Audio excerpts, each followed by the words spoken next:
York, a famous composer sips his brandy and dies, and a lovely lady vanishes. On the French Riviera, a childish tune is played again and again behind a locked door. Jagged pieces of a horrible puzzle fitted together into a pattern of murder by Christopher London.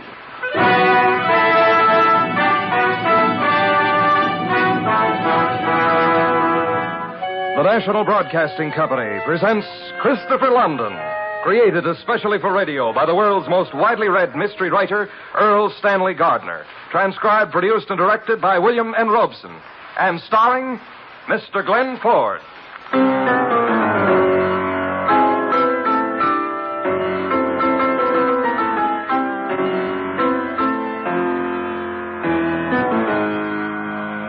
I am Christopher London, who can't even take a little walk in the moonlight with a beautiful woman without finding a dead body in his path. Everyone else seems to be able to do the average sort of thing. Go to a show or a concert without the man in the next seat winding up with a stiletto in his back, but not me, no.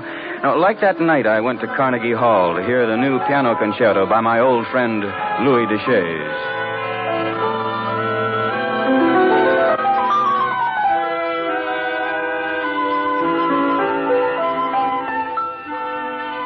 Louis was the kind of man you seldom come across anymore. Vital despite 60-odd years, with an eye for the ladies, 20 cigars a day, evenings of brandy, roulette, and romance. Well, after the concert, he slipped away with me to a small bar around the corner from Carnegie Hall where we could chat quietly. Oh, Christopher, how I detest to listen to my own music. Oh, nerve-wracking. It will be good to get away, to relax. No music, no work. Where are you going? Wandelka. She has written me to spend a holiday at her chateau in Monte Carlo. Wandelka, the pianist? Yes. Oh, that's a great artist. I've heard her play. Oh, one of the most remarkable women of our time. Even now, at 60, she can captivate the heart of men half her age. The vitality, the allure. I fell in love with her twice in my life. Once at 16 and again at 40. I even wanted to marry her. Me, Louis Deschaise, willing to marry. But I couldn't afford her. Extravagant? Oh, that is an understatement. Wandelka, she lives to the hilt. Compared to her, I'm middle class. Oh, how that woman lives. The fortune she's lost at roulette. The racing car she has bought. The chateau she's lived in. Oh, she sounds wonderful. At 60, she is not only a great pianist, linguist, mathematician, poet. You know, you sound as though you're still in love with her. It's too bad you couldn't afford her. Oh, need I tell you how little a composer like me earns?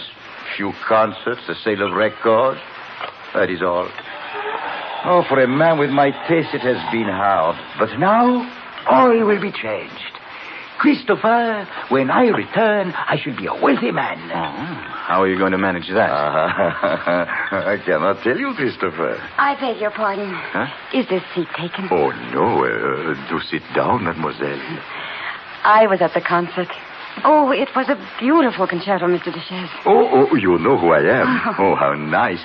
And you are? Oh, just a girl called Anne. Anne, this is Mr. London. Hello. Hello. Another round, gents. How about you, young lady? Yes, the young lady may have whatever she wishes. Oh, no, I only intended... Oh, but I insist. Thank you. A vermouth cassis, please. Another cognac for me. Christopher? No, thanks. Anne, may I tell you that you are the most beautiful young lady that I've met in many a dull year? Christopher, isn't she exquisite? Very. Yes, I'm partial to lavender eyes and red hair. Thank you. Perhaps you are musician. Oh, no. I'm nobody. Oh. It's strange, my sitting here with two men who lead such exciting lives. I, too. Heavens, I know the name Christopher London. There's your drinks. Oh, thank you very much, yes. To your concerto, Mr. Deschaise. To your beauty, Mademoiselle Anne. Thank you. Oh, look. Isn't that a tourbillon over there? Where? Over there, in the corner. Turn around and tell me. No resemblance, but it is not Itourbi. No, I see now it isn't. Oh, dear, what time is it? Let's see. It's, 11:40. Oh, I must make a phone call. Do excuse me for a second. I'll be right back. Oh, la, la, la, la, la. Oh, such beauty. Oh, that soft skin. That red hair. That red hair is one of the finest wigs I've ever seen. Oh, Christopher, ridiculous. No, somewhere I've met her before. But where? You cynical young man. Oh, no, my friend. You are so wrong. You are... honey, I am dizzy. What's the matter? My eyes, What? Christopher! Wait a minute. What's wrong with him, mister? He's dead. She. How? You better not wash that cognac glass. I have a hunch the police will find poison in it. Getting us to turn our backs. That's the oldest trick in the world. We fell for it. That redhead? Yeah, the beautiful, phony redhead.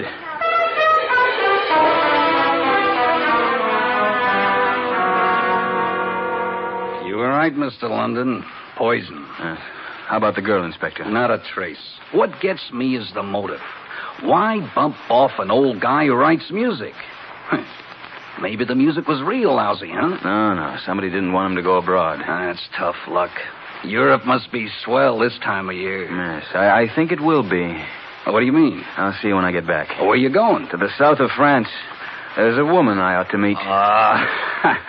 That's different. I thought you were going on business. I am, Inspector. Grim business. It's always hard to lose a friend, especially when his music has brought joy to a world which needs all the joy it can get. I was angry, cold angry. Poor Louis Duchesse. Never again to see his old love, the great, the famous Wandelka. And to come back a wealthy man. What did it all mean? Why should he die at the hands of a girl with lavender eyes and a lilting voice? So I boarded a plane for France.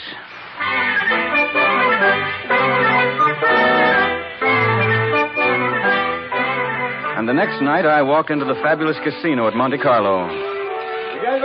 I went from table to table, looking for the artist and woman known as Wandelka, when suddenly... Hello, London. Huh? Well, Phil Zeruccio, huh? Well, how time flies.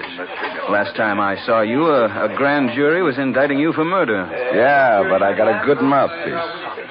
How's Broadway? A lot safer since you were deported, Phil. I got news for you, London.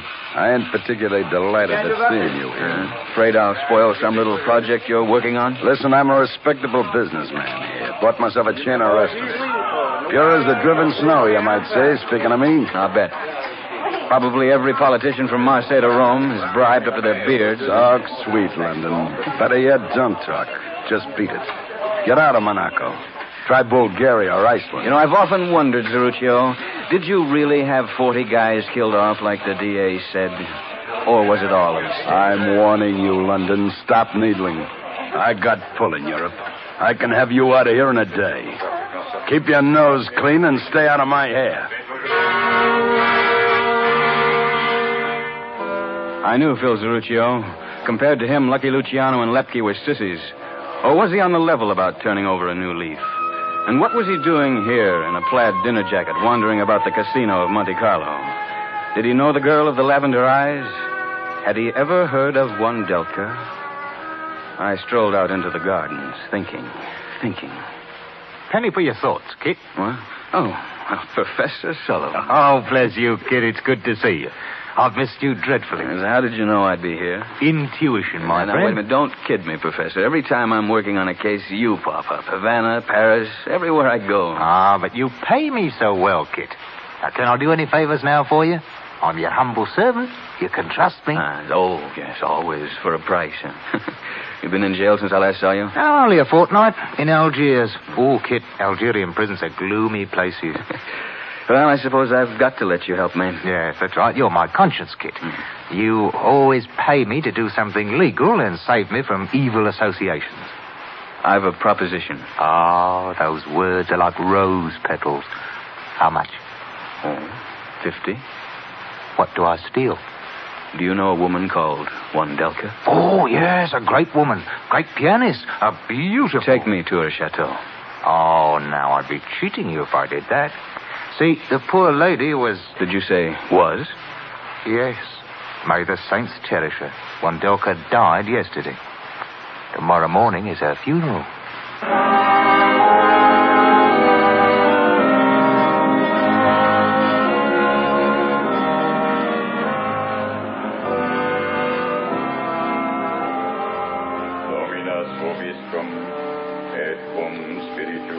Stand here, Professor, behind this tombstone. I dislike graveyards intensely. Yes, but this funeral fascinates me.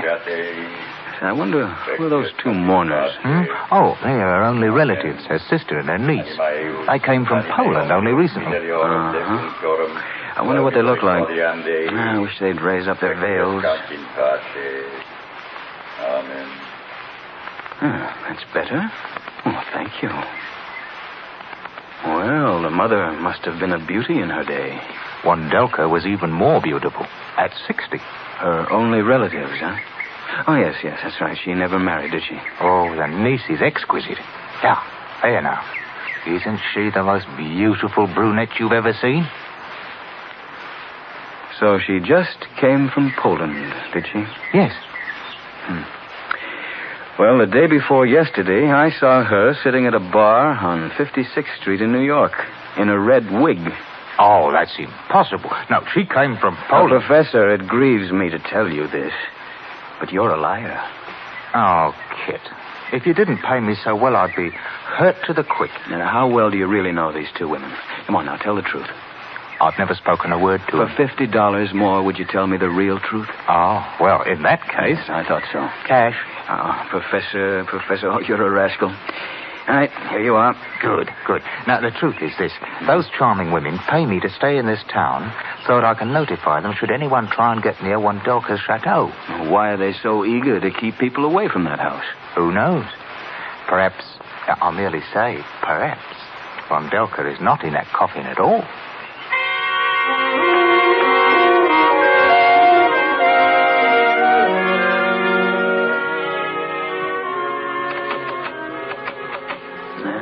I've got another passkey here. Might do it.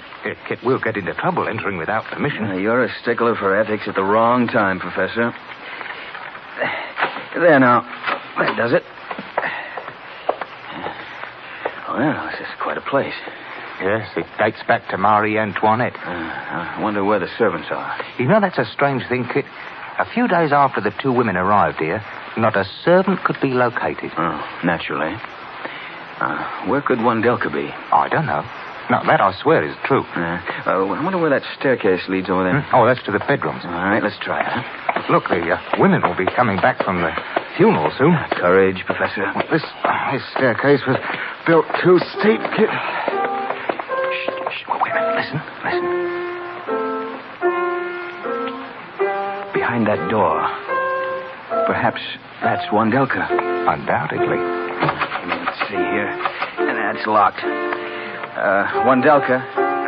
Wandelka, is that you? Yeah, it gives me goose pimples to hear that. A great pianist playing like a child, feeble-minded, insane, maybe? Yes. And why is she being kept a prisoner in her own house? Now, look, I'll give you another 50. Now, if you were to offer me $1 million, I couldn't tell you, Kit. Now, those women tell me very little. Wandelka. Look, I know you're being held a prisoner. I've come to help you. Can you hear me?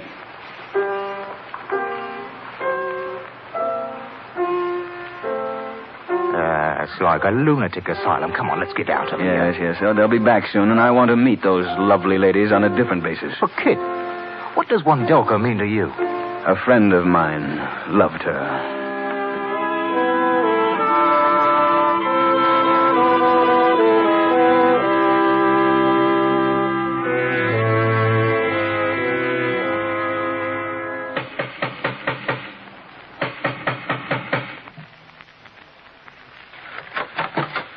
Yes, monsieur?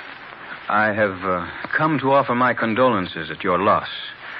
I'm from America. I played many times in the Philharmonic Orchestra when Wandelka was the soloist. Won't you come in? Mama, this is an American gentleman who knew poor auntie. He has come to pay his respects. You come at unhappy time. Won't you sit down? Thank you, madame. Your sister was one of the great musicians, one of the great women of the century. She inspired me to love music and to love life.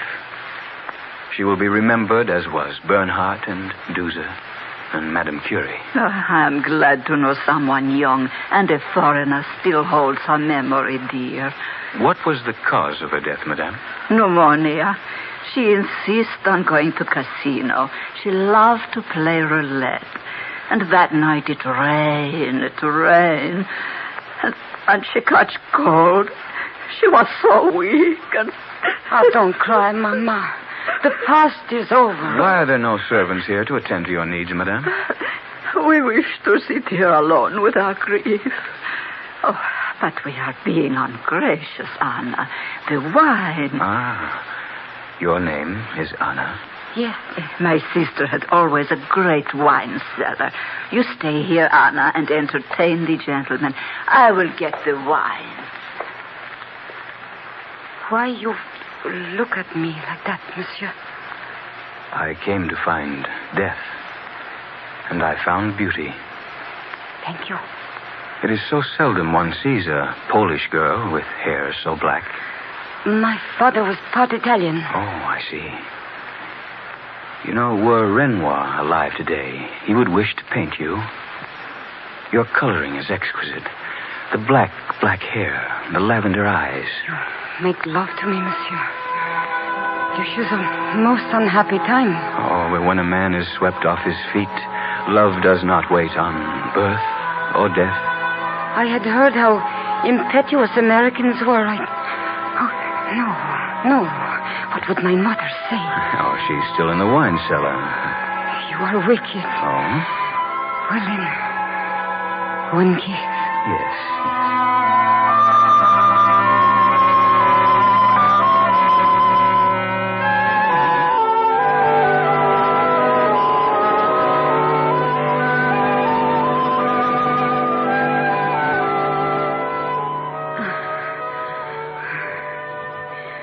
What is your name? Christopher. The name of a saint.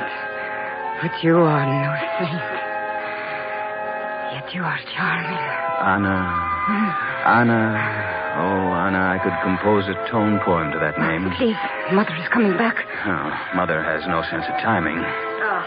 The steps are hard on old women. Here, Anna, pour the gentleman his wine. Taste it, and tell me if you have ever had a finer Amoroso. Yes, drink, monsieur. Aren't you joining me? Not just now. Oh, but I insist your daughter at least take part in an old American custom. Huh? Yes, it's called the loving cup. Now, when a man meets a girl as lovely as your daughter, he asks her to drink first from his glass. Anna is too young to drink. Oh, but surely an exception can be made here. I accept your flattery, monsieur. However... It is not flattery. No, to look at you is to have some of the chill taken from the memory of your dead aunt.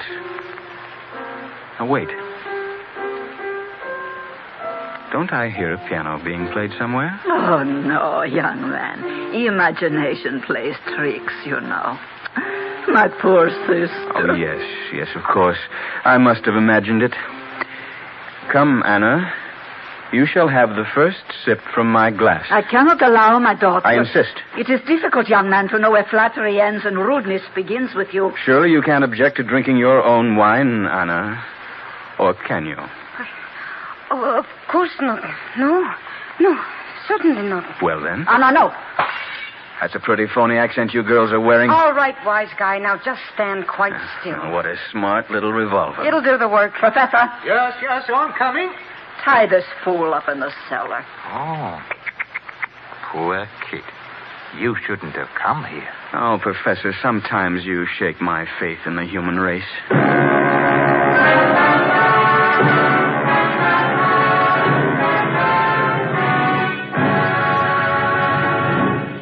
You're listening to Christopher London, starring Glenn Ford.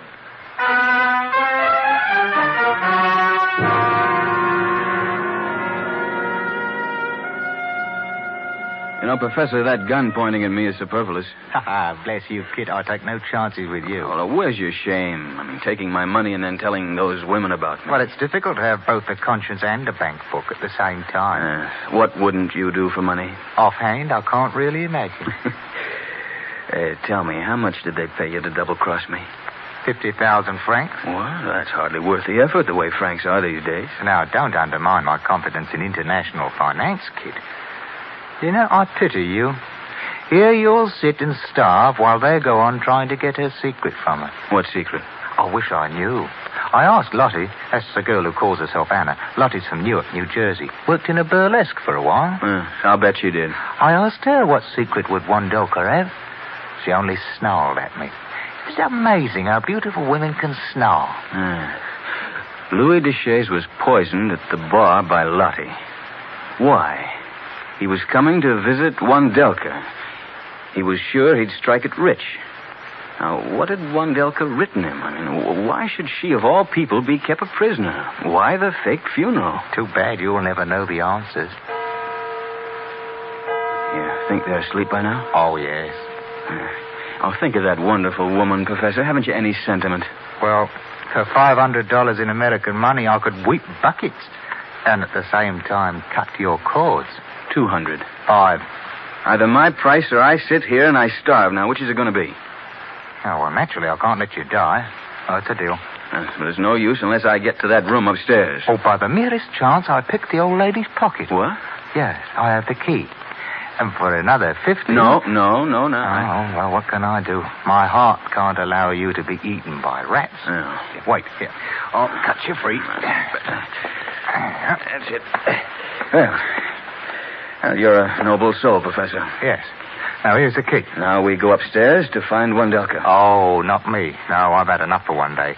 I'll go back and have sweet dreams in your hotel room. Now then, give me the money. Oh, I haven't it on me. How about tomorrow? Fortunately, in the past, your credit has been good. Well, Kit, we come to the parting of the ways. I back to town, and you too. Yes. Who knows where?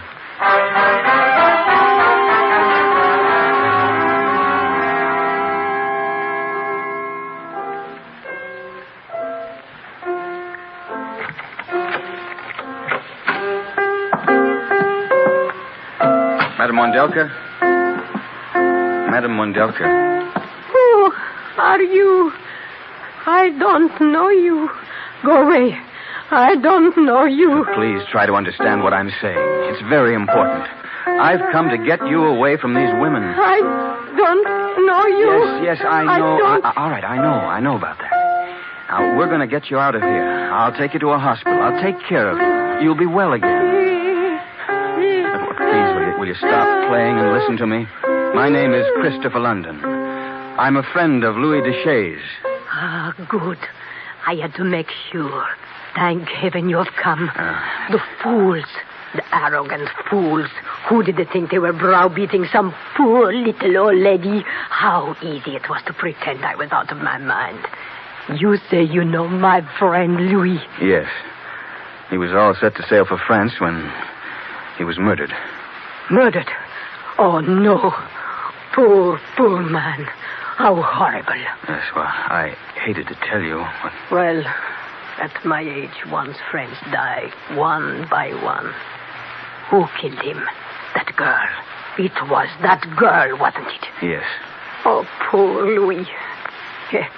He was always a boy at heart about a pretty face. Like I am about a handsome face. I must say, young man, I could not ask for a finer-looking rescuer than you. How romantic of you to bother about an old lady like me. Well, not really an old lady. Don't be too optimistic. We've got to get out of here. This is a dangerous gang. Yes, I see them all hanged yet, or the guillotine, her pretty head chopped off. Oh, my poor Louis. Tell me, why did they kill him? He was the only one to whom I confided my secret. Secret? Young man, I have 3 passions. Attractive men, the playing of the piano, and the roulette wheel. The first 2 I mastered. But the third, now at last, after years, I have discovered the perfect mathematical system to break the bank at Monte Carlo. Oh? This gang found out about my system. Zut alors, they take over my chateau one day, pretend to be my relatives, get rid of my friends, get rid of my servants, and I am their captive. But I do not tell them this system. I destroy all papers, all calculations. Oh, but you must have one copy hidden. Ah, I have. Now, look, this is no time to play This is it. This is the system. Well, what do you mean? Play the tune in the key of E, using C flat as the code for number one. Well, it's the old musical code. Naturally. Played and varied 5 times. When it's decoded, the entire numerical system is spelled out. I've kept it in my mind all this time. Played it so I would not forget. Oh, yes. Okay, wise guy. I told you to keep your hands off. Hello, Zeruccio. You're at the bottom of all this, huh? Oh, what are you going to do? Don't beat me again. Shut up, you idiotic fool. Stop playing and come across with that system. What system? I'm just an old lady who... My arm! Smart work, one second. Oh, no, you don't, Zeruccio. Out of my way, London. Not so fast. Get his gun. I have it. Shall I shoot them both? It would be a pleasure. You're not insane. No, and my fingers are exceptionally strong, thanks to Mozart. You silly girl. I'll stand guard, Monsieur London. You get the police. What about the other woman? Where is she? It does not matter. If she shows up, I'll take care of her. If she does not show up, the police, they will find her. Well, you're everything that Louis said, madame. Brave, wise, and beautiful. Oh, I think soon I shall play a concert dedicated to you, monsieur. Oh, if I were 20 years younger. You are eternally young, madame. What? Hold up your hands. Oh, you caught them. Yes, I'm afraid your heroics have come a little late, Professor. Oh, Wandelka, give him your gun. He will stand guard until I come back with the police. You must be weary. Weary? Nonsense. After you are done with the police, come to the casino. I will be there playing my system. I'll treat you to champagne and introduce you to all the pretty girls. Oh, so that was it. A system to break the bank, eh? But what is the system? You'd like to know, Professor? Oh, yes. Very much, huh? Very much, yes. Yeah, I see. Well, give him your system, Wandelka. Allegro con molto.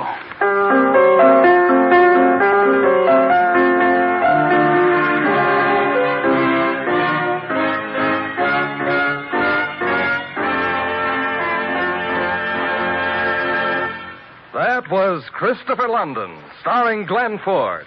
Transcribed, produced, and directed by William N. Robeson. And created especially for radio by the world's most widely read mystery writer, Earl Stanley Gardner. Tonight's play was written by Bernard Schoenfeld with a musical score composed and conducted by Van Cleve. Included in Mr. Ford's company were Ben Wright, Eleanor Audley, Ramsey Hill, Jeanette Nolan, Ted DeCorsia, Georgia Ellis, and Rick Vallon.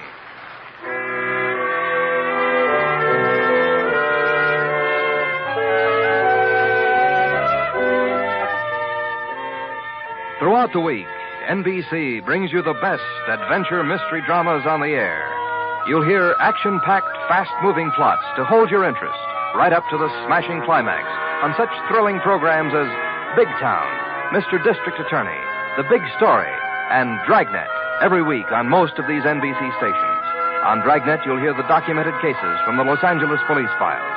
The Big Story brings you true tales from the front pages of America's newspapers. Mr. District Attorney, the champion of the people, takes you through an exciting episode in the conviction of a criminal.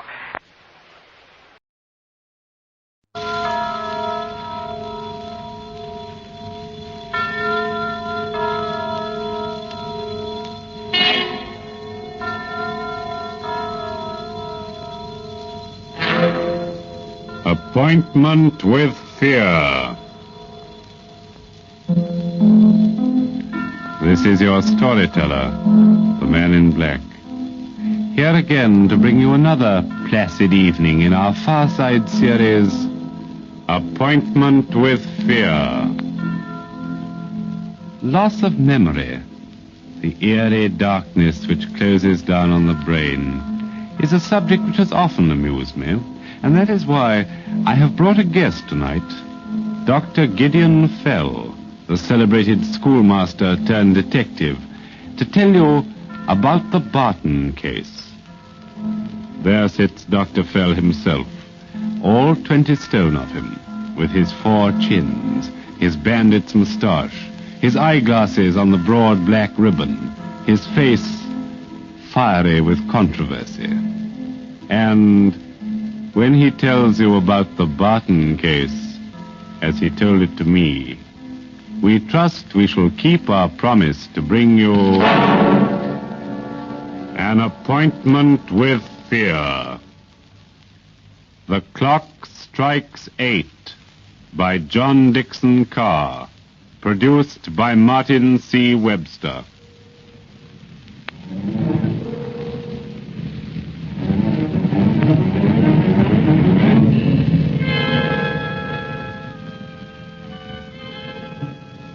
The Barton case, sir, was a grim business.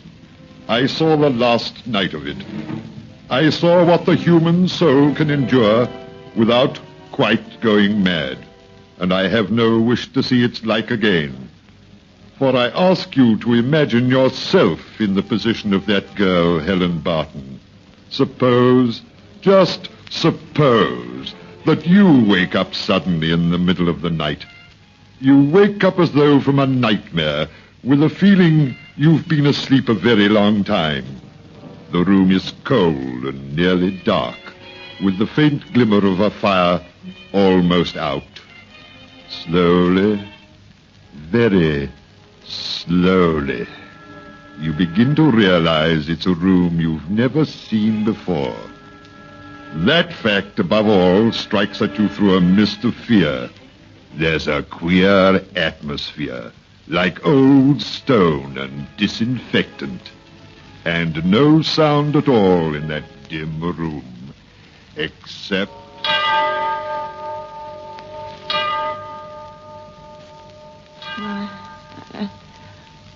What is it? What was that noise? Now, lean back in your bed, my dear. It's all right. That's good advice, Miss Barton. You take it easy. I think I must have been dreaming. You were having a nightmare, but it's all right now. Nothing's going to hurt you. Not yet. Be quiet, Hannah. No offense, I'm sure, but some people who occupy this room get on my nerves. I don't want to seem stupid. I know there must be some explanation, but I don't understand this. Understand what, my dear? Where am I? And how did I get here? And who are you? Now, please, miss, whatever else you do, don't start that all over again. Start what all over again? Telling us you've lost your memory and don't even know what your name is. Are you insane? Of course I know what my name is. I'm Helen Barton. Well, it's a mercy you admit that at last. At last? But I've never spoken to you before in my life. And where am I?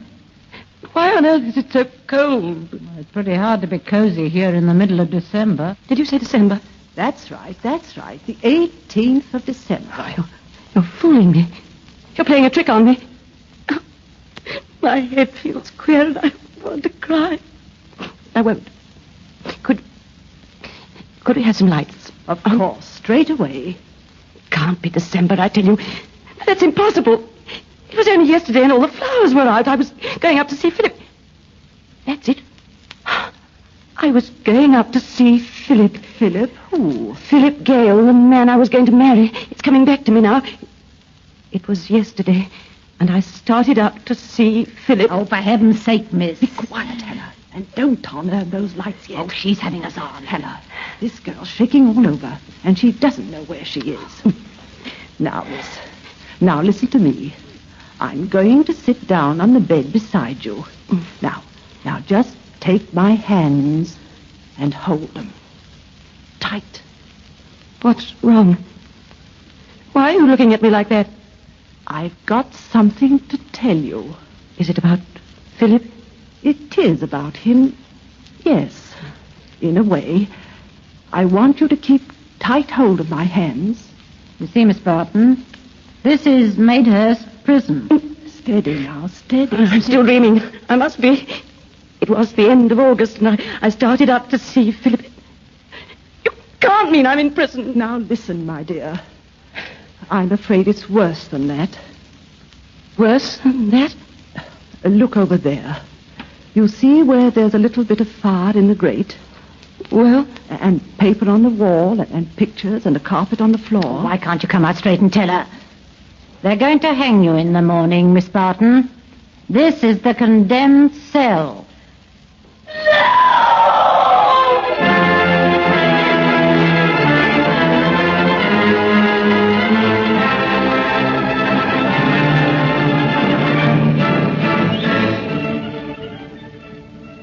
With sudden shock, the prison clock smote on the shivering air. But I won't quote that any further.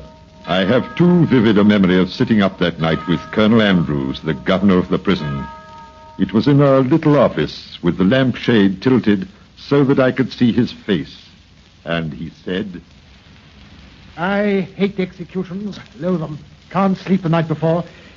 If you hadn't offered to come here and save my life, This is a strange time, sir, to talk of saving lives. It's no good being sentimental about the thing. That's the law.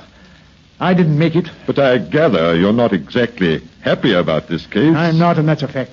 Mind you, there's no doubt whatever about the girl's guilt. I am gratified to hear it. But if only she'd confess. Most of them do, you know. They confess to you? To me or to the hangman. Sometimes I wish I had any job in the world but mine. If only the girl would confess. If only she'd just stop this nonsense about not remembering. Not remembering what? Not remembering how she shot Philip Gale. Not remembering anything, even her own name. Total amnesia, covering a crime. Do you mean to say that a woman suffering from loss of memory can be tried and sentenced to death? No. Not if she really has lost her memory. But this amnesia defense was a fake. You're quite sure of that? Oh, naturally. The judge would never have allowed it to come to trial if he hadn't been convinced she was shamming. Even then, she might have got off with a life sentence or even with manslaughter if it hadn't been for the nature of the crime. She didn't cut anybody up, I hope. No. It was almost as bad.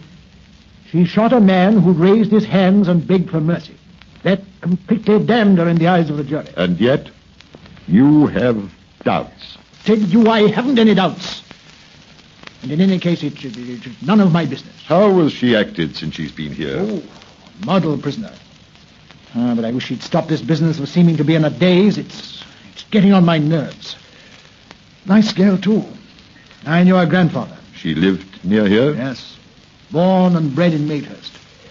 She got mixed up with a thoroughgoing swine named Philip Gale. Mad about him. Wouldn't hear a word against him.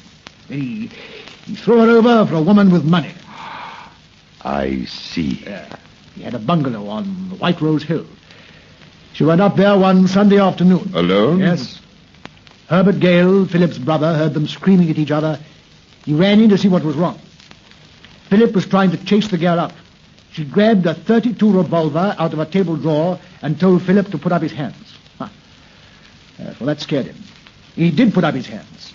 Then she shot him dead and went down in a fit. And afterwards? Afterwards, she couldn't remember. Couldn't remember anything? Pretended she didn't even recognize her own family. She said, "Who is Philip Gale?"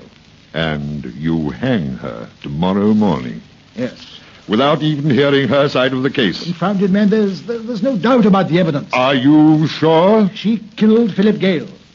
Gale's brother, Herbert, saw her do it. This hypocrisy about not remembering... Emotional shock could do just that, you know. She wasn't so emotionally shocked that it disturbed her aim. She drilled him clean through the heart at 15 feet. The bullet entered in a dead straight line through coat, waistcoat, shirt, and heart. You could have run a pencil through the holes. Now, don't sit there puffing out your cheeks and waving a cigar at me. I'm only trying... Tell me, Colonel Andrews, aren't you talking to convince yourself? No. Suppose that the girl is telling the truth. Suppose she has lost her memory. I tell you... All right, you don't believe that. But suppose it. And then, suppose in some black hour just before the hangman comes, that her memory returns. Don't talk rubbish. Sir, I have lived long enough to know that mental suffering is the cruelest form of suffering on this earth. Imagine yourself in that position. You come out of a daze into what you thought was a safe and pleasant world. You don't know where you are. You don't know what's happened. You only know that when the clock strikes 8, they are going to take you out and hang... No! Did you hear that? Yes. Are you thinking what I'm thinking? Yes. It isn't possible. I very much fear it is. Sometimes, you know, we have to use drugs. Drugs? Yes. When we take them to the execution shed. It's only a short distance, and we try to get it over in a matter of seconds, but sometimes they can't walk. Yes, what is it? Beg pardon, sir, but I thought I'd better get you, or the doctor, or the chaplain, or both. What's the matter with you, man? You're white as a ghost. Can't help that, sir. I've been a warder in this place for a matter of 15 years, but I never knew anything like this. It's the upstairs room, I suppose, Miss Barton. Yes, sir. Hysterical? Yes, sir. She says she remembers now. I see. She's carrying on something awful, sir. That ain't all. She claims she never done it. What's that? She claims she never killed Mr. Gale at all. Never killed? That's all, Harris. You can go. Yes, sir. Any other disturbances in the building? Well, sir, they're a bit restless in Wing A. Well, that's usual. Yes, sir. And there's a bloke outside the prison, who keeps hanging about in front of the main gate. You can see him by the street lamp. First he'll take a few little quick steps back and forth, and then he'll run and stick his face against the bars of the gate. And then he'll go back to the pacing again. Fair gave me the creeps even before this other thing. You don't happen to know who it is? It's the other Mr. Gale, sir. Herbert Gale. I hadn't the heart to chase him away. All right, Harris, all right. Go ahead, I'll be along in a minute. Yes, sir. So the girl claims to be innocent. You heard that? Yes, I heard it. What do you mean to do? Well, I'll see her, of course. But it won't affect the issue. Not even if she does happen to be innocent? Well, in the name of heaven, try to understand my position. I'm dreading this interview. It's against regulations, but I wish you'd come along with me. If there were only something... Well, there isn't. Now, where's that whiskey? I think a little stimulant. She will need the stimulant. Well, it's a cold night. It will be colder yet, where she's going.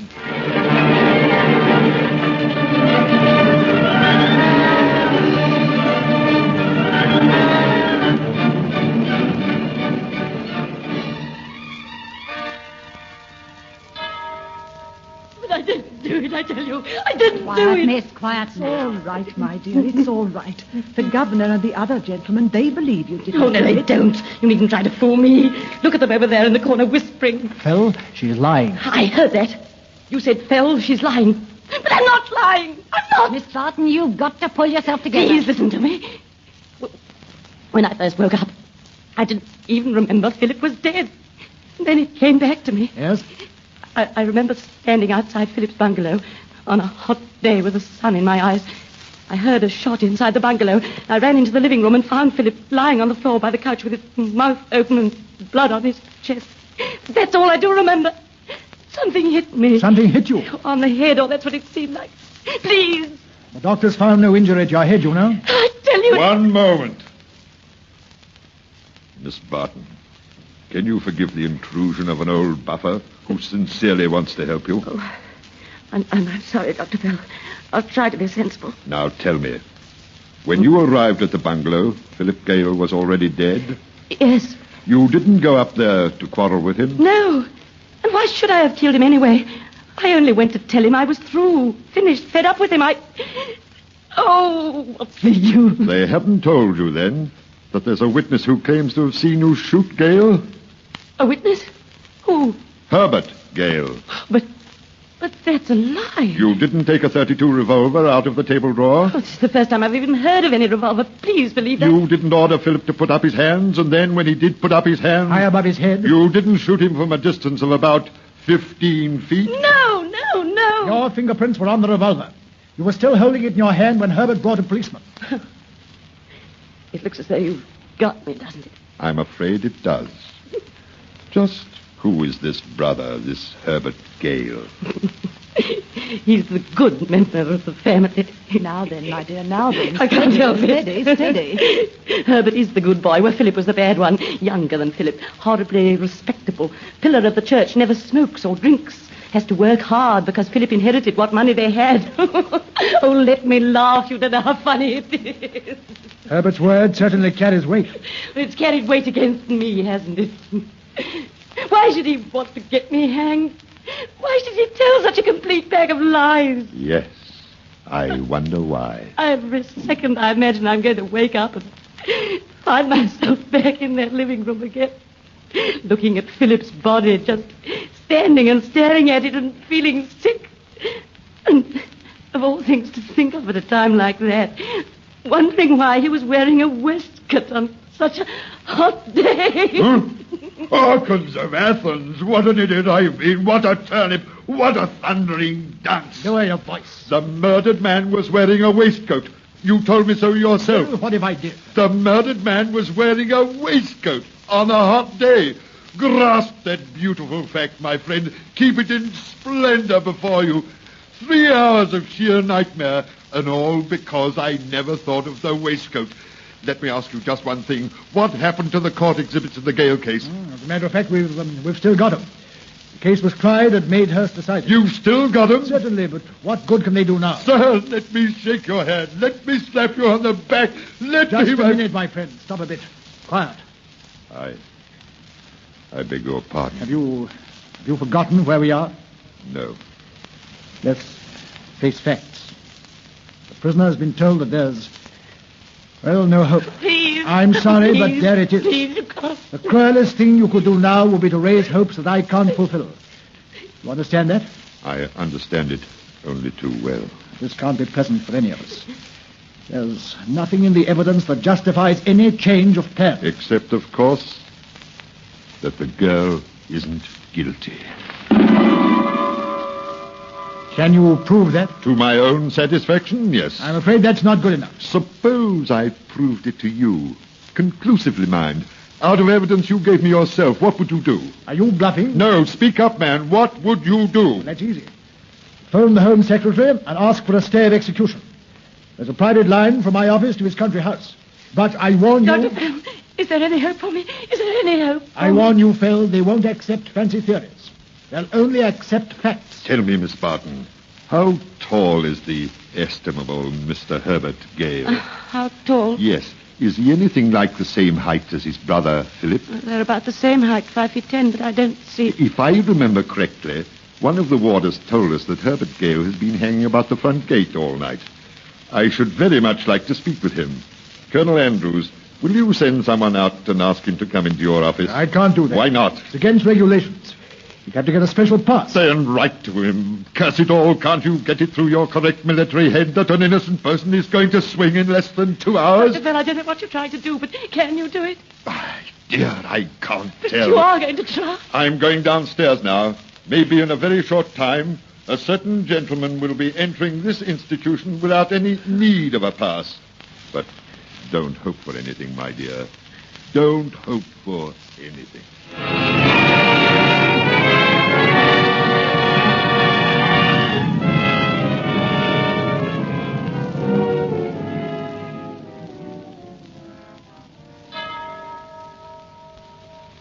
$7:00. 7:00. Less than an hour to go. Oh, why doesn't that warder come and bring the exhibit I want? What's delaying him? Probably he can't find the stuff. But you said you had it here. Things like that I have to get mislaid. It's been a month since the trial. Must you have these exhibits? In order to prove it to you fully, yes. But if he doesn't come in 2 seconds more... I can't stay here much longer myself. The chaplain's with us now, but I shall have to take over before the end. Yes, come in. Sorry to have been so long, sir. I could have sworn it was in one place, and lo and behold, it turns up somewhere else. Never mind that. Did you get the exhibits? It's all here, sir, in this suitcase. Where shall I put it? Put it on Colonel Andrews' desk. Now let's see. Move the lamp over here, will you? And about Mr. Herbert Gale, sir. Where is he? Out in the hall, sir. Do you want to see him now? Yes, my lad. Very much so. Ask him to come in. You can come in, sir. This way. Thank you. Morning, Herbert. I'm glad to see you. Sit down. Thank you, Colonel Andrews. Let me have your hat and coat. This is Dr. Gideon Phil. How do you do? The warder said you wanted to see me. I came, of course, but do you think it was quite the right thing to do? Well, why not? Well, people might think I was holding a grudge against Helen. Because of Phil, you know. And you don't hold any grudge? No. I pity that poor girl from the bottom of my heart. I only wish I hadn't had to testify against her. But what else could I do? You mean you'd like to help her even now? Of course I would. If there's anything I can do to soothe her last moment... There is something you can do, Mr. Gale. Well? You can come with us to the condemned cell. Are you joking? No. But wouldn't it be horrible for Helen? Yes, probably. But as you point out, she has only a very short time to live. Yes. Excuse me, but what have you got in that suitcase? In this suitcase, Mr. Gale? A flattened bullet. The bullet that killed your brother. A .32 revolver. A tweed coat, bloodstained. A tweed waistcoat, also bloodstained. Sure, Phil, what do you expect to prove with that stuff? Will Mr. Herbert Gale go with us to the condemned cell? Of course, if you think I can do any good there. Then, with your permission, I propose to prove that a straight line is the shortest distance between 2 points. Will you walk into my parlor?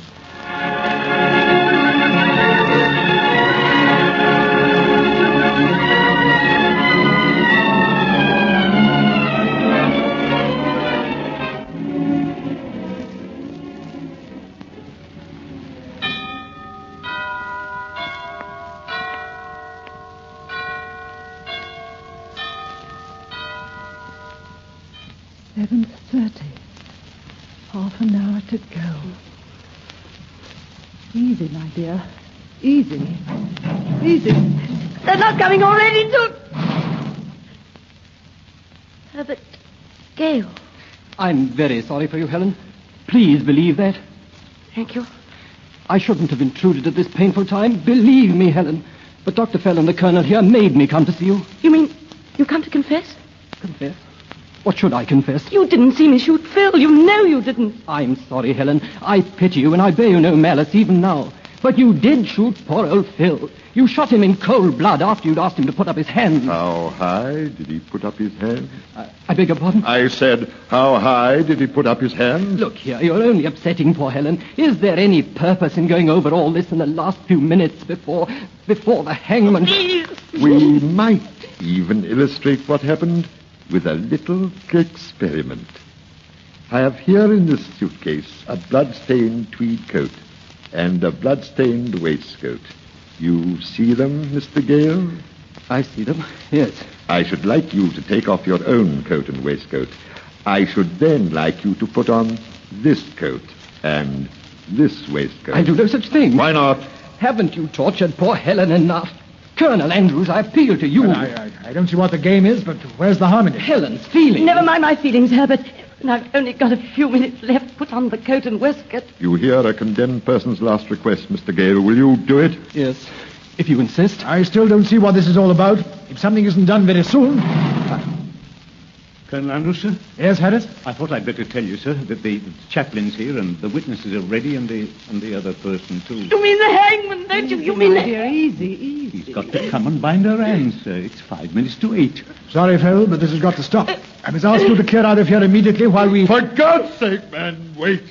I can prove it now. You can prove what? I can prove Mr. Herbert Gale lied when he sentenced this girl to death. You must be out of your mind. You can't do any such thing. Oh, yes, I can. Do you notice, all of you, that he's wearing the dead man's coat and waistcoat? All right. Suppose I am. What about it? You will imagine, Mr. Gale, with this powerful imagination of yours, that I am threatening you with a revolver. Now, hold up your hands. What the devil are you gabbling Hold about? up your hands, sir, high above your head. I won't do it. You'd better do it, Herbert. You'd better do it. Do as I told you, man. I'm asking you now. That's it, Mr. Gale. Don't let your hands tremble when you raise them. Just lift your hand higher, higher still, while I'm threatening you with a revolver. Now look at his coat, everybody. Look at the coat. I refuse to Don't stand lower here. your hands, Mr. Gale, and the rest of you. Look at his coat. The coat, it rises when he lifts his hand. But of course it does. And the bullet hole in the coat, you notice, rises with it. But the waistcoat is buttoned close to the body. The waistcoat doesn't move. I think I begin to see. The bullet hole in the coat has risen at least 4 inches above the corresponding hole in the waistcoat. Yet, the bullet, you told me, penetrated in a dead straight line through coat, waistcoat, and shirt. Therefore, Philip Gale could not possibly have had his hands raised when he was shot. It's a damned lie. It was a damned lie, sir. You killed Philip Gale yourself. When Helen Barton walked into the middle of your crime, you knocked her out with a weapon that left no bruise and put the revolver into her hand. Then you discovered, as a gift from heaven, that she had lost her memory. You could tell any lying story you liked. But it's upset the apple cart now. The prosecution, the evidence, the verdict were all based on the evidence of the shooting of a man who had his hands raised. Destroy that single lie, and you create the reasonable doubt that destroys the whole case. This is true, Colonel Andrews. Is it true? Can't you at least say something? Harris, Yes, sir. do you know the private telephone line in my office? Yes, sir. Get me the Home Secretary.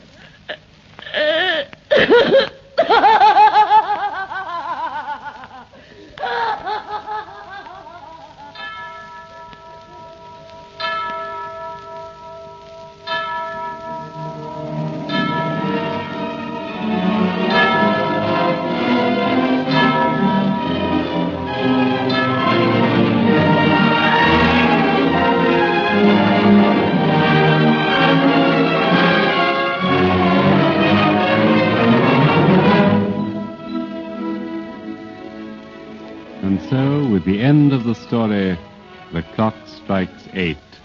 We come to the end of our present group of stories in the series, Appointment with Fear.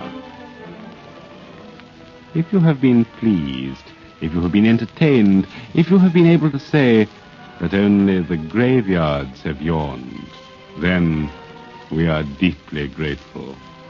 Indeed, with the slightest encouragement, I, who am amused by such things, should return to tell you more tales of corpses and the midnight hour.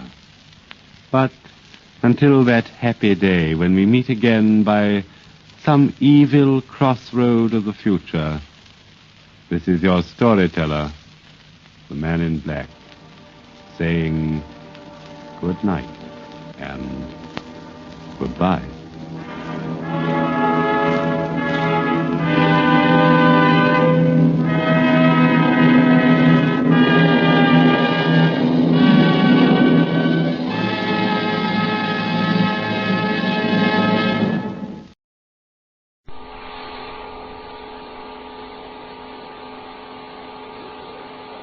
Mutual presents Arch Oboler's Plays. The Mutual Broadcasting System has the pleasure of presenting the 9th broadcast of a special 26-week series of plays by radio playwright Arch Oboler. In this series, we hope to bring you dramas full of the excitement and the meaning of plays told in relation to the expanding world we live in. Our play this evening is titled Night.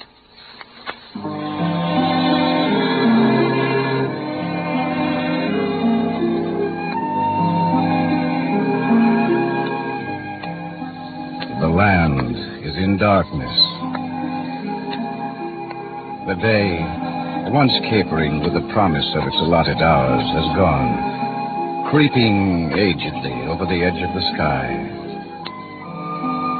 Night, soft veiling, lies thickly over the ponds and swamps and lakes and rivers, over the knolls and dunes and buttes and mountains, over the homesteads, farms, the ranches and plantations, over the villages and towns and county seats and cities. For a whisper of time, the night is on the land.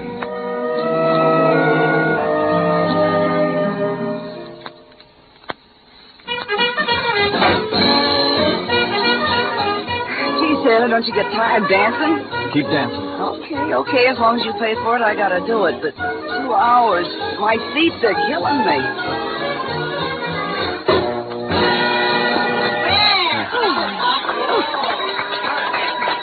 What are they stopping for? Why don't they keep playing? Listen, Sailor, the musicians, they're human. They gotta rest.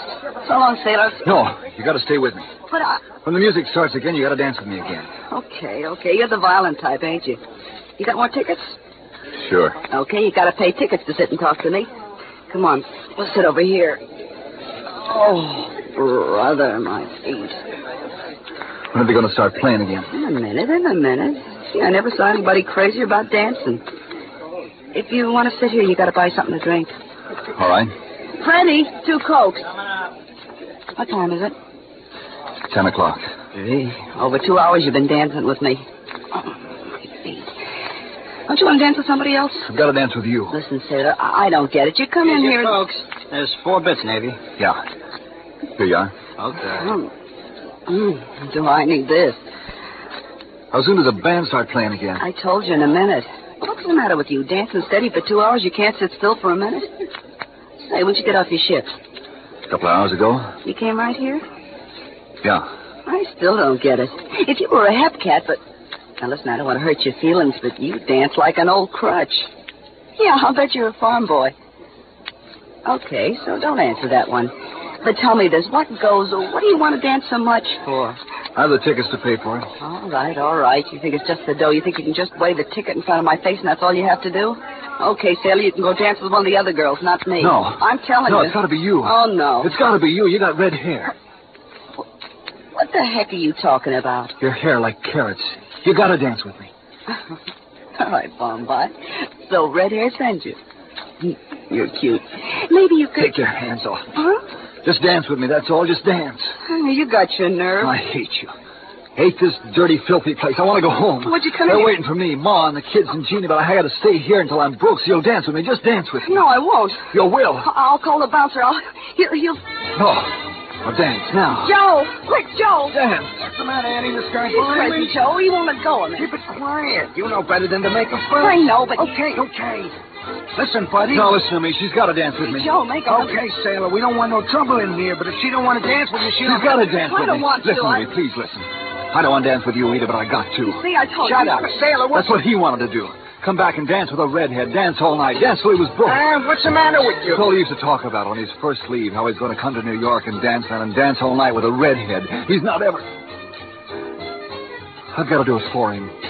Please, lady, I'm sick and I want to go home, but please, you've got to dance with me. You've got to dance.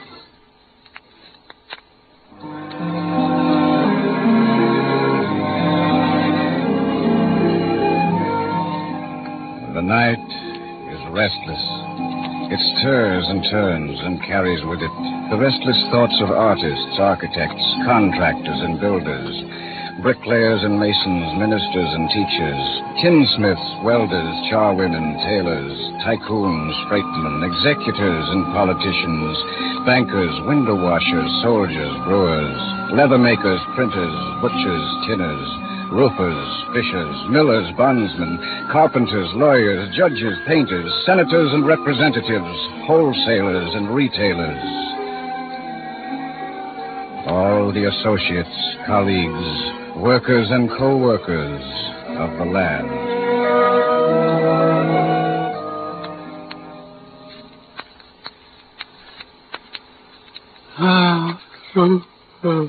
Vince, Huh?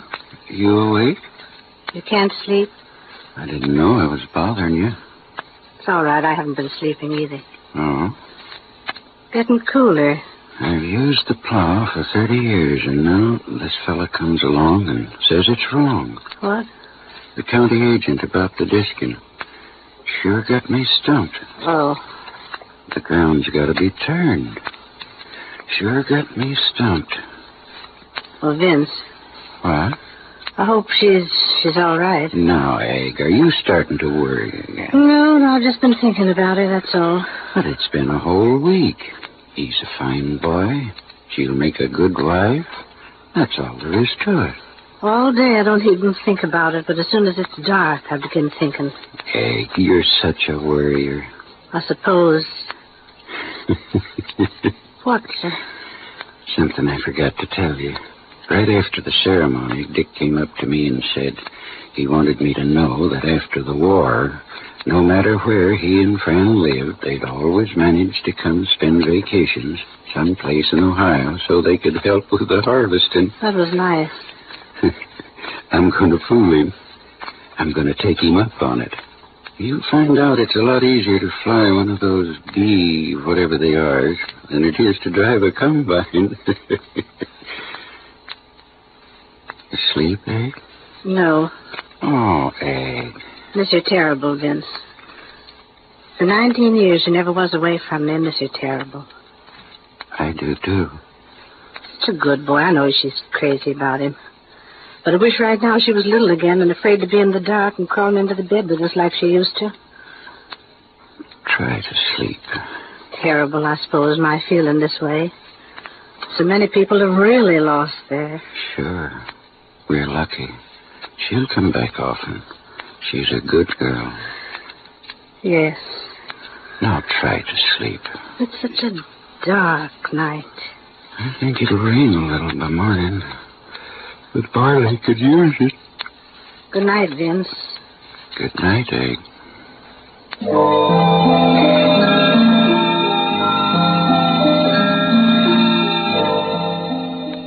The night is a trickster. It mutates, transposes, changes, shuffles, conjures, prestidigitates, juggles, spoofs, hoodwinks, and hocus-pocuses. A white sheet, wind-tossed, spawns a ghost. A tumbleweed, a roving demon. The timbers creak, a dead man's bones. And underneath the bed wait nameless, faceless, night-born things. The night moves on and whispers behind the joke of the dark, beyond the dark.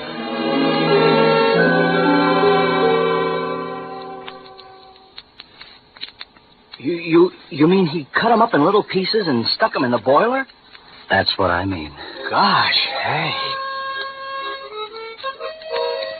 Hey, Ryan, cut that out, will you? Hey, what's the matter with you? What is the matter with me? Can't you play something else? Sure. Ryan, cut it out, will you? Hey, Ryan, what is the matter with you guys? Nothing. We don't want to hear you play, so there's something wrong with us. Yeah. Is this the auditorium or a fire station? How would you characters like to go to... Hold it.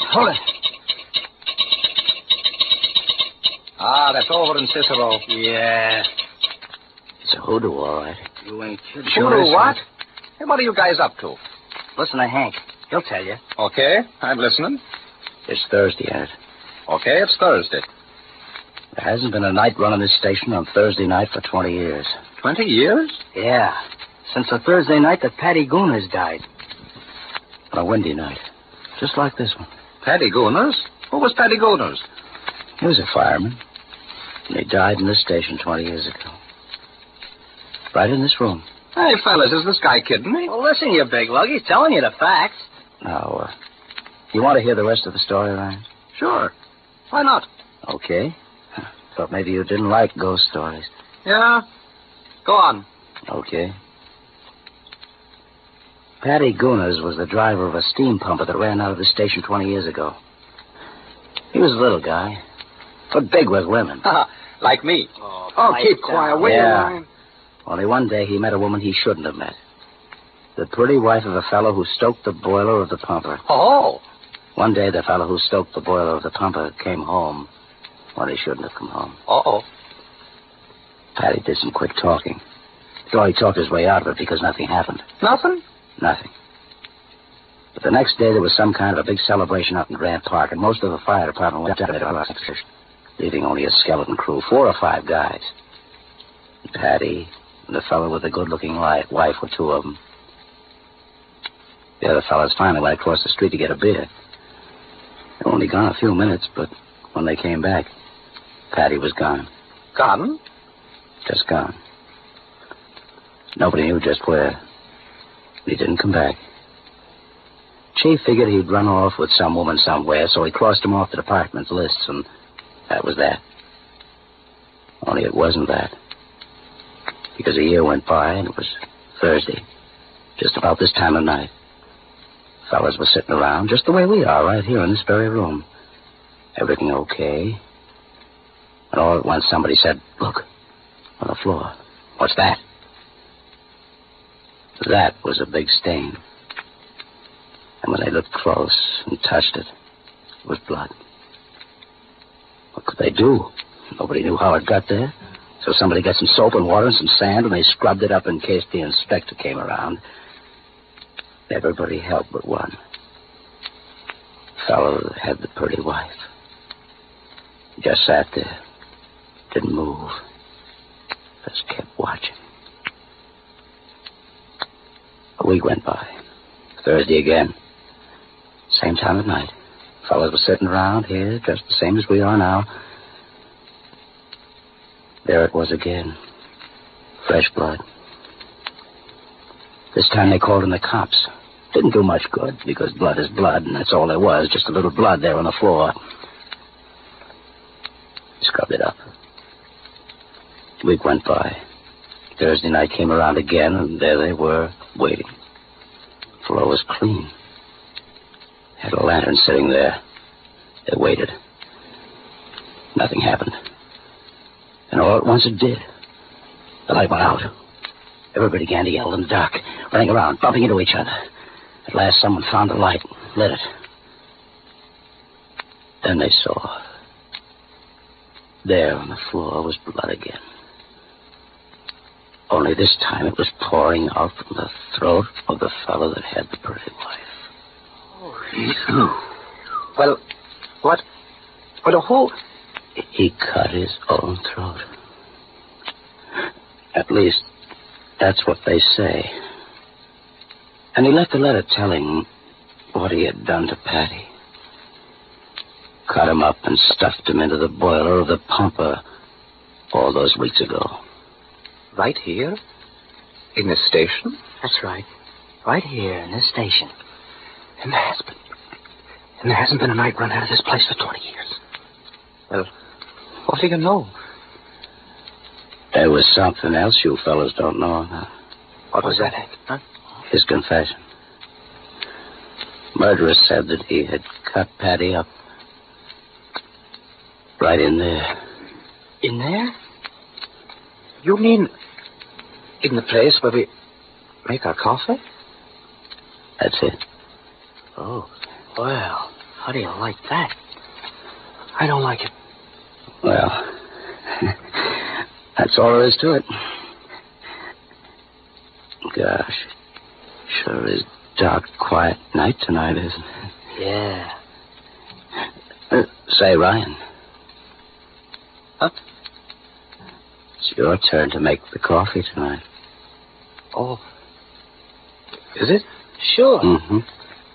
Well, Hank, would you like to come along and sort of help me?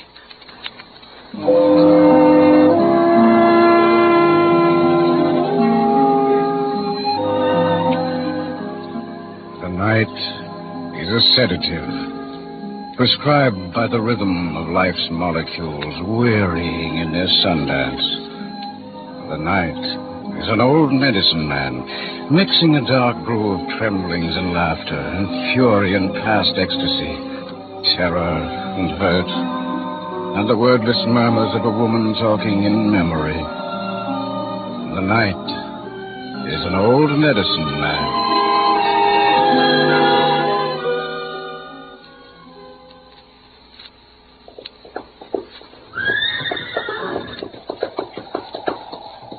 Easy, girl. Easy. She's tired.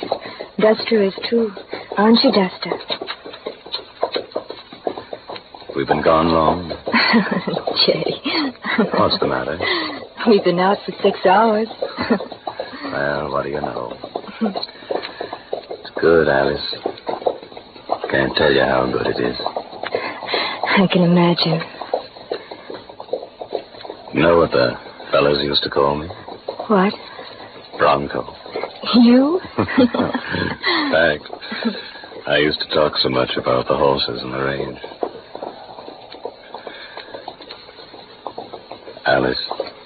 Yes, Jay? Gee, Alice, I never want to go in. We don't have to. Ride all night? Ride all night. Gosh. You know, what was the worst? If you want to tell me. When the captain used to button up the tank, close the turret, there I was down in there. The noise, Alice, the noise inside of that tank, like riding on the inside of a tin tub. I used to fire the gun, those Italian roads during the summer, all the dust. Oh, Alice, it was the worst. They never knew it. The others never said anything, but me, inside the... you know... I know. The wind. Yes, Jay? The wind was never like this over there. Sage. I'd forgotten how wonderful. I thought I wrote you. You did, but it got hard to remember toward the end. Yes, I can imagine. You know, honey, I got one break. What? For bronch busting. I got the right arm left. Jay. Oh, I'm sorry, honey. It's better than that. It's wonderful. I'm back. And just think, I'll never have to go away again.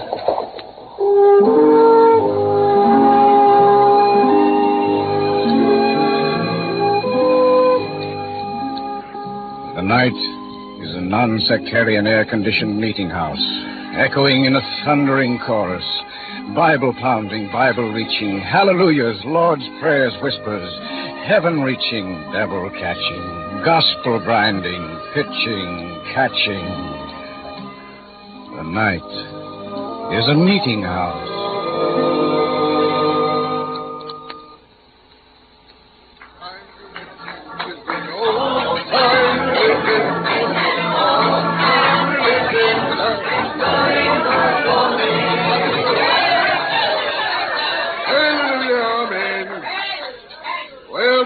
Sisters, this concludes our great meeting for tonight. Bless you all.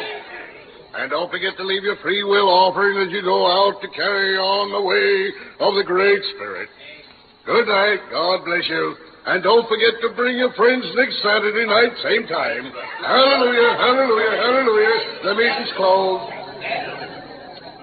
Excuse me, Reverend. Could I? Sorry, brother, sorry. In a little hurry tonight to do the work of the Lord. See you later. God bless you, Reverend. Harriet. Harriet! All right. I heard you. Stop yelling. Well, if you'd answer me, I wouldn't have to yell at you. Well, how did we do? $103. $100? Why, the low-living, tight-fisted... Don't blame them. It's you. Me? Preaching. By the way you were going tonight, you couldn't raise $1 out of a hard shell on its way to perdition. I've been doing all right. You were doing all right. But I'm telling you, you're slipping downhill faster than a pig on a greased runway. Now, look here. No, you listen to me. $103 from a meeting like tonight. You better listen. What do you got to say? I've been doing a lot of thinking. These West Coast amen snorters ain't what they used to be. Working in air plants and all that. They're getting modern ideas fast. All right? Why shouldn't you get modern ideas? I preach from the headlines. Ain't enough. Charlie, we got to throw off the old coat like a rattlesnake in the spring. What do you mean? Don't be a thicker head than you are. We got to go out of business and come back into business again. Talk words. Just this. Electronics. Huh? Electronics. I've been giving it a lot of thinking. Everybody's talking about electronics. Radio and that television and that new thing, radar. Electronics. That's what they're thinking about, and that's what we'll give them. Well, keep talking. This is the night we're starting over. Close right down, move right out, and start up someplace else. Long Beach or San Diego. New start with a new name. Well? The electronical pathway to the cosmos. Ah. Don't look down your nose at me. I'm talking sense. The electronical pathway to the cosmos. That's scientific. Fill the stage full of electrical stuff. Sparks shooting around. Sparks rising up to heaven, going up to heaven. Ride the sparks to the fountainhead of all the cosmos. Hey, that's something. Give 'em membership pins. Yeah. Made like jagged lightning. Sure. Pins to wear $5 cash to show that they're a member of the Electronical Society of the Cosmos. The Electronical Society of the Cosmos. Harriet, I see it now. Jagged lightning crashing down on sinners, burning sparks, lifting the repenting sinners up to the highest pinnacle of the highest cosmos. The Bible seen through the eyes of modern science, through electronics. Hallelujah, amen. That's it. We're in business.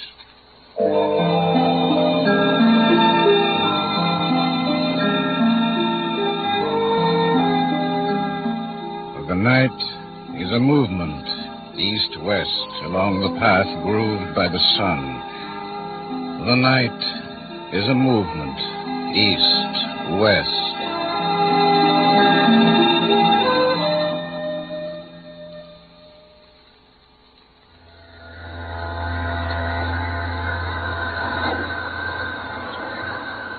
What time is it? Huh? Almost 1:30.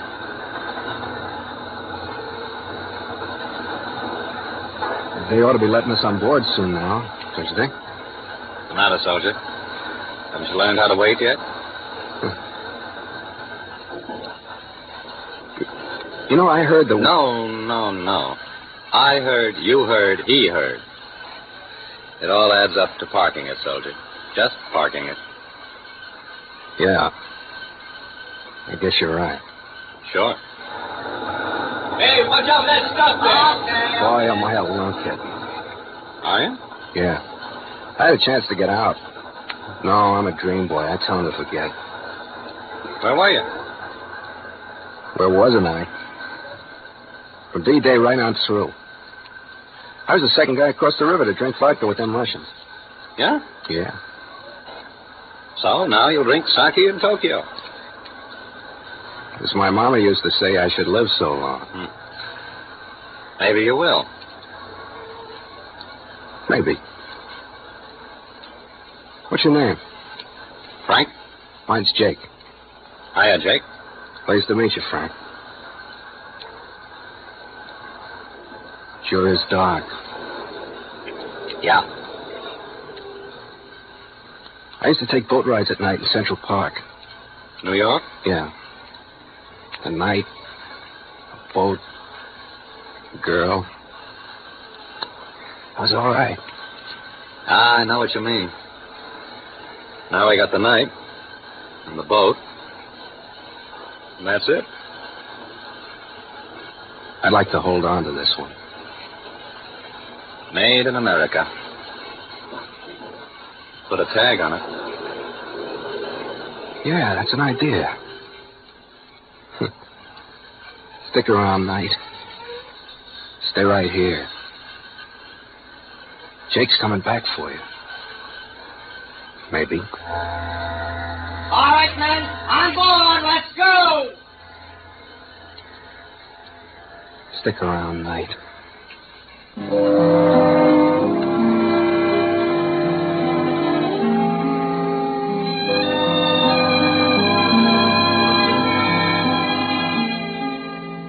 The land is in darkness. The day, once capering with the promise of its allotted hours, has gone, creeping agedly over the edge of the sky. Night, soft veiling, lies thickly over the cities, county seats, towns, and villages, over the plantations, ranches, farms, and homesteads, over the mountains, buttes, dunes, knolls, over the rivers, lakes, the bays and harbors. Through a whisper of time, the night is on the land.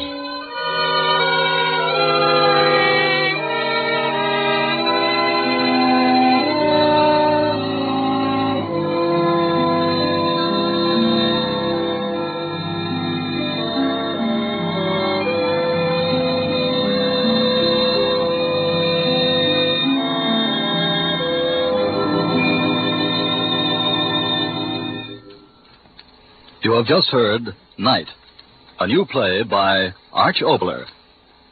The original musical score was composed and conducted by David Raxon. The narrator was Theodore von Eltz. The cast, in the order of their appearance, were Gloria Blondell, Frank Martin, Therese Lyon, Griff Barnett, Edmund MacDonald, Barney James, Roseanne Murray, Everett Allen, Dorothy Scott, Joe Granby, and Bruce Elliott. Next week, through the cooperation of Lester Cowan Productions, the play will be Mr. Pyle, based on the writings of America's beloved war correspondent, the late Ernie Pyle. The starring player will be Mr. Burgess Meredith. This will be the 10th in a special series of plays written, produced, and directed for the Mutual Broadcasting System by Arch Oboler.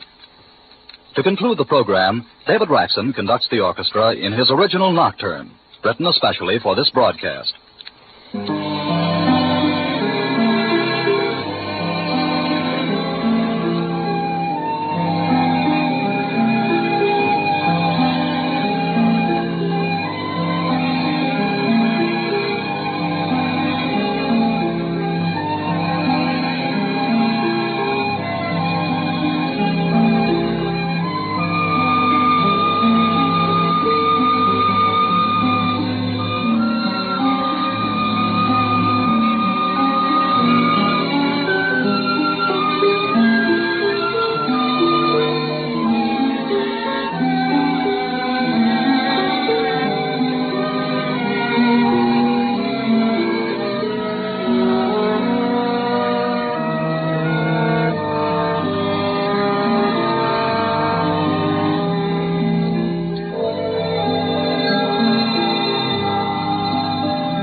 This is the Mutual Broadcasting System.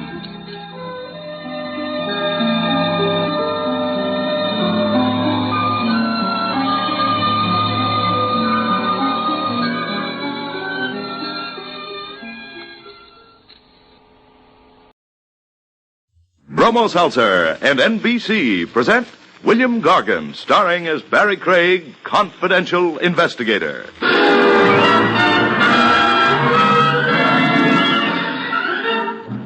There's a familiar saying which goes, give a rogue enough rope and he'll hang himself. The theory holds fine except in one instance. What if the chap doling out the rope happens to be the hangman?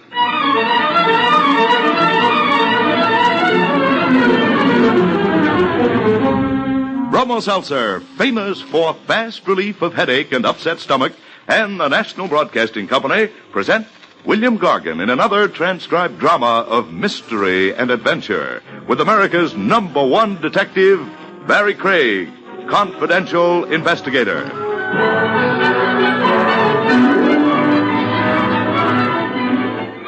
This is Bill Gargan. Before I tell you about tonight's story, which I call Behold a Corpse, here is a message from Bromo Seltzer, famous for fast relief of upset stomach as well as headache. Miss Jordan, report to clinic. Miss Jordan, report to clinic. Miss Jordan. In recent clinical research, nurses reported that sparkling, refreshing Bromo Seltzer relieved distress of stomach acidity and nervous indigestion better, more effectively than other leading upset stomach remedies tested. You see, Bromo Seltzer contains sodium citrate, one of the finest ingredients known to doctors for the relief of acid indigestion. And only Bromo Seltzer gently relieves nervous tension so often associated with upset stomach. Next time you have acid indigestion, take Bromo Seltzer. Like so many nurses, you too may agree. For upset stomach, Bromo Seltzer works best. Remember, for prompt relief of stomach acidity as well as headache, take sparkling, refreshing Bromo Seltzer. For best results, use cool water, follow the label, avoid excessive use. And next time your stomach is upset, remember that many nurses report. For upset stomach, Bromo Seltzer works best.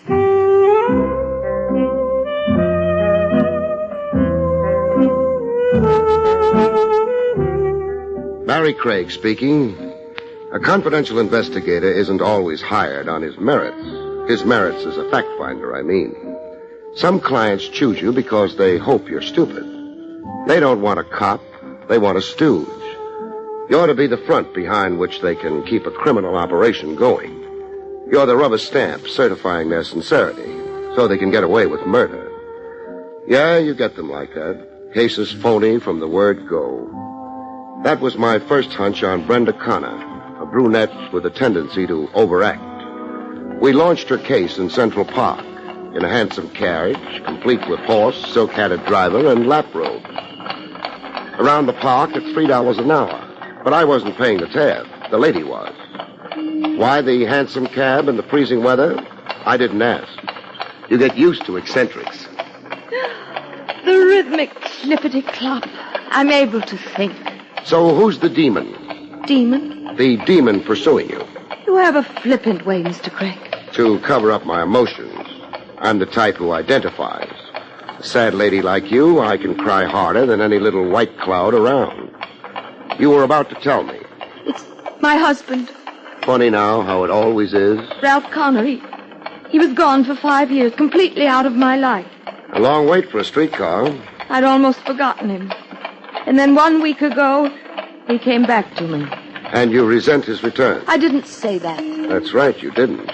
But you don't look overjoyed. No. But it isn't what you think. I have no basic quarrel with my marriage, even despite the separation, but... Throw the punchline. Ralph, this man who's my husband come back. I'm not so sure that it is he.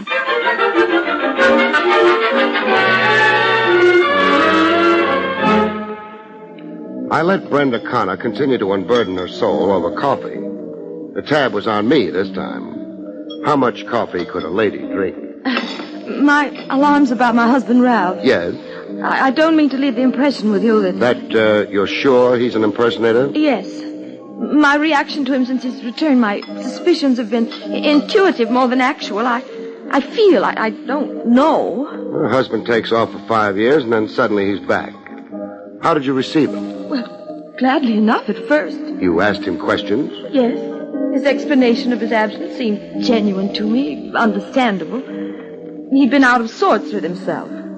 Suddenly 40 and restless, disoriented and neurotic, full of self-dislike, dissatisfaction with the career he'd chosen. Said career?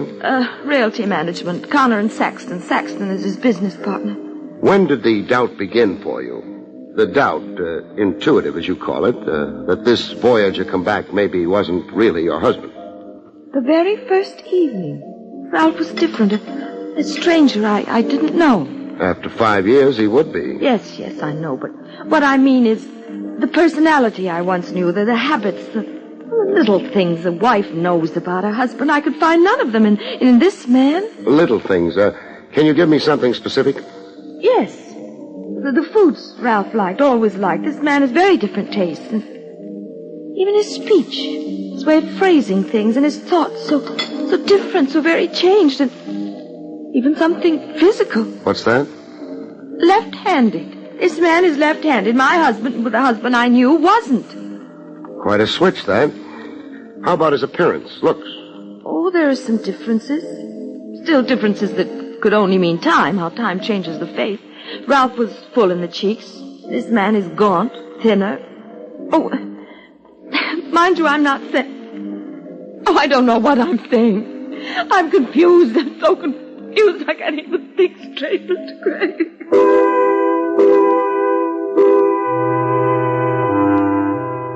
Hooray for confusion. But there was more to it than the lady was telling. There always is. I got a peek into what was omitted in the telling. The time was later that same afternoon. It was raining buckets. I had my formal tie on for a ride over to see the husband, Ralph Connor, firsthand. The great thing about a jalopy, it either starts or it doesn't. Mine wouldn't. Wet wires from the downpour, I figured. But my guess was wrong. There was a gentleman on hand to correct me on it. You only run your battery down, Craig. Get off the starter. A guy on a rain slicker slouched in the back of my car. Nice eyes and an easy grin. And a familiar swell near the left armpit. I knew what that swell was. I had one myself to match it. A gun holster. The wires aren't wet, Craig. There's another reason she won't start. What's that? This. Here. Your rotor. Rotor? You don't know about cars? I know they go or don't go. The rotor belongs under the hood on the engine where the distributor is. I removed it. Why? So your car wouldn't go. Why again? So you'd bum a ride from me. Where are you parked? Right behind you. Come on, I'll chauffeur you. You sound like you know where I'm going. Yeah, I think so. See Ralph Connor. You want to look him over. You're well informed. I took courses in mind reading. Come on, I'll drive you. To Ralph Connor, this is? No, not right away. I've got something else to show you first. You're stalling, Craig. No, I'm thinking. About? The penalty for armed kidnapping. 20 years. Life if you cross state lines. That's the Lindbergh law.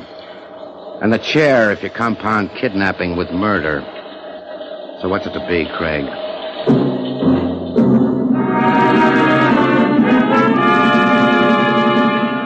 I'd been grabbed at gunpoint before, but this one had a new wrinkle. No violence, no dent in my skull. No impulsive ride to the country. Just a short ride over to Queens, to a roadhouse you had to shove your way into. More people and floor space. A jam at the bar and a jam on the postage stamp dance floor. People laughing it up, people living it up. Look over the dance floor. You see something? Yeah, sweat and suffocation. No, I mean faces. For instance, over there, the brunette swooning all over the He-Man in the plaid shirt. You see her? I see her. You know her? Brenda Connor, my client. Well, that ends my mission. So long, Craig. You're on your own now. Buster, wait. Yeah, Craig? The plaid shirt with my client. He's not Ralph Connor. Married folks don't spend time here with each other. No, he's Chris Cantura.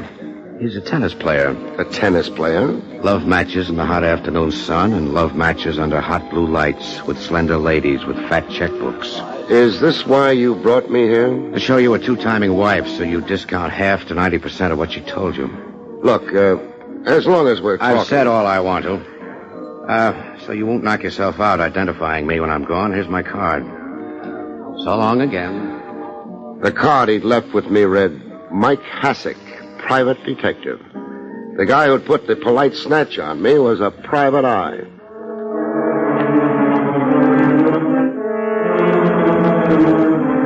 I switched my plans around. You do with new developments. I didn't try to interview Ralph Connor right off. I drove over to his residence to case the place.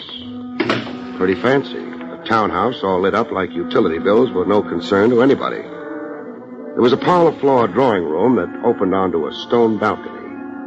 I was enough of a gymnasium genius to make the balcony without setting up too much of a commotion. After 10 minutes of eavesdropping on the rustle of thick oriental carpets, I got to listen to a live show. Brenda Connor and a guy I took to be her ever-loving mister on the other side of the glass. You've got that odd look again, Brenda. Look, Ralph. What odd look? The frail, pale princess in the grip of a nameless terror. Oh, you're being cruel deliberately. Deliberately? To unnerve me. Push me to the edge of reason. Push me... Beyond the edge? Into insanity. Yes. I see. Now suppose you try the shoe. I'd try the shoe. To see how it fits you. What's been your scheme with me? Scheme? I have no scheme. The terrified glances since my return, so nicely timed when company watches, so beautifully acted. And the way you contrived to look at me other times.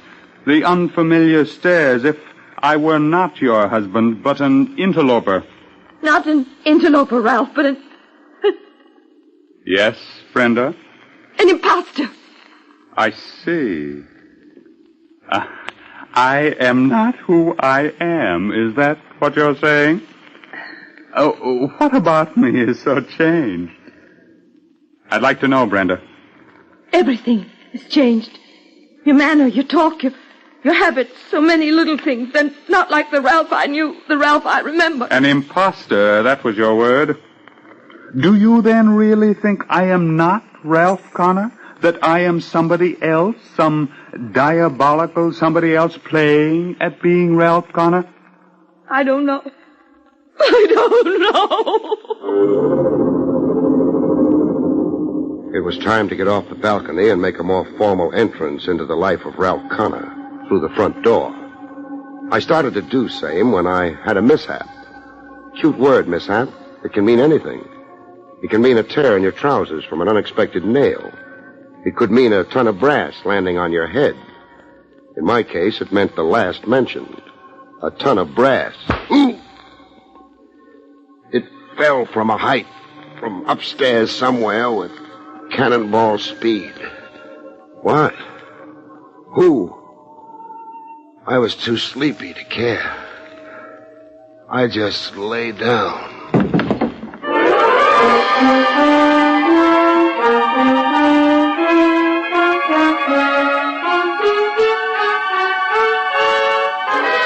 Back to Barrie Craig in just a moment. Our American heritage of freedom is one of our most priceless possessions. Over a large part of the world today, totalitarian government has done away with many of the liberties we have in our country. Indeed, with the whole list of freedoms given us by our Bill of Rights. Freedom of speech in the press, freedom of religion, freedom of assembly, equal treatment under law. Every one of us realizes the vital importance of keeping the liberties we have. But because we often take them for granted, we're not as vigilant in our defense of them as we must be. Keep democracy strong and our American heritage intact by being an active citizen. Serve on school boards, jury panels, and in the government of your community. Combat racial and religious prejudice and all attacks on our liberties from whatever source. Don't be a lazy American. Work for your freedoms. It's the only way to keep them working for you. And now, back to William Gargan, starring as Barrie Craig, confidential investigator.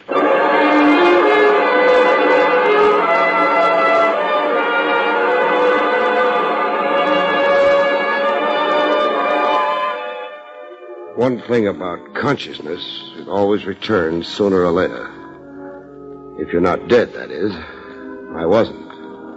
I had proof I wasn't. I could wiggle a finger. When you're dead, you can't. Rigor mortis won't allow it. I was on a couch with a guy slapping cold compresses on my forehead. A guy with nice eyes and an easy smile and wearing a rain slicker indoors.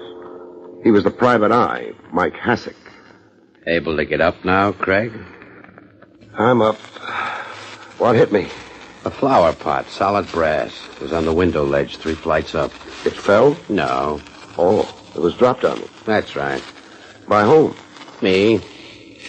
You're working for the Mr. Ralph Connor? That's right. An impersonator. Stand in for the real article. If you want to believe a wacky two-timing wife. I see. Who owns all the loot in the family? So don't answer it. I can guess the way it shapes. My client, Brenda Connor, does. Your client hasn't got a dime. That stuff about Ralph Connor being an impersonator is the malarkey, Craig. Maybe, but answer me this. Can a man who's been right-handed to the age of 40 suddenly turn up left-handed? But don't answer it, Hassick. Think about it while I'm busy somewhere else. You're going to heckle Connor? Maybe. Oh, Hassick. What? Come here to the rear window a minute. Yes? What's outside? The yard. Yeah, it's a backyard. Not much of a drop. Only 10 feet, I'd guess it to be. 10 feet? So what? So one of us has to be discouraged. You've had your whack at me. Now it's turnabout. Craig, let me go. Put me down. Put you down? Sure. Exactly what I intend doing.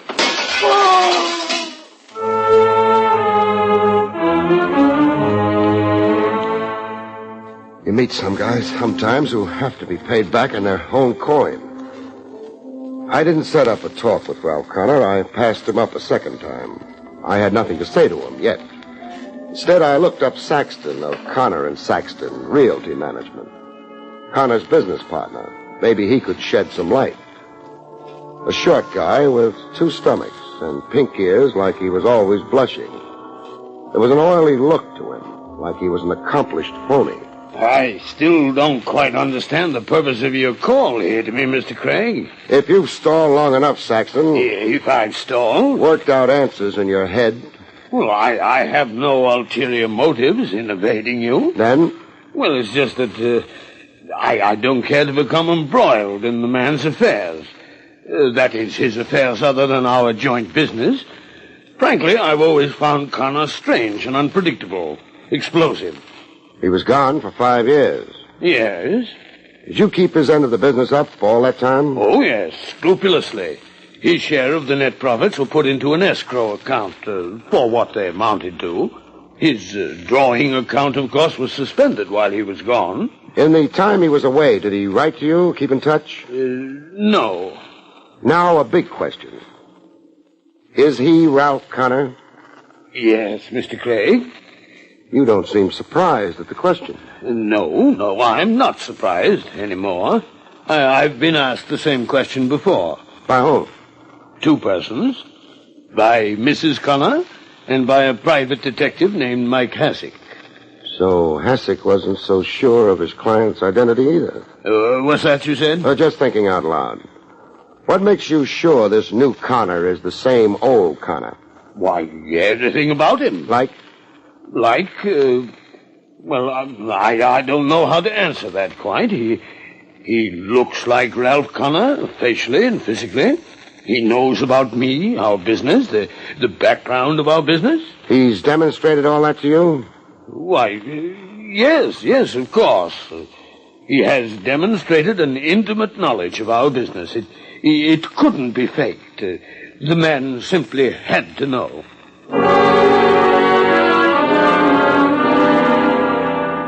Connor was Connor. Only thing, Saxton didn't sell me the notion convincingly enough. I double-checked on Saxton's truthfulness by applying some heat to the office bookkeeper of Connor and Saxton. Why, Mr. Saxton told you outrageous falsehoods. Outrageous! He didn't ring true to me too much. Good I got to you, Mr. what's it again? Pippet. I'm the one to tell the truth. Oh, that's peachy dandy. But, get around to telling it.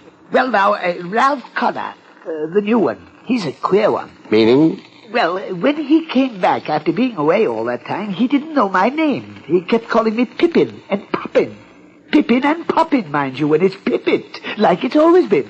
Pretty staggering. And then about the business, he didn't know about the old Cameroon account. He didn't, huh? The biggest account in the Connor Saxton agency, and he didn't even seem to know we had it. Like this wasn't his business. What else? Well, his easy way about money. Tipping me $1 when he sent me out for coffee. The old Ralph Connor only tipped 5 cents. Is the new Ralph Connor also easy about money in other ways? Business ways, for instance. I don't know what you mean. I mean, like not asking for an accounting from Saxton to cover the 5 years Connor was away. Well, there never was an accounting. And Mr. Connor never yet asked for one. Well, you'd know that. You're the bookkeeper. Oh, yes. I'd be the one to know, all right. Is there an escrow account with Connor's share of the profits of the last 5 years in it? Oh, no, there's no escrow account. Well, were there any profits the last 5 years Connor's been away? Oh, yes. Good profits. Business has been very good. How good were the profits? Well, I couldn't say without going over the books. $50,000? Is that close to it? It isn't far from it. And a sharpie like Saxton would have reason to play ball with somebody not the real Connor, but an impersonator. Keep all the accumulated business profits, so long as the new Connor didn't stick his hand out or yell for the DA. Oh, well, I'm afraid now you're getting too deep. Forget it. You've been a great help. You can go back to your books now, Pippin. The name is not Pippet. Oh, my mistake, Poppin. It's Pippet.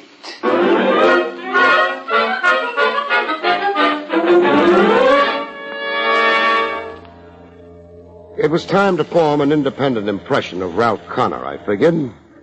The townhouse sat next door to the East River. I'd just gotten to the doorbell when I found myself doing some more eavesdropping. Nothing subtle this time. Anybody for a mile around could eavesdrop along with me. A scream has carrying power. A high-pitched woman's scream.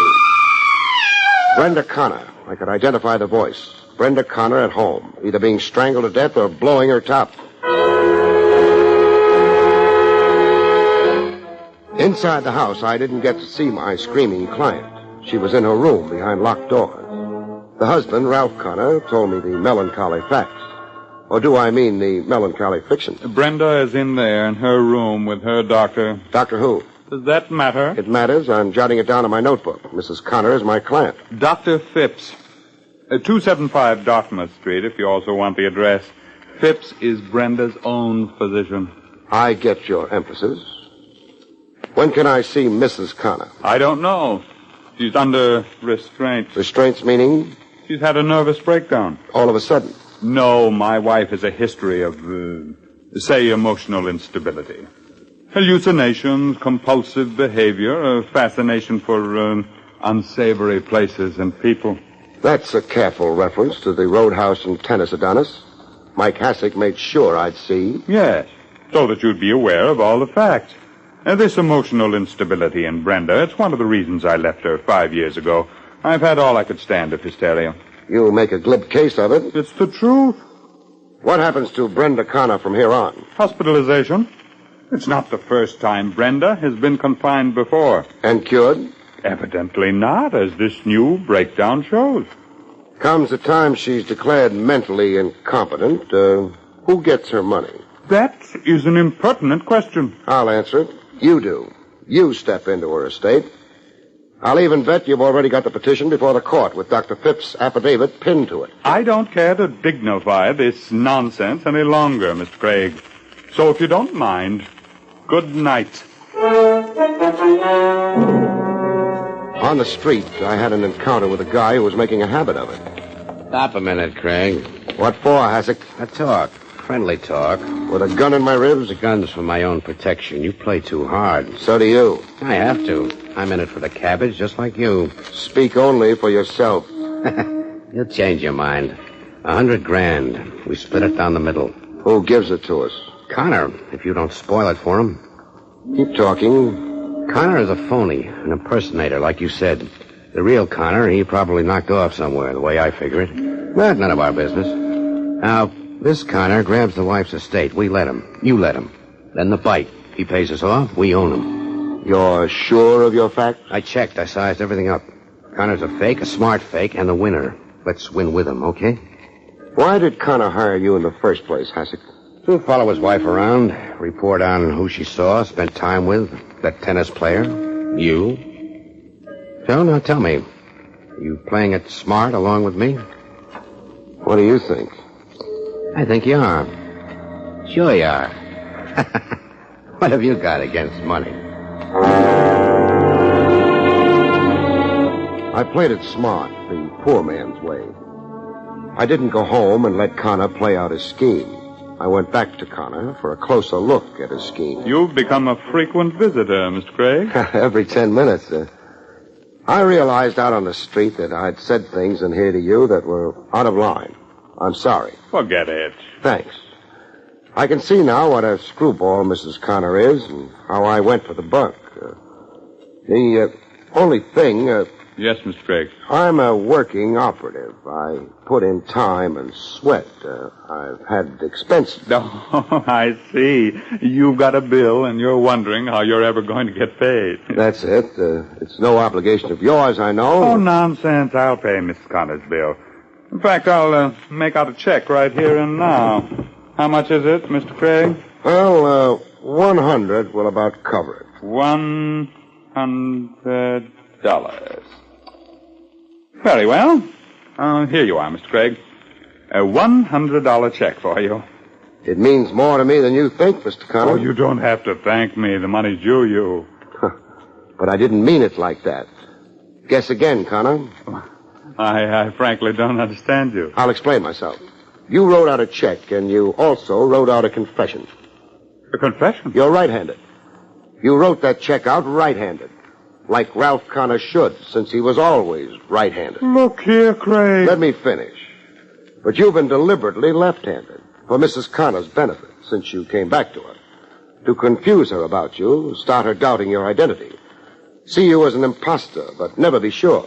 Until she went out of her mind like she has. Well, you can't prove a thing, Craig. All kinds of tricks like that to play on her imagination. You thin down, change your known habits and clothes and foods, your style of talk. All to make an already unstable woman a screaming lunatic. Have her declared mentally incompetent so you could take control of her money and her estate. How big is the estate, Connor? Big, I'd judge it to be. No end of money.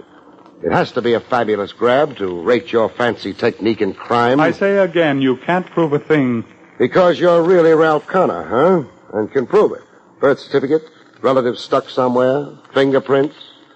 That's what you're gambling on. Why you're so cocksure. You're immune, you figure. Win or lose, you can't lose. Since you're really not an impersonator, but the genuine article. Get your hat anyhow, Connor. My hat? Well, where are we going? To the district attorney's office to see what charge he can fit to your kind of cute scheme. Offhand, I'd say conspiracy. But what do you bet the DA finds a few more in the book?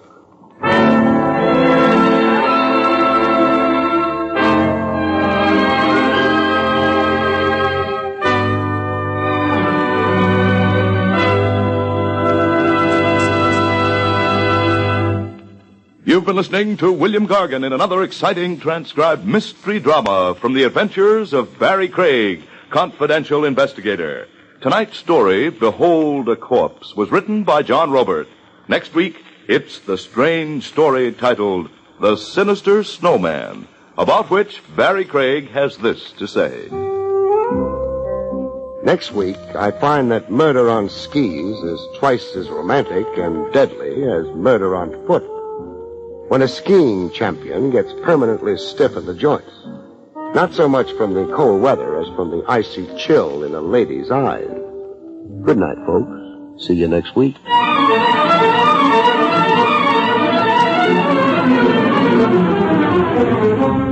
Bromo Seltzer, famous for fast relief of headache and upset stomach, and the National Broadcasting Company have brought you Barrie Craig, confidential investigator, starring William Gargan. Featured in the role of Brenda was Barbara Weeks. Carl Caruso speaking. Tonight enjoy Meet the Press on NBC.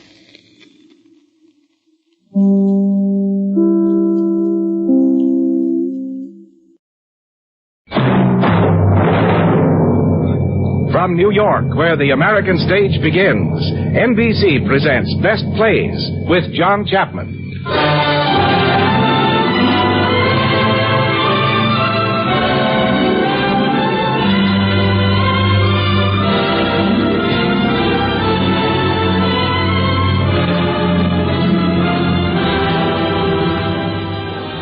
Best Plays, the series of hour-length dramas selected from the outstanding successes of the New York stage. Now, John Chapman, editor of the theatrical yearbook Best Plays and drama critic of the New York Daily News, is here to introduce Herd Hatfield and Victor Jory in Patrick Hamilton's Rope.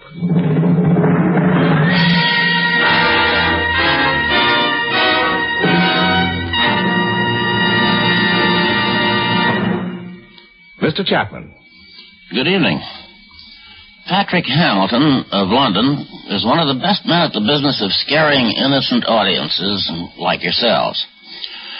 He has a fondness for writing about characters who are somewhat on the lunatic side.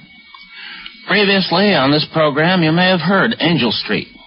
But anyhow, you must know it. And you'll remember the sinister Mr. Manningham who tried to make his wife as crazy as he was.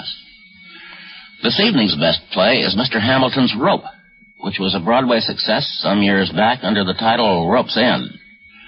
In Rope, we shall meet some rather weird characters and hear some strange events.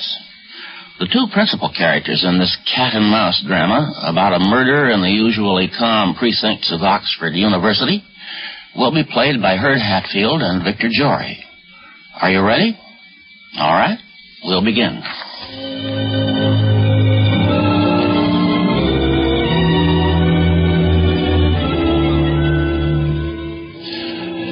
It is dark in the room.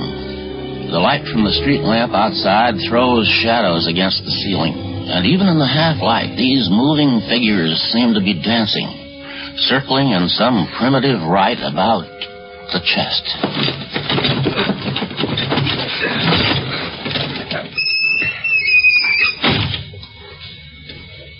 The lock.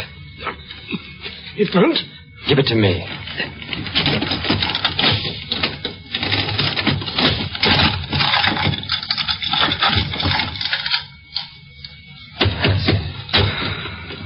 That's it.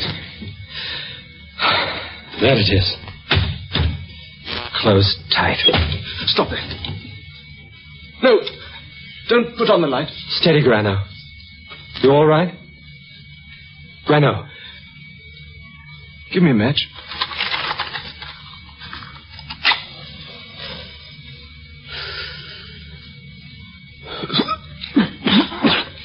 You all right? It's time you pulled yourself together. Brandon, you understand what we've done? Yes. I know what I've done.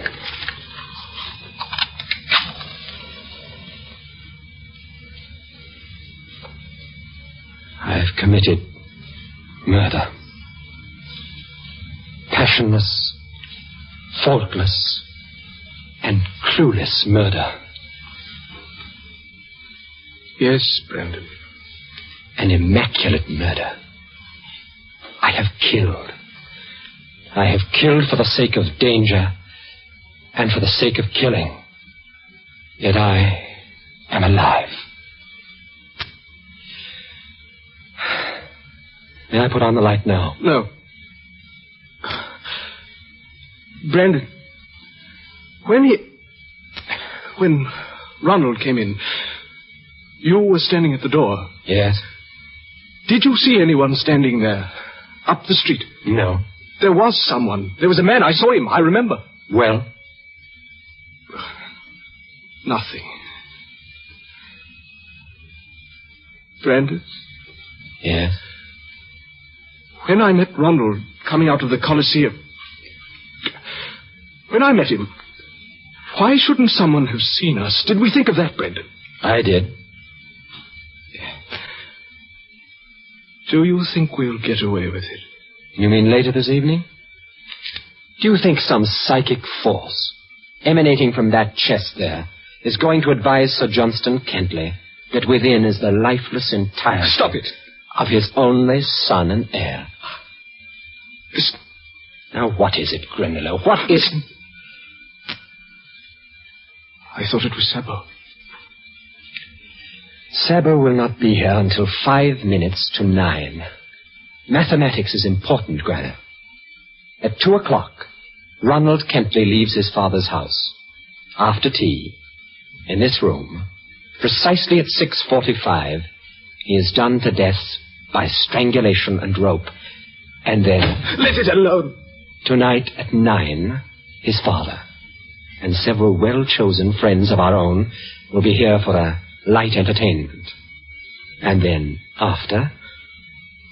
This party isn't a slip, is it, Brandon? My dear Grano, have we not agreed that the entire beauty and piquancy of the evening is in the party itself? At 11, you and I leave by car for Oxford, and our fellow undergraduate here present is never heard from again. That is the perfection of criminality. I am quite lucid, am I not? Yes. The party itself, so far from being our most vulnerable point, is the very apex and consummation of our feat. Consider its ingredients. First, Sir Johnston Kentley, his father. He lends the macabre quality to the evening. And then I... Brent! Answer it. Hello? What? This is Mayfair 6143. What? Brandon, put out that light! Put out Reynolds, that light! Put down the telephone. You're telling London you're afraid. Put it down. That's better. Now, the party. Perfect. Perfect. The father, Kenneth Ragland. I don't like that, Brendan. Ronald's best friend. But that's precisely the pleasure of it. The same youth, the same lack of intelligence. The one dead in the chest, the other alive, unknowing. And Lila, so much in love with him. Brendan, don't touch it. And now we come to Rupert. A very intriguing proposition. A man who might see this thing from our angle, the artistic one. You know, I even toyed with the idea of inviting him to share our dangers. Rupert is a poet, brilliant, capable of comprehending the beauty and the enchantment of this. What time is it? But Rupert remains in as blissful ignorance as the others. The crowning touch, the one man who could appreciate it, is kept in ignorance. We choose not to share with him. May I put on the light now? Go on. I'm all right. I'm better now. I thought you were going to lose your nerve for a moment, Grano. So did I. But I haven't. Easy. Let me alone. Just remember that. You idiot! I told you to clean up in here. What's the matter? Ronald's ticket to the Coliseum. It's caught under this chest here. Help me get it out. It's Terry. Now, wait. I'll lift the chest. All right. How in heaven's name? Granillo, do you realize we could hang on that? Brendan, listen.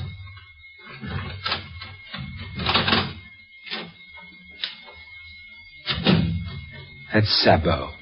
Now quiet yourself and sit down. The ticket. In your pocket. There. In here, Sabo. The evening paper, sir. Thank you. Yes, sir. Grano, you don't want to drink before dinner, do you? But I was... Do you? All right. Excuse me, sir. The table in the dining room, it's covered with books. Yes, you may lay the table here. Here? On the chest. Oh, but I could bring the table from upstairs, sir. Oh, no, set it here. On the chest. Very good, sir. Ah, here we are. Early, whoever it is. In here, sir? Yes, in here. Very good, sir. Hello. This way, sir. Hello, Raglan. Hello there. Oh, I say, I'm terribly sorry. I've come dressed. My fault entirely. Do sit down. I should have explained. We're going up to Oxford tonight. Oh, no. Are you? Drink? We've gin and Italian. We leave tonight about 12. The place is simply covered with books. I see. Here you are. Thanks. You see, I've come into a library. Of course, books aren't entirely your line, are they, Kenneth? No, not really. Only P.G. Woodhouse. An uncle of mine died just lately, and I have his library. It was bestowed on me. It broke up Sir Johnston Kentley. He had his eye on the collection for himself. He'll be here directly. You mean old Kentley lives in Grosvenor Square? Ronnie's father? Yes, Ronnie's father. Of course, you know Ronnie. Oh, rather. You mean you're having Sir Johnson here just to have him grind his teeth with envy over your books? On the contrary, I'm going to let him have exactly what he wants, provided I don't want it.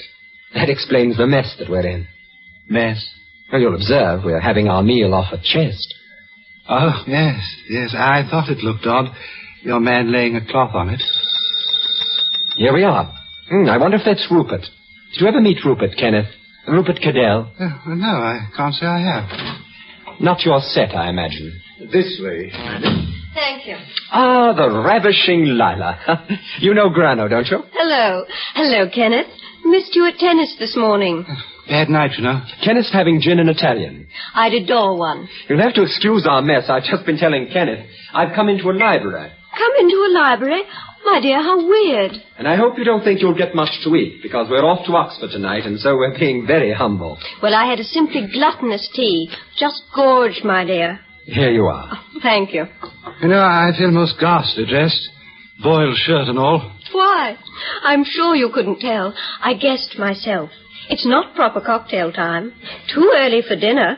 The whole thing is weird and mysterious. What do you mean, weird and mysterious? Well, what? Don't you think it is? I mean, well, I just feel it is. Here we are. I'll bet that's old Kentley. I didn't know you were having Ronnie's father. Oh, yes. He's to look at the books. How do you do, Grinello? Brandon? How do you do? Lila, where's my son? I'm sure I haven't the faintest, Sir Johnston. Is he coming here? I don't think so. I couldn't get in touch with him. Gin and Italian, Sir Johnston. What? Oh, certainly not. Won't you sit down, Sir Johnston, this armchair? We're going to feed from the chest, as it were. You'll be quite close to it here. The chest? It's not a Cassoni, is it? Perhaps if I look more closely... No, sir, it's not genuine. It's a reproduction, but it's rather a nice piece. Do you like it? Huh? Oh, yeah, I suppose so. Now, those books I'm to see, where are they? They're in the other room, the dining room. There's more space in there. I shall be interested to see them. Wickham had a remarkable lot of Shakespeareana. Well, I'm afraid the folios were sold off before he died. Oh, pity. But there's a deal of Baconian stuff. I'm told it's very fine. Hello, Brandon. Am I late? Rupert, the last as usual. Do come in. I'll keep my stick, sir, Bo. Oh, of course. I'm sorry, sir. Mr. Cadell, Sir Johnson Kentley. How do you do? Kenneth Raglan. How do you do? Miss Arden. How do you do? Tell me, have I come dressed or undressed? Oh, I see there's several shades of opinion. I wasn't able to inquire. Well, what's this? A chest. We're having supper off a chest, Rupert. Oh, are we? Yes. Why? Because it's a very nice chest. And because the table in the dining room is covered with books. Rupert, aren't you going to have a cocktail? No, thank you. I've had 4 already. Sabo, I'll ring when we're through and you make clear. Very good, sir. When do we begin the meal, Brandon? Personally, I'm famished. We've been waiting for you, Rupert. Now, there are lots of plates and knives and sandwiches, caviar and whatnot. Now gather round and help yourselves. I suppose I could manage a little. Cucumbers. Thank you. That's delicious. Caviar, too, if I Are you the great Cadell, then? The great Cadell, sir?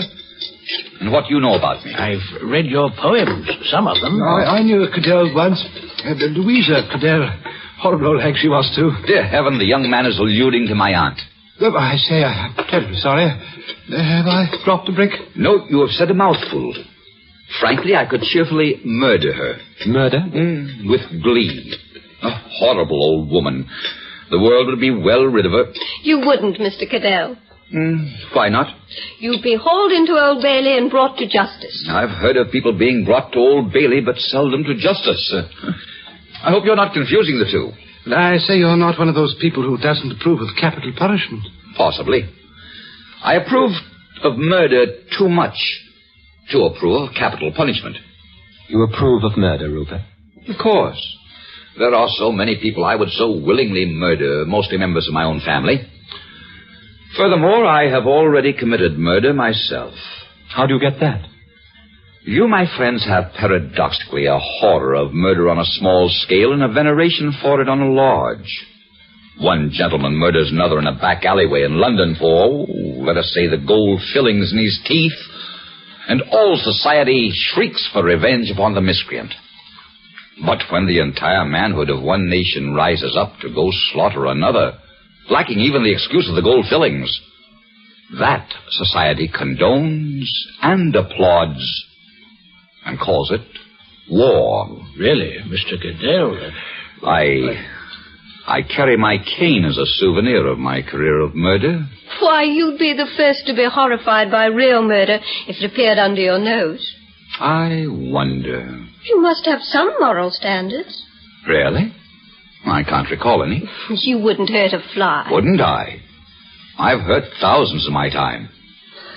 Tell me, Miss Arden, have you moral standards? Lila? Oh, she believes in the 10 Commandments. Oh, surely not. Why? What's wrong with the 10 Commandments? Nothing whatever. I have no doubt they were of profound significance to the nomadic needs of the tribe to which they were delivered. Their inadequacy for today must be sufficient to condemn them. I don't believe it's possible to observe a one of them. The only one I'm sincerely capable of adhering to is that little stricture concerning my neighbor's ox and my neighbor's ass. And I don't believe I've got a neighbor so equipped. Although it might be different if I lived in a rural area. Oh, no, I'm afraid I approve of murder most heartily. And, spilled the wine. Look, must we eat on this chest? I'm afraid so, Rupert. Let me pour you another glass. Well, thank you.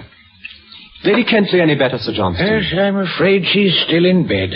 And how's Ronald getting on? Merely idling, just like you and Granillo here. Does he like it, or does he want to get back to Oxford? Oh, Granillo, he doesn't want to get back. He has a great time. Do I remember seeing Ronald's portrait in the papers recently? Something about winning the high jump or some other form of violent exercise. That's right. Oh, yes, I do remember. I remember quite well. There was a picture of me right next to it. Was there?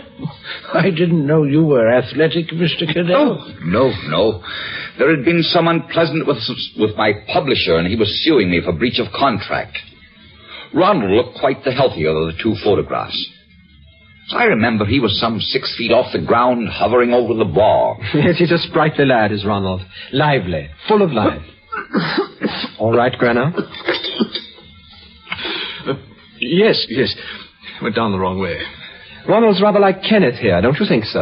Good heavens, no. But he is. Oh, in what way? Well, he's a sort of general youthfulness. Ronald's rather like Kenneth here, don't you think so? Good heavens, no. But he is. Oh, in what way? Well, he's a sort of general youthfulness, too. I'm afraid they won't feel like that for long, though. No, they won't. Poor chaps. Now, look here, Brandon. Oh, don't quarrel with him, Raglan. The rest of us envy your clear-eyed youth and certain physical well-being. I had not realized the pleasure of mere walking until I found it necessary to hobble. I say, you really don't... I mean, you'd hardly notice the... Don't concern yourself, Raglan. In artistic circles, a limp is considered an asset. It sets one off. But really, I didn't mean to... You see what I mean? The same youthful clumsiness. Puppies gambling amidst the porcelain. You share that quality with Ronald, Kenneth. Youth. Youth? I'd say they were infantile. Ronald's only passion in holiday time was the movies. When I saw him at lunch, he was off to the Coliseum. Oh?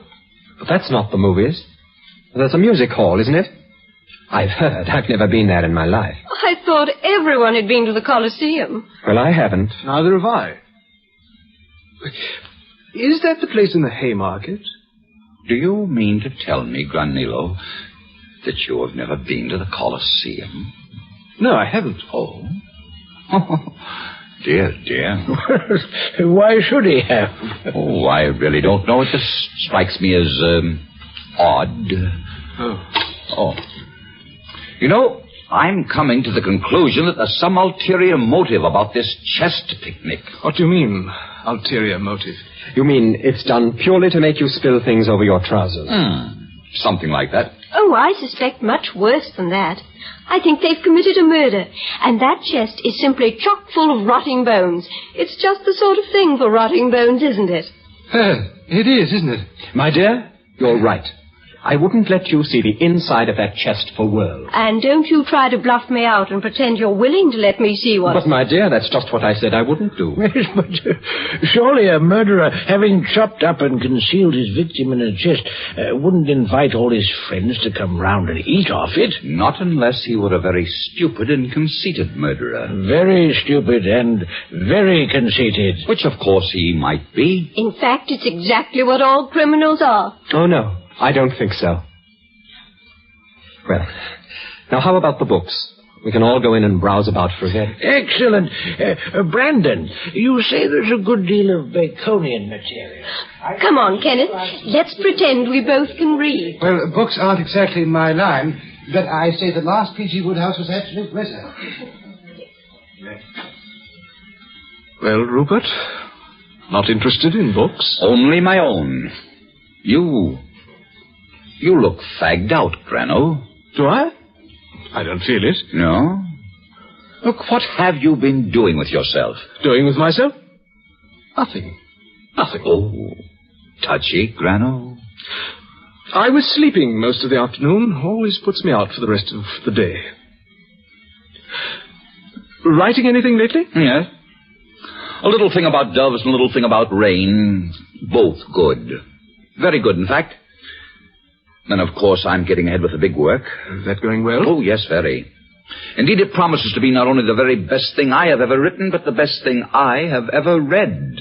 May I have that ashtray, if you don't mind? I'll just reach across you. Oh, I'm sorry. Sorry to have bumped into you. No. So, you and Brandon leave tonight for Oxford. That's right. Arriving about 3 a.m. Peculiar form of enjoyment. Why? Lovely moonlight night. Moonlight, it's raining. It's not. Open the window and see. It is coming down. It's quite a dismal night, in fact. On such a night as this, there should be portents. Blood in the streets, you know. What do you mean, blood? Classical illusion. Oh. Would you want another, Rupert? No, you go ahead. A night like this demands a stiff bracer, eh, Grano?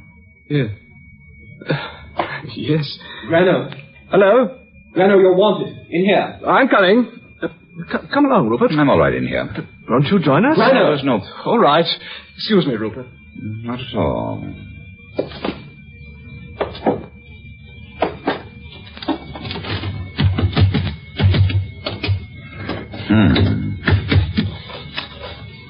Odd.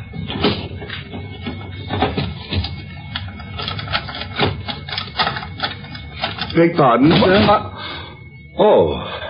Yes, Sabo? I must clear, sir. I'll go right ahead. Thank you, sir. It's going to be a dirty night, Sabo? Yes, sir. I suppose Mr. Brandon's still going? I suppose so, sir. Can I pour you some more coffee, Mr. Cadell? No, thank you. Have you been getting into trouble lately, Sabo? Trouble, sir? Yeah. Trouble? What kind of trouble, sir? Why? Have you a selection? Indeed, sir, life is full of trouble. I mean with your employers. Me, sir? No, sir. Why should you think so, sir? Well, I telephoned this house at 7:45, and I heard most hysterical noises. Noises, sir? I was wondering whether you were the cause of it. No, sir.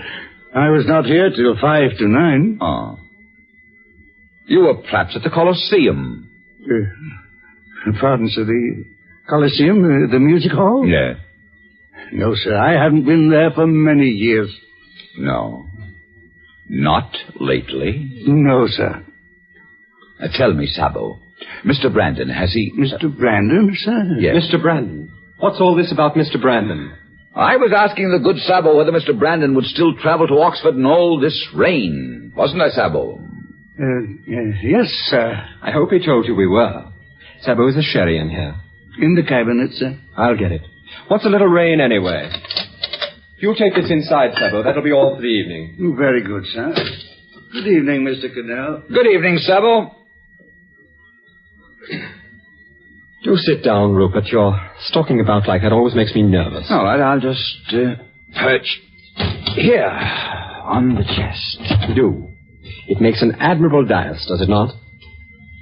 Brandon, I just thought of something rather queer. Queer?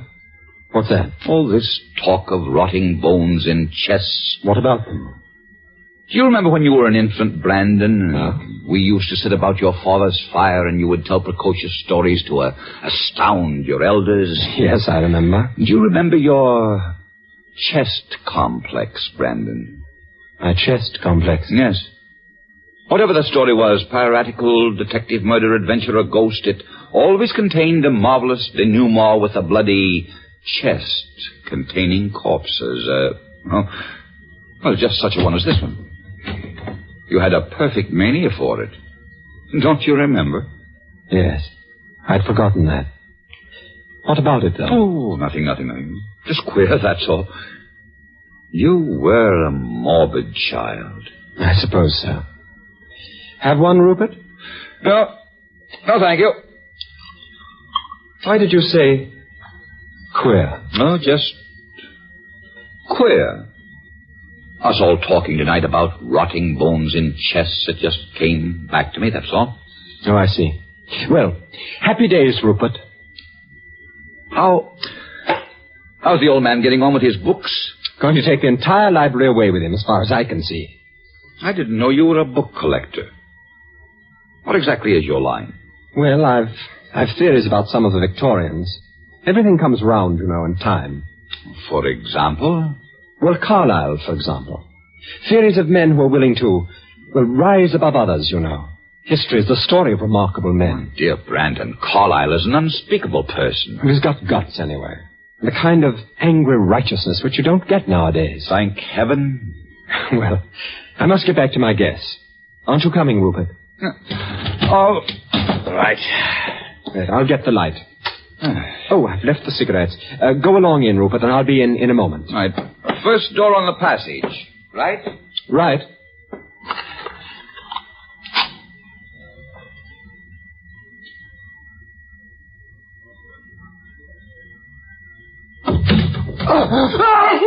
Grano, what the devil are you doing in here?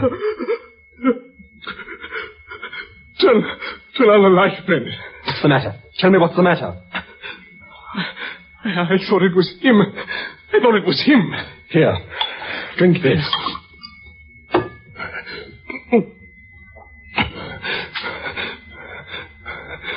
Why were you sitting here? Why were you trying to frighten me? I wasn't trying to frighten you. I wasn't even sure it was you. Why did you want to sneak in like that? You got what you deserved. Hang you, you've upset me. I wanted to see if everything was all right. Oh, I'm sorry. I'll be all right. Give me some more of it. Get hold of yourself. Don't get drunk on that. What's the matter? Pull yourself together. Come on. You can stop it if you want to. Brando, come on.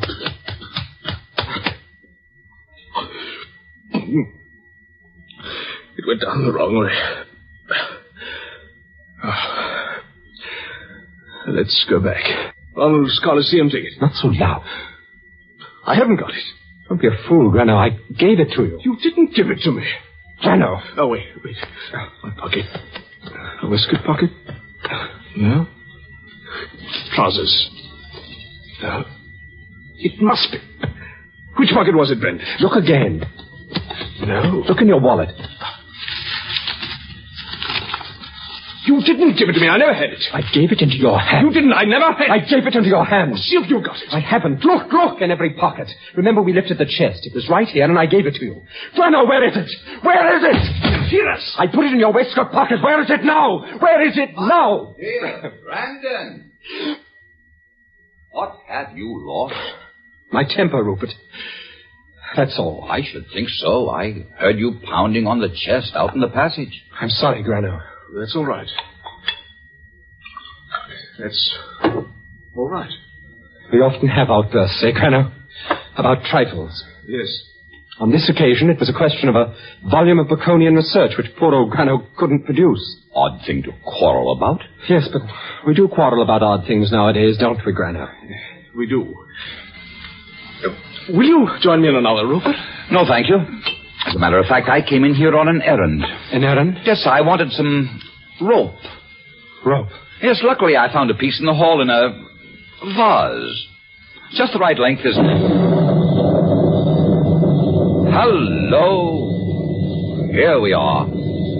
I thought it was coming.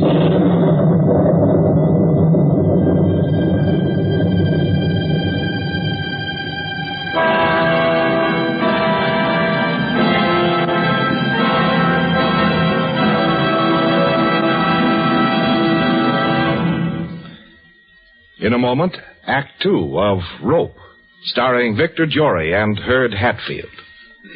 This is NBC, the National Broadcasting Company. You're listening Victor Jory and Herd Hatfield. And here is your host, drama critic John Chapman. It's time to return to our sinister room and the even more sinister chest.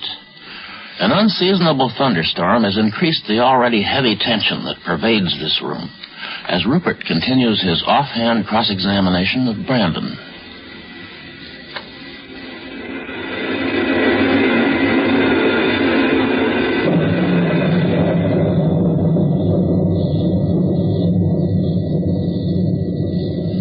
Well, quite a storm, eh, Brandon? What did you want that rope for, Rupert?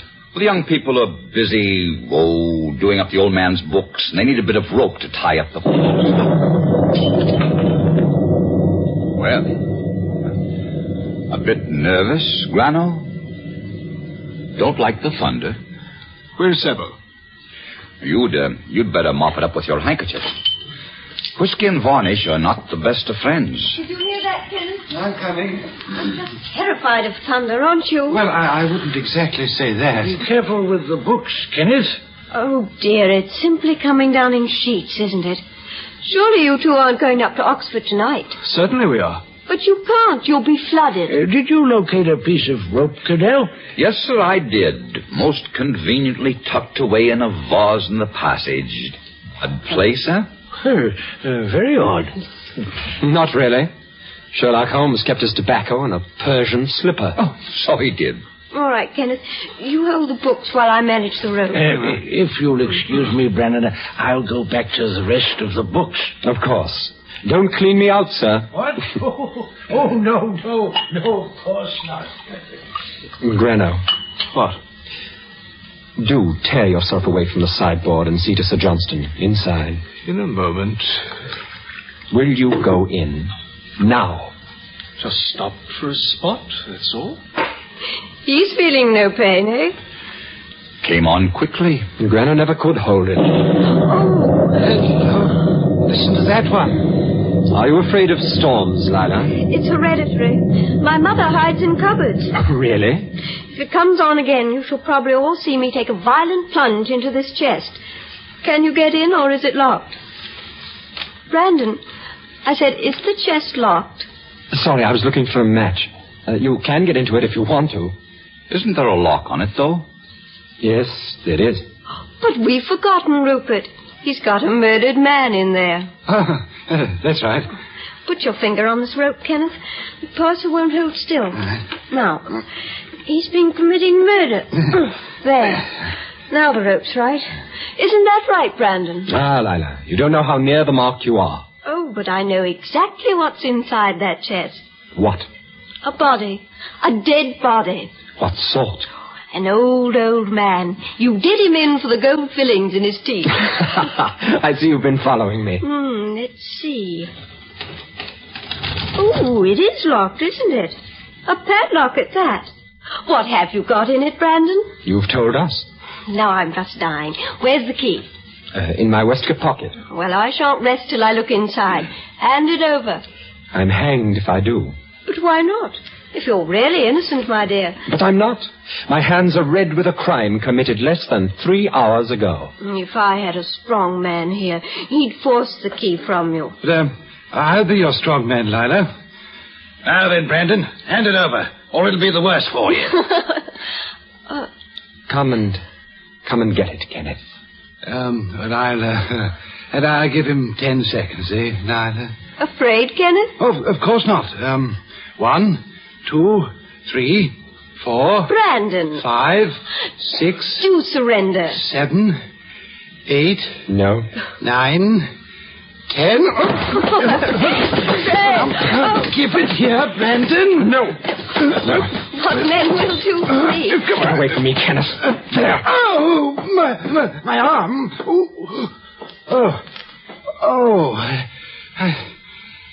I say, Brandon, you could have broken my arm, you know. Gave it an absolutely foul tug. Kenneth, I'm so sorry. Really.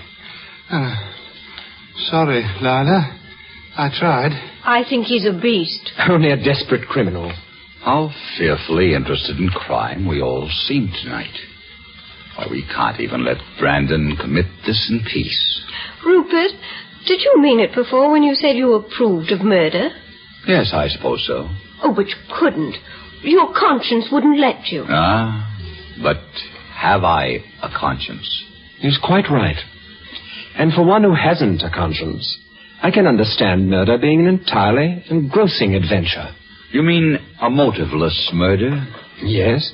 Doing someone in for fun. What a peculiar notion of fun. The only trouble with that sort of thing is you're bound to be found out. Why should you be found out? Because, my dear Brandon, it would not be motiveless at all. It would have a quite clear motive, vanity. Such a criminal would be quite unable to keep from talking about it. He can't. He won't hide. He wants to boast. To give himself away, they always do. Suppose your murderer, I mean a really clever, brilliant, and competent murderer, knew that and went out of his way not to be caught. I'm talking of a genius at it. You are.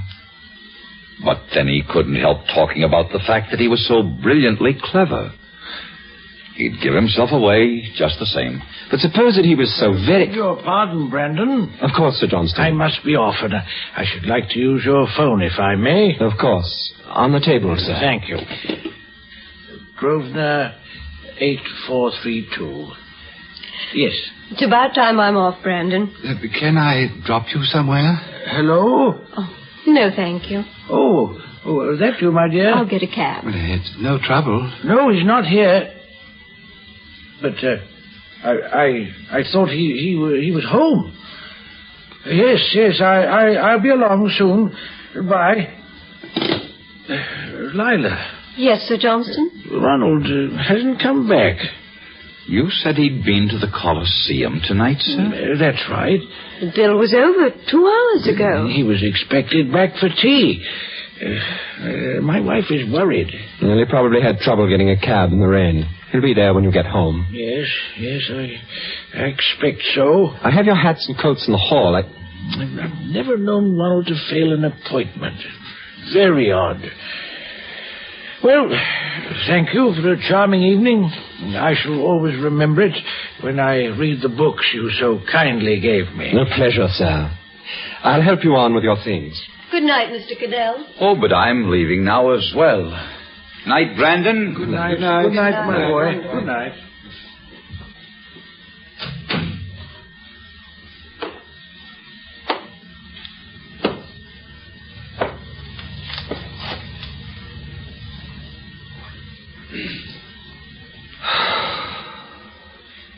They're gone. Gone. Grano, I think I'll sit down. Well, I've got to have another, Brandon.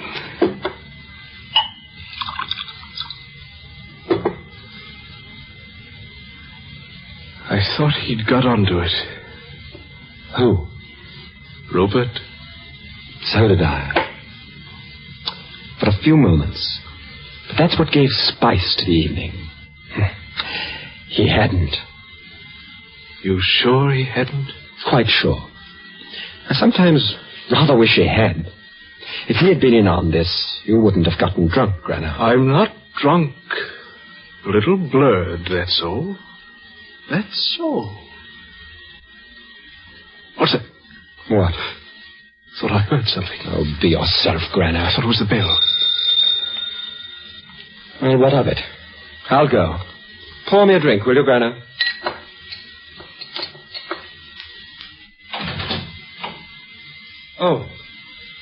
Oh, Rupert. I left my cigarette case, Brandon. I don't suppose you've seen it? No, I haven't. May I come in and look about? Of course. Grano, Rupert's forgotten his cigarette case. As a matter of fact, I thought you might give me another drink. Mind if I sit down? No. Soda, Rupert? A splash. Cigarette, Brandon. Oh, fancy I had the case in my pocket all the time. Oh, here's your drink. Well, would you mind turning off the big light, What's wrong with the light? You see, I'm a creature of half-lights. They make me more comfortable. I hope you're not going to make yourself too comfortable, Rupert. You know we've got to be off before long. Oh, yes. What's the time? 25 to 11. Oh. Well, I expect you're wanting to get rid of me. Not at all, Rupert. I hope not. I'm full of melancholy. And I don't want to go home. You must bear with me.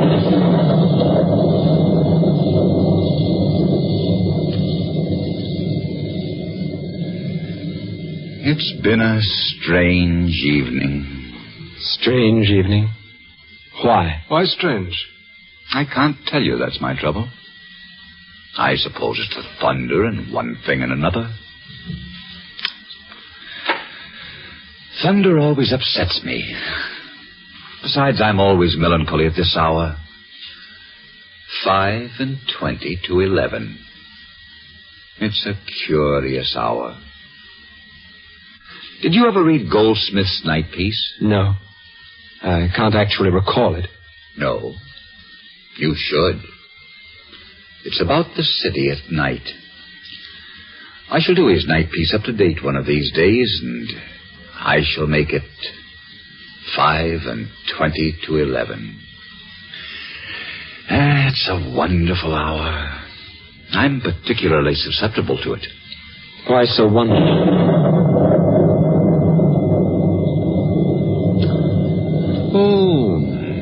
Because it is.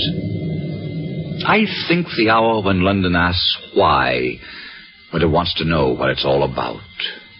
when the tedium and the activity and the folly of pleasure are equally transparent. It is the hour of winking advertisement signs and taxis and buses, traffic blocks. It is the hour when jaded London theatre audiences are settling down in the darkness to the last acts of plays of which they know the denouement only too well.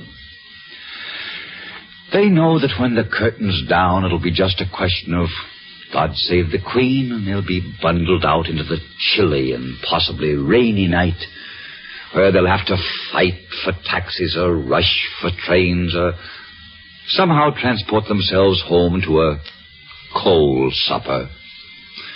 And the prospect of another day, tomorrow, exactly similar to that which has passed.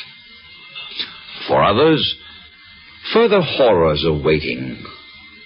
The nightclubs and cabarets have not yet begun, but they will do so very soon. I could enlarge upon the idea indefinitely. 5:20 to 11. A horrible hour. A macabre hour. For it is not only the hour of pleasure ended, it is the hour when pleasure has been found wanting. There. That's what this hour means to me, and it has, moreover, been thundery. 5:20 to 11. Yes, Rupert, but by the time you have finished making your speech, it will be 11 o'clock.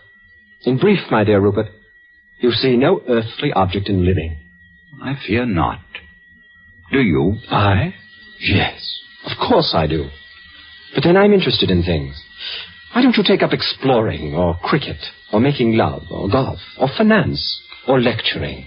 Or, as you suggested this evening, murder. Or, as you say, murder. And now, Rupert, if you've finished your drink, we've really got a bit of packing to do. Can't be so cruel. It's raining out. Can't I have another drink? Certainly, Rupert, but Grano and I really must pack. Well, can't I stay and watch you? You know, I believe you're a bit blotto tonight, too. I wouldn't be a bit surprised. I'll tell you what, I'll stay and see you off. Pour me another drink, Brandon. You've had enough. Mind your own business. Well, Rupert, it doesn't look as if we'll get off with Grano in this state at all. I'm perfectly sober. Grano. Why does he want to stay and see us off? That's what I want to know. My dear Grano, Rupert has no earthly reason for staying. Come along, Rupert, finish up now and let me take care of him. Oh, I've got to go then. What do you mean, Rupert? You've got to go. I don't want you to go. You don't? No. All right, then. I'll stay. Don't bother, I'll mix myself another drink.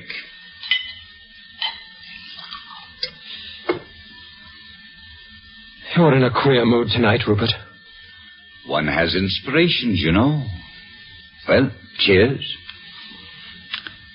I shan't be long now. No hurry. Mind if I clear? You know, I don't feel like driving tonight after all. No, there's something in the air tonight. Did you notice Sir Johnson's exit? No. What about it? Rather subdued, I thought. And pathetic. Oh, Grano, I believe this is yours. What? This little blue ticket to the Coliseum, I fancy. He's got it. Brandon, he's got it. Hold your tongue, Grano. I believe it came from your waistcoat pocket, Grano. No. It was sticking out, you know, and I acquired it from you shortly after. He's got it. He's got it. Quiet, Grano. Quiet. Hold your tongue. Rupert, Grano is obviously upset. Would you oblige me by leaving us? Why don't you tell me your trouble, Brandon? I might be able to help. Are you going, or are you not? No, Brandon. I'm not. You see, I'm rather awkwardly situated. You are something more than that, my friend. Oh? How's that? You are very dangerously situated. Perhaps not. I have a revolver, Brandon. It's loaded. Oh? With the safety off, you observe. I see Besides, I have a far greater weapon here. What's that? A whistle. A policeman gave it to me. think we need a bit of air. And when did he give it to you? Right after I left here. Before I came back for my, cigarette case. He's waiting at the corner within earshot. What do you want from me, Rupert? The truth about this blue ticket and about that chest. The truth? What do you mean? Rupert, if you're hopelessly drunk, you'd better go home. I mean, it's more than suspicion. Brandon, I phoned this house at 9:15 and heard Grano crying there, crying for the dark. Good heavens, what do you suspect? Murder. The murder of Ronald Kentley. Rupert, hear that, Grano. He suspects us of murder. It's too rich. Are you trying to bluff me? Bluff you? You drunken sot. Get on out of here.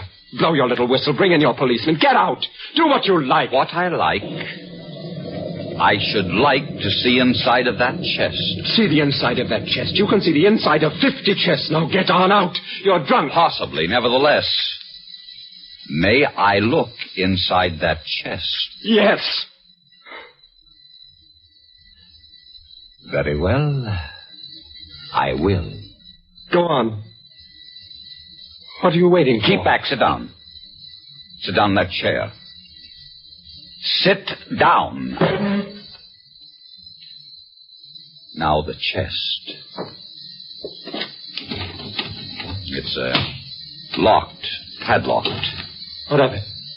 Where's the key? I don't know. Why should I know? Upstairs, I think. Upstairs? Shall I go get it? Stay seated, Brandon, pray. I can shoot the lock off. Must I? Must I? Here's your key. Here. Thank you. Now look, and get what's coming to you. Thank you. Get back in that chair. You'll be sorry, Rupert. You'll be sorry. Sit down.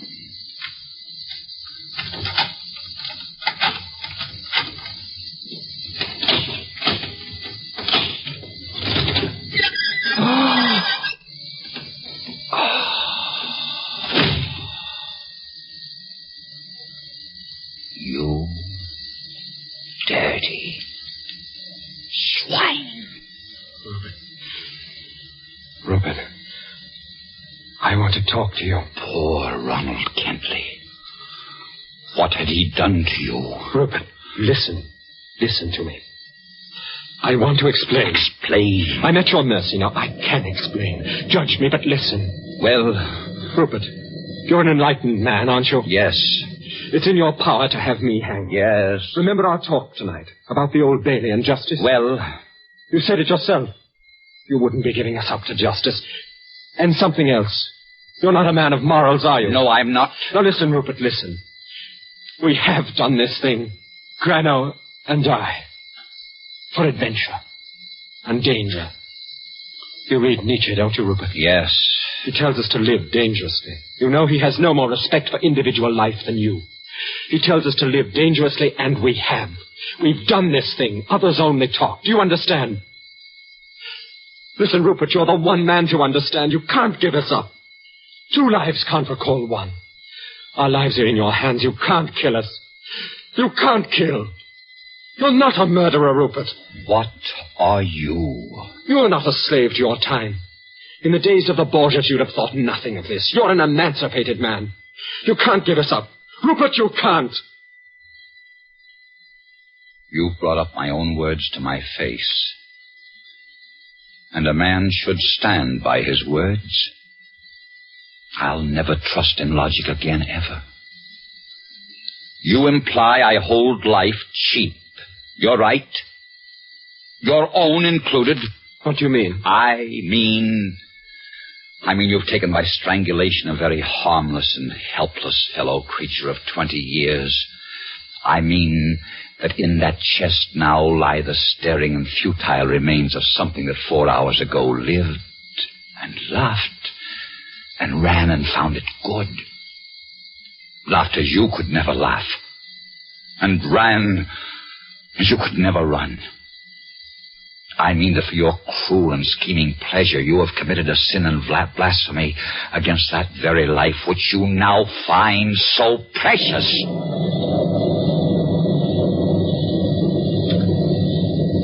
And you have done more than this.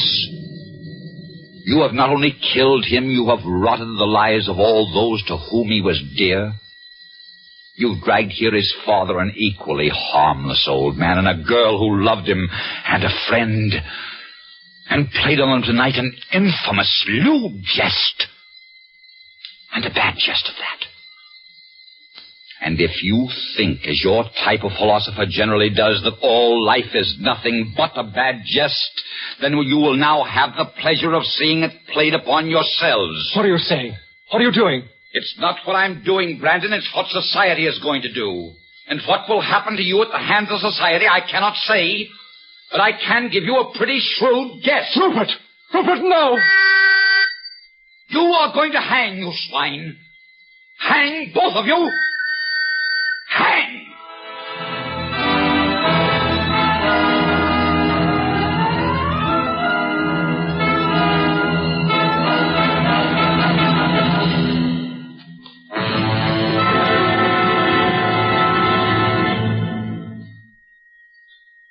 You have just heard the Best Plays production of Rope by Patrick Hamilton, starring Herb Hatfield and Victor Jory.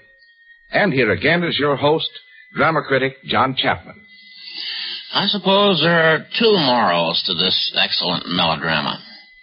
It's been very well played by Mr. Hatfield and Mr. Jory and their company. I'd say that one of the morals is that murder is nasty business. And the other one is that very often it makes for good theater, as it has this evening, I think. And now, let's think about next week. We like to mix our plays up on this program, so the next one will be a comedy. Samson Raffleson's Skylark, which was a great success for the late Gertrude Lawrence and Donald Cook. Mr. Cook will be playing his original role for us, and Miss Lawrence's part will be played by June Havoc. This is Chapman saying goodbye until next Friday.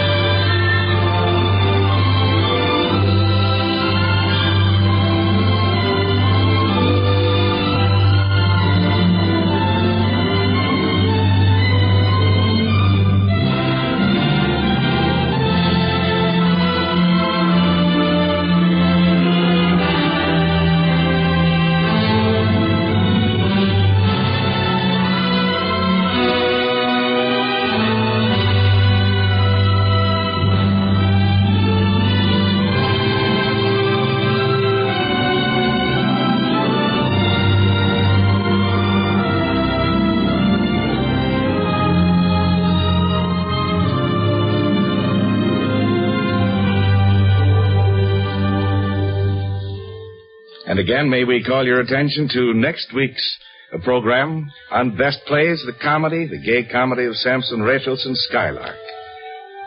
The parts will be played by Donald Cook, who appeared in the original role, and Miss Lawrence's part will be played by June Havoc. You're most cordially invited to attend next week at the same time for Best Plays. Rope by Patrick Hamilton was adapted for radio by Ernest Kenoy. In the cast were Herb Hatfield as Brandon, Victor Jory as Rupert, Lloyd Bachner as Grenolo, William Podmore as Sabot, Ivor Francis as Raglan, Deirdre Owens as Lila, and Guy Spall as Sir Johnston. Best Plays is an NBC production supervised by William Welch and directed by Fred Way. This is Robert Denton speaking.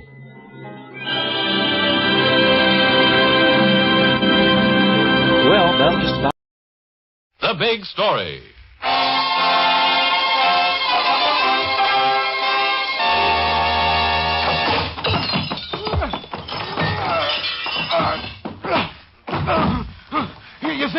You think because I'm an old man I can't hold my own? Well, I'll show you. Don't hit me there again. No, don't.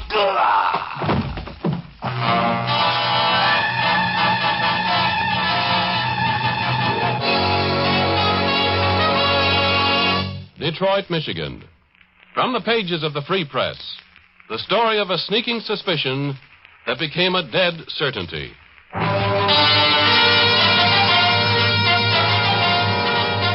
Detroit, Michigan. The story as it actually happened. Kenneth McCormick's story, as he lived it.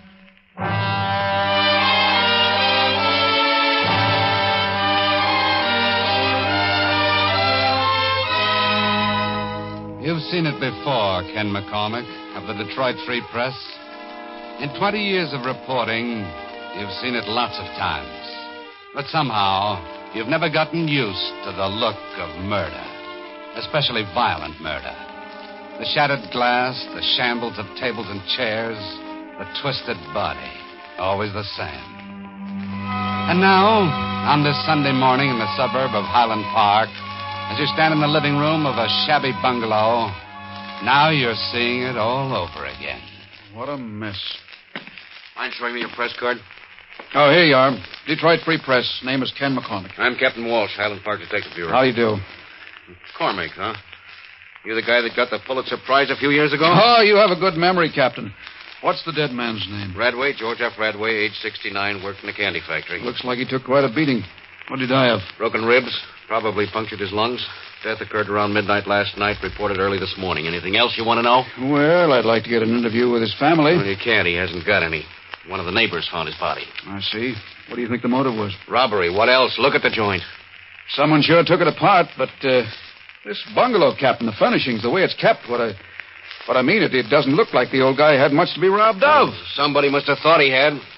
What about all these muddy tracks on the floor? Who knows? Anyone could have made them. Even Radway himself.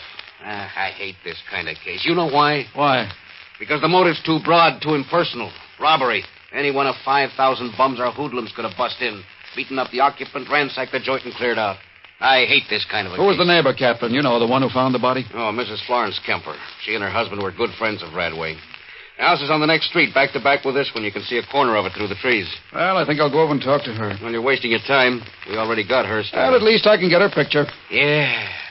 You know, that's what I envy about you newspaper guys. You take a picture, you write a little copy, and as far as you're concerned, that's the end of it. I don't know, Captain. Sometimes it's just the beginning.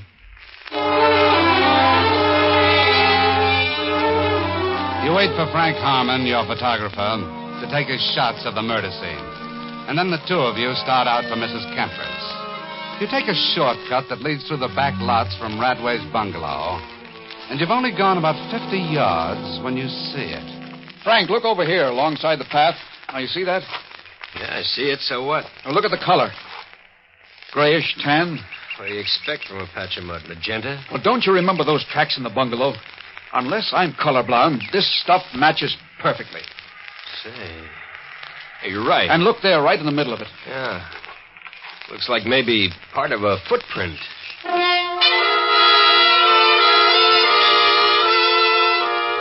You go on to the neighbor's house.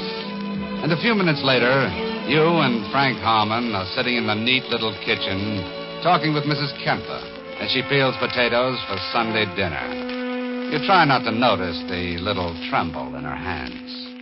You see, my husband and I knew the Radways for years. Ever since his wife died, George, that's Mr. Radway, took most of his meals with us. Just like one of the family. That's why it was such a shock when... We understand, Mrs. Kemper. That's how I came to go over there this morning. Went to call him to breakfast. Didn't he used to come over of his own accord? Mostly, yes, Mr. Harmon, but this morning we were up earlier than usual. Mr. Kemper couldn't sleep. Is your husband around now? Maybe we could talk to him. No. No, Harold's at the 11 o'clock church service. Besides, he wasn't there with me at the bungalow when I... Oh, you were alone then? Yes. Knocked on the back door. Wasn't any answer. Then I looked through the window, and right away I knew something terrible had happened. I could see the place all topsy-turvy, and Mr. Radway lying there, all twisted up. And then you came back here and you phoned the police? Yes. Mrs. Kemper, would you mind if I took a few pictures of you, just sitting here in your kitchen, sort of? Why, I guess I wouldn't mind if you need them. Fine. Just hold it like that, peeling the potatoes. Florence, have you got... Who are these men? What are they doing here? It's all right, Harold. We're from the Detroit Free Press, Mr. Kemper. We just want to... I know what you want. Who asked you in here, anyway? You got no regard for people's feelings? Taking pictures, asking questions? It's all right, Harold. They don't mean any harm. It's all your fault to begin with. I told you, Florence. I told you we shouldn't have reported it. But we had to. I found the body. Someone else would have found him. Someone else could have made the report. But no, you wouldn't listen. And now it's just like I said. Police and reporters swarming all over. I don't mind so much, Harold. Kind of relieves me to talk to him. Maybe you'd feel better, too. I don't want to talk to nobody. My best friend just died. I got some feelings. Even if you wait. I only thought... I'm sorry, Mrs. Kemper. Yeah, we didn't intend Please excuse him. He didn't mean it. He doesn't know what he's saying. Too broken up. Yeah, sure. We understand.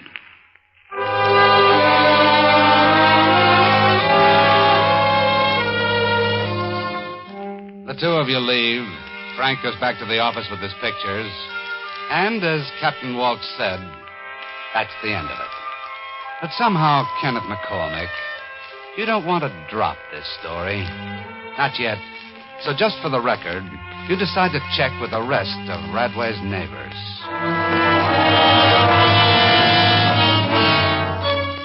Well, now, come to think of it, there was someone looked mighty suspicious. A stranger. Hung around the neighborhood all Saturday afternoon. I should hope to say I did see him. Why, he even came here. Pretended he was a window washer. But I knew it was funny. He was wearing a good brown suit. That's right, a brown suit. Dark hair, medium height, and a pretty heavy build. Was trying to get in that bungalow in the worst way. Come back 3 or 4 times before it was dark.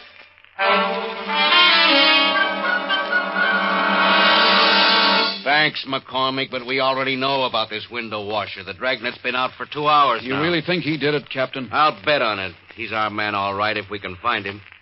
With my luck, that's a question.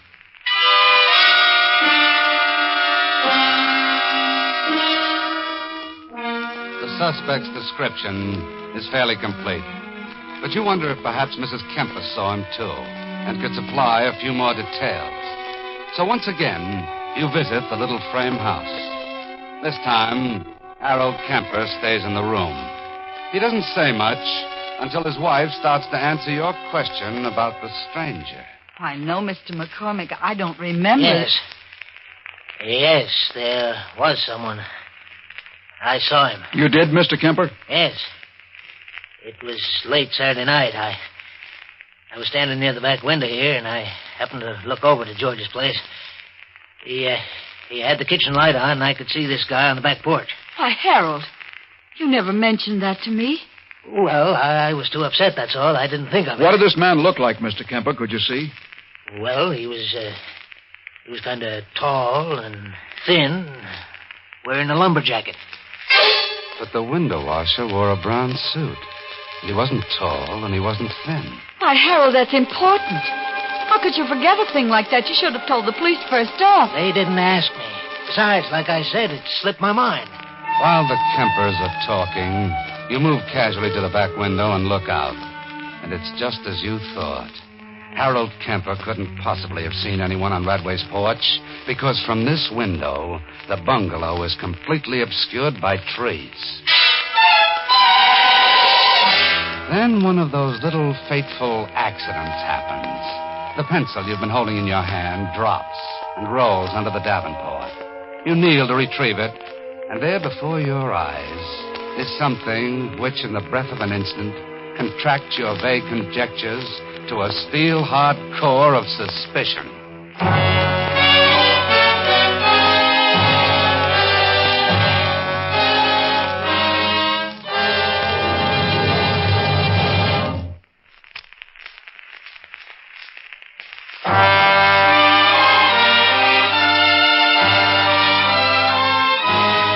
This is Cy Harris, returning as your narrator, and the big story of Kenneth McCormick, as he lived it, and wrote it.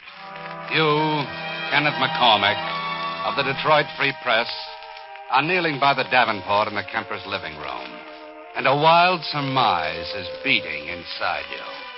For under that Davenport, obviously kicked there in an attempt to conceal them, are several broken clouds of grayish-tan clay. You straighten up with the realization that somehow you've got to get a sample of that clay, a sample you can match with the tracks in the dead man's bungalow. But with the Kempers here in this room, it's out of the question. You'll have to get rid of them, if only for a moment. So you take a long chance.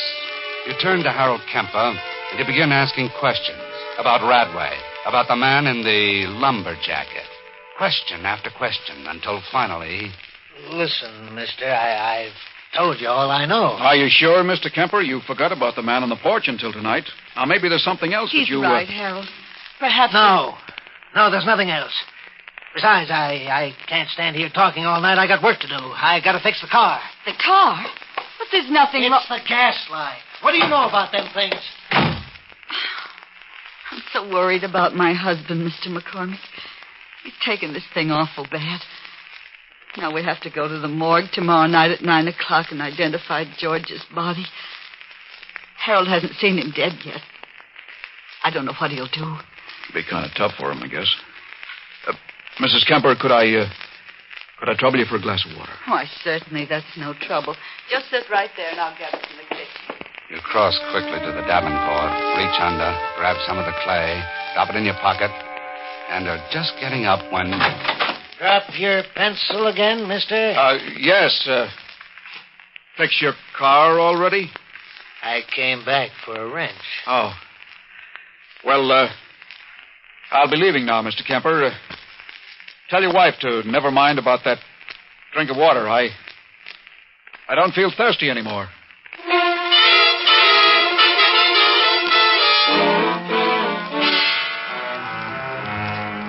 You're way out in left field, McCormick. This Kemper was Radway's best friend. I know that, All Captain, right, but... so you found some clay in his house last night. What does that prove? Look at the samples. Now, here's some from Kemper's.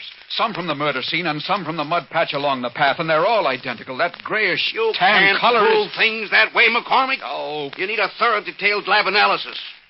I'll send the stuff in, but it doesn't make any difference anyway, because even if it is the same, Kemper could have made those tracks at some other time. Then why did he kick the pieces under his sofa? Why did he try to hide them? Well, maybe he didn't. Maybe his wife just brushed them out of the way. Oh, nuts. His wife is as neat as a pin. She'd clean the dirt up. She wouldn't push it under the furniture. And another thing, if Kemper was such a good friend, why wouldn't he have gone to the bungalow and tried to help Radway after his wife came back and told what she'd seen? Unless he already knew the old man was dead. You can't tell about things like that. Maybe the guy gets sick at the sight of blood. A lot of people do. Yeah, sure. Kemper's a respectable citizen. I'm not going to pull him in on your hunch and leave myself open to a charge of false arrest. No, sir. Oh, well, I just thought you could... We got a lead now. We know the motive was robbery, and we know why. There was a rumor all over the neighborhood that Radway kept money in his house. You can bet that window washer heard it, too. As soon as we roust him, the case will be in the bag.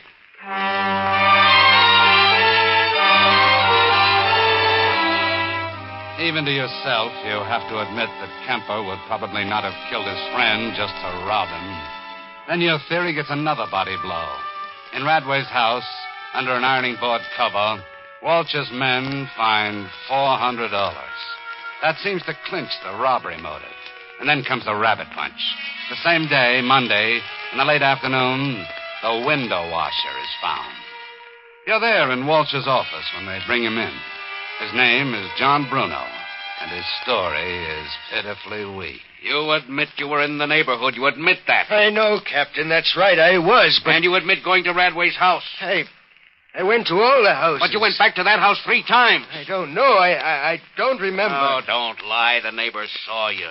Now, why'd you go back there for, Bruno? Why? I don't know. I guess because nobody was home the first times. I don't know. Well, where'd you go after it got dark?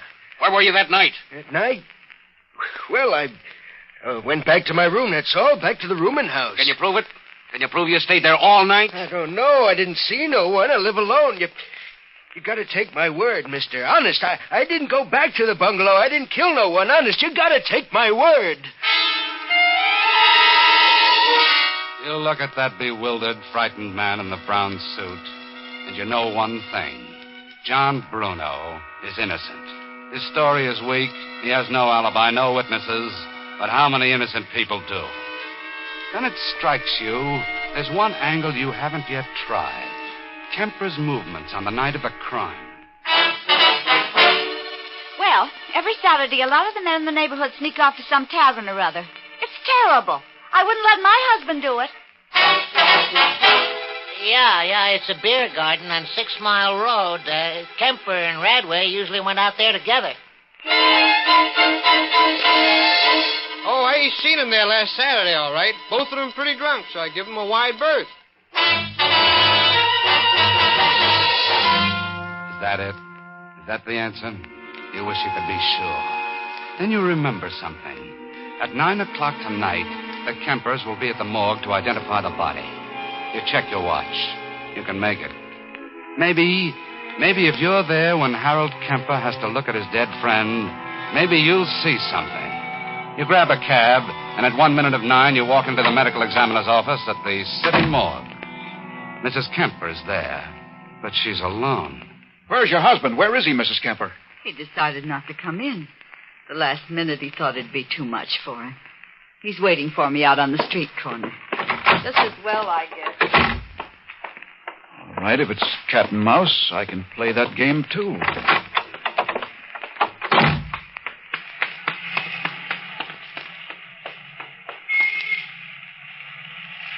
Enjoying the view, Mr. Kemper? Huh?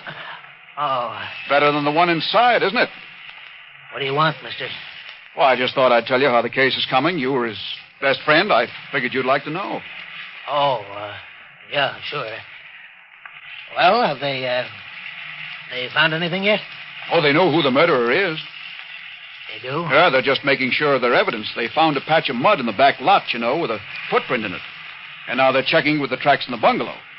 As soon as the lab tests come through, they'll probably make the arrest. Well, that don't seem like much to go on. Oh, they have other evidence, too. Plenty of it. Well, Mr. McCormick, I see you found my husband after all. Yes, we've been having a little talk.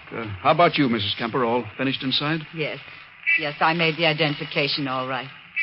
And Harold, I'm sure it won't be long before they catch the man who did it. Oh, how could you know? Because I saw something. And I'm sure the police saw it, too. What do you mean? Well, on George's throat, there were 3 or 4 fingerprints, just as plain as could be.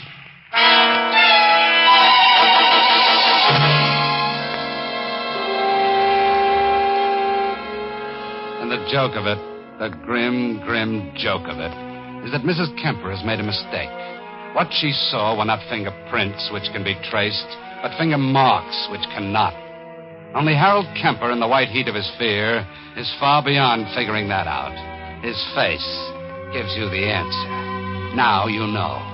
This man is a murderer. More than that, he's a murderer chased by the phantom of his own fear. He's ripe for the plucking, if you can just get Captain Walsh to stretch out a hand. But I told you my story, Captain. I told you 1,000,000 times. Never mind, Bruno. Tell me again. What's the use? I'm only going to say the same thing. I didn't do it, so what's the use? All right, Sergeant. Take him out. Yes, sir. What's the matter, Captain? You can't crack him? Oh, he'll crack. When? 6 months from now, out of sheer exhaustion? Look, Bruno was innocent. You know that. And Kemper is guilty. You just won't admit it. I've got enough complications with that. I told you what I found out about Kemper. I showed you the motive. Captain, the lab report is here on those 3 samples of clay. Well, what's the gist of it, Sergeant? They're all identical, sir. Captain, how much proof do you want? I don't know. If you don't want to pull him in, at least go out to his house now and question him. The guy will break. I know he will. He's on the thin edge of nothing. But it's late. It's after midnight. What is it you really don't like, Captain? The lateness of the hour or junking your pet theory? Come on, let's go.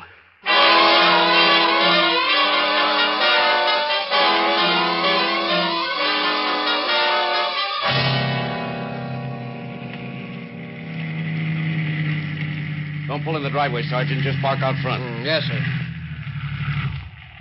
All right, Sergeant. You wait here. Come on, McCormick.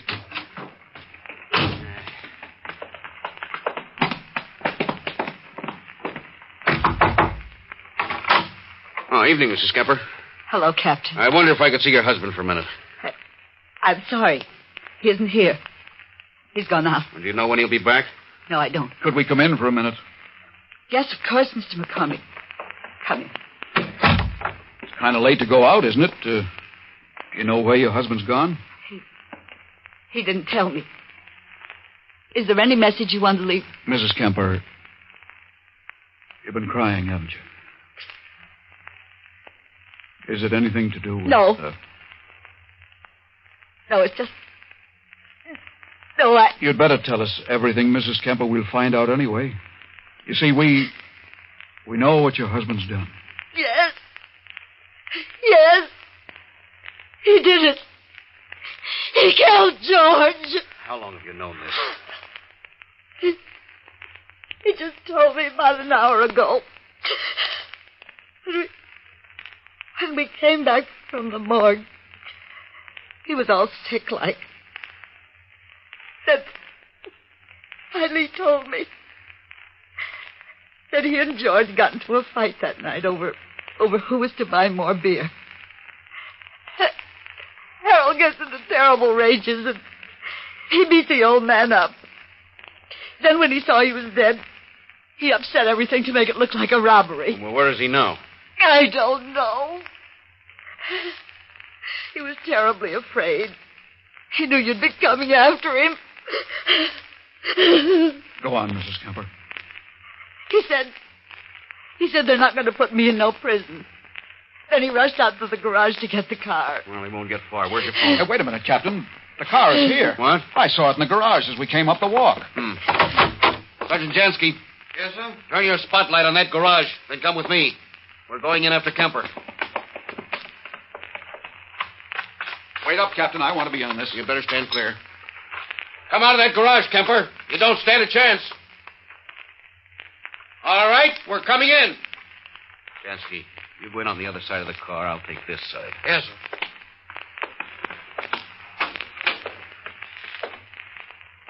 Kemper? He's not on this side, Captain. He's not here either. Wait a minute. Huh? Look over there, sir. In that corner, just off the floor. Harold! Harold, are you there, Harold? McCormick, don't let her in here. Mrs. Kemper, don't. Don't go in there. You'll only... Now, let me alone. Let me alone. Harold, where are you? Harold, are you...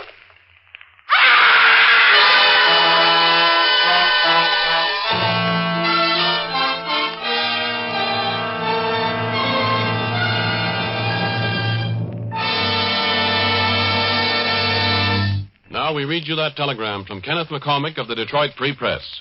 Not out of remorse, but out of pure fear, the killer in tonight's big story hanged himself with a piece of clothesline. His wife's story brought the instant release of the window washer and closed the case.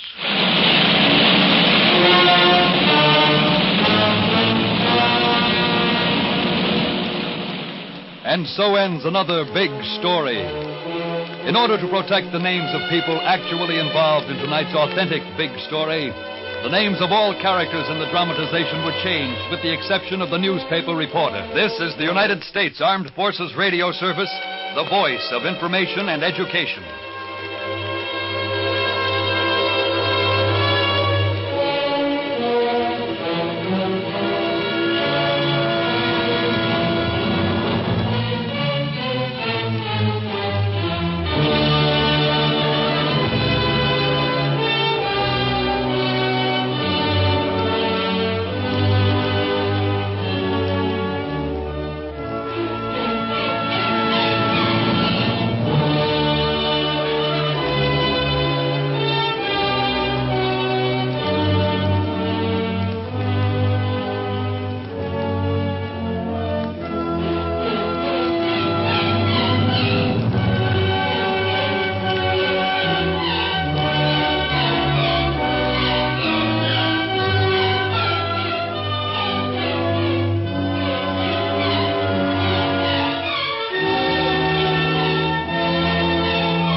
Lifebuoy Health Soap presents Big Town.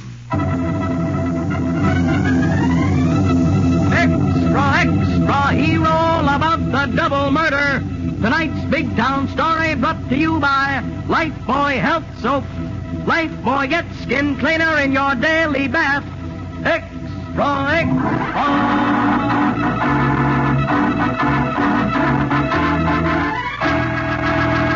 Lifebuoy Health Soap presents Big Town. The headline stories of a great city dramatically reported by Steve Wilson, fighting managing editor whose creed, as with all great newsmen, is emblazoned on the masthead of the Illustrated Press.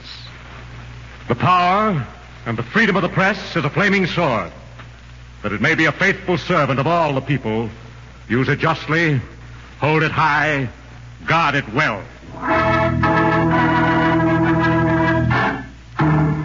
Now, Big Town, and tonight's headline story captioned Double Murder. Few men are capable of murdering a woman, and if the attempt fails, the would-be killer must strike again.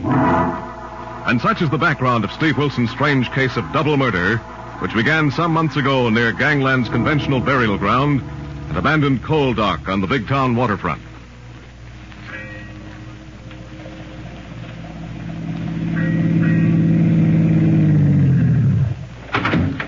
All right, Dick. Get her out of the back of the car. Hey, why don't you drive us right into that drink and be done with it? I know what I'm doing. Drag her out of there, and I'll make sure that chain don't come loose and let her float up into the city morgue. Yeah, okay. But I don't like the idea of cooling dames. Nobody gets off with a big tag for killing a dame. Put her down on the edge and quit jittering. I don't like it either, but orders are orders. How come Anders made you do it, Artie? I thought you were soft on a canary. Who says I did? Okay, then Anders. But I thought he never... Quit thinking, Dink. Quit talking about her. She was a good kid, but she knew what happened to that narcotic fed. Okay. Let's get it done with and get out of here. Okay. This canvas will hold. The chain will keep her on the bottom till it won't matter. Where'd you get that chain, Artie? Off of the gate of Mickey Martin's casino on the River Road. Creeps, that'll tie this to him if the cops drag her up out of the drink. That's the big idea. Come on, grab hold. Creeps. She ain't very heavy either. Shut up, Dink. Heave.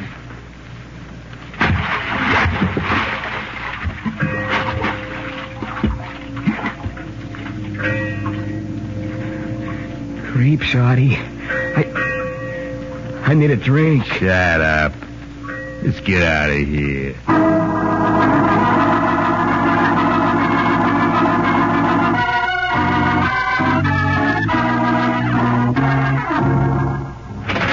Steve, you got a minute? Sure thing, Lorelei, my lovely. Come in. I want you to listen to something that may be right up your alley.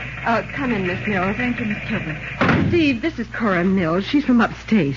How do you do, Miss Mills? How do you do, Mr. Wilson? She's here in Big Town looking for her sister. She's disappeared, Mr. Wilson. I haven't heard from her in 2 weeks. Well, perhaps she just hasn't written. No, there's something wrong, I'm sure. I phoned the rooming house where she was supposed to be staying. The landlady said she'd never been there. What was she doing in Big Town? She hoped to get a job singing. Singing? Yes, she sang in one of our local nightclubs upstate. I see. Did she ever write you? Mention any contacts she'd made? Only one person. Someone by the name of Tyler, a talent agent. He was going to get her a job. Tyler. Ever heard of him, Lorna? Yeah, Steve. He's a crummy 20%er in the old Big Town building. I went there this afternoon, and his secretary said he'd never had anyone named Clara Mills on his talent list. Sounds like a cover-up. Have you contacted the Missing Persons Bureau, Miss Mills? No, sir, not yet. I checked the bureau, the hospitals, and the morgue, Steve. Nothing. I came to the Illustrated Press because I've heard you help people like me, Mr. Wilson. I hoped you'd run a story. Perhaps even print her picture. Well, we'll do anything we can, Miss Mills. Have you a photo of your sister? Yes. Here it is, Mr. Wilson. Well, this will help. We can print it, but first... Wait a minute, Miss Mills. This is a photograph of you. No, I'm Cora Mills. That's Clara. We're twins, Mr. Wilson, identical twins. Good grief. That changes things. If anything has happened to your sister, those responsible may know you're looking for her by now. How about that landlady, Steve? She must be lying. Go see her, Lorelei. Put the pressure on. Size her up for a sign of a payoff to keep her mouth shut. I think she has been paid, and it'll be a pleasure. Well, take Harry the hack along. Landladies who can be bought, maybe rough and tough. Okay, Steve, are you going to call on Tyler, the talent toad? Yes. Let me go with you, Mr. Wilson. No, Miss Mills, I want you to stay right here in my office. But why, Mr. Wilson? Well, this doesn't sound like any Penny Annie cover-up, Miss Mills. And if anything really serious has happened to your twin sister, those responsible are liable to start thinking they're seeing a ghost. Ghost? Then you think Clara's been murdered? Oh, I'm sorry, Miss Mills. It would be folly and dangerous to you to overlook that tragic possibility. I don't care about myself, Mr. Wilson. Clara was so different from me in everything but looks. Talented, wild, headstrong. But I loved her. And I'll do anything to find those who've hurt her, maybe even killed her. I know you will, and you may have the chance, Miss Mills, but I want you to stay right here at the Illustrated Press until Miss Kilbert and I can find out if your sister is alive or dead.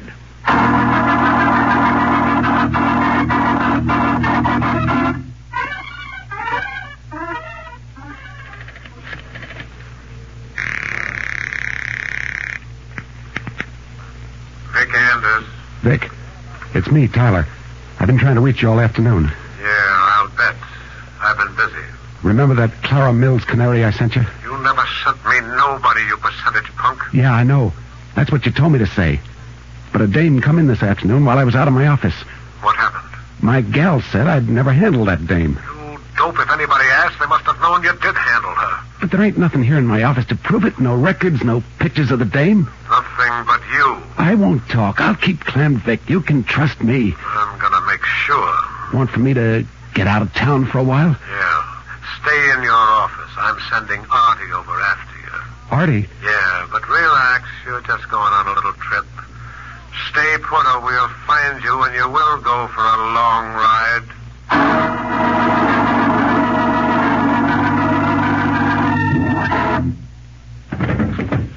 Anders lying. You don't trust me. He's going to shut me up like he did that Mills dame. I got to get out of here before... Artie. Hello, Tyler. You going away? No, What's the idea of crashing my private office? Well, the outer door to your so-called reception room was open. Who's the Artie character you're expecting? None of your business. I ain't booking no acts. Beat it. I'm not selling an act, Tyler. What do you want? I want a straight answer to a simple question. Name it. Where is Clara Mills? Clara Mills? Who's she? Never heard of a canary by that name. You're a rotten liar, Tyler. I'm not lying. You tripped yourself in your first lie. I didn't say Clara Mills was a singer. I just guessed. Well, then guess what's going to happen to you if you keep on lying to cover whatever's happened to that girl. Let go. I don't know what happened to her. Stop lying, Tyler. This smells like murder. How do you know I'm lying? It's written all over you. I walk in here and find you waiting for someone called Artie. You're getting ready to run. And when I opened that door, you sounded like you expected the kiss of death. Who are you? A copper? No, but thanks for the compliment. I'm Steve Wilson of the press. Oh, a newspaper guy. Yes. And if you don't talk to me, you'll talk to the police. If your friend Artie doesn't get here first. Oh, no, let me go. I don't dare talk. Don't be a fool, Tyler. It's obvious you're marked for a ride or a rub-out. Whether you talk or not. Let me go, Wilson. I gotta get out of here. They're coming after me any time now. Wilson, somebody just come in the outer office. Is there another way out of this office? No. Get out of sight. If they find me talking to a newspaper guy, they'll blast me, sure. All right. I'll get against the wall behind the door when it opens, but cross me up and you'll be signing your own death warrant. Okay, Tyler. Come on, let's go. Don't walk out there, Tyler. Try to get him in here. Wait a minute. I'm packing a few things. Oh, yeah? Come on, Tyler. You're traveling light. All right, but I got to take a few papers. Get away from that desk. Like nothing I will. Yeah, that's right. Like nothing you will. So long. Tyler, where'd he hit you? In the throat. Listen, Wilson. Lie still. He's gone. Where's your phone? Behind you. On the windowsill. Listen. Oh, wait a minute. He got you in the throat. You need a doctor. Quick. No, listen. He got me twice. Where else? Here. Over the heart. Homicide. This is Steve Wilson. Will you ask Inspector Callahan to come to room 210, Old Big Town Building, and order an ambulance for a gunshot case? Okay, Mr. Wilson. Can you hold on? Wilson, Listen. Yes, just a minute, officer. What are you trying to say, Tyler? Here, write it on this piece of paper. Don't try to talk. Good grief. What happened, Mr. Wilson? I haven't located Inspector Callahan yet. All right. When you do, tell him never mind the ambulance. Just bring a basket. Tagged for the morgue.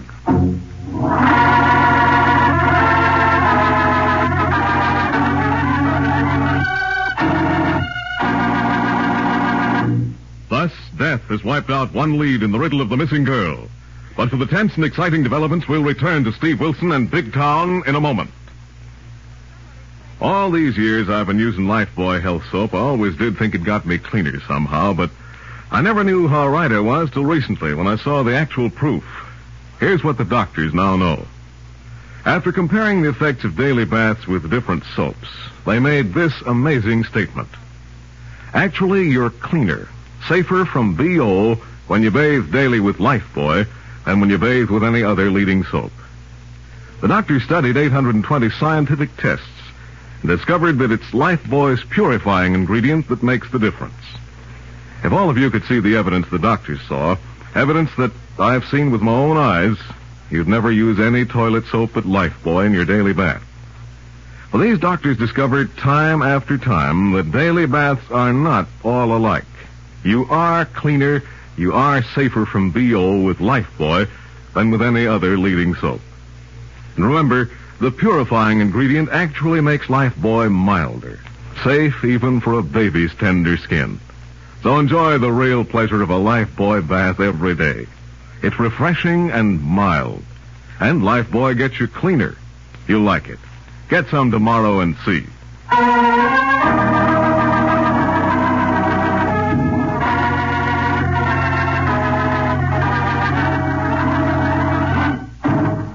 Now back to Big Town and to Steve Wilson's headline story of double murder. Tracing a young girl whose twin sisters appealed to the Illustrated Press for help, Steve Wilson located a shady talent agent who apparently booked the missing girl into some big-town nightclub. But the agent was murdered before he could talk. Meanwhile, following another lead, Lorelei Kilborn and Harry the Hack approach a cheap rooming house near the theater section of Big Town. This is the roach roost, Miss Kilburn. Thanks, Harry. You wait in your hack while I quiz this landlady with a conveniently forgetful memory. Well, Miss Kilburn, did the boss not explicitly state that I was to stick to you in the event of eventualities requiring some flexing and unflexing of muscle, which I am very good at? Yes, but I'm going to question the lady on her own doorstep, and if I need you, I'll call for reinforcements. Okay, and speaking of the lady, there is a somewhat avoirdupois Amazon oogling us through the curtains of the ground floor front. Thanks, Harry. That may be a good sign. Wait here.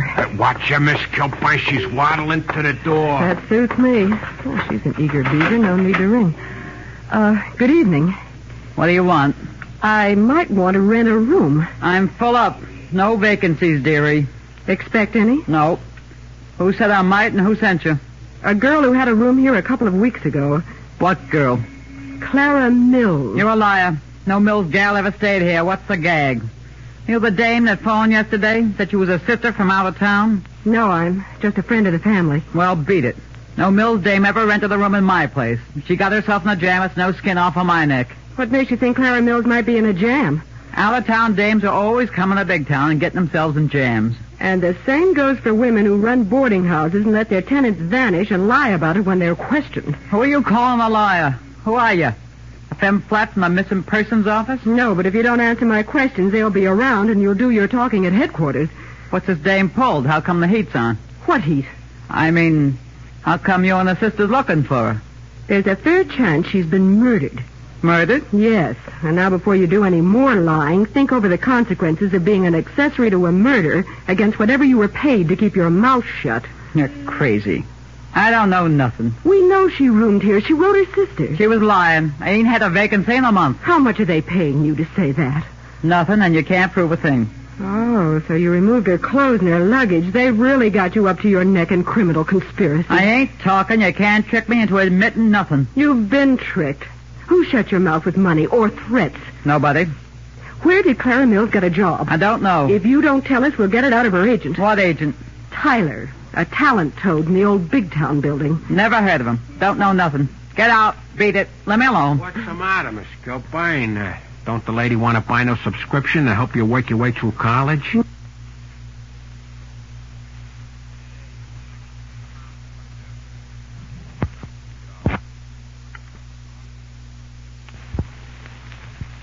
No, Harry, she's trying to work her way into woman's prison for the rest of her unnatural life. She should live so long. What do you mean by that crack, Hacky? If you will observe carefully, madam, there is a gent meandering up and down across the street who is very interested in our little tete-a-tete, and he is manicuring his mitts with a toad sticker, which might likewise be used for cutting throats. Yours, for instance. You don't scare me. I don't know nothing, and I ain't talking. All right, but if you live long enough to change your mind, call Steve Wilson at the Illustrated Press. Well, don't hold your breath. Sorry, Miss Kilburn. Did I do wrong butting in? I don't know, Harry. Is that man across the street really watching this house? Yeah, and he ain't thinking of buying it. Good. I think he'll follow me. Hey, now, wait a minute, Miss Kilburn. I'll walk down to the corner drugstore and phone Steve. And while I'll be doing what? Drive round the block and come up the avenue. If he follows me when I leave the drugstore, I'll shake him in the arcade building. And then? You get on his tail and stay with him until he lights. Okay, Miss Kilburn. You sure you can shake him? I'll shake him. And if he comes back here to take this stupid landlady on a little trip, call Steve at the office right away.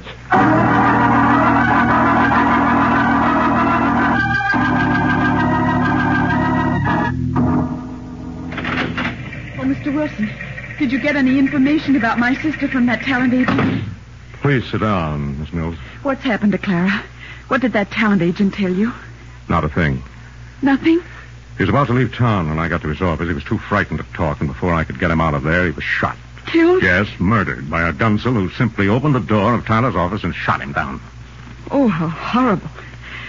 But must that mean my sister Clara is really dead? Well, I'm sorry, Miss Mills, but my experience, even gangland rarely commits murder, except to cover murder. But why would they kill Clara? She was wild and headstrong, but she never did anything wrong in her life. She was never mixed up in anything crooked. Yes, but some of the nightclubs in this town have a silent partnership with the so-called underworld, Miss Mills.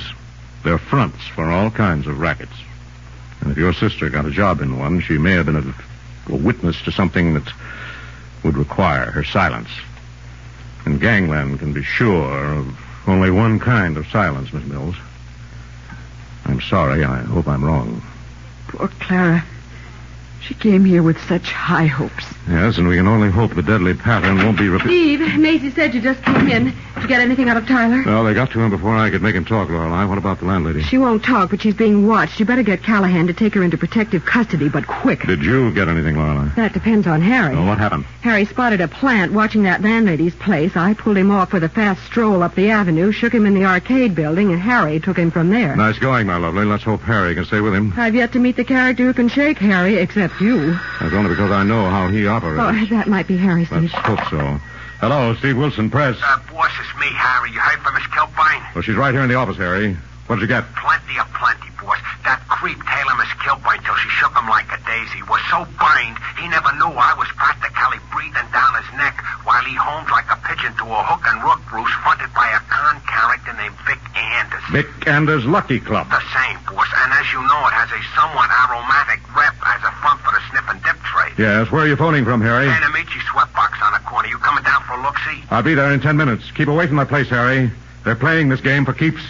Mr. Wilson, let me go with you. Maybe there's some hope. Maybe Clara's still there, still alive. Oh, Miss Mills, it would be too risky. There's something queer about this, something that doesn't quite gel. I had the same feeling, Steve, talking to that landlady. This isn't a simple matter of murder and cover-up. I can't believe Clara is really dead. I'm afraid, but until I really know... Wait a minute, Miss Mills. There's a slim chance. You're the image of your sister. If you suddenly appeared in Anders' Lucky Club and was mistaken for her, we might trick them into a false move. I could go with her, Steve. You could get Callahan to cover the place with his homicide squad. Phone him at Tyler's office, Lorelei. Ask him to throw a net around the Lucky Club on the double. Well, what are you going to do? I'm going to pay a call on Vic Anders. I want to be in his office when you and Miss Mills, doubling as her sister, enter the club and his goon boys tell him Clara Mills is very much alive.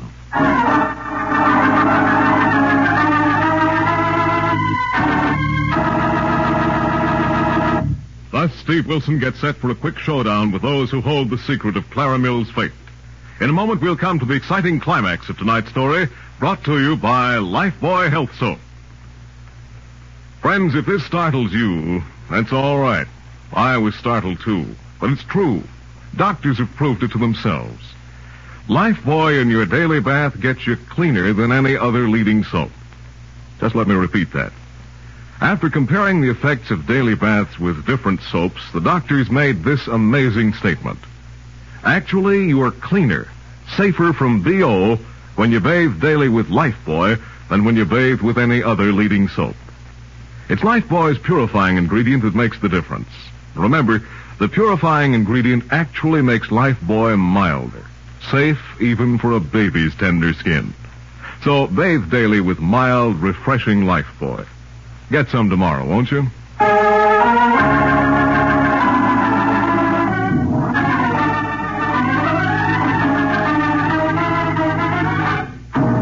Now, back to Big Town for the 5-star payoff in tonight's story of Double Murder. Investigating the disappearance of a nightclub singer, Steve Wilson has traced her to a clip joint known as the Big Town Lucky Club. And now, having arranged a simple trap and informed Inspector Callahan of homicide of his plan, Steve enters the private office of Vic Anders, owner of the club. Hello, Anders. Wilson, what's the idea of barging into my private office? Call it bad manners, if you like. But I wanted to surprise you. Nobody surprises me, Wilson. My doorman phoned me the minute you walked into my club. Yes, I was sure he would. He's going to have more news for you before this night is over. What are you after, you nosy newsy? The joint's on the up and up? Yes. You boys usually keep your fronts clean. It's what goes on behind the scenes. You're really profitable enterprises. Name one you can pin on me, Wilson. I'm not here to talk about rackets tonight, Anders. No? Well, what do you want? Let's talk about a frightened landlady on South Street, a dead booking agent called Tyler, and a missing girl by the name of Clara Mills. All right, Anders. What about them? You're doing the talking, Wilson. Tell me. All right, I'll tell you. It's all washed up except for one thing. The landlady is in protective custody. The dragnet is out for your gunboy Artie because he made the stupid mistake of killing Tyler while I was in his office. No goon by the name of Artie works for me. All right. So far, we haven't tied him to you. But the Mills girl is another matter. No dame by the name of Mills ever worked for me neither, and you'll never prove that she did. Oh, no? Suppose she put the finger on you. Told why she had to disappear, why her landlady had to be bought off, why a broken-down booking agent had to be killed. She won't. Well, answer your phone, Anders. It might be very important. Not to you. Yeah? Boss, it's me, Dink. I just seen a ghost walk into the club. What's that? That dame Artie fixed for you, the one we had. Shut up, you stoop. What happened? That dame just walked into the club with the cookie I spotted quizzing her landlady on South Street. What do I do? Keep an eye on them till I get what gives. Now what, Anders? Stay put, Wilson. A gun won't get you out of this, Anders. No, we'll see. Artie, come in here. So there is an Artie. Yeah, Vic? Artie, I've been hearing things. Yeah, so have I. That door's kind of thin. This newspaper slug here says he can put the finger on you for killing a dope named Tyler. Yeah, but I don't think he's gonna do that. It's too late for gunplay, Artie. Wait a minute, Artie. Wilson will keep. You and me got something to settle first. All right, but keep your gun on Wilson, not on me. Dink just phoned. He says there's a dame down in the club that oughtn't to be anywhere except... Dink's crazy. He knows where she went. He helped me put her there. But Dink says she's downstairs, and Wilson says she's ready to put the finger on me. How do you explain that? All right, so they found her. So I'll tell you something, Vic. Make it good, Artie. Make it awful good. I told you I didn't go for killing Dame. I gave you an order, you punk. That ties you in, Anders. Clam up, Wilson. Anything you hear now ain't going to do you any good. All right, Artie. How did you fool Dink? What did you take down and drop in the river? A roll of canvas and a chain for weight. What did you do with the dame? I made a deal with her and the landlady to keep the trap shut. Keep out of sight till I could get her out of town. Yeah, and then let her sick the cops on me for shooting that narcotics head. Narcotics? So that's what's back of this. Yeah, but you won't make a headline out of it, Wilson. All right, Artie, go ahead. Wilson's your meat. He's got the finger on you for Tyler. Go on, he's no dame. You don't have to be squeamish about him. Don't be a fool, Artie. Empty your gun into me, and Anders will empty his into you. Yeah, I know, but like Vic said, you'll keep. Drop your gun, Vic. Drop it on the floor. Like the devil.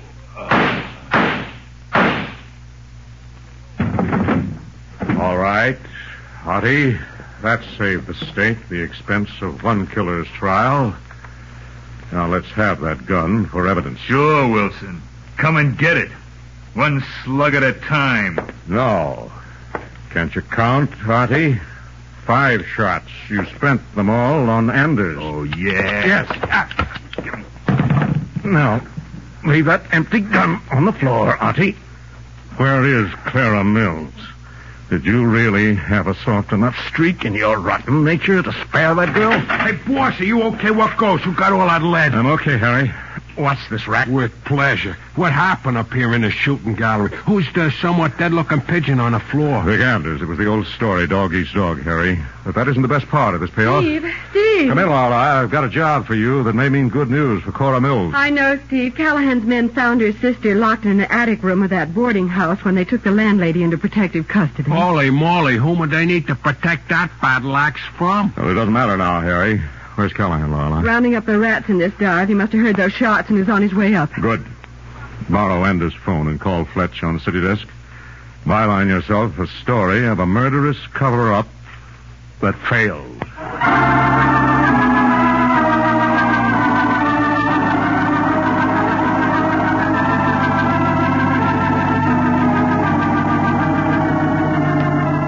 So ended happily for Cora Mills and her missing sister, and with the subsequent arrest, conviction, and execution of the murderous Artie, still another exciting assignment in the newspaper career of Steve Wilson and the Lorelei of the Big Town Illustrated Press.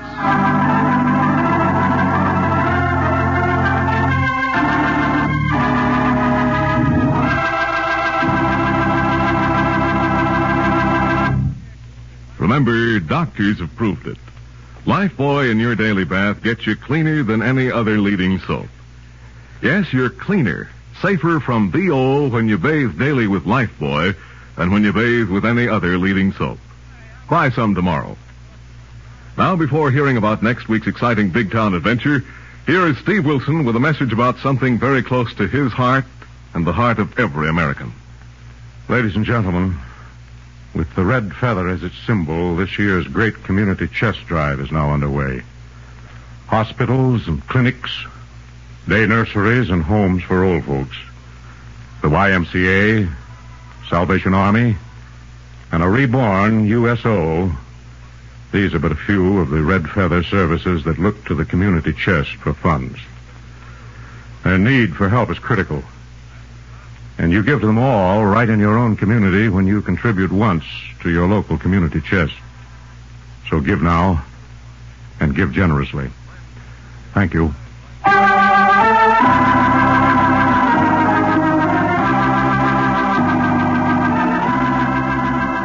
Next week, the makers of Lifebuoy bring you a heartwarming story of devotion and sacrifice captioned The Angel of the Street. Another exciting assignment in the newspaper career of fighting Steve Wilson of Big Town. Don't miss it. In tonight's dramatization, all names, times, and places are fictional, and any similarity to other names and places is purely coincidental. Big Town features Edward Pauley as Steve Wilson, Fran Carlin as Lorelei Kilburn, and was written and directed by Jerry McGill. And now, Big Town bids you good night until next Tuesday night, same time, same station, when you'll hear the newsboy calling. Extra, extra, hear all about it. The story of Steve Wilson and Angel of the Street, brought to you by Lifebuoy Health Soap, another fine lever product. Extra, extra.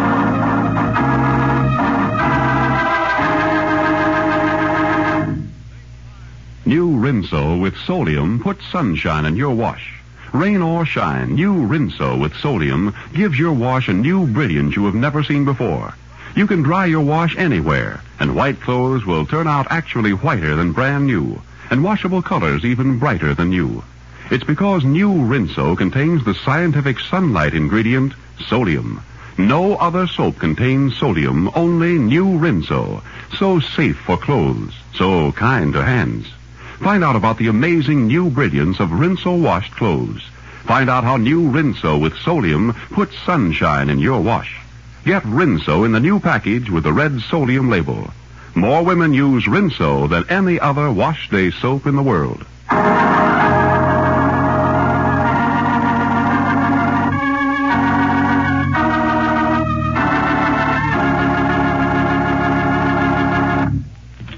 This is NBC, the National Broadcasting Company.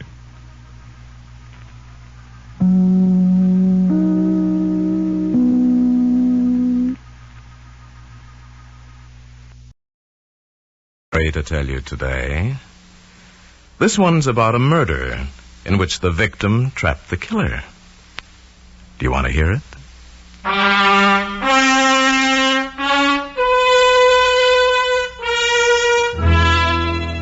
Now starring Paul Frees as your teller of tales. Another story from The Black Book.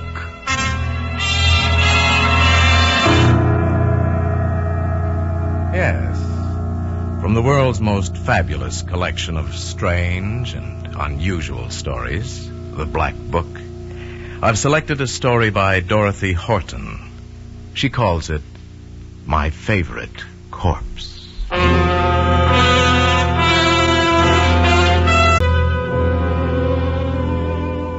Artie Paul said goodnight to Lil. Then he walked across town to his hotel. Lil's kiss was still heavy against his lips. Artie smiled as he remembered the pleasures of the evening. Now for tonight it was ended. But there'd be more evenings like this, many more. At the hotel he bought a pack of cigarettes, said goodnight to the desk clerk, and went up to his room. He let himself in, flicked on the lights, then placed a telephone call to Long Island. While he waited, he whistled softly through his teeth. There was just one obstacle in the way of complete happiness for Artie. Just one. A voice answered on the other end of the line. Hello? Jenny, this is Artie.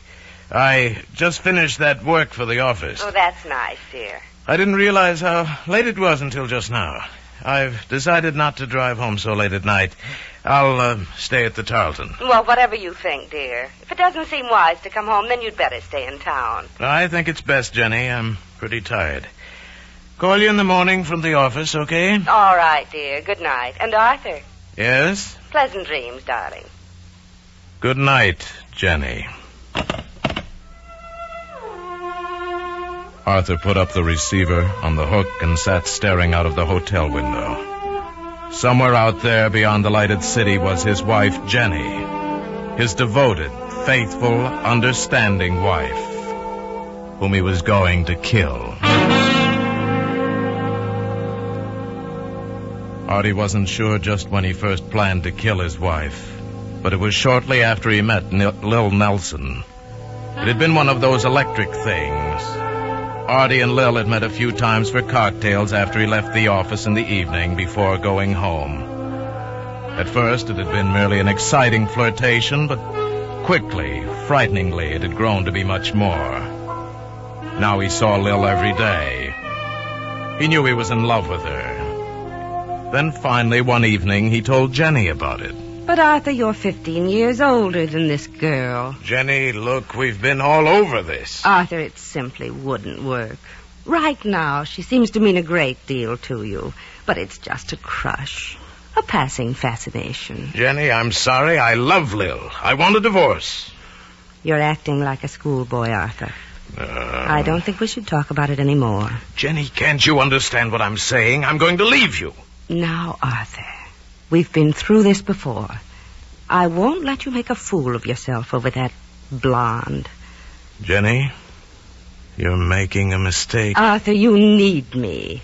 This girl wouldn't be good for you. You don't really love her. It's just animal attraction. It'll pass. In a little while, we can look back on this and laugh. I'm right. You wait and see. Arthur, are you listening?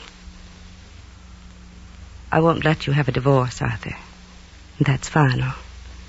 I know what's best for both of us. Arthur, are you listening to me? Artie was listening to all the things he knew Jenny would say, all the platitudes, the truisms, the trite sayings that Jenny understood so well. Oh, Jenny loved him all right, but with a cloying, maternal love. Nothing like the consuming, flaming desire that was Lil's. If there was any particular moment that Jenny sealed her fate, it was then. Half an hour after she went to bed, Artie left his house and drove back toward the city. And Lil. You're really going to do it, Artie? Yes, I've got it all planned. There won't be any mistakes. Pour me another drink, baby. Sure. Funny, she never calls me baby. Always Arthur, like I was a little boy. You're not a little boy to me. Not at all. Will it be dangerous? No. When, baby? It'll take time. 2, maybe 3 months. But I've got it planned. Then you won't be stuck in this second-floor walk-up. You'll live where you want. Near you is good enough for me. We'll travel, have fun. Florida, Bermuda. You and me, Lil. Soon? Soon.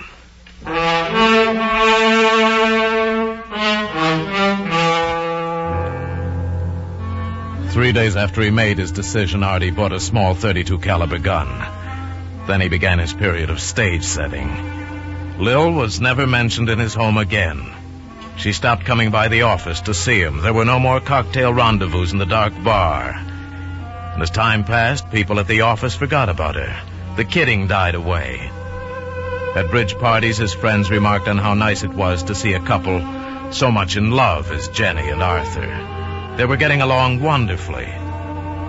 In the months that followed, Artie sat through countless dull plays and movies holding Jenny's hand. And all the while he ached to be with Lil. Artie wasn't certain that Jenny was fooled by all this sudden affection, but he knew their friends were. And then after what seemed eternity, the night came. And Artie was glad. It was to be a Wednesday night, the night that Jenny went to a reading club. She'd be home around 10 o'clock. Artie went to work setting up his alibi. He phoned Jenny, then let it be known around the office he'd have to work late, might even stay in town. He ate dinner, then with his briefcase under his arm, sat down in the lobby of the Tarleton, in full sight of the night clerk. It was 8:15. Artie acted his part to perfection. By 8:30, he was nodding. At 5 minutes of 9, he raised his head, blinked, and looked around. Getting up, he walked to the night clerk. That's one for the books. Fell asleep right there in the lobby. Look, I'm going up to my room. Nothing short of an atom bomb could get me out of bed tonight. And the night clerk laughed with him. Artie went up to his room, waited 15 minutes, turned out the lights, and quietly, carefully climbed out the window onto the fire escape. 3 minutes later, he was in his car. 40 minutes later, he was climbing in the library window of his own home. He looked at his watch. 10 o'clock. That was good. Jenny'd be home any minute. He moved quickly to the hallway by the front door and slid into the hall closet, pressing himself back into the darkness. Jenny was such a creature of habit, he knew exactly what she'd do. After she came in, she'd lock the front door, put the key on the hall table, take off her coat, and hang it in the closet. Artie stood in the darkness, his hand wet around the butt of the gun he held. The complete lack of any sound was terrifying. But any minute now, it would... The door. She was home. His ears strained, listening. Stale air of the closet made him dizzy. Then a sound he hadn't expected. What was the fool crying about?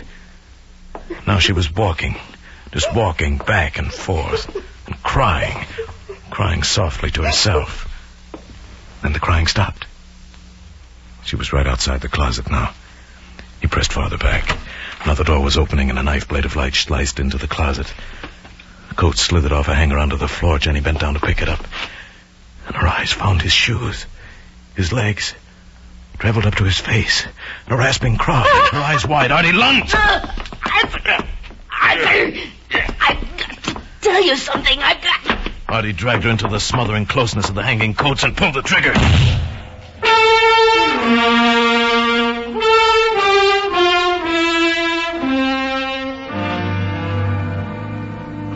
As he drove back into the city, Artie knew he'd been very clever. It would look like suicide. He'd pressed Jenny's lifeless fingers around the butt of the gun. It was lying on the floor now, close to her body. It was all so simple. After he parked the car, Artie started for the hotel. But as he walked, a sudden desire made him hesitate. If only he could see Lil for a second, she'd want to know. A few minutes later, he was climbing the back stairs to Lil's apartment. He found the door unlocked and opened it. Lil? Lil, it's Artie. Where are you, honey? There was no answer. He stepped into the living room, and suddenly something burst inside his head. Lil was lying on the floor, doll-like, grotesque. The blue robe he'd given her was stained with blood. A gun lay beside her. Artie? Help me. Lil, baby. Oh, it hurts, Artie. Make it stop hurting. Lil, what happened? She shot me. She? Who? She came in, said she wanted to talk, but shot me. Lil, I'll call a doctor. Said she knew. For months she knew about me. Baby, please don't try to talk. When she shot me, your wife laughed. Artie. Oh, Artie. Lil.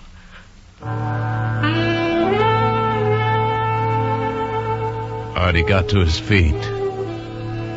Lil was dead. He picked up the gun.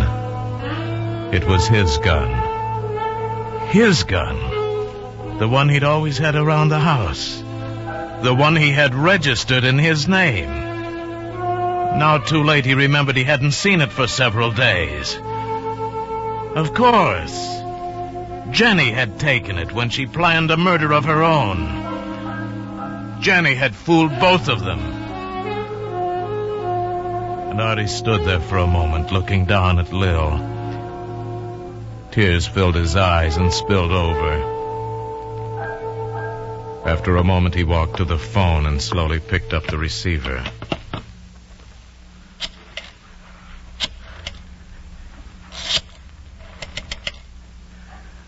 I want the police. Please, this is Arthur Powell. I want to report 2 murders. One at my home on Long Island, and the other here at the River Crest apartment.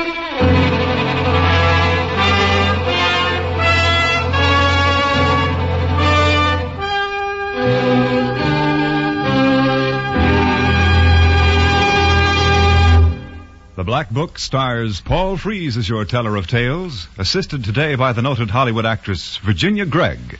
Dorothy Horton's suspense magazine story, My Favorite Corpse, was adapted and directed by Norman MacDonald. The special music is composed and conducted by Leith Stevens.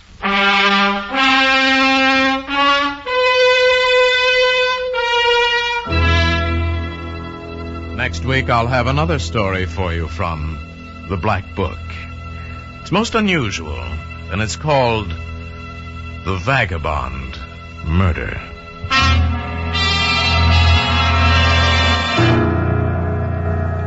Oysters are in season every month that has an R in it. And Jack Benny's gang are in season whenever Sunday night rolls around. Listen in whenever you are in the mood for fun. Clarence Cassell speaking.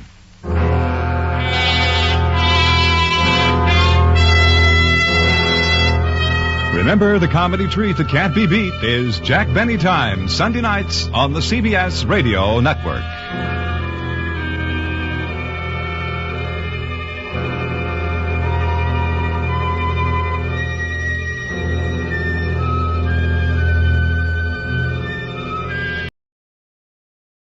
This is Orson Welles, speaking from London.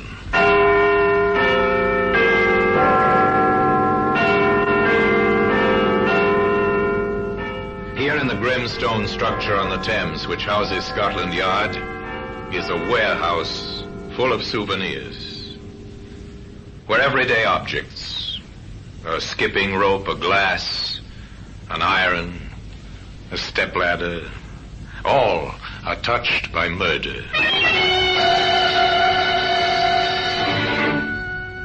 You take this key. This was on the floor beside the body, sir. A door key. The kind that fits only one lock. But whose? Perhaps the murderer's, sir. Today, this key can be seen in the Black Museum.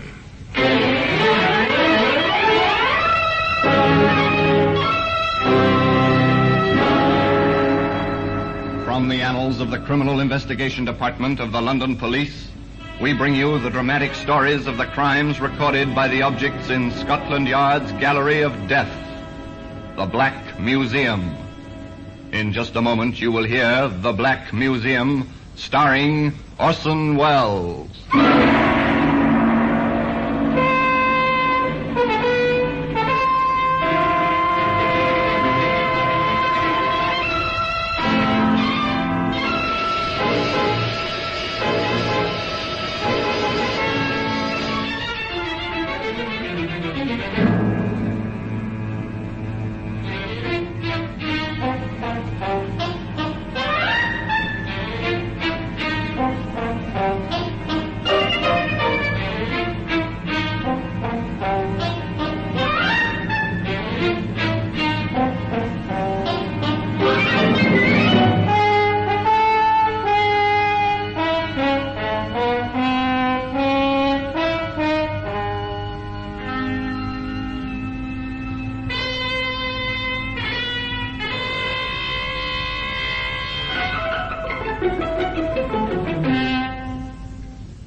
Now, The Black Museum, starring Orson Welles.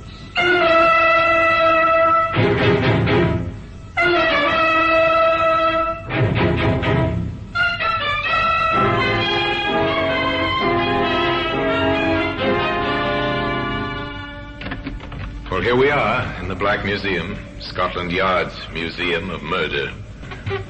Here lies death, arranged neatly on the shelves and tables open to your view. Now, here's a spoon. It's a simple household spoon. Our murderer was meticulous. With this, he measured out a careful dose of poison. That oar up there on the wall, that was used by the stroke of a famous rowing aid at Henley. Later, it was used in anger, swung at a man who stood on the edge of a pier, stunning him. The man drowned in the Thames very quickly. Now, here we are. Here's the key. An ordinary key. The kind used to open most of the front doors in London. Once this key was in the pocket of a man who was waiting for another in his room at the Kingsley Arms Hotel in Surrey. Regan? Oh, I'm sorry. Excuse me, sir. I'll just turn the bed down. Certainly. I'm waiting for Mr. Regan. You don't happen to know what time he'll be back, do you? No, sir, but if you wait here, you're sure to catch him. Thanks, I will. I particularly want to see him. The conversation lapsed. The visitor sat down again. The maid completed her work and left, stealing a glance at the young man as she closed the door behind her. Night fell. Lights came on in the guest bedrooms. But in one room, the number on the door was 22. A man sat alone in the darkness, waiting. The night passed, and morning came. In the hotel, there were beds to be made, rooms to tidy.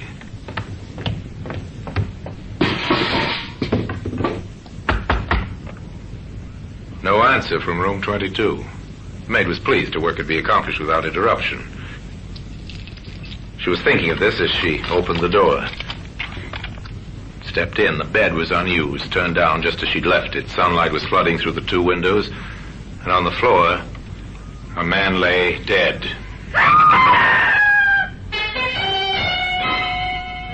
The manager called the police. The police requested the assistance of Scotland Yard, and Inspector Sidney Russell and Detective Sergeant Hobbs were sent down to Surrey.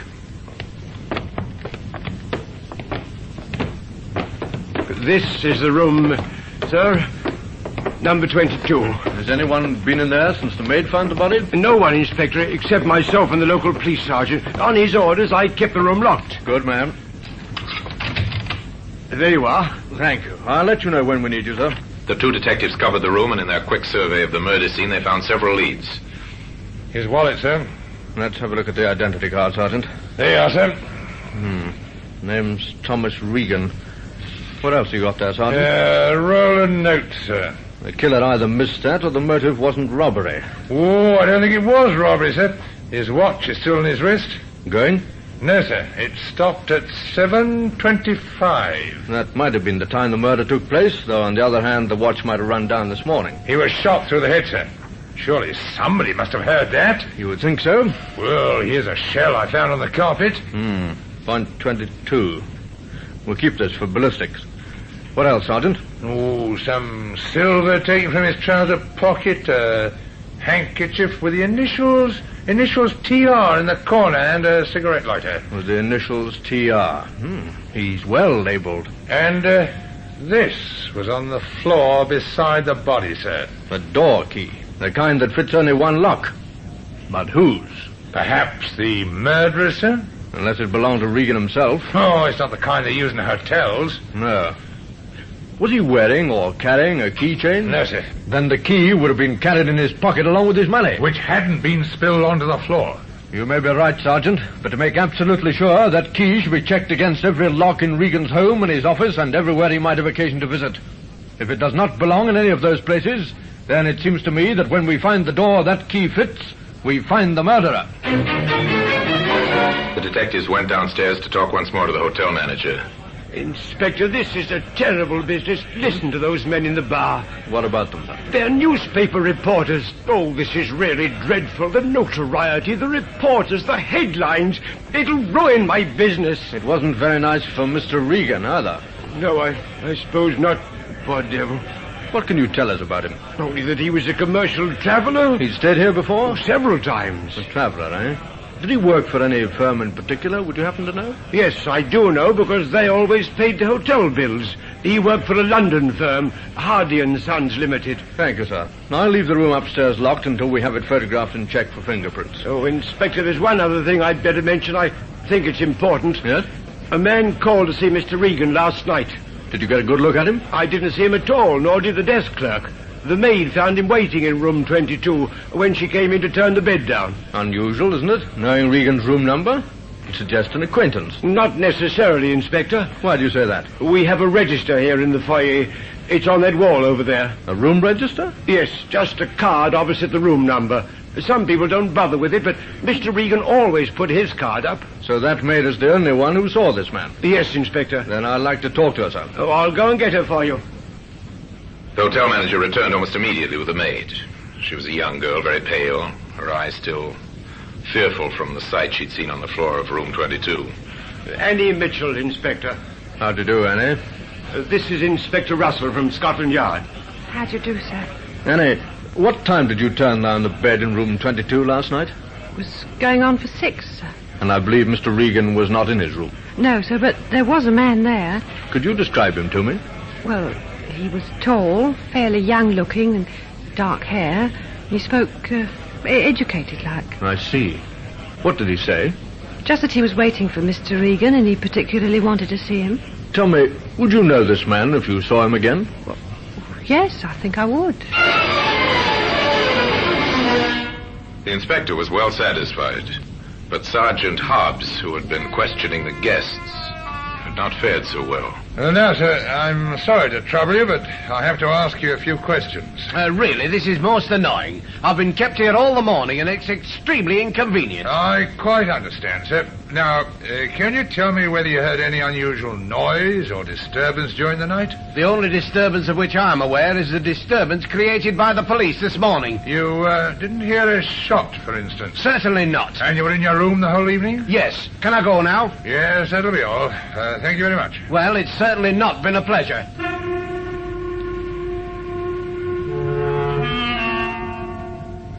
It seems nobody heard a shot last night, sir. Nobody at all? Not a single guest, even those occupying adjoining rooms. That's funny.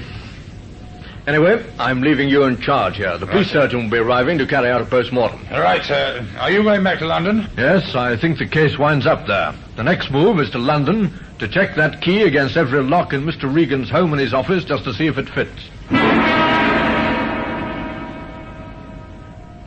I'm really sorry to bother you, ma'am, but I'd like to go right over the house, if you don't mind, trying the locks, and if there are any cases or cupboards, etc., that I might miss, I'd be very pleased if you'd point them out to me.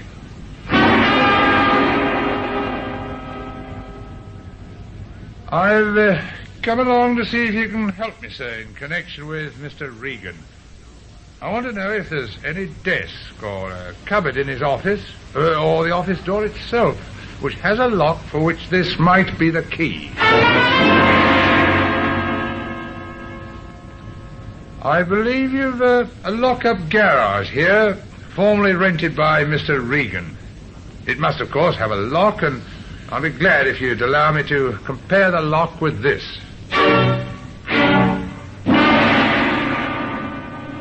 No, sir. I've checked every conceivable place connected with Regan, and the answer's the same everywhere. The key does not belong. In that case, we have our answer. Somewhere, someplace, Sergeant, there is a door, and behind that door we'll find the murderer.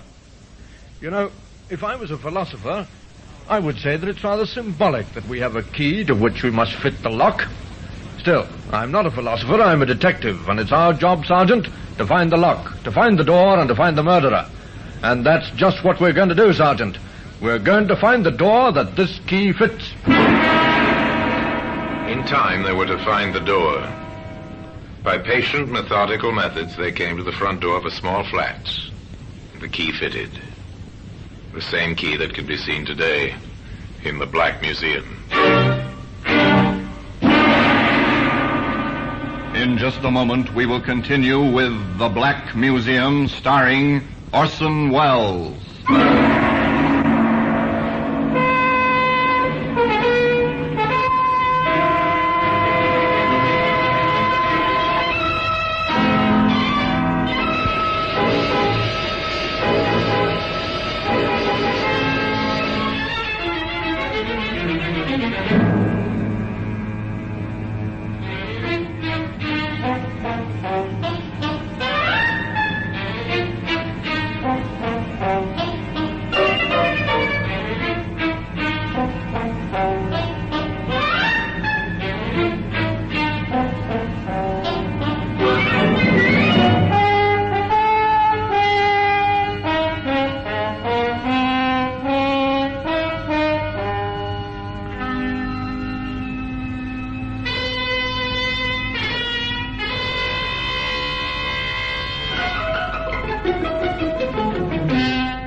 And now we continue with The Black Museum, starring Orson Welles.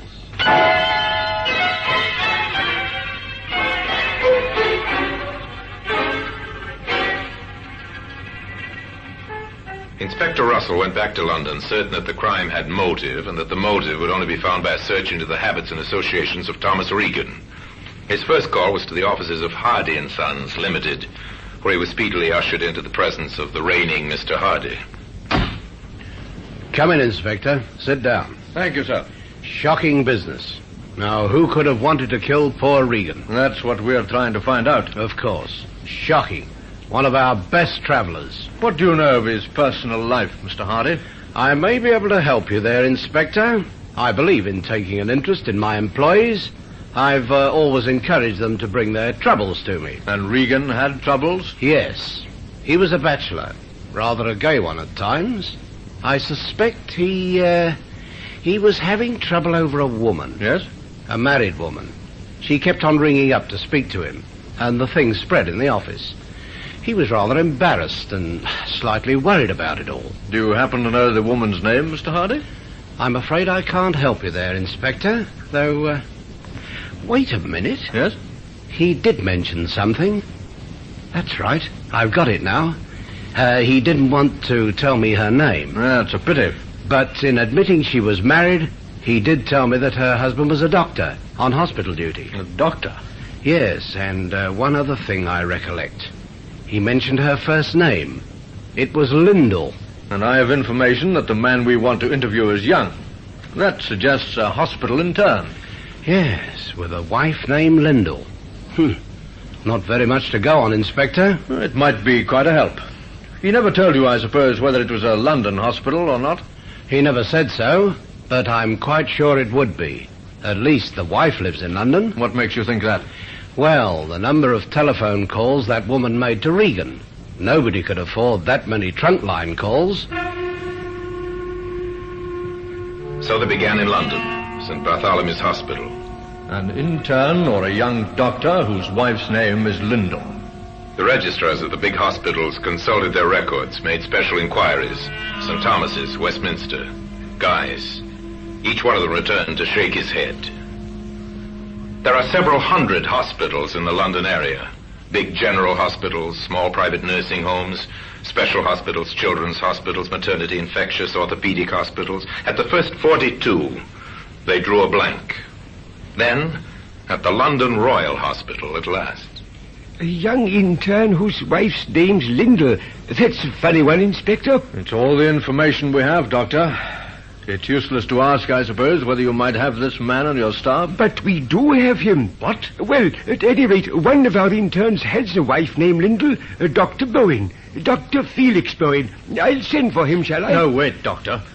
Could you give me some idea what this Dr. Bowen looks like? Yes, I think so. He's young, 31, I think.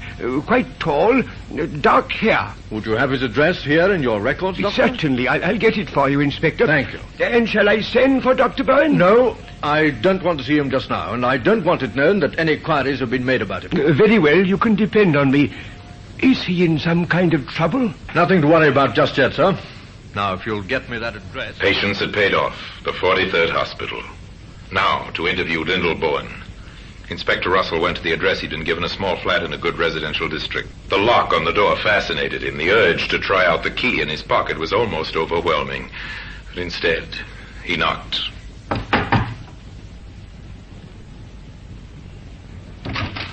Mrs. Byrne? Yes? I'm Inspector Russell from Scotland Yard. Scotland Yard? May I come in? Yes, of course.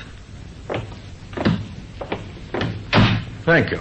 She was young, an attractive woman, but her eyes were frightened. Mrs. Byrne, when did you last see Thomas Regan? Regan? Thomas Regan? I think you know who I mean. But I don't, Inspector. I'm very sorry. Not at all, ma'am. Perhaps I'm mistaken. Well, of course, I've read about him in the papers. That is, if it's the same, Mr. Regan. It is the same. Mrs. Byrne, with your permission, I'd like to conduct a small experiment.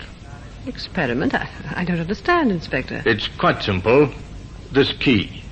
Key? I'd like to try it in your front door. But Of course, if you choose to say no, then I won't be able to try it. You won't? But I also ought to warn you that I can return in a very short time with a warrant. All right. Try it. Thank you, Mrs. Byrne. I'll just open the door and insert the key. The key turned, effortlessly and easily. Hope died in the woman's eyes. The inspector from the yard took out the key and closed the door again. And now, Mrs. Byrne, you and I are going to have a talk about Thomas Regan.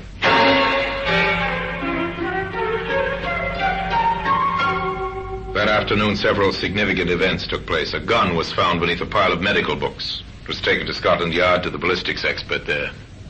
The gun checks, sir. That's a murder weapon right enough. Little wonder nobody heard the shot in the hotel. It's fitted with a silencer. A silencer. Evidence of premeditation. Late that afternoon, the record of its purchase was uncovered. The second significant event. The gun was bought at a shop in the Soho district, sir. A second-hand shop 2 weeks ago. By whom, Sergeant? The description covers Dr. Felix Bowen. And the proprietor says he could recognize the man if he saw him again. We'll give him that chance. Come on. Where to, sir? The hospital. To pick up Bowen. The third event was Bowen's flight across London. Somehow, in some way, the doctor learned of the net that was closing about him and made a run for it. He was gone when the detectives reached the London Royal Hospital. They drove to his home, but he wasn't there. Now, across England, the vast network of police communications went into action. The teletype carried the news of the fugitive. Central to all stations. General alarm for one Dr. Felix Bowen, age about 31, 6 feet tall, dark hair. Educated voice, quietly spoken. Wanted on suspicion of murder.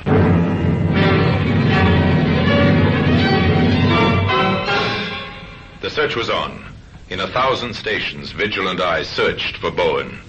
On the streets, on trains and buses, in restaurants and hotels. Within 24 hours, he was picked up. I really must insist. This is a terrible mistake.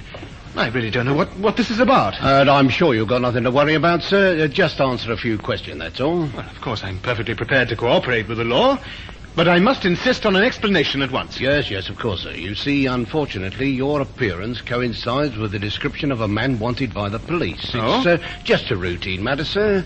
If you'll give me some proof of your identity, we can clear the matter up in a few minutes. But I explained to the constable it's no longer compulsory to carry an identity card. Yes, I know that, sir, but before we release you, we must have proof of your identity. Yes, but how can I? You see, sir, we must be sure you're not the wanted man. But I told you already. Now, Mr. Bowen. Yes? Yes, Dr. Bowen.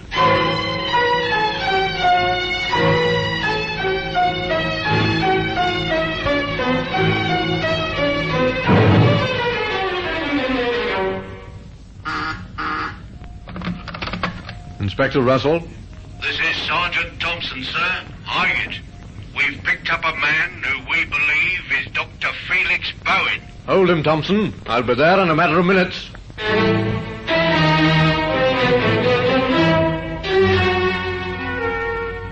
It was Bowen, right enough. But if Inspector Russell hoped for an easy confession, he was disappointed. The doctor was defiant and tight-lipped. I know nothing, I tell you, nothing whatever. This whole thing is an outrage. I must remind you, sir, that your wife has made certain admissions. My wife? What has she told you? That she and Regan were having a love affair. That you found out. And the day before last, you went down to Surrey to see Regan. You returned late that night. Did I? And under a pile of medical books in your bookcase, we found the gun you used. The game's up, Bowen. The game is never up, Inspector, until it's lost. The evidence they had accumulated was impressive. But juries are cautious, and defense counsels are often very smart. There had to be no loopholes. There had to be complete corroborating evidence. I think we've got our man all right. The next thing is to prove it beyond all shadow of doubt. What's the next move then, sir? Well, Sergeant, there's one person who got more than a passing glimpse of the murderer. Oh, you mean Annie, the maid at the hotel? Right. We'll see how Mr. Bowen fares on an identification parade. I have a feeling he won't fare too well. Now, Annie, I expect you've heard of an identification parade. Yes, sir. Like they have on the films. That's right, Annie, but this is not a film. This is the real thing. Before we go into the next room, I want to impress on you how important it is that you make no mistake. A man's life may depend on your judgment. So when you answer me, make sure, absolutely sure, beyond any shadow of doubt, the man you identify is the man you saw on the night of the murder. Yes, sir. Right, then. Now, in the next room, there are 8 men. I want you to follow me into the room, take a good look at each of them, and see if you can pick out from amongst them the man you saw in room 22 waiting for Mr. Regan. Very well, sir.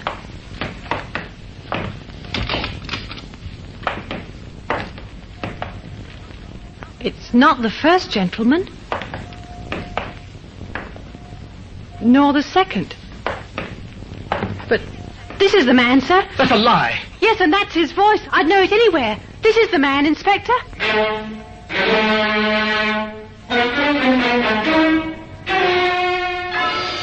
Well, Mr. Byrne, would you like to make a statement to us now? I have nothing to say, except that I doubt that the evidence of a silly maid is likely to give you a conviction, Inspector, whatever you may think. We're depending on more than that, Mr. Byrne. There are other witnesses, including a silent witness, a door key. That was careless of you, Mr. Byrne. Very careless indeed. Bourne was identified also by the owner of the second-hand shop as being the man who had bought the gun some 2 weeks before. With that, the case was complete. A door key had helped to find a murderer, and that selfsame key can be seen today in the Black Museum.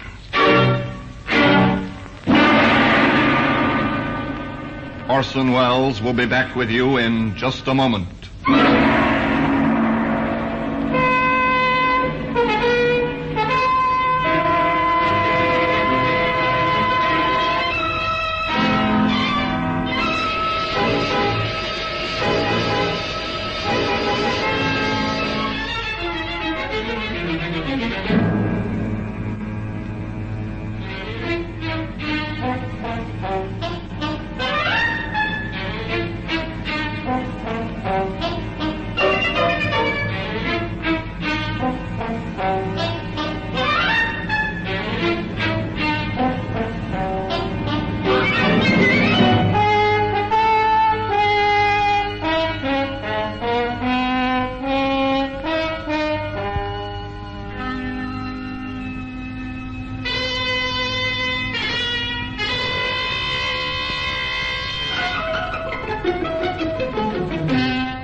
Now here in person is Orson Welles. Bourne killed the man who had stolen the affections of his wife.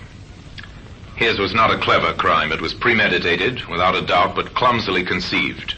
For the young doctor was no student of the art of murder. Yet he might have escaped justice had not a key fallen from his pocket. A key which ultimately brought the police to his front door. And now, until we meet next time in the same place, and I tell you another story about the Black Museum, I remain as always, obediently yours.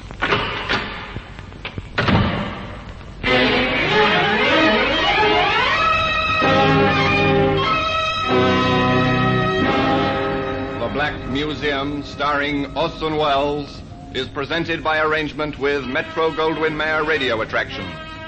The program is written by Creswick Jenkinson, with music composed and conducted by Sidney Torch. Produced by Harry Allen Towers.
Box 13, with the star of Paramount Pictures, Alan Ladd, as Dan Holliday.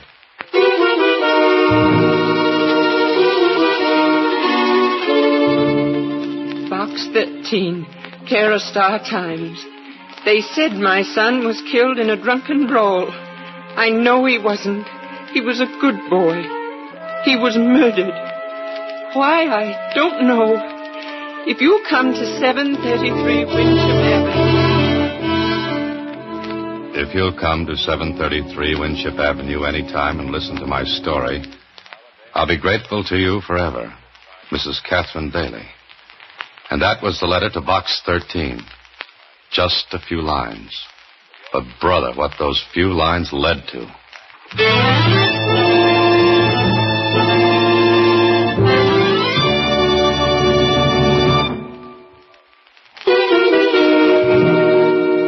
And now, back to Box 13.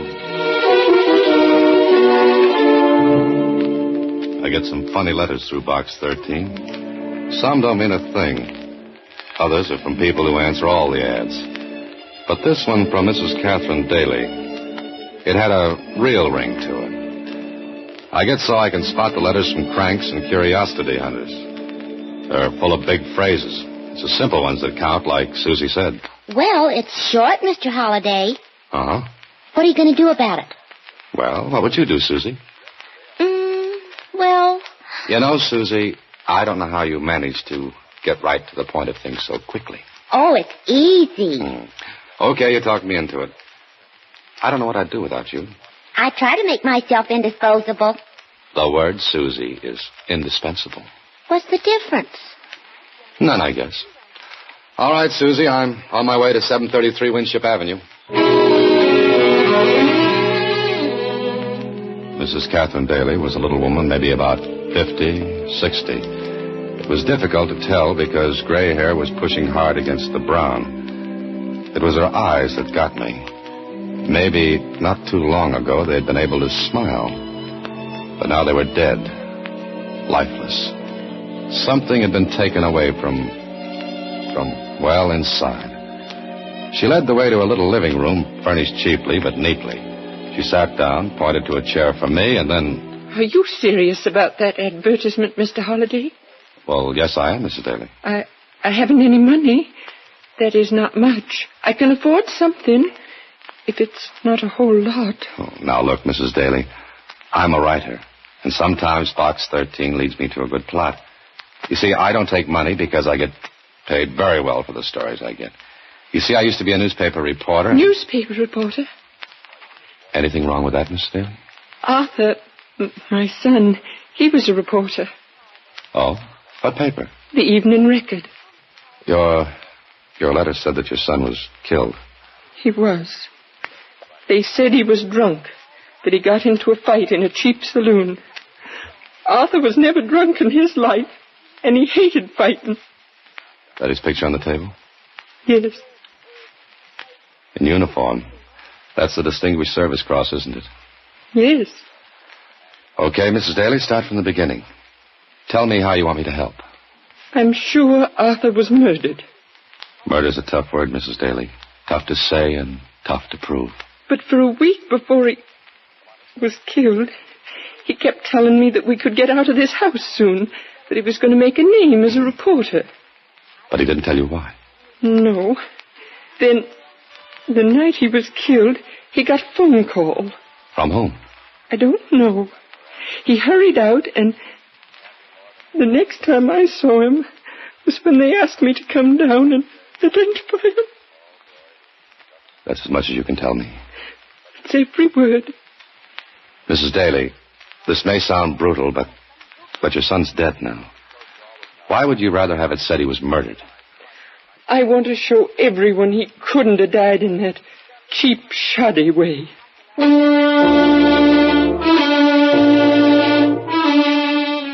Well, that was that. I believed her. Maybe it was the way she talked. Maybe it was her eyes. I don't know. Anyway, I left her house with nothing to go on but what she had told me, and that was little enough. Just that he was on to something would make a name for him as a reporter. Anyway, I went to see what Lieutenant Kling knew about it. About what, Harvey? About the kid that got killed in the saloon brawl? Well, that's what the records show. They show anything else? No, they don't. You know, I like you. Thanks. You can have the next dance. I'm serious. Okay, so you're serious. What about? You're not satisfied with the Daly case either. What makes you think I'm not? Just the way you talk. You don't believe it's right. I believe what the witnesses in that dive said. The Daly kid got drunk. Somebody said something to the girl he was with. Nothing bad, but Daly got mad and started swinging. And? Then he ended up in the red.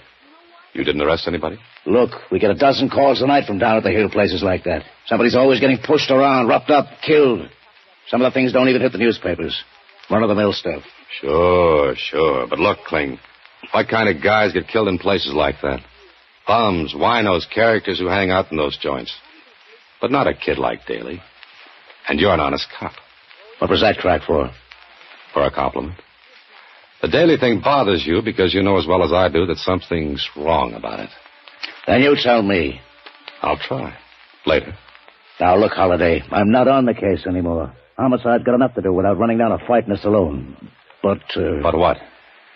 I don't like it, you're right. I knew I liked you. Okay, I'll marry you in the morning. The place you want is 183 River Street. Oh, nice neighborhood. Right. The cops go in quartets down there. Thanks.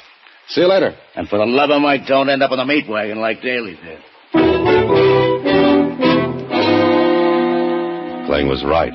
It wasn't a neighborhood to raise kids or anything else. And the place I wanted was called the Riverview. Fancy name. Oh, a great place. I stepped over a couple of boarders spending the night on the doorstep and walked inside. There was a tinny piano played by a guy mechanically banging out a tune that its own composer wouldn't have recognized. The bar was set at the back facing the door. I went over to it. The bartender took a long, good look at me. I must have looked strange. I was wearing a necktie and a shirt. He walked over. Yeah? What's with, bud? How are you? Awful. You? Practically dead. Okay. Now that we know each other, what's on your mind? What do you got to drink? Arsenic? Want some? Straight. Water on the side. Funny man, ain't you? Sure. Look, what do you want? A drink, maybe? No, you don't. That suit you got on cost maybe $150. The tie, $5. Any cookie comes in here dressed like you don't want a drink. All right. You win. Swell. Slumming, huh? No, looking. For what? Last week there was a fight in here. A kid got killed. Arthur Daly. I didn't see nothing. My back was turned. Did you ever see the girl who was with Daly? I told you I didn't see nothing. Oh. All through the fight, you just kept your back turned. Yeah, I hate fights. Can't stand the sight of blood. That what you told the police? Same thing. Who were the witnesses? Look, when a fight starts in here, there ain't no witnesses. Everybody's blind. That makes it easy. You a friend of this Daly character? Yeah, a good friend. Uh-huh. I still don't know nothing. Now blow, mister. Out. Get it out. He knew something, all right. But he was clammed up tight. I left and walked up the street. I was close to the spot where I'd parked my car when I heard something. I stopped. Somebody was tailing me, following me from the saloon. Okay, somebody didn't like me nosing around. I walked past my car. Just ahead of me was an alley, and pulling out of the alley was a truck. I walked a little faster. I got to the alley, skirted around back of the truck so my trailer would lose me for a couple of seconds. Then I stepped inside a doorway. It was dark. The truck pulled away.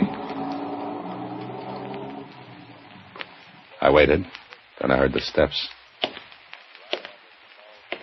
He didn't know where I'd gone. But if he was going to pick me up again, he'd have to pass the doorway where I waited for him. Come here. Oh, let go, you hurt me. Shut up. Oh, please, mister, I ain't no crook. I wasn't going to put this thing on you. Whose idea tailing me? I heard you talking to Barkeep back there. I wanted to talk to you, honest, that's all. You could have caught up with me before this. Gee, mister, I didn't want anybody to see me, honest. All right, talk. Oh. You want to know something, huh? Come on. What do you want to say? Well, honest, I might get in trouble. Look, I gotta know I'll get something out of this, eh? Still what you've got, and we'll see how much it's worth. Maybe a $5? Maybe. Go on, talk. Look, I could get in bad trouble. You are right now. Oh, all right. Oh, all right, make it a $5. What do you know about Arthur Daly? I saw the fight. I saw the whole thing. Did you tell the police? Me? I don't get nothing to do with the cops. All right, tell me. This guy that was bumped, he didn't start the fight. Who did? A pug. An ex-pug named Billy Connor. The Daly guy didn't have nothing to do with starting it. It was a frame. Was Daly drunk? No, he had one drink. The girl slipped something in it. I saw her. She was a good looker, so I was watching her. Do you know her? Me? Me know a thing like that? Nah. All right, well, here's your $5. Now keep your mouth shut, understand? Oh, sure. Maybe you'd like to know something else, huh? What? Oh, mister, it ought to be worth something. All right, here. Oh, thanks. You ain't been out of the joint down the street more than a couple of seconds when the barkeep goes to the phone. So? I heard him tell somebody that you was nosing around. Mister, something tells me that you're in bad trouble right now.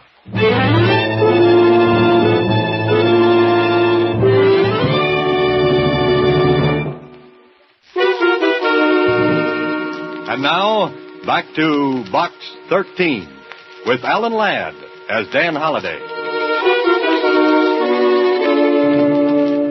Well, I had a few facts now.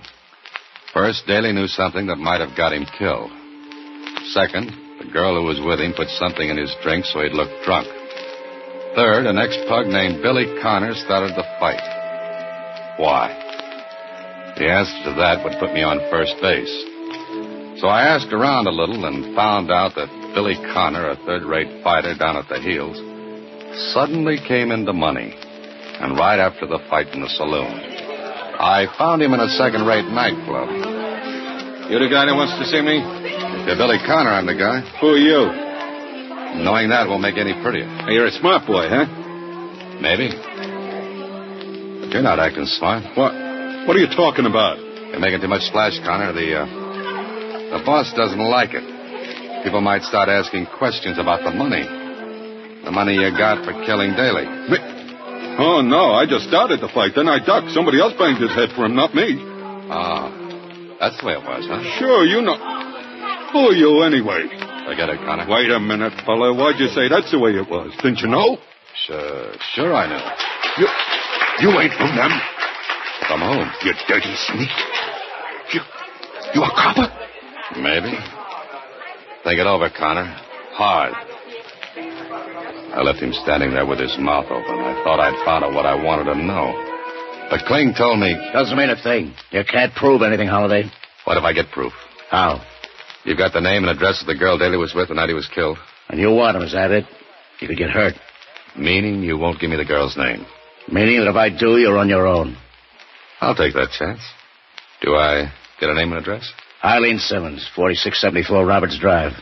And I hope you get more out of it than we did. I hope so, too. I didn't like walking up a blind alley with murder at my back and maybe in front of me. I got to the girl's home, a boarding house in the shabby section, and took a look at the mailboxes downstairs. While I was walking up to her flat, something tingled the back of my neck. Something that screamed a warning.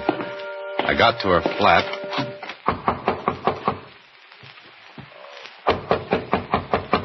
She didn't answer.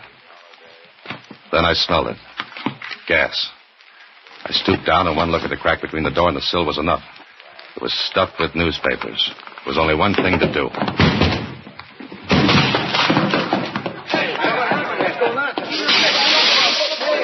Eileen Simmons wasn't going to talk to anybody. The room was heavy with gas. The window I broke let in some air. Scared faces stared into the door. I smashed open, then I yelled at them. You call the police. Ask for Lieutenant Kling. Go on, hurry. I took a quick look around before I left. In one closet was a fur coat. And from what I knew about fur, this one took money to buy. It had her initials embroidered in the lining. But it didn't fit with the cheap flat. Well, I thought it was about time to make a trip to the Evening Record, where Daly worked as a reporter. Some of the boys knew me, so it was easy to get to talk to Daly's editor. I don't know, Holliday. All I know is that Daly promised me a big story. Something he was working on. Now, look, Charlie. Any idea what it was? None. The kid was close-mouthed. Oh, but you must have some idea. Didn't he give you any hint? Just that it was big and would blow off the top of the building when we printed it. How long did he work for you? Oh, about 6 months, no more. What big assignments did you give him? None. Routine stuff. He didn't have enough experience. Just out of journalism college when the war broke. Went through it. Then served at the war trials in Germany. And in the 6 months with you, there wasn't anything important enough to get him killed, huh? No, there wasn't. Oh, let's see. We sent him on a routine assignment to San Carlito and... San Carlito? What's that? Just one of those little islands in the West Indies. The paper's doing a series on Latin American neighbors, and we... Anything there that might have been the big story? You mean what he was talking about? Yeah, that's it. How long after he got back did he begin to talk about the something big? Hey, just about the same day he walked in here. Where's his desk? Just outside this office. Oh. All his stuff in there? Most of it. We were going to send it to his mother, but, well, you know how things are. It was too soon. We figured we'd wait. Come on, let's take a look.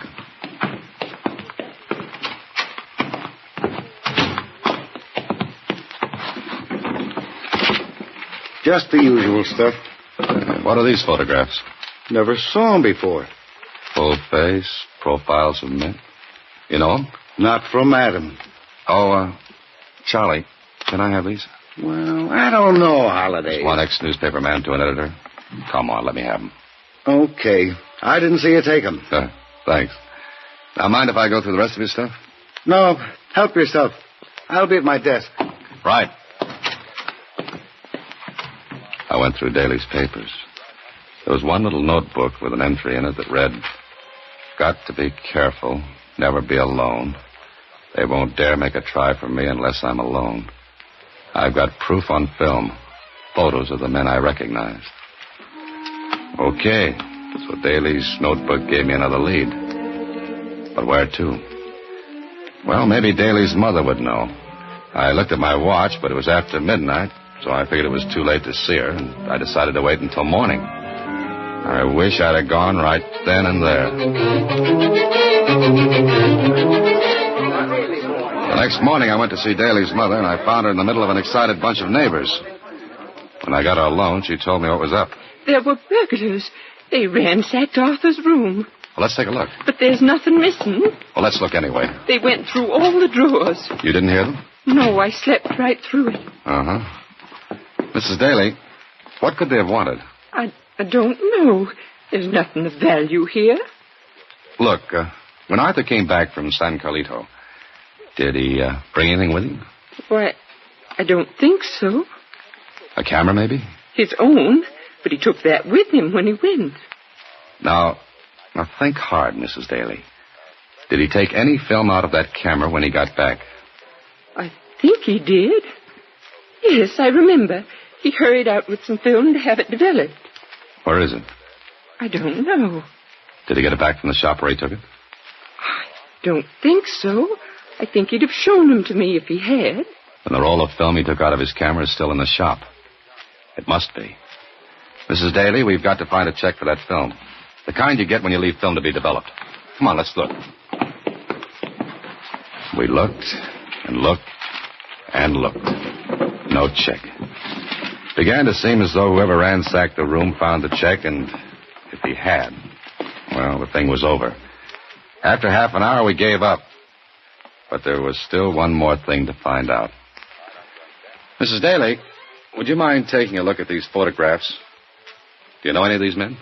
Why, I'm not sure. They look familiar, but... His scrapbook, the one he brought back from the war. There are pictures like those in the scrapbook. Well, show it to me, will you? It's in my room, right next door. Here it is. Here they are. The pictures. But I don't see. I think I do. But I'm afraid to believe it. Look, Mrs. Daly, whatever you do, stay with your neighbors. Don't be alone for a minute. I left the house, and the idea I had was buzzing around inside my head. If I was right, then the whole thing was fantastic. But the pieces began to fit together. Maybe I was thinking too hard. I didn't see the big black car that turned down the corner. I didn't see it until I was almost staring between its headlights. I jumped back and up, and the fenders of the car took the skin off my legs, and the car roared away. That big black buggy had my name for a license plate. It would have looked just like an accident. But it told me something. That whoever was doing the dirty work didn't have the check for the film. Because the proof of what Daly knew was on that film. And if Mr. Accident Maker had it, he wouldn't have risked another accident. I called Kling, got him on the phone. What do you want me to do? Check every photo shop in the city for a roll of film mailed just before Daly was killed. How do you know he mailed it? Because he wouldn't have been fool enough to take it to a photo shop. He knew they were tailing him, waiting to grab that film. So he mailed it, with a note that he'd called for it. Okay, I'll pick up the film, if I can find it. Oh, no, Kling, don't pick it up, please. But you just said you Kling, tell me where it is, call my office, and I'll pick it up. Look, you're asking for a crepe wreath in your door. If those babies are what you say, they'll cut you little pieces. You want them, don't you? Sure, but I don't... The only way to get them is to make them come after that film. And they won't call it headquarters for it, Kling. But they will try to get it from me. I waited. Finally, Kling gave me the word. I picked up the film and printed the little finishing shop. Kling had given orders that I was to have it. I got in my car, looked in the rear vision mirror, and saw a big black sedan pull in behind me. This was it. I couldn't spot Kling, and the squad car he said would be handy. Maybe something held it up. I didn't know. I got to my apartment. The sedan pulled up behind me and parked. I walked up to my apartment, went over to the window, and saw a man get out of the sedan. He walked slowly and disappeared into my apartment building. I sat down with the film and prints burning a hole in my pocket. Then... Who is it? Mr. Holliday, I'd like to talk to you. I took one more look out of the window. The street was empty except for the sedan. No squad car, no Kling. Brother, if ever I wanted to see that big guy, it was now. I walked to the door. Mr. Holliday? Uh-huh. Who are you? My name is, we'll say Stephen. Okay, you're Mr. Stephen. So what? I shall be brief. You have a roll of film and some prints. I am a camera enthusiast. I shall pay you a good price for the film. How much? You're going to be reasonable. That's fine. Shall we say 10,000? That's big money for a strip of celluloid. I am very enthusiastic about photography. You know, I like pictures myself. Especially pictures of some nice little Nazis who got out of Germany with a lot of money. Oh? You guessed, huh? Yeah, but Daly wasn't guessing when he recognized them in San Carlito. He wasn't guessing that San Carlito's a little island with lots of deserted coastline. Easy to land on. Yes, very handy. And they paid well to escape the trials in Nuremberg. You just talked yourself out of $10,000. Oh, now that's very funny. You would have killed me anyway, as you killed Daly to keep him from spreading the story. You're so right. Now, Mr. Holliday. Oh, that gun didn't look nice. He had it right at my head. I sat still. Stephen came slowly toward me. The black hole in the barrel of his gun looked like the business end of a cannon. Then... Get the car, Holliday, come! Kling, at this particular minute, you're the most beautiful thing in the world.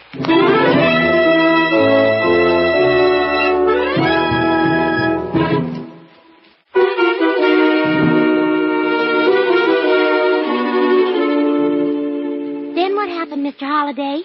Well, at that moment, Susie, Lieutenant Kling landed and took over. Sorry I drew it so close, Holliday, but I had to let Stephen talk a while. Yeah. But by the way, where was that squad car? Well, there wasn't any. The squad car would have scared Stephen away. I had to make it look safe. Boys and I were right next door. Had been for an hour. Now, he tells me. It's up to the Federals now. We're clean on this end. Gee, I sure... Oh, Mr. Holliday, you might have been killed. Oh, it's okay now, Susie. It's all over. But you might have been killed. And I like this job so much. What'd I say? Very funny, Kling. Nothing, Susie, nothing. Good night. Next week, same time, Alan Ladd stars as Dan Holliday in Box 13.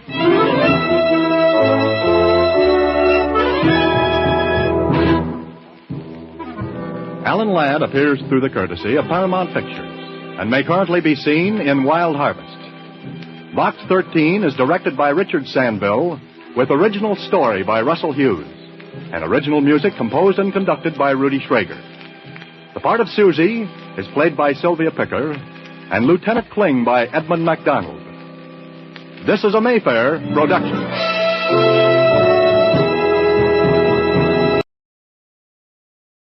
Broadway's my beat. From Times Square to Columbus Circle. The gaudiest, the most violent, the lonesomest mile in the world.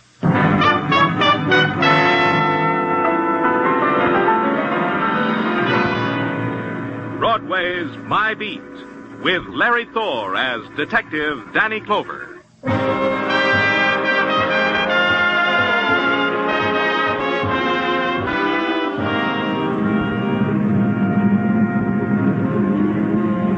Broadway, where the nighttime explodes into the canyon streets like some passion, screaming to be rid of the day. And the night is a backdrop for a million fragments. Neon and roar and melting shapes and shocks and the clots of crowd. It's a fury that sweeps you up and holds you close, then throws you in the gutter of your own choice. It's Broadway, my beat.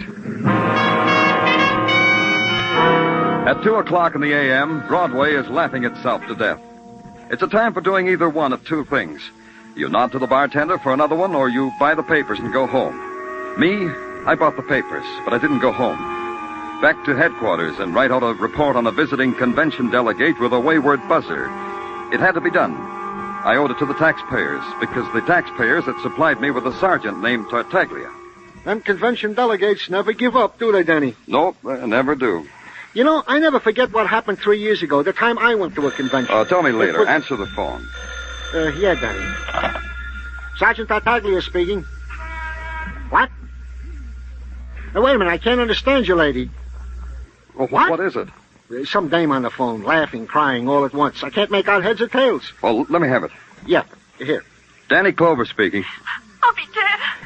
I'll be dead. Who is this? Dead. Oh, hurry, please. Please, hurry, please. Well, pull yourself together. I can't understand what you're trying to say. All right, I'm trying. You see, I'm trying. Well, sure you are. Now, talk to me. Tori Jones, that's my name. Tori Jones, good. Talk slowly. Yes. Tell me where you live, Miss Jones. In the village. Greenwich Village, 1112 Bank Street. Please. Well, don't say it again, Miss Jones. I'll be right there.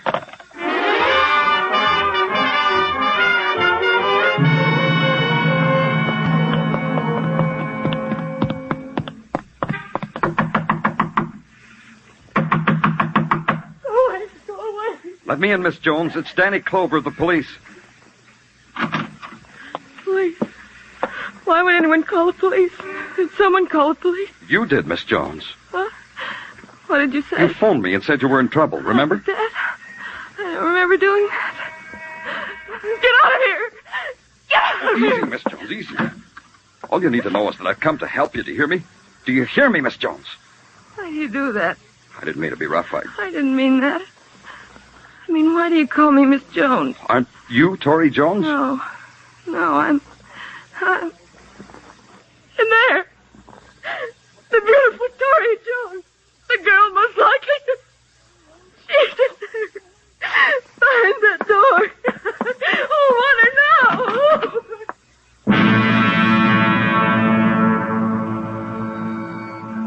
Her body hung from a tarnished light fixture with all its bulbs blazing down on her golden hair. And the thing that held her suspended and moved her like a puppet in a slow, waltz-like circle was a scarlet sash of silk wound once, twice, 3 times about her throat. A draft from an open window somewhere ruffled her dress, and it was a dance you watched, a slow, dignified, stately dance to the rhythm beat of horror. And on her face was the terrifying smirk of the violent dead. She's in there, isn't she? I didn't make it up. I didn't dream it. Tell me she's in there, policeman. When did you find her like that? A minute, a year, 100 years before you came. I just got home from a date, and he kissed me at the door. I went in and called to Tori. She didn't answer. And I went into the bedroom to see if she was asleep. She wasn't. She was like that. Like that, with that horrible smile. You live here, then? I'm her roommate. Tori's roommate. I'm the plain one, Beth Stafford, the plain one. Tori called me about 15 minutes before I got here. Was she with anyone? Pull yourself together. Was she with anyone tonight? Can you tell me that? I don't know. Leave me alone. I don't know. I think she had a date. Tori always had dates. Every night of her life was a date. Where's she from? Who are her people? I never asked her. All we knew about each other is what happened to us in this room. The phone calls, the meals, the screaming you hold in. Where did she work? At Sterling Incorporated. She was a dress model there. Sterling Incorporated, huh? Okay. I'll want you to stay here, Beth. You won't go away. All right. I could send a doctor. Do you want me to do that? I'll be all right. Just get rid of that. And I'll be all right. Mr. Culver. Yes? Girls like Tori always end like that. Don't they? Don't they, Mr. Clover?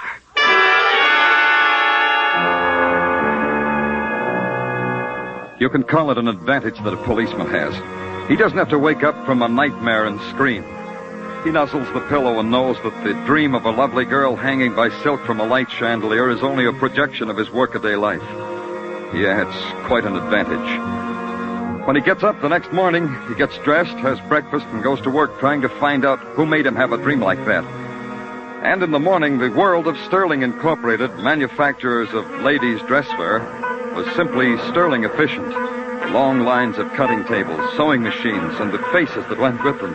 Faces that wouldn't get weary until another hour or so. The face of the office force goes with the company's product. It sees your badge, bites its lip, and announces you into the office of Lionel Conrad. He owns the joint. All of it, Mr. Clover. And just think, 20 years ago, I was peddling elastic bands on Broadway. Yeah, that's... Horatio Alger stuff, eh? That's what you were going to say, Horatio Alger. Still read the stuff. Finest literature a man can lay his hands on. Smoke? Cigar? No, I just... But you won't refuse a gumdrop now, will you? Here, have one. Been eating them since I first read that Ned, the fun-loving rover boy, always nibbled them before a big game. Go ahead, have one. No, thanks. You wanted to see me about something, Mr. Clover? Yes, about Tori Jones. Tori Jones? Lovely name. Lovely model. Was. The girl was murdered. Read it in the morning papers. Pardon me. Lionel Conrad speaking. Yes, dear. Yes. But you know you have trouble getting into a size 42. All right, I'll bring it home with me. Goodbye, dear. My wife, Mr. Clover. We were talking about Tori Jones. I don't know anything about her, Mr. Clover, except she modeled our clothes. That's the extent of my information. Our designer sketches the dresses. We make them. Models like Tori model them. Well, I got my tip line. I'll see you later. Second, Martin, I want you to No meet... time for a salesman. I'm late now. Who was the racket man? My shop manager, Martin Driscoll. Only he don't spend a lot of time in the shop. I gotta talk to him about that. It worries me. You got worries? Plenty. Somebody's stealing my designs, Mr. Clover.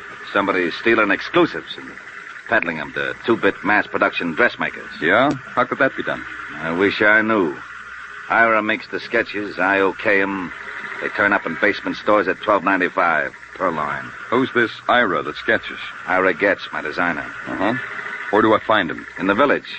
That's where his studio is. You'll get the address from the girl at the desk. Will there be anything else, Mr. Clover? Nothing. Thanks a lot. For what? I don't know.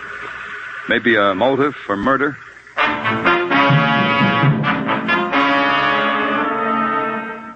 At the Greenwich Village studio of Ira Getz, a tired Venus in homespun linen, emerald toenail polish, and long chains of Indian silver that jingled, jangled, jingled, lifted a turquoise-studded hand, strangled a yawn, and in pure green burnt, told me Ira was having lunch at the Flamingo Cafeteria, only a pearl's throw away. She fell asleep while she was talking, so all I had left was the Flamingo cafeteria.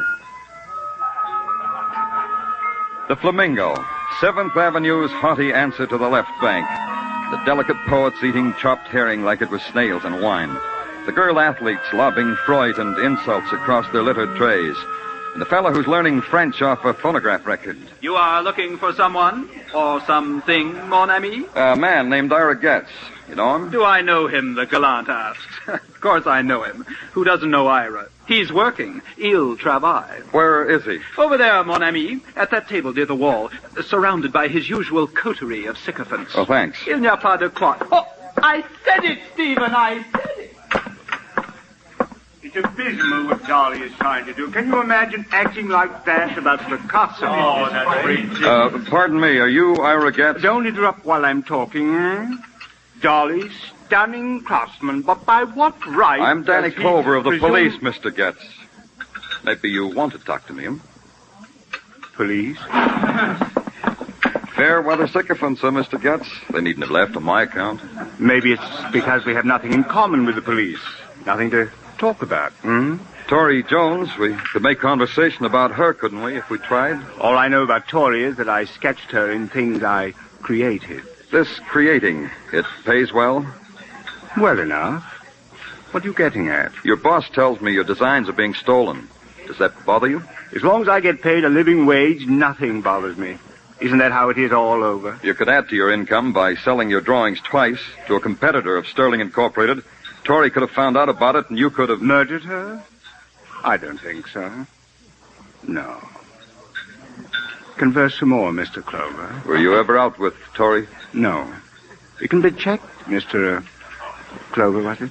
Who passes in your drawings at Sterling?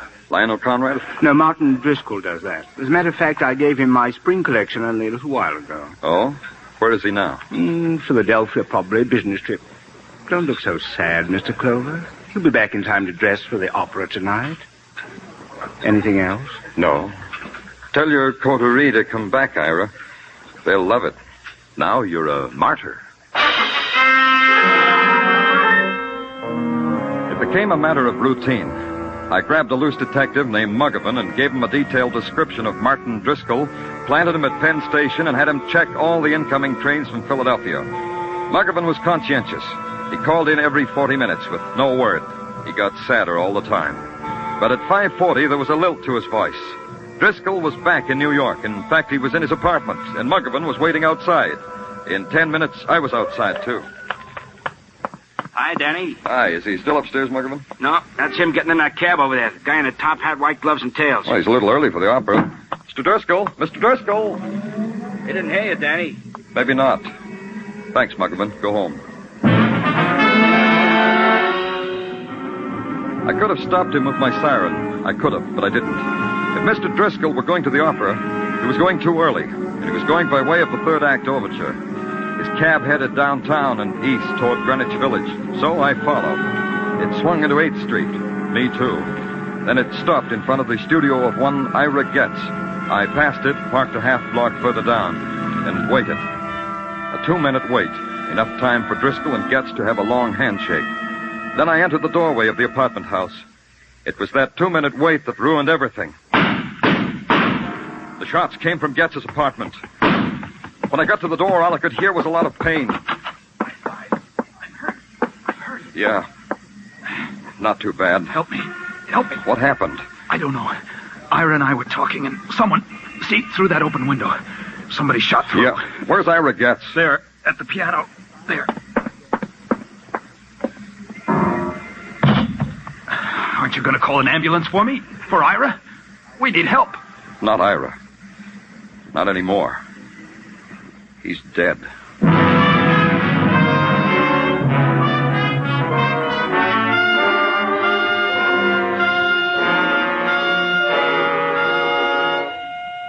You are listening to Broadway's My Beat, starring Larry Thor as Detective Danny Clover. There's $55,000 waiting in Sing It Again's jackpot this week. The current Phantom's proving a real hard-to-get guy. And $30,000 in wonderful prizes awaits the CBS listener who can identify him. Be around, listening hard when Sing It Again comes your way again tonight on most of these same CBS stations. Dan Seymour may call you.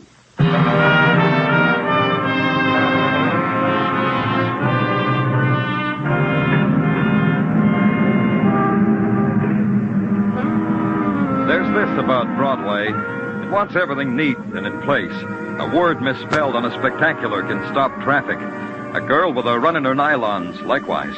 The scream of the loudspeakers has to be adjusted, just so. And the deep, anguished weeping in a darkened doorway, not too much. Even death and violence have to meet Broadway standards. Broadway weighed the death by hanging of a golden girl named Tori Jones, balanced it against death by bullets of a designer named Ira Getz. Found they measured up and gave it its seal of approval. Artist and model murdered. Grade AA. The wounding of a man named Martin Driscoll, that was okay, too. Broadway waited outside the emergency hospital to see how it came out. I waited inside for the same reason. You're a lucky man, Mr. Driscoll. It's only a flesh wound. A little more to the left, you'd be a dead duck, as we say in the profession. Very amusing, Doctor. Now, this may hurt. Just grit your teeth or something. Brave fellow. Now we're almost at the finish line. A little washing, some bandages, a few kind words. Is it all right if I talk to Driscoll while you're doing all that, Dr. Sinsky?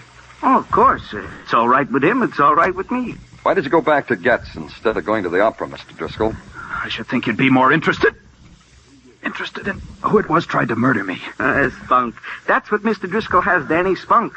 Oh, he'll recover all right. He will. We all know you've been wounded, Mr. Driscoll, but answer the question anyway, huh? Why did you go back to Getz? Well, there was something about his drawings that needed correcting. You didn't have the drawings with you? No, but Getz would know what I was talking about. The mutual understanding of co-workers, Mr. Clover. Exactly what happened before the shots? I think I told you that. Tell me again.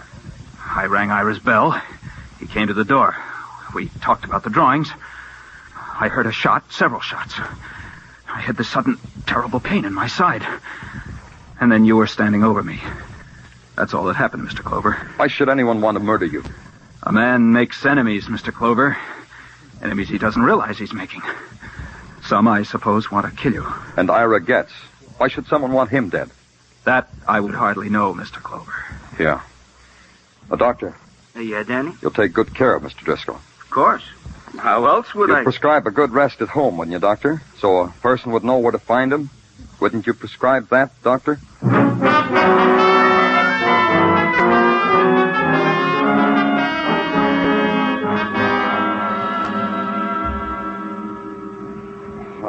Confusing, huh, Tartaglia? It's a cookie. A what? What I'm holding under your nose, a cookie. Mrs. Tartaglia whipped them up on her mixmaster. A bagful. Have some, Danny. Everybody offers big goodies. Oh, yeah, thanks, Tartaglia. Real good. Danny, now that you have indulged yourself with Mrs. Tartaglia's confections, I myself have something to brighten up your otherwise drab day. Another cookie, Tartaglia? Just put the bag on the desk. Yeah, Danny. It's about the gun. Well, tell me about the gun. The gun which did in one Ira Getz was found in the bed. The bed of frozen geraniums, Danny, which was underground beneath said Ira Getz studio. Go ahead. The bullet, which also grazed the side of Martin Driscoll and was recovered from the woodwork, also was fired from said gun. Conclusion. The hand behind the gun that pulled the trigger that shot Ira Getz was also the hand behind the gun that pulled the trigger that nicked Martin Driscoll. Well, get off the dime, Tartaglia. What about prints? No prints. Wiped clean. Okay. Gun's registry. Tell me about that. Foreign make. Probably a war souvenir. So? So, if it was war loot, it was registered, we'll trace it. Well, like we're trying to do now. Was that all? That's all, Danny. That's the news for me to you. Great. You did a fine job on my otherwise drab day. Give me a squad car, Tartaglia. Yeah. Can I have my cookies now? Well, didn't you hear me? Give me a squad car.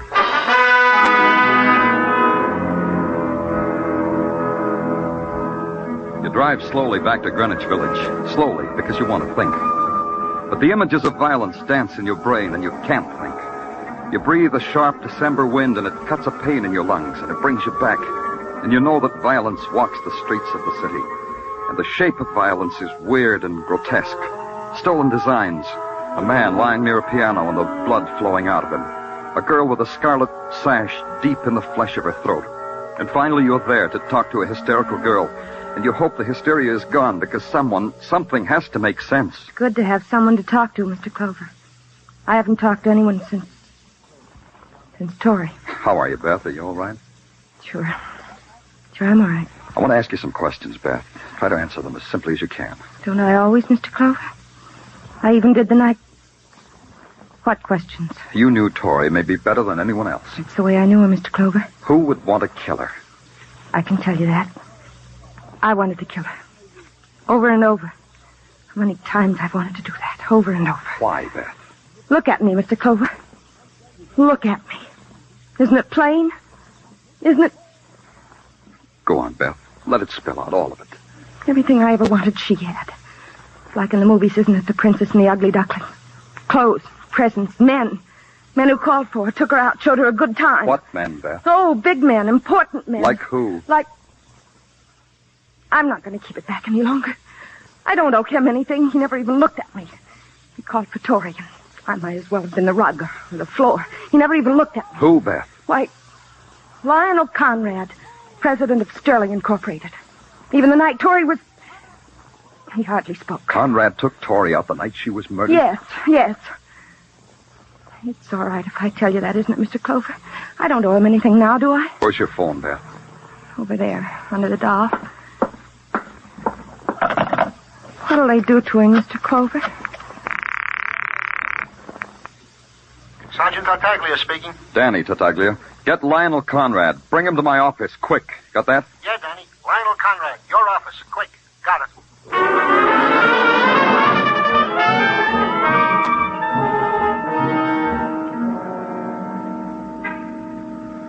I want to thank you for bringing me down here, Mr. Clover. You police work just as effectively as we dressmakers. And I want to thank you, Mr. Conrad. You know, this is my opportunity to see you detectives detect it firsthand.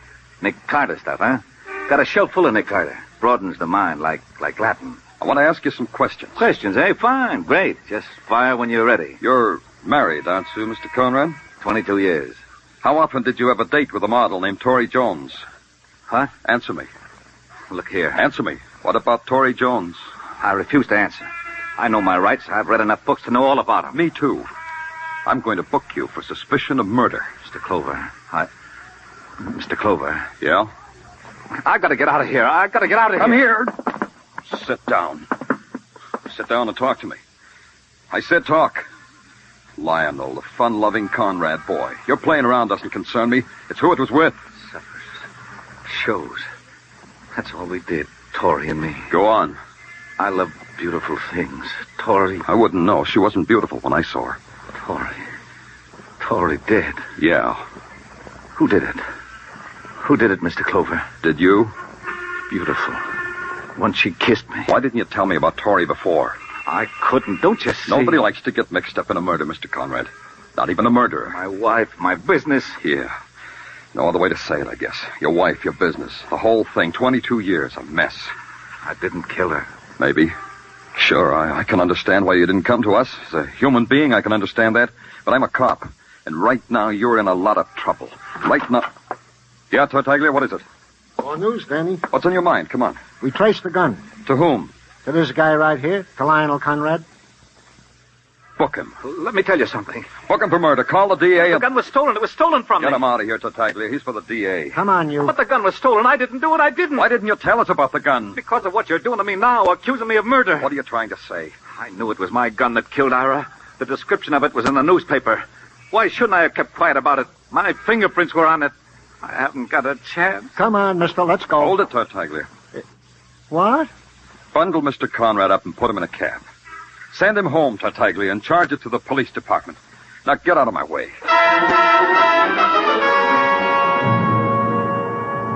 I made a fast exit past Tartaglia's open mouth. Conrad had confessed that his prints were on the gun. His confession saved him. The gun had been wiped clean before the murder, because the killer didn't have time to do it after the murder. And that added up to my last call. When I got there, Detective Muggerville was being part of the street scene. He was heaving snowballs at a snowman. I brought him inside the apartment house where it was warm. Danny, I've been watching him all day like you told me. He just came in a little while ago. Yeah.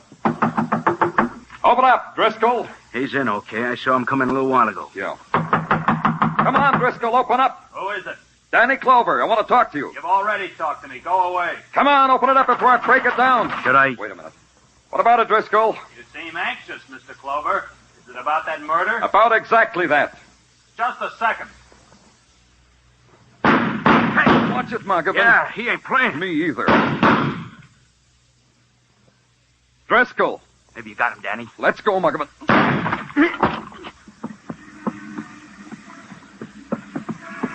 Hey, the window's open over there. Yeah, the fire escape. There he goes up to the roof.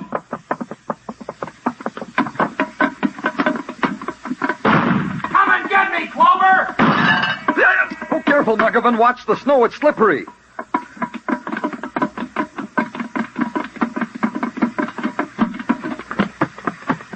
There he goes, Danny, near the chimney. I missed him. You can't get away, Driscoll. Come on out with your hands up. Cover me, Muggavan. Yeah. I'm coming after you, Driscoll. Come on! You coming, Driscoll? You coming? Well, Driscoll? Okay, Mr. Clover. Okay. Okay, Driscoll, now we'll talk. Talk away, Mr. Clover, talk away. It isn't finished between you and me. Not finished! Easy, Driscoll, easy. I want you to hear when I talk. Every word, every word. That's good, Driscoll. Let's keep it that way. I'll kill you yet, Phil. Like you killed Tori Jones, like you knocked her out and hung her by the throat. You're dribbling at the mouth, Mr. Clover. You waited for her, didn't you, Driscoll? You saw Conrad leave and you waited. And she saw you and called me. Then you walked in and murdered her. Why would I do that, Mr. Clover? Why? There has to be a motive in murder, doesn't there, Clover? I got that, too. You killed her because you knew. She knew you were stealing the designs and peddling them to Conrad's competitors. That was easy for you, wasn't it, Driscoll? The important man, the loyal employee, the manager. You left out a thing, Clover. Who tried to kill me? Who tried to murder me? The man who shot Ira Getz. That was you. I think you're insane, Clover. You asked someone in the office who I was, so you knew it was a policeman tailing you to Getz's apartment. So you killed Getz because you wanted in on your little larceny. And then you shot yourself and heaved the gun out the window. How do you know that? Because you wore gloves to go to the opera. Only you wore the gloves to hold a gun to kill a man. That's why there were no prints on the gun. None at all. It's a tricky one, huh, Danny? Yeah. Yeah, that's how it was, Mr. Clover. Exactly. Put the cuffs on him, Muggavan. I don't want to hold him anymore. He makes my hands dirty. Okay, Danny. Hey, let go of me, Driscoll.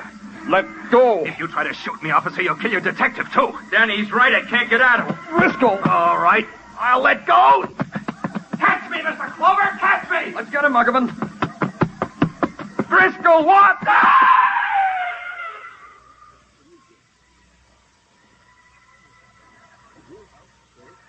Danny, he slipped right over the edge.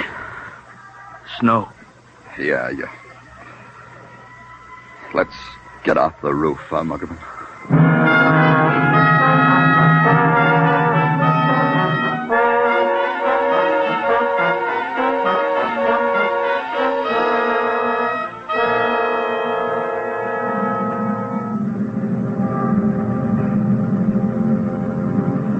In the midnight cold, Broadway is a wasteland. A wasteland that echoes with sounds you hear where there's only darkness, where there's no sun. People pass you and you touch, and you look down and there are fingers of dust on your shoulder. It's phantom, but it's real. It's Broadway, the gaudiest, the most violent, the lonesomest mile in the world. Broadway, my beat.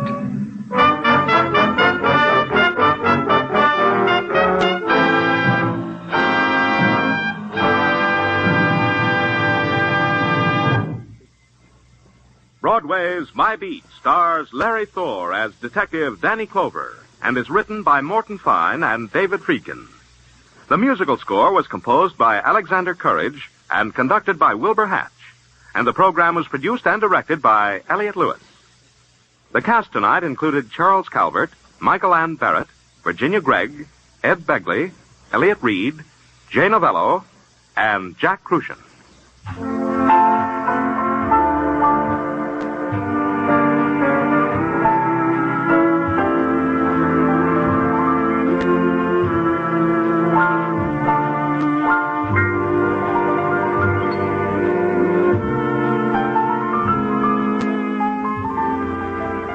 Looking for new fields to conquer, Jack Benny will take a look at Notre Dame football tomorrow night.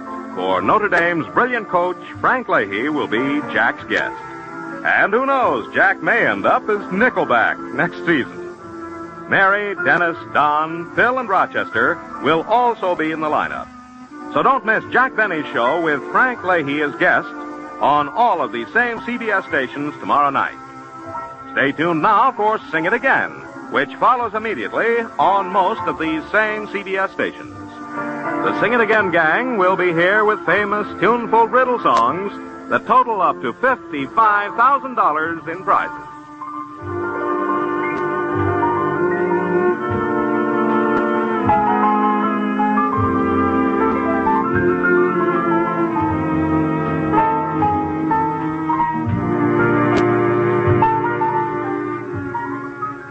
This is CBS, where you'll find Broadway is My Beat every Saturday night. The Columbia Broadcasting System.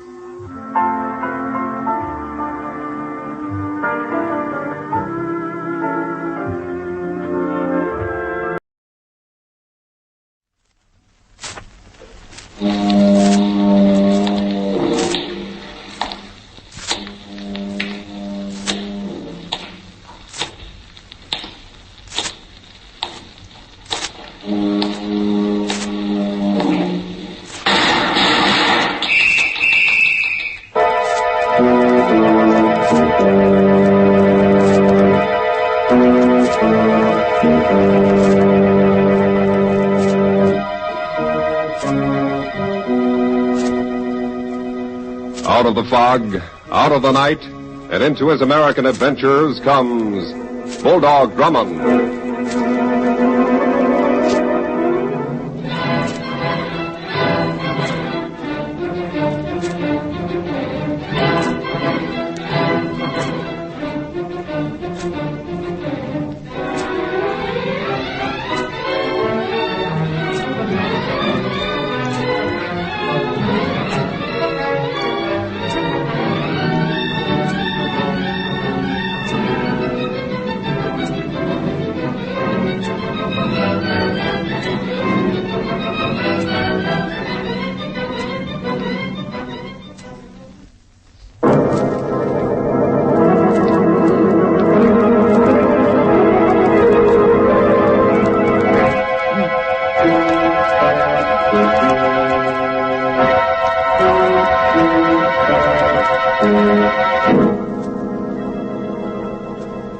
And now, to tell us about our newest adventure, here is Bulldog Drummond. Before I begin, I'd like to ask a question. When you see a sign on the road that says, danger ahead, do you go on regardless of the danger, or proceed with care and caution? I ask this because there's a big sign on the economic road ahead of us, and it says inflation. That means we must proceed with care and caution to keep prices down. More and more people are making more money than ever before, and there are fewer things to spend it on. Therefore, if we outbid each other for what there is, we force prices up, the value of money decreases, and everybody suffers. But you must keep prices down. Buy only what you really need, and refuse to pay more than ceiling prices. Save all the money you can in the form of war bonds. Do all you can to avoid the pitfalls of that danger sign that says inflation. And make every step you take a step closer to victory. Keep prices down.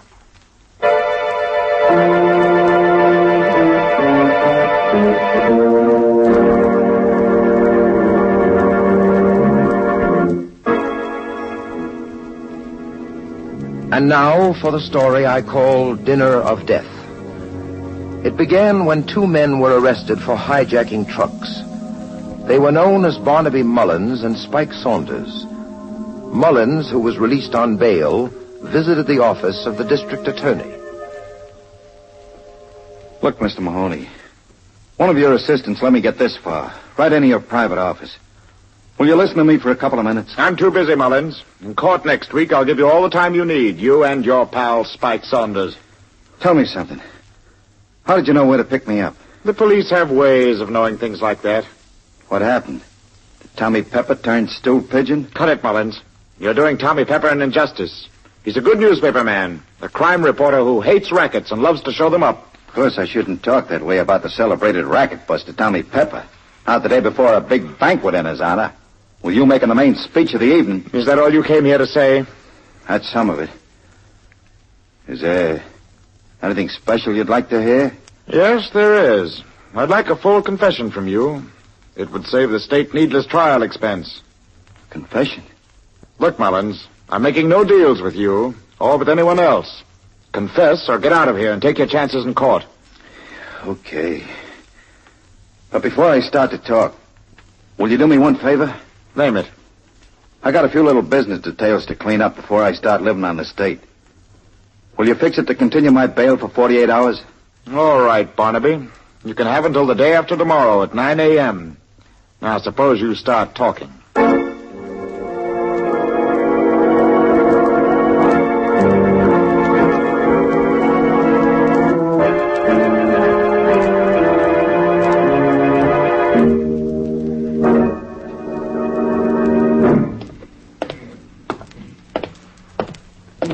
Dear, this is insufferable. Oh, come now, Denny. You've been moaning all the way to this hotel. What in the world is the matter with you? Well, if you must know, Captain Drummond, it's my feet. We've been tramping about all day, and now a banquet. I've been hoping to rest this evening, sir. Denny, this banquet is the event of the season. As visitors to the city, we're extremely fortunate to be invited. Yes, I understand that, sir, but my feet... Oh, come on, forget your feet. I'm interested in the fabulous Tommy Pepper and his work in exposing rackets. I've always wanted to meet him again. Why, I wasn't aware that you even knew him, sir. Well, I don't really, but... Watch it, Denny. Here he is. Hello. Captain Drummond, right? Yes, Mr. Pepper. We met some years ago. Don't tell me, I'll get it. At the Blackfriars Club, 1938, right? Right again. You have a remarkable memory. I never forget a face. I don't dare. It might be a guy just out of prison who had spent 10 years remembering I sent him there. Well, sorry, I can't oblige you there. Oh, pardon me. Tommy Pepper, this is Denny. Hiya, Denny. Very well, thank you, sir. Well, gentlemen, before we brave the mob in a banquet hall, how about the special private room? There are some hors d'oeuvres and a row of bottles. Will you join me? Well, thank you, Mr. Pepper. Shorten that to Tommy, will you? Good heavens, sir.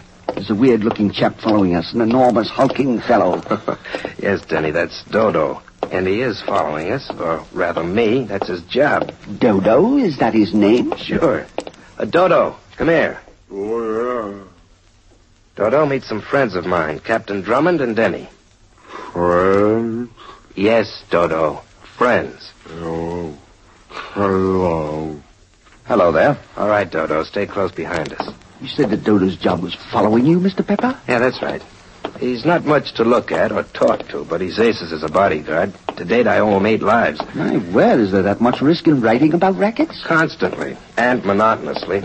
Even tonight, some thoughtful soul telephoned me to say I'd die before the evening was finished. Well, here we are. And there's our distinguished D.A. studying his speech. Hiya, Mahoney. Hello, Tommy.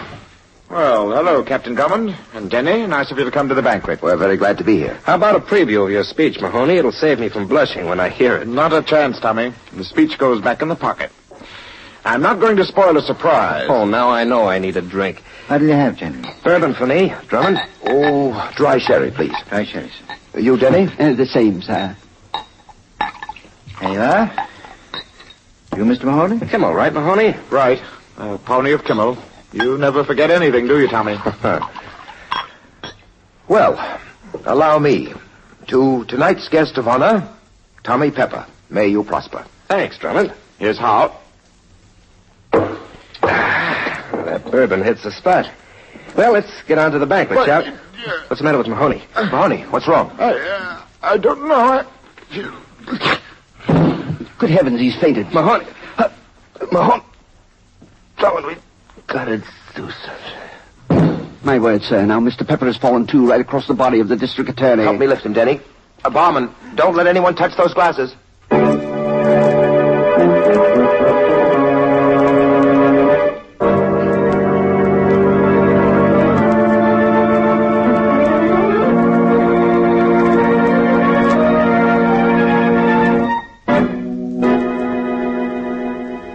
Our story continues in just a moment.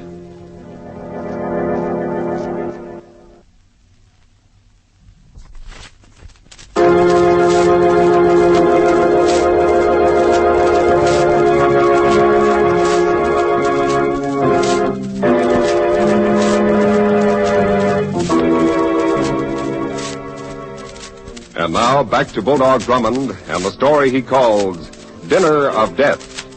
A hijacker known as Barnaby Mullins traded information with District Attorney Mahoney for 48 hours of freedom to clean up some unfinished business. The same night, Tommy Pepper, noted crime reporter, is to be guest of honor at a dinner.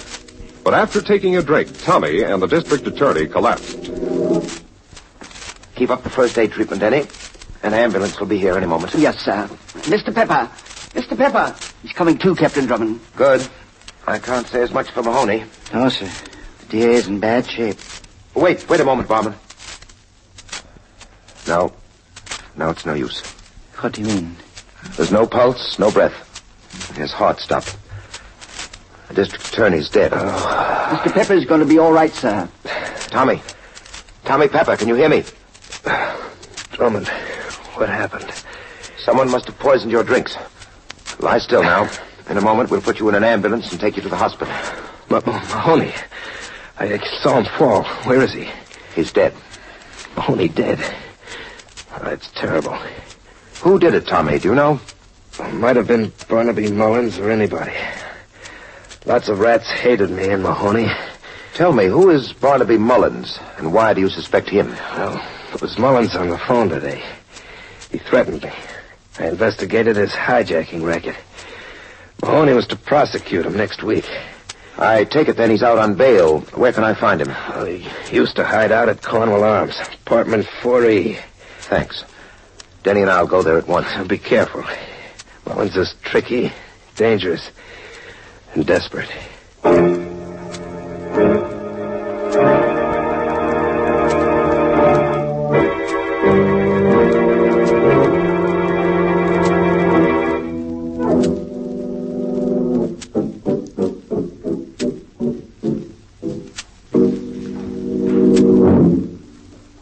Here we are, Denny. Yes, sir. Apartment 4E. Skeleton key, sir? Try the door first. Why, it was unlocked. All right, inside. You'd better be prepared. Mr. Pepper said this Mullins person was a desperado. Good heavens, look. It's the ape man. Hello, Dodo. Whoa. Dodo, is Barnaby Mullins here? Mullins in the other room. You don't see. In the other room. Thanks.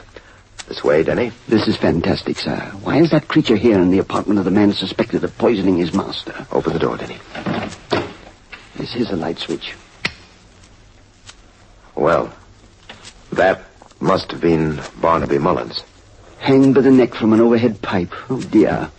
Hanged with his own belt, sir. Dodo! He's gone, sir.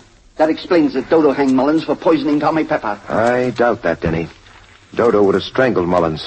And notice the evidence here, that chair lying on the floor. Oh, I see it now, sir. It was suicide. Mullins hanged himself. Now, a closer inspection will show a flaw in that theory. How high would the seat of the chair be from the floor if the chair were upright? Oh, about 2 feet, sir. Now look at the body. How high off the floor are the feet? The feet? Well, the toes are about 3.5 feet from the floor. Then it would have been physically impossible for Mullins to have hanged himself. Where are you telephoning, sir? Police headquarters, Denny. Oh, yes. Hello, police headquarters. This is Captain Drummond. Yes, I've just found Barnaby Mullins murdered in apartment 4E at the Cornwall Arms. That's right. What?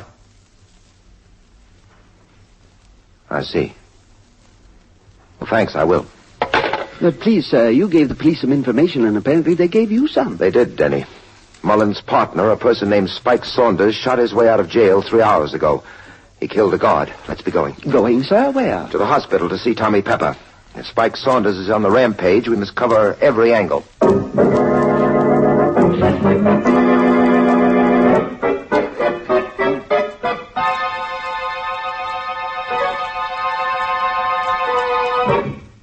You know, I dislike to press a personal issue, sir, but my feet are killing me. Yes, Denny, I know how you feel. I'm sorry we couldn't find a taxicab to bring us here to the hospital. But it's impossible that this Spike Saunders would invade a place like this, especially with the police on his heels. That shot seemed to come from Tommy Pepper's room. Hurry it up. Yes, sir. The running is extremely difficult at this point, sir. All right, here's the room. Oh, dear.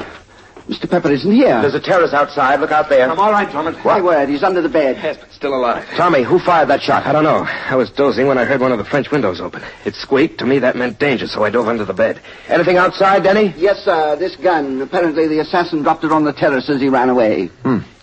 Another narrow escape for you, Tommy. I'm an old hand at narrow escapes, Drummond. That may be, but I think you need a change of venue. There have been 2 poisonings. Barnaby Mullins has been hanged, and Spike Saunders has shot his way out of jail. Well, thanks for catching me up on current events. So Saunders is on the loose, huh? With the murder of a guard hanging over him. Well, in that case, I think I'll move out of here if you'll get me my clothes, Denny. They're in that closet over Yes, there. sir. Oh, I'll get them, Denny. Here we are. Shoes, socks, underwear. Let me help you with that hospital nightgown, Mr. Pepper. Thanks, Denny. Shirt, tie, trousers. I have them, sir. All right. Now, you can go along with Denny to our suite in the hotel. Meanwhile, I'll gather up the loose ends of the case. Here's your coat. You're not coming to the hotel, sir? Not just now, Denny. There are a few details I want to clean up. Well, Drummond, thanks for your help. I'll see you soon, I hope. Yes, both of us will, sir. Plaster on the wall is soft, and the bullet didn't go far. Should be easy to dig it out. Peculiar angle of entrance. There we are. Oh, pardon me, sir.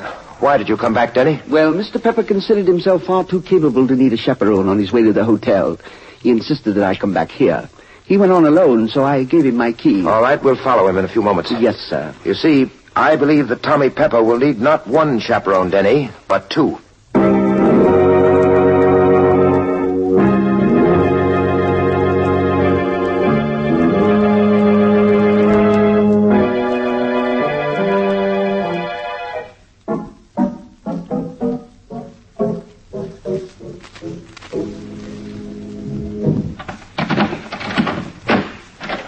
Go ahead, Denny. Yes, sir. I'll switch on the lights. Well, we've had visitors. My word, the room is wrecked. Tommy? Tommy Pepper?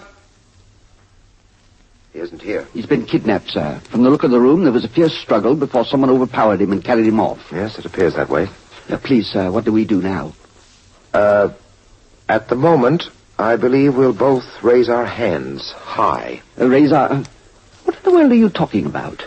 There's a man at the door, Denny, with a gun. Good heavens, it's Dodo. Where's Tommy Pepper? That's what we'd like to know, Dodo. Tell me where's Tommy Pepper? Oh, dear. Listen, Dodo, Mr. Pepper came here for safety, but someone must have kidnapped him. Where's Tommy Pepper? He doesn't believe me, sir. Now, see here, Mr. Dodo. Spike Saunders escaped from jail. Probably took Mr. Pepper away. Spike Saunders free. Spike Saunders snatched Tommy Pepper. Dodo gets Spike Saunders. Well, thank goodness he's putting away the gun. Dodo, can you find Saunders? Dodo followed Spike Saunders lots of times. He hid in a car in a warehouse. We'll go along with you to help you. Dodo don't need help. Dodo go along. Oh! My word, sir, you knocked him out. Yes, Denny. Now you and I will visit the colony warehouse without a chaperone.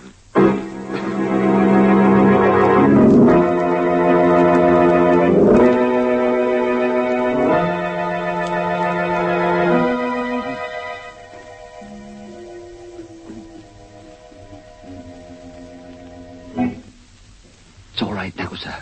I cut out that bit of glass and reached through and fixed the burglar alarm just as you told me. You should have been a burglar, Denny. Well, thank you, sir. I'll raise the window. Go on in. My word, the warehouse is full. Yes. I noticed the stencils on the cases, Denny. Hosiery, shoes, cigarettes, machine tools. Canned goods. My word, this must be the loot of those hijackers, Mullins and Saunders. Probably. Hold it. Get him up. No, dear. It's Tommy Pepper. Tommy, it's Drummond, Denny. Well, how'd you get here, Drummond? How'd you get in? Oh, there are ways and means, Tommy. Tell us about this warehouse. Oh, it's a storage depot for hijacked civilian goods. Nothing but the best, of course. If you'll stay with me, I think we can grab the other member of the hijacking team. Spike Saunders is coming in. My word, how do you know that? I'm watching through a window. He just drove up outside in another car. Not the one he was using when he yanked me out of your hotel suite. What happened to you there? Well, I just got in when Saunders arrived. He slugged me and started to take me for a ride. It was my good luck that his car blew a tire. I was conscious by that time, so I got away. You're lucky? You're telling me. I wouldn't be alive today if I wasn't. Drummond, got a gun? Not tonight. And lie low when the fireworks start. Saunders won't give up without a fight. Perhaps you better give me your gun, Tommy. Taking a criminal into custody is more in my line than yours. Oh, no, not tonight. I've been poisoned, shot at, and slugged, and I want revenge. Here he comes. Get him up, Saunders. Well, so what happens to me? I run into Tommy Pepper and into Doc. That's right, Saunders, and my gun was up first, so walk in a straight line toward my flashlight and keep him up. Sure, let's see your light. Oh, well, my finger must have slipped. Did it hurt you, Tommy? Nice shooting, Spike. You shot the flashlight out of my hand. Now it's my turn. Oh, no, you got me, a rat. Right in the breadbasket. All right, Tommy. You won your duel. Yeah, I almost lost it. All right, Drummond, you can have my gun. From here in, it's your show. Thanks. It's my show until we get to police headquarters, where we'll book you for murder. What are you saying? Yes, sir. What are you saying? Well, Denny, you see, this cycle of poisoning and murder began just after Barnaby Mullins made a sworn statement to the district attorney. Well, I'm following you, sir. I merely want to get out my flashlight. I don't like this darkness. Yeah, that's better. Your real talent, Tommy, was blackmail. You used the information you picked up about rackets to extort money from crooks. Will you confirm that? Confirm nothing. Denny. Oh, I'm sorry, sir. He knocked the light out of my hand. Drummond, you were too fast with your information. Now you haven't got a light. Making an arrest in the dark's pretty tough. Where in the world is he, sir? You forget, Tommy. I've got your gun. You're unarmed. One correction, Drummond. I just picked up Saunders' gun. He won't need it anymore. Hit the floor, Denny. Yes, sir. One other little point, Drummond. My gun has only one cartridge left in it. There were two. I used one on Saunders. You've got just one shot to fire. I've got plenty in this gun. Have you? Oh. I missed you, huh? Why don't you try the one shot you've got, Drummond? You might make a bullseye by a miracle. Please, sir, is he bluffing? No, Denny. There's only one live cartridge left in his gun. In this gun, and Tommy's moving around in the dock.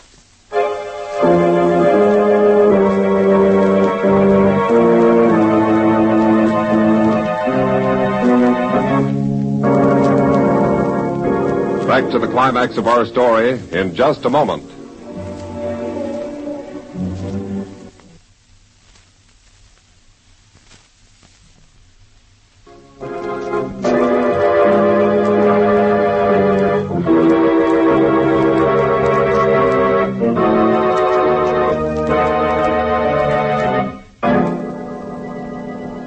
And now back to Bulldog Drummond. In the Colony Warehouse, a depot for hijacked civilian goods, Drummond and Denny are peering into darkness. Drummond has one live cartridge in his gun. Tommy Pepper has more. Come on, Drummond. Why don't you shoot? You might hit me. Of course, sir, it's none of my business, but do you think you might hit him? As he said, Denny, I might score a bullseye by a miracle. I'm saving this last shot. But what can we do, sir? I think you'd better start creeping. Creeping, sir? My feet are aching terribly. Crawl, Denny, on your hands and knees while I talk to Tommy. You'll know where he is by his voice. Do you want me to find him, sir, and tackle him? No. Get behind him. Those wooden cases are stacked high. Get behind a row of them. Oh, I understand. Get behind a row of cases and behind him. That's it. Get moving now. I'll make him talk so you can locate him in the dock. And then a mighty heave-ho on the cases. Yes, I'll do my best, sir. All right, Tommy. How about it? Tommy? Yeah, Drummond? You ready to surrender? Not yet. You've committed 3 murders. I don't intend to make a 4th at your little game. Tell me something, Drummond. How did you know that I murdered Mullins? I was in the hospital when you found him. You hanged him before you poisoned the bottle of Kimmel for Mahoney. And then you faked your own poisoning. And in the hospital, you fired a shot from your own gun into the wall. Are You're quite intelligent, Drummond. How did you figure it out? With your help, Tommy. I didn't help you. At the hospital, I got your clothes for you. The district attorney's speech was in your coat pocket. The speech you stole from him when you fell across him in the private room. It makes very interesting reading. Keep talking, Drummond. Gladly. From what Mullins told him, the DA knew the truth. He would have exposed you in his speech at the banquet. All right, Drummond, now I know just where you are. That's all I wanted to know. Hello! I did it, sir. He's pinned underneath those heavy cases, and I'm watching him very closely. A nice piece of work, Denny. You deserve a rich reward. Well, in that case, there's something I'd like very much. Let's go home where I can take off my shoes.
And now, here is Bulldog Drummond to tell us about next week's story. At a carnival, a gypsy fortune teller predicts Denny's future. She foretells a night of dire happenings. And before morning, her prophecy comes true. Denny and I meet some interesting people. A sideshow ticket taker, a famous performer on the high trapeze, and two corpses which refuse to lie still. A mad killer lurks in the background. I call the story Murder Carnival. Be sure to listen, won't you?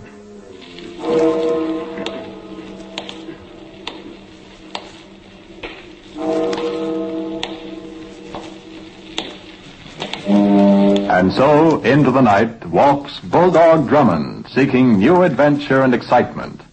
The next adventure with Bulldog Drummond will be heard over most of these stations next week at the same time.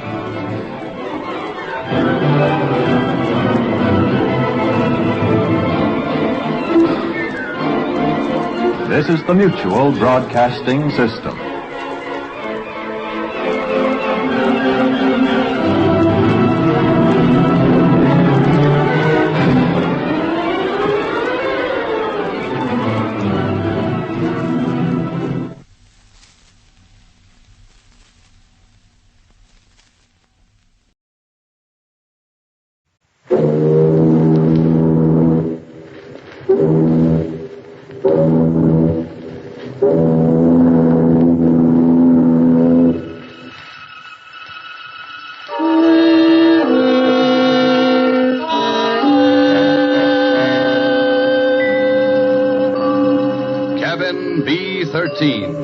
Tonight, from his notebooks of the strange and sinister, Dr. Fabian tells you the story of The Bride Vanishes.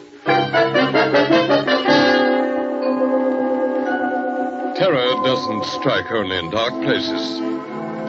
There, on the sunlit, fabulously beautiful Isle of Capri, one woman had already vanished without a trace. And they warned Lucy Courtney, the lovely young American bride, that she looked too much like the other woman, that the terror would again strike from nowhere on that balcony of death.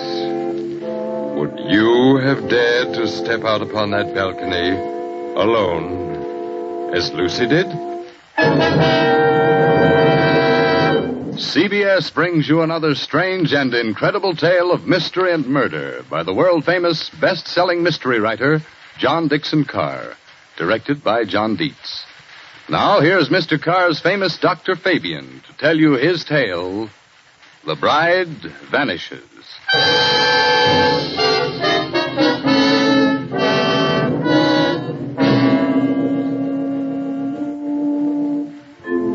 Blue water, a dazzle under the sun. Behind you, the bone-white beaches, and Vesuvius, dull purple in a heat haze. And the island of Capri, 20 miles out across the Bay of Naples. As I bade goodbye to Tom and Lucy Courtney on the deck of the Mauravania, I wished I were going with them to Capri.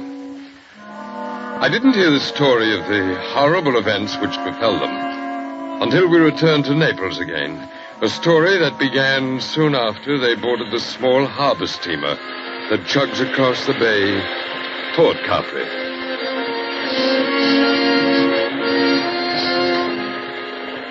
It's the most perfect place for a honeymoon, Tom. Oh, it's heaven. With you along, Lucy, I'll become the best painter in the world in less than 2 weeks. Well, I hope you'll take some time off for me. Don't worry, darling. There'll be lots of time for us. Even with all the colors in the world at hand. Even with all the fascinating models available here in Italy. If you ever have another model but me, I'll scratch your eyes out. I'm warning you, Tom. Listen, dear. Do you honestly like it here in Italy? I like Naples. I love the way they run around singing Neapolitan songs to each other. And I like the color and the sailboats and the little lights going up Vesuvius at night. Only... You shivered. What's wrong? Ever since we got aboard this little steamer, people have been staring at me, Tom. Oh, I can't blame them for that. No, I mean in a funny way. Even your American friend, what's his name? Granger? Mr. Granger. When you introduced him to me at Naples, well, I thought his eyes were going to pop out. He's standing over by the rail now. He lives at Capri. Why does he persist in wearing that white 10-gallon hat here in Italy? Before Granger made money in oil wells, he was a real old-fashioned cowpuncher. And he's proud of it. Good fellow, too. Well, he's too polite to say anything, but he keeps looking around at me. Well? He looks frightened. Frightened? This isn't the time to start imagining things, Lucy. Oh, I know. Maybe I'm just so happy, I'm afraid it can't last. Oh, don't say that. Oh, but wouldn't it be awful if something did happen, Tom, and we weren't together any longer? Hey, wait a minute. Hasn't our ship stopped? Oh, yes, I hadn't noticed. Seems a funny place to stop. No sign of a harbor, only rocks and little gray cliffs. Oh, Mr. Granger. Mr. Granger. Yes, young fella? Do you happen to know why we're stopping here? Well, that's an easy one, son. We're stopping so that you and your good lady and anybody else who's curious can get a look at the Blue Grotto. The Blue Grotto? Where is it, Mr. Granger? Shade your eyes with your hand, ma'am. You see that tiny little arch under the cliff? Yes. And all the little white rowboats coming out toward us? Yes. Now, when the first boat comes alongside, you climb down that iron ladder and get in. The boatman will row you out and through the arch into the grotto. It's a great, big, dark cavern. The water in there looks as though it's lit up underneath with blue fire. Would you like to go out and see it, Lucy? I'd love to. Well, let me give you a little tip, Mrs. Courtney. The current's pretty fast out there. You'll go shooting under that arch like 60. Oh, are we likely to upset? No. But the arch isn't as high as your head. And when you see it coming, lie back flat in the boat. That is, unless you want your head knocked off. Thanks, Mr. Granger. We'll remember. See you later.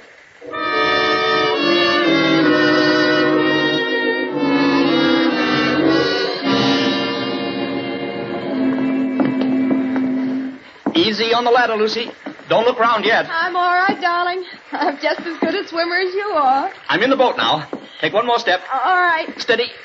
Now, turn around facing the boatman and sit down here beside me. Oh. All right, boatman. Corto di bacca. Tom, what's the matter with the boatman? Hey, easy, man. Do you want to upset us? Sit down. You come back, yes? Come back? Well, I've never been here before in my life. Push off, man. Start rowing. The other boats are piling up behind you. You come back. Start rowing, can't you? Andale subito. Basta.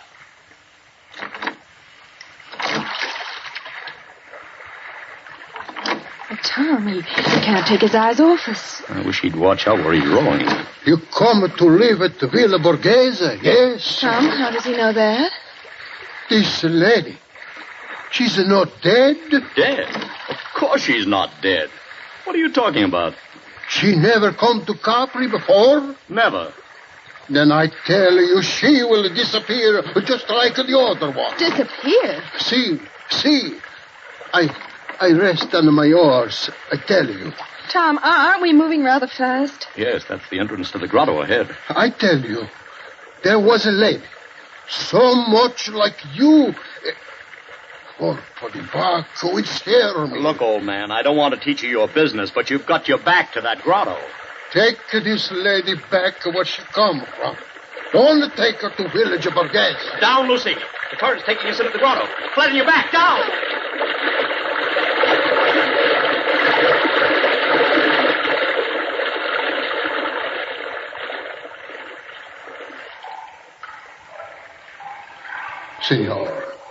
Senora, I'm sorry.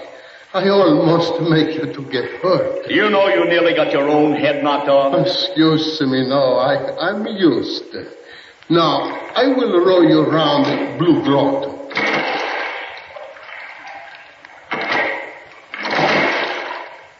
I don't think I like it much, Tom. Neither do I. It's dark, except for that blue light under the water. It's transparent. You can see the fishes swimming. Just a minute, boatman. This lady who disappeared from the Villa Borghese. 2-3 years ago, she disappeared. You say she looked exactly like my wife? Si, senor. She was going to be married. She was trying on, a wedding dress. Her mother and sisters, they was in the room with her. She walked out on a balcony over the sea. You know what I mean by balcony over the sea. And nobody ever hear of her again. You mean she jumped over into the sea? Oh, young girl going to be married to kill herself? No. Then what did happen? Senor, I do not know.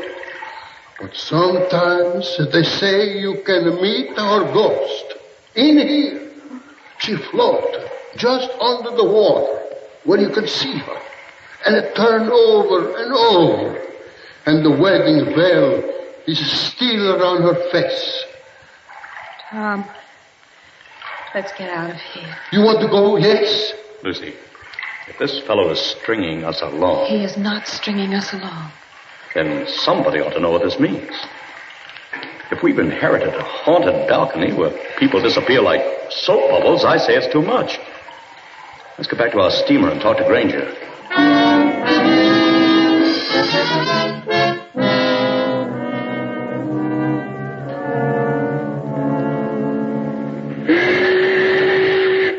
Mr. Granger!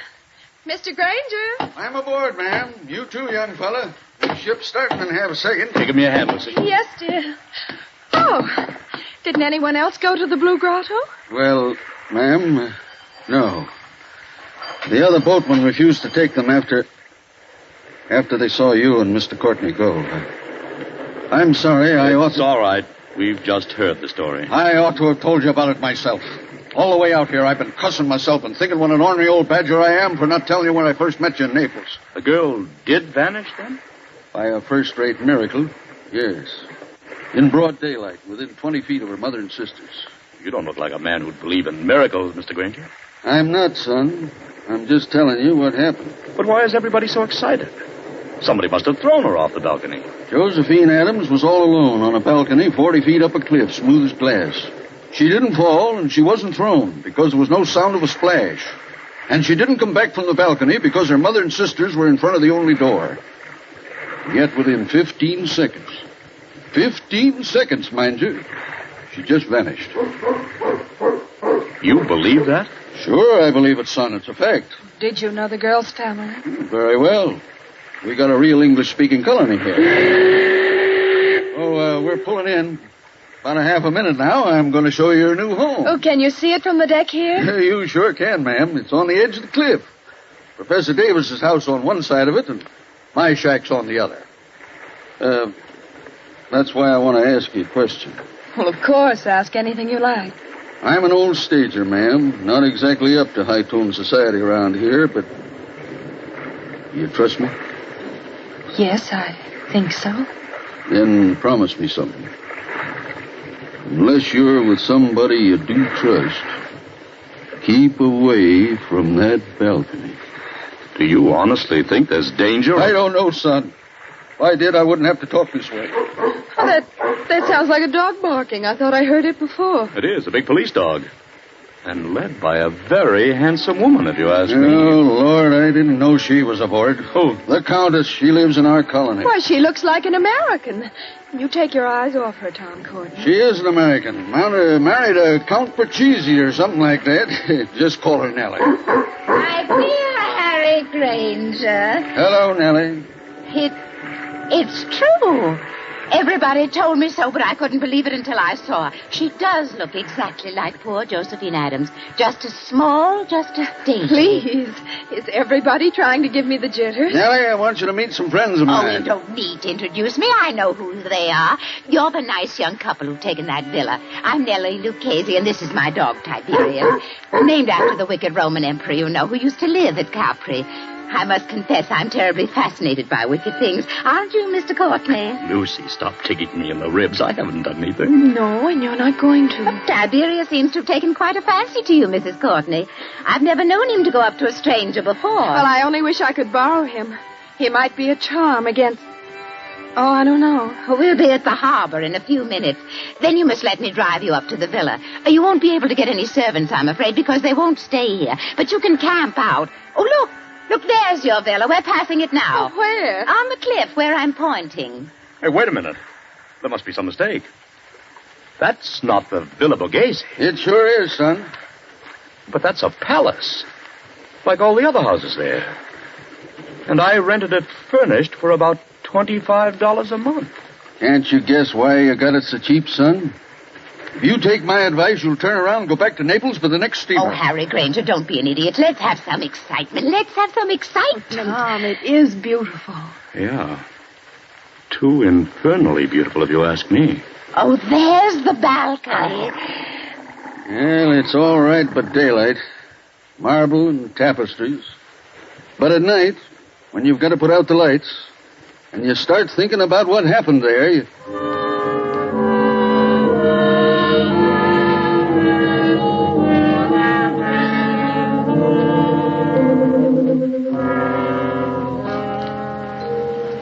The moon over Capri makes a deathly daylight. You could actually see to read on that balcony if anyone should go out there. Frosted glass doors open out on it from a big room on the ground floor. And two deliberately calm persons and a dog sit looking at one another. Lucy, stop it. Stop what? Stop looking over at that balcony. I'm sorry, darling. Why are we sitting here anyway? There's an inner room that's much more comfortable. It's like having a toothache, Tom. A very little toothache. I may be dense, Angel, but I don't follow you. Well, you put your tongue against the tooth to see if it'll hurt. You know it will hurt, but you go on doing it just the same. That's us. And maybe you're right. Oh, Tom, did you ever think we'd have a lovely house like this? Well, the house is all right, yes. And then they have to go and spoil everything. Our honeymoon with this blasted Tommy around about... Oh, please, Tom, you're just as jittery now as I was this afternoon. Why, even Tiberius is jittery. Yeah, I guess I am. Easy, boy, easy. Well, there's whiskey on the table. They call it Vicky here. Mix yourself a drink. In a minute, not just now. Lucy, there's nothing wrong with that balcony. Suppose you walked out on it this minute. I've had a horrible longing to try it. Just because I know I shouldn't. Well, nothing could attack you. All you'd have to do would be yell. That would bring Granger out on his balcony like a shot. And the neighbor on the other side of us would... who is on the other side, by the way? A brain specialist. A what? A specialist in brain disorders. Professor Davis. He's English. Listen. It's somebody in the inner room. Easy, Tiberius, easy. Tom, I'm afraid. It's all right. You hold Tiberius's collar while I open the door. Here, boy. We don't want him to fly at anybody. We're going into the other room and stay there. You ready? Yes.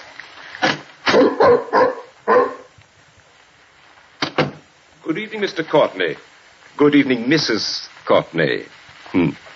I am no ghost, though you appear to regard me as one. I am merely your neighbor, Professor Rutherford Davis. Oh, yes, of course. Mr. Granger mentioned you. I trust you will pardon this intrusion. No one answered my knock, so I ventured to come in. Well, it's no intrusion, Professor Davis. We're a little disorganized here, that's all. Oh, naturally. Mr. Courtney, I wish I could say welcome to Capri. But I have a very different message. Well? If you value Mrs. Courtney's life, you'll go back to Naples immediately. Not you, too. I do not say that as a ghost hunter, sir. I say it as a specialist. May I sit down? Oh, of course. Please do. Thank you. Well, we seem to be forgetting our manners, Professor Davis. Will you have a drink? Thank you. Perhaps a small whiskey. I'll get it, darling. You sit down and talk to Professor Davis. You're not going back into that room alone. I'm only going to get the drinks, Tom. And I promise to be good. Tiberius can come with me, can't you, Tiberius? Oh, I see. You've borrowed Tiberius from the Countess Lucchese. Yes, she was kind enough to offer him. If you gentlemen will excuse me, I'll be back in just a minute. Come on, Tiberius.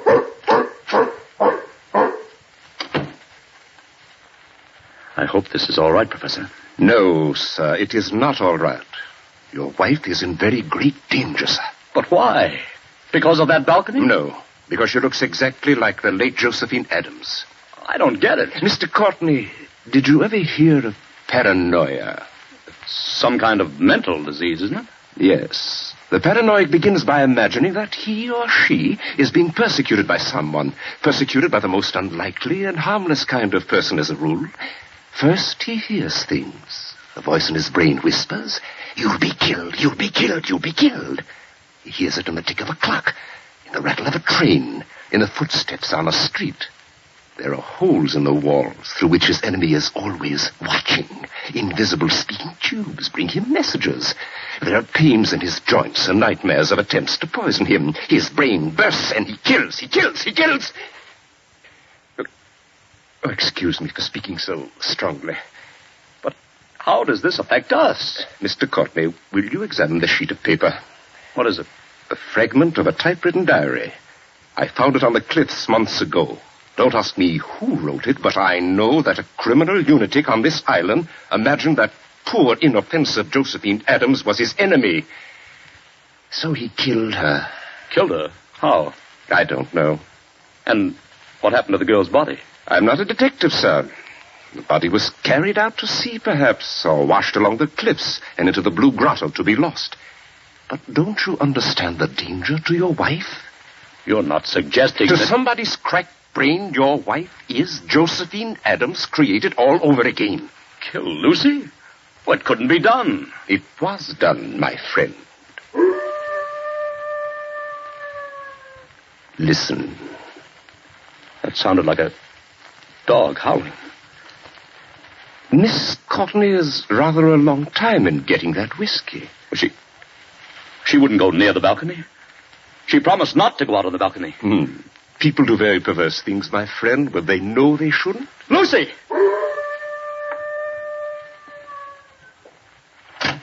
Lucy! That seems to be Tiberius out on the balcony. I can't see anything else from here. She's gone! She's gone! She's gone!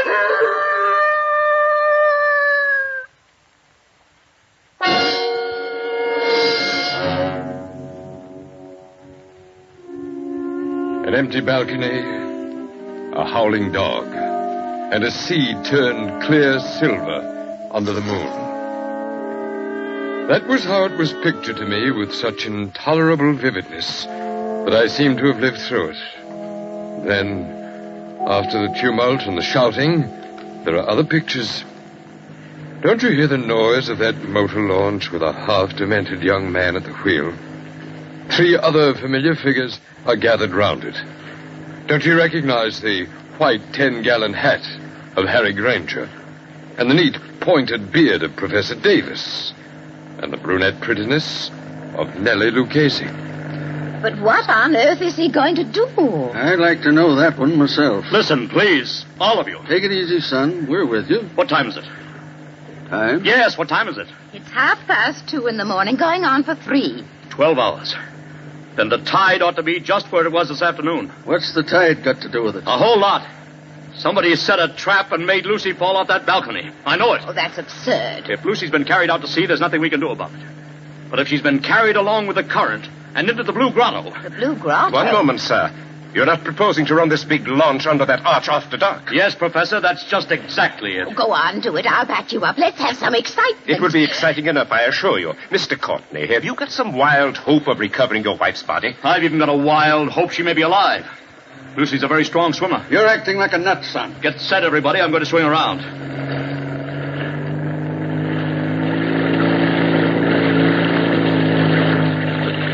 We're in the current now. Better hold tight. I've got to duck my own head when we go through. Everybody else flop down. I still protest against this. Don't you understand, Mr. Courtney? Get ready. Here we go.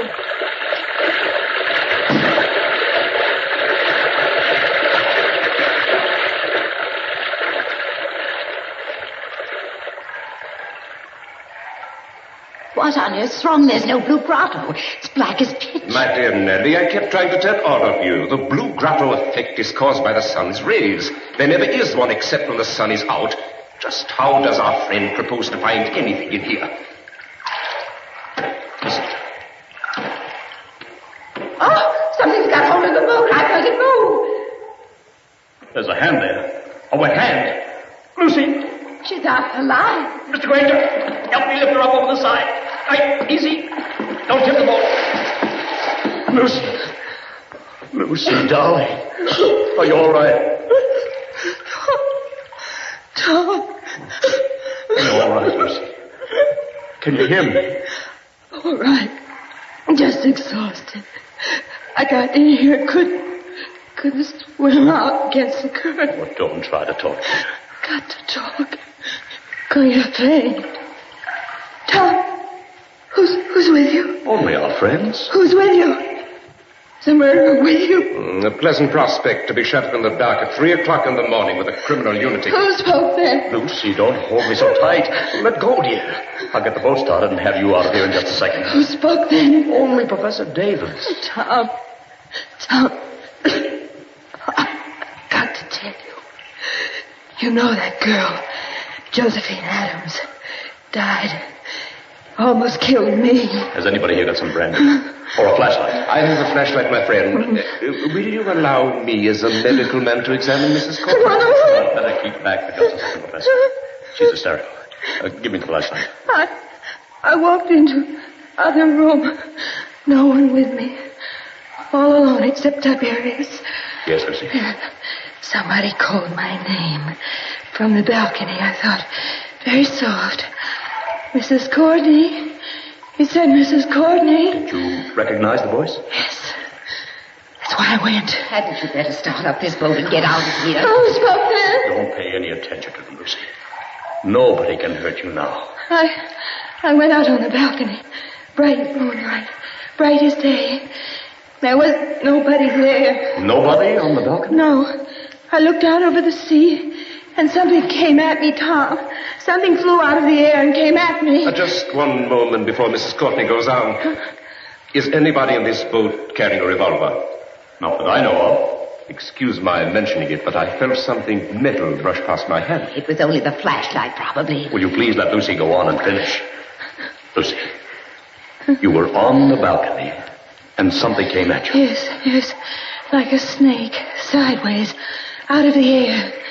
It went over my head, fastened around my neck. It was a rope with a noose in it. A rope? That's it, a rope. It was thrown from another balcony. I am small and light like Josephine Adams, and it pulled me sideways over the rail, and I fell. Take it easy now, darling. You're perfectly safe. Is she perfectly safe? The murderer, he let her fall on the rope. But the rope was jerked tight long before she struck the water. That broke her neck, and the murderer lowered her softly. So there wasn't any splash? No. And the current took her away, rope and all? That's it. It would have happened to me, only the rope slipped through the murderer's fingers. Through whose fingers?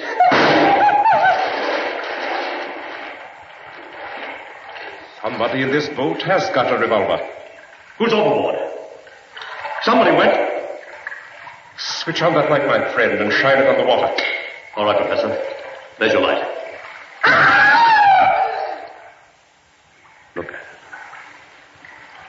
turning over and over. The water in the blue grotto is red now. Tom, come back to me. It's all right, Lucy. I swear you're safe now. Did he shoot himself? Yes. Did who shoot himself? Who had a balcony exactly like ours on the house next door?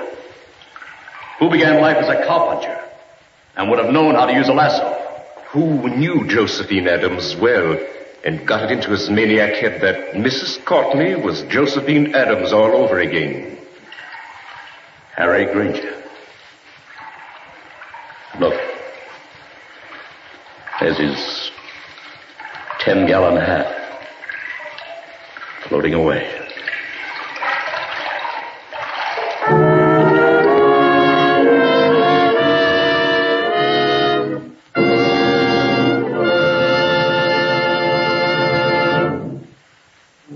And so ends my story, which, while your own honeymoon may have ended, you may do well to remember next time you plan a vacation in sunny, carefree, whatever its name is. But next week, we shall find terror lurking in a very different sort of spot, in a storm-surrounded cottage in the remote English countryside.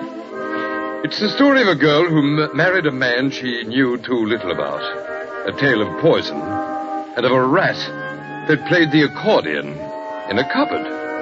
And so, next week when I tell you this strange tale for which I use the phrase, "Till death do us part," won't you join me, Dr. Fabian, in my cabin B13? From Cabin B13, CBS has brought you another strange and sinister tale of mystery and murder, written by the world-famous best-selling author John Dixon Carr and directed by John Dietz. Arnold Moss is featured as Dr. Fabian, and in tonight's drama, Joseph Curtin appeared as Tom Courtney, Mary Patton played Lucy, and Rod Hendrickson was heard as Mr. Granger. The music for Cabin B13 is composed and conducted by Alfredo Antonini. Join us again next week, same time, same station, for Dr. Fabian's tale, Till Death Do Us Part. More great drama comes to you on CBS tomorrow night and every Monday when Lux Radio Theater presents Hollywood's great stars and great plays. Tomorrow night, Monday, December 13th, Ingrid Bergman and Robert Montgomery will co-star in The Seventh Veil, a powerful drama of a girl pianist and the strange man who fostered her career and then fell in love with her. Be sure you're with CBS tomorrow, Monday night, when Ingrid Bergman and Robert Montgomery create these stirring roles for you in The Seventh Veil on Lux Radio Theater over most of these same CBS network stations. This is CBS, the Columbia... Rinso presents Call the Police. Attention, homicide section. Crime squad detail. Murder suspect in your zone. Close in according to instruction.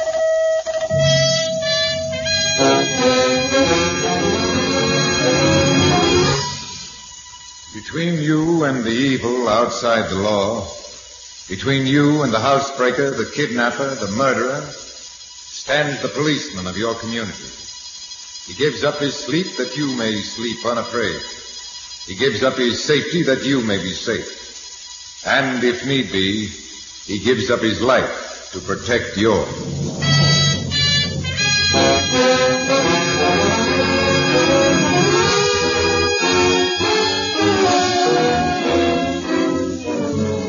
The Lever Brothers Company, makers of Triple Action Rinso, bring you Call the Police, starring Joseph Julian and Joan Tompkins.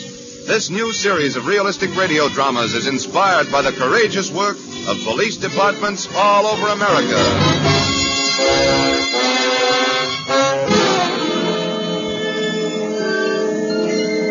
This is Commissioner Bill Grant.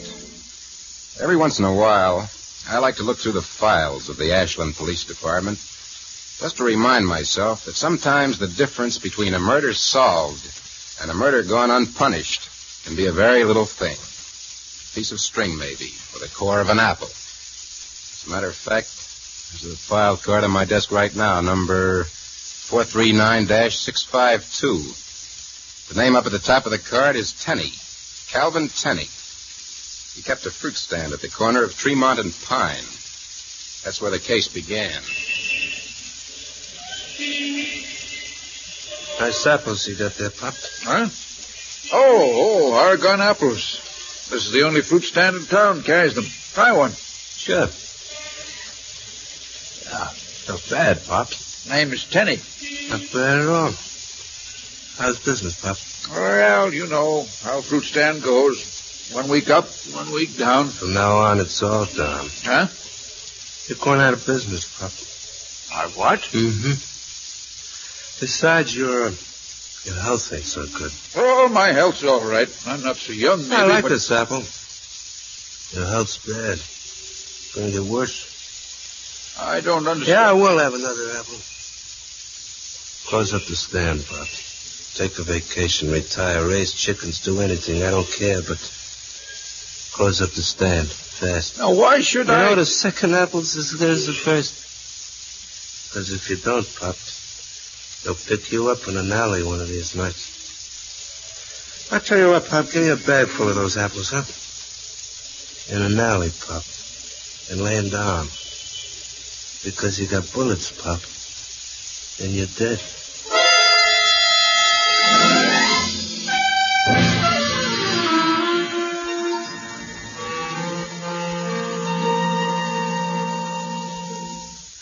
Commissioner. Huh? It's 6 o'clock. Oh, yeah, sure. Commissioner, 6 o'clock is when all good police officials go home. Yeah, okay, Maggio. I was just... What's that?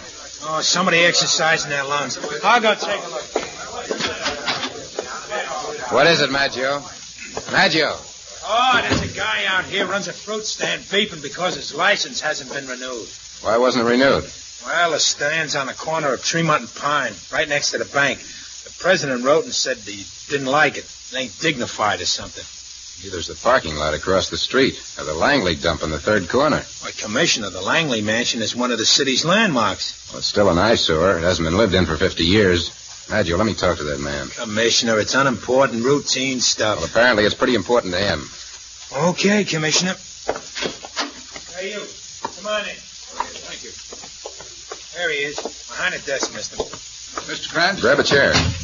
You're, Tenney. Calvin Tenney. Oh, yes. You've had that stand at Tremont and Pine for some time, haven't you, Mr. Tenney? 23 years, last April. Well, let me go through the papers on it. When do you need the renewal? Tomorrow. Maggio, have the department suspend action until I can review this thing. Mr. Tenney can keep his stand until then. All right. Thank you, Mr. Commissioner. And there was one other thing. Yesterday, I was threatened. You were? By? A man I never seen before who warned me to close up the stand or be killed. What did he look like? Oh, he's ordinary. Well, that doesn't help a lot. Well, he kind of medium everything, that's all. Uh-huh. Well, I'll have the patrolman on the beat keep his eyes open. In the meantime, you take care of yourself. Yes, sir. Goodbye, sir. Goodbye. Now, let's get out of here, Maggio. I've got to attend a civic function. With Libby Tyler? Who else? Nice legs, nice eyes, nice... but why did they have to send her to college? She's bright, Maggio. Yeah, and that's bad in the dish. Gives him ideas about criminal psychology, for instance. Makes him take jobs with the department. Assistant to the criminal psychologist, for instance. This is supposed to be an up-to-date police department, Maggio. We need... Commissioner, when I take a girl out, I'm not interested in battalion measurements. I'm interested in other kinds of measurements. Okay, Maggio. Will you cover that Tenney affair? Tenney'll stay on that corner till all his fruit gets rotten. Go on, have some fun, Commissioner. You got it coming to you.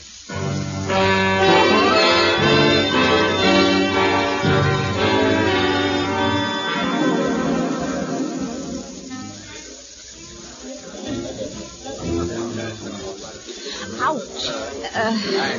Commissioner, you stepped on my toe. Huh? Oh, I'm sorry, Libby. Still thinking about that Tenney thing? I guess I am. Can't decide whether he was really threatened or whether he just made up that story. Well, it's possible. The world's full of criminals. You know, since I've been working in the criminal psychology department, I see them everywhere. You do? Sure. Well, you take that man over there. See him? Positive he's a criminal. There's the way his forehead recedes. Those lobes on his ears. Libby, that's James Carson. Has he got a record? Uh-huh. See? He's been principal of the West Side High School for the last 30 years. Oh. Well, all I've got to say is they better keep an eye on that high school. Well, there's Maggio looking... Hey, Maggio. Oh, Commissioner. Hello, Sergeant. Hello, Miss Tyler. Commissioner, I hate to bust up your party, but I thought you'd want to know right away. Know what? We just got word at headquarters from Mrs. Tenney. Yes? Tenney is missing.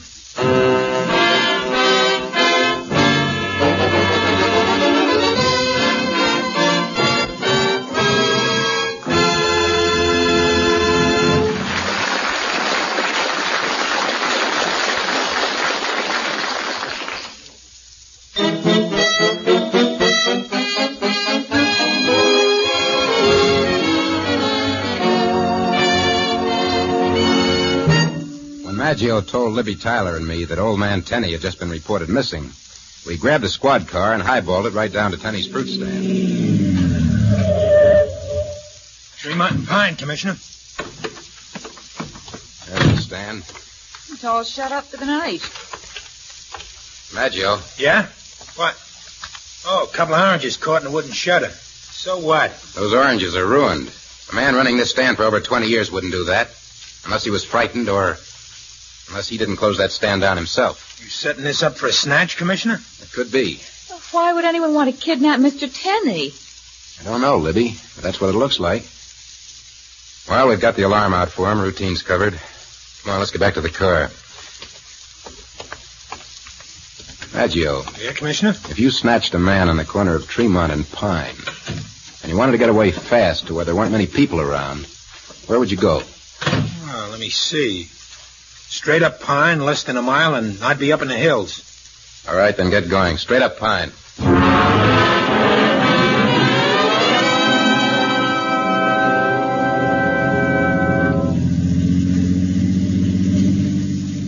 Well, we're getting close to Ellerton. Hasn't been a break in the road so far. I don't like that. We're coming to a side road. Take it, Maggio. Okay. But why? If they took Tenney out of the city, they wouldn't take him into another one. This road's the first break in the main highway. It ain't a good road, straight. That's what they'd want. Slow down. I got it. The road's petering out. Dead end in the middle of nowhere. Just trees around us. Trees and darkness. Come here. Oh, you found something? Look. Tire marks. They're not very clear, but the car was parked here. Bill, it's the edge of the road here. Yeah. Dirt's been smeared. So something were dragged along the ground. Hey, look. Apple core. Come on. Hey, I don't like this. In among the trees, it's so dark. Leaves have been disturbed. We're getting someplace. Commissioner, over here. Okay. Libby, better stay where you are. Why? Because Tenney ain't missing anymore. And he ain't good to look at.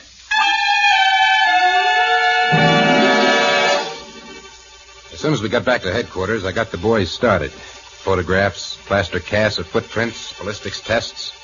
I also let the boys play with the apple core we found. They put varnish and phosphoric powder and things like that. Sometimes they find out what kind of teeth the man had who chewed it. Later, I went to see Wiley, president of the Travelers' Bank. Wiley, who'd objected to the stand because it wasn't dignified. Commissioner, I consider this an intrusion, unwarranted and presumptuous. I shall speak to the mayor about it. You do that, Mr. Wiley, but first I wish you'd speak to me about it. Your letter said you wanted Tenney's fruit stand shut up because it was on the same corner as the bank, and you didn't consider it pretty enough. That is quite correct. Are you sure you had no other reason? What other reason could I have had? Yeah. All right, Mr. Wiley. Thank you. Good night. Good night. Maggio. Yeah, waiting here like old faithful. You get anything? No, not a thing, I'm afraid. Tired of walking? I just thought of something. Wiley's garage. Very interesting, architecturally. That's his car I'm interested in. Come on.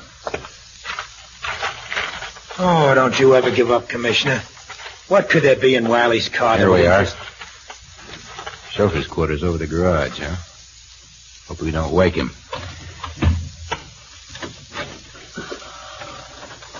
Got a light? I'm a torch. Good. What are you looking for inside the car? Blood? Bullet holes or... Look. An apple core.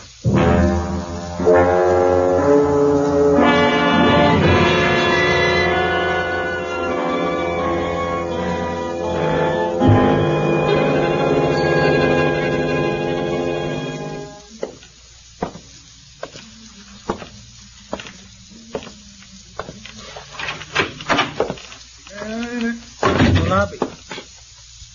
Commissioner, have you been here all night? Uh-huh. Why the early bird routine? Joe, that apple core we found in Wiley's car is the same kind of apple core as the one we found on the road. I had the boys make a quick check.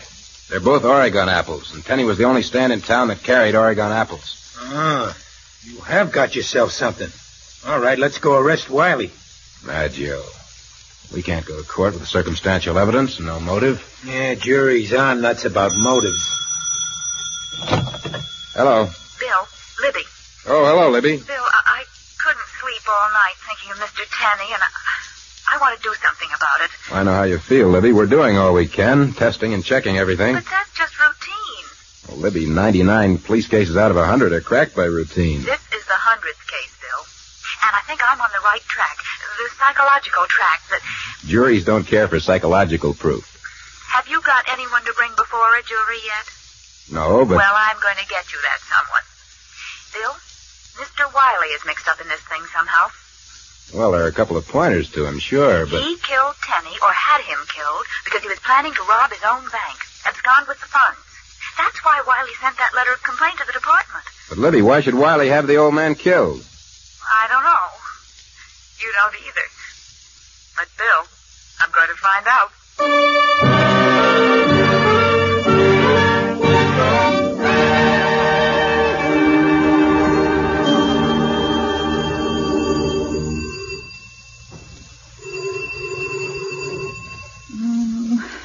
Mr. Wiley won't answer the doorbell. Sure he's inside.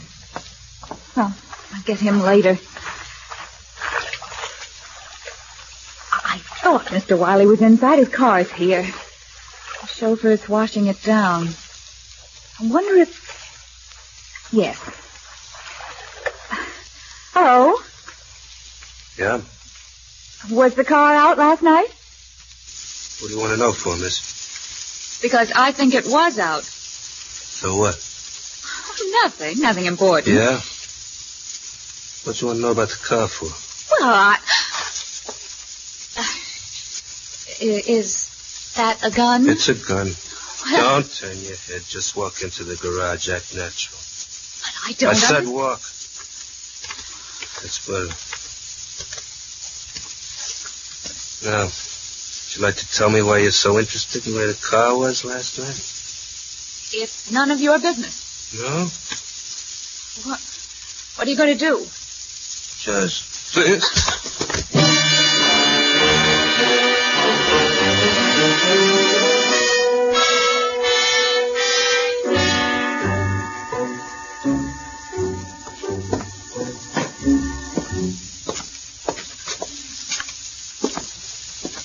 Commissioner, keep on wearing that track on the floor, and you'll be down in the men's locker room soon. Oh, the whole day's shut. Nothing we can make a case out of. Old Lady Tenney's got herself a case. What's that? Went off a rocker, wound up in General Hospital. What happened? The way I got it from the desk, she was wandering around the stand all night. Well, next to her living room, I suppose that's the most familiar place in the world to her. Anyway, she got hysterical, told a cop on the beach she saw ghosts. Ghosts? Keep going. Oh, there's nothing to it. Claims she saw lights, saw shadows moving in the old Langley dump. That place has been boarded up for 50 years. Why wasn't I told about this before? You're too busy to be bothered with the ravings of a hysterical woman. She may have been hysterical, Maggio, but she wasn't raving. Now, wait Don't you realize she's given us the key to this whole case? No, I don't. Because... Sure, Maggio. There were ghosts in that house last night.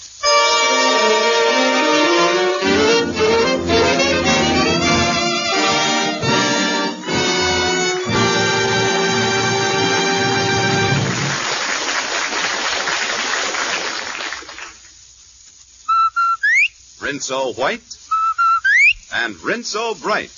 Ladies, have you heard the case of the whitest, brightest wash in town? Well, it's no mystery now. Rinso solved that one.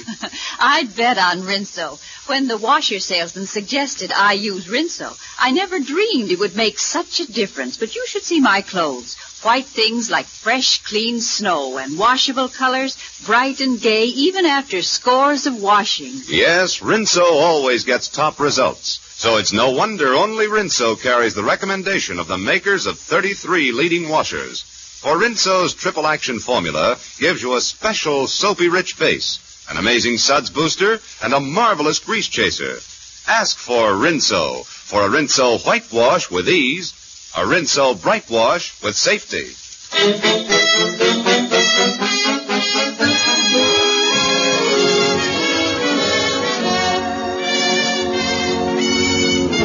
When I heard that the hysterical Mrs. Tenney had reported ghosts in the old Langley mansion, the idea struck me. Maggio and I led off in one car, and a detail of squad men followed us in another. We pulled up to the Langley house about midnight, slipped in the back entrance. Then we sat there in the dusty old dump and waited. And waited. 2 o'clock, Commissioner. Don't you think it's about time you told us what we're waiting for? All right. The home bank across the street is being robbed right now. What? What's that? Well, let's go get him. No, it's easier this way. I have a prejudice against cops being killed. But, that's why I ordered the cop and the beat to stay away from the bank tonight. Take a look now, Maggio. Okay. I can see the front of the bank through the crack in the window. Hey, they're coming out now. Good. They're getting into a car. Hey, Commissioner, what do we do? Just sit here? That, Maggio, is exactly what we do.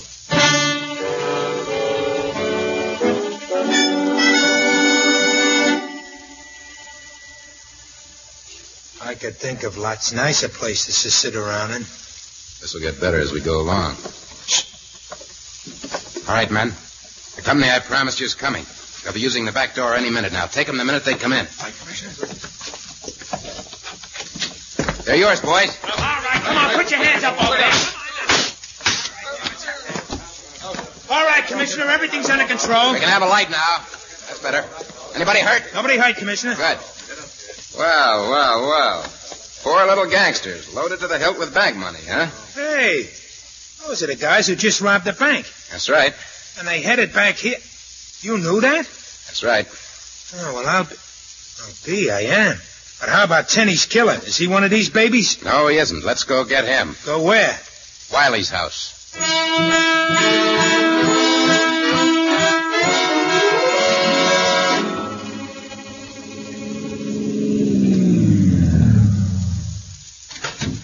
Let me get it straight, Commissioner, before we go in and see Wiley.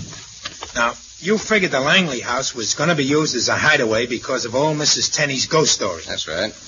What do the police do in the case of a bank job? They throw roadblocks around the city, stop every automobile in sight.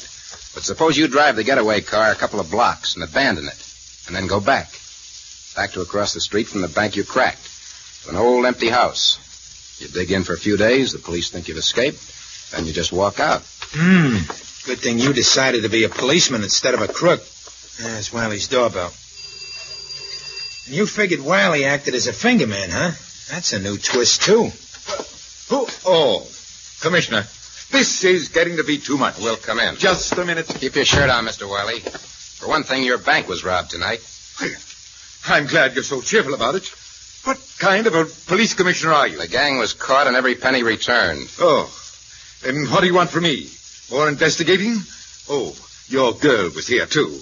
I didn't let her in, though. Libby Tyler? So she started on that chauffeur of mine. Did you see her leave? No, I'm not a snoop, like some people. She hasn't been around all day yet. Maggio, I think we've got trouble.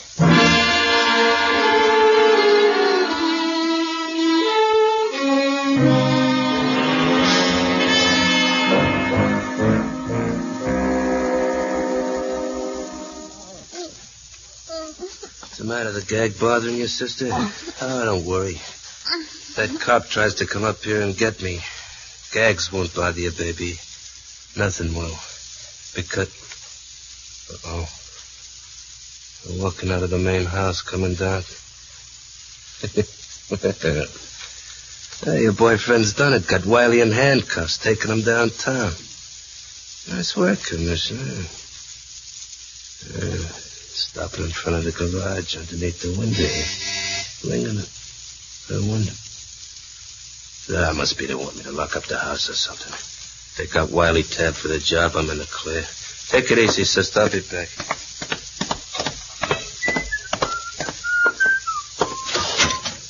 Jim? We're arresting your boss. Oh, what'd he do? Read about it in tomorrow's paper. Come here. Take these keys. Lock up the big house. Okay. All right, Maggio. Reach, mister. Hey, what is... Higher. Very pretty. Now we'll see if these fit. Well, they fit very nice. On you, handcuffs look good, killer. And now will you take these handcuffs off me, Commissioner? Certainly, Mr. Wiley. Nice of you to let us use you as a decoy. There you are. Thank you. As for you, Kane, you're fired. What's more, killer, you're going to be fired in a different way pretty soon. Come on, let's get down to headquarters. I think the commissioner's going to be busy.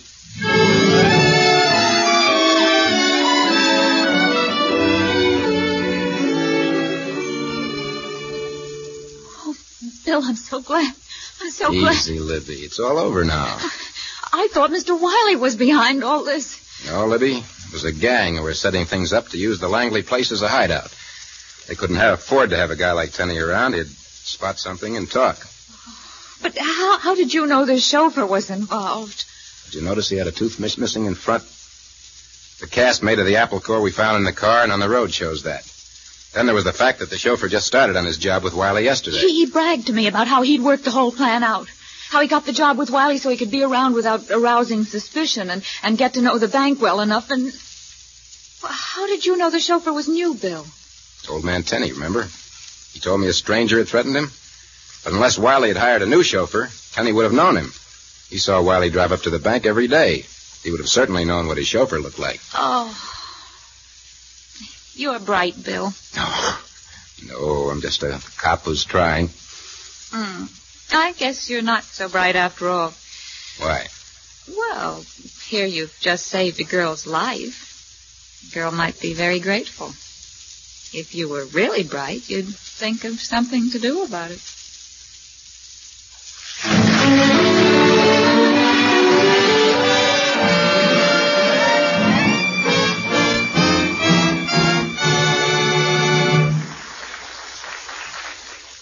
Bill Grant will be back in just a moment with the Lever Brothers Police Award of Valor. This week presented to a police officer who, in spite of almost mortal wounds, apprehended a vicious bandit.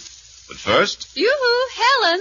Look at this cotton suit I'm wearing. Would you believe it? I've had it 3 years. Skirts are longer, so I let out the hem, and now it looks simply wonderful. Of course, though, I've never washed it in anything but Rinso. Yes, these days, lots of smart women are congratulating themselves that they've always given their clothes Rinso care, because Rinso care means longer wear.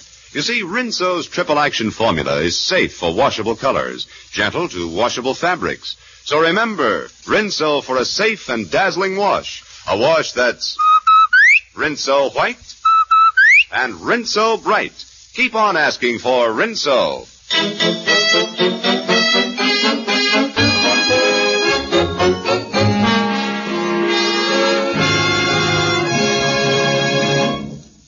Ladies and gentlemen, this is Commissioner Bill Grant. It gives me a great deal of pleasure to present the Lever Brothers Plaque of Valor this week to Police Officer Bernard Shea of the Police Force of San Francisco, California. Patrolman Shea was selected by Chief Peter J. Siccardi, lifetime member of the Executive Board of the International Association of Chiefs of Police. On February the 4th, 1947, Patrolman Shea's first day on the police force, he spotted a bandit escaping from a neighboring jewelry store. Shea gave chase. The bandit turned and fired.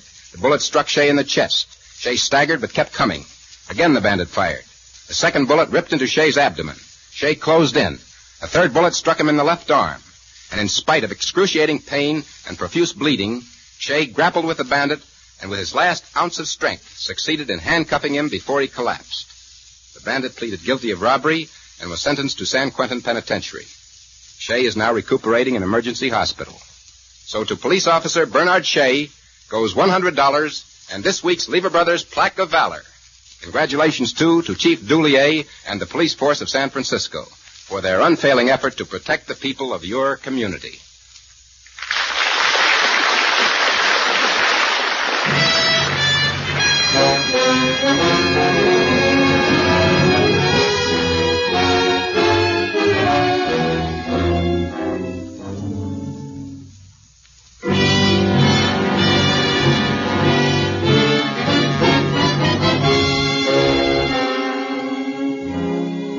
You and every responsible citizen can promote positive action in education by taking an active interest in the schools of your community. If your children are to have the kind of education you want them to have, well-trained teachers, proud of their profession, are essential. Your children's schools must have the best possible buildings and equipment. By joining your community's school associations and groups, you can help your schools maintain the traditionally high standards of American education. This is Jay Sims reminding you to be with us next Tuesday night when Lever Brothers Company, makers of Rinso, bring you another exciting, realistic police case. Listen next week to... The case of the 3 used bullets.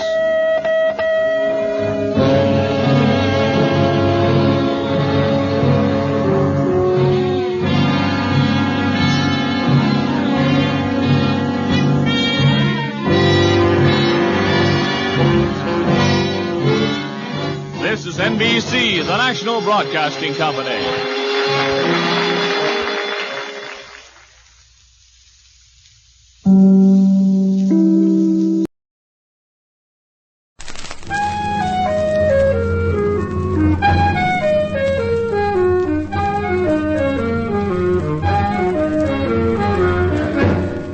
Brown Mysteries. Adventures in excitement and suspense, based on the best-selling novels by the slick storytelling sensation Carter Brown.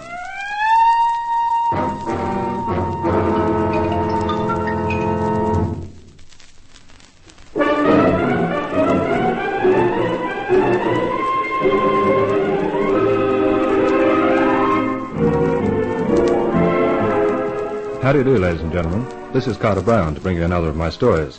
The title of this one is Nightmare for Night, and in case that doesn't make sense to you, I'd better explain that my hero's name is Nicholas Knight. He's a private investigator, and this is the account of one of his cases. A blend of East and West, a mixture of mayhem and mystery. So let me introduce Nicholas Knight, usually known as Nicky.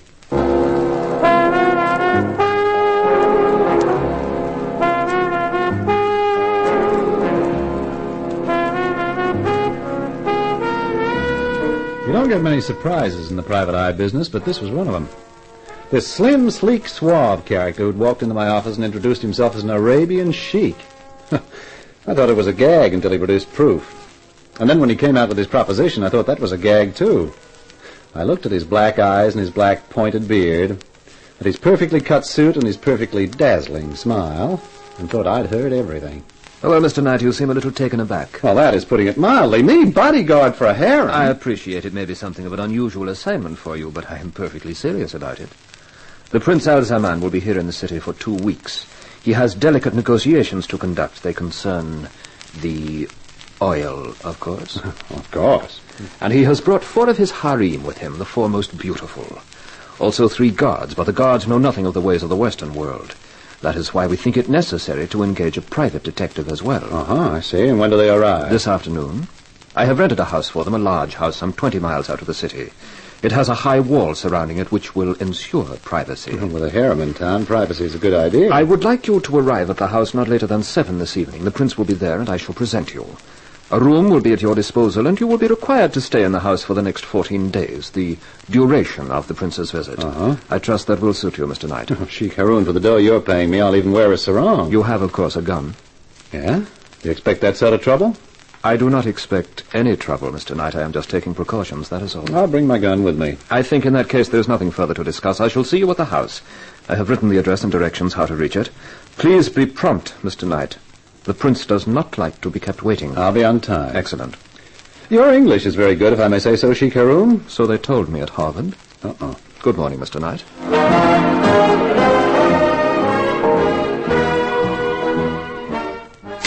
Well, now, what the heck does a guy pack to go looking after 4 harem beauties? Well, let's see now. Shirts? Visitors yet. Okay, don't bust your G-string. Yep. Mr. Knight. In person. May I see you for a moment? It is urgent. Yeah, sure, come in. Park your hat and follow me. Now, park yourself. There's a good chair. Thank you. Well, what's so urgent? It is a rather delicate mission, Mr. Knight. I'm not sure where to start. Well, make it fast, pal. I haven't got much time. And of course, how rude of me. I shall have to be blunt. You are hurrying now to undertake an assignment for Prince Al-Zaman. Am I? You are discreet, Mr. Knight. But you don't know much about Prince Al-Zaman. He's not a very pleasant person, I assure you. In his own country, he is absolute dictator and acts as such. Life and death are his to command, and no woman is safe from his harem. The prince's word is absolute. Well, what do you want me to do? Start a crusade? There was one woman. She was beautiful and not one of his subjects. She was a French girl named Marie Desprez. He met her on the Riviera. He made her many offers, even marriage. Mm-hmm. Then she disappeared. And by the time her disappearance was discovered, the prince's yacht had sailed. Marie Desprez has not been seen since. How do you know all this? I am her brother, Louis Desprez. Oh. Now, I know it would have been suicide for me to try and enter Al-Zaman's own country, so I have waited for him to leave it. This is the first time he has done so since last summer. He has brought some of his harem with him. I know that. What I do not know is whether Marie is one of them. You are the one man who can help me, who will be in a position to find out if he has my sister. Yeah, but it's not as simple as that. You mean money? Mr. Knight, I will pay you $5,000 to find out if... It's not a question of dough. I've got a reputation in this town as an honest investigator. I've been employed by Prince Al-Zaman. Now you want me to spy on him. I see. There's no more to be said, then. I only ask that you forget we have ever met, have ever had this conversation. I shall spend my life looking for Marie. But if Al-Zaman learns of it, my chances will not be worth a snap of the fingers. Oh, look, now, if I want to contact you, where do I find you? The Hotel Arcadia.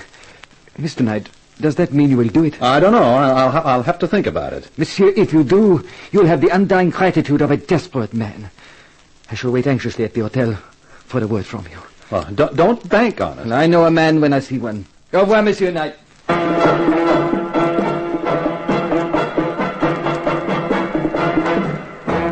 It was sharp on 7 when I turned up at the house. A large, forbidding sort of building surrounded by a large, forbidding sort of wall.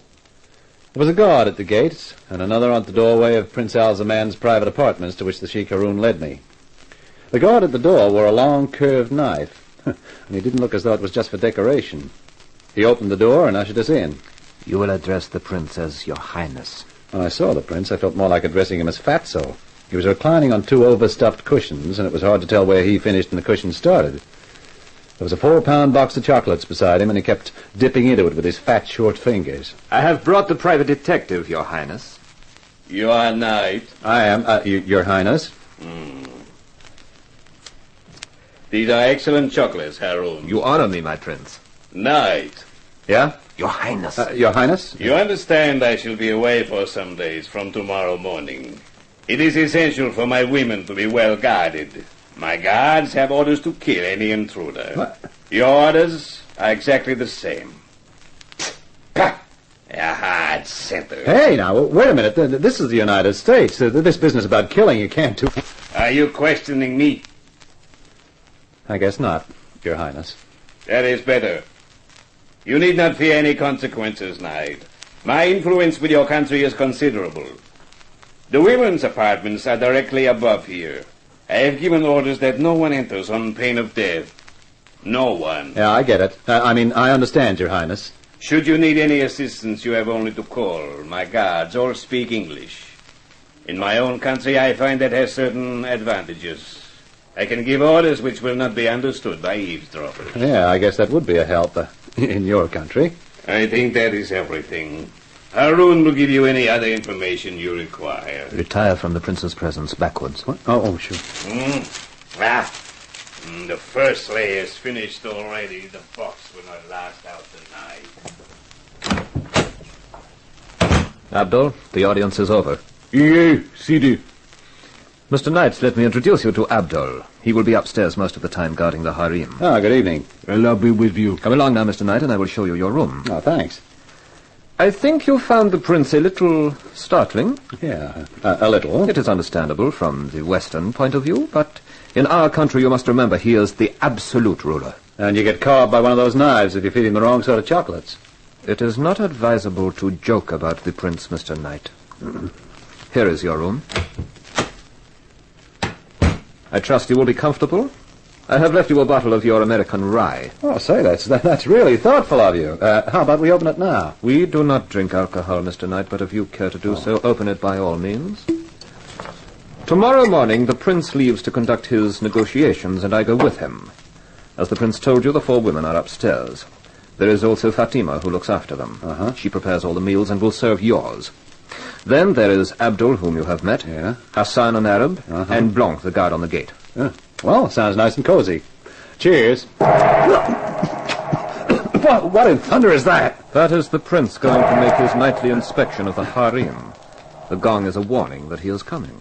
Yeah, I can see how that'd be needed. Is that another joke, Mr. Knight? Oh, no, Sheik. Any way you look at it, it's no joke.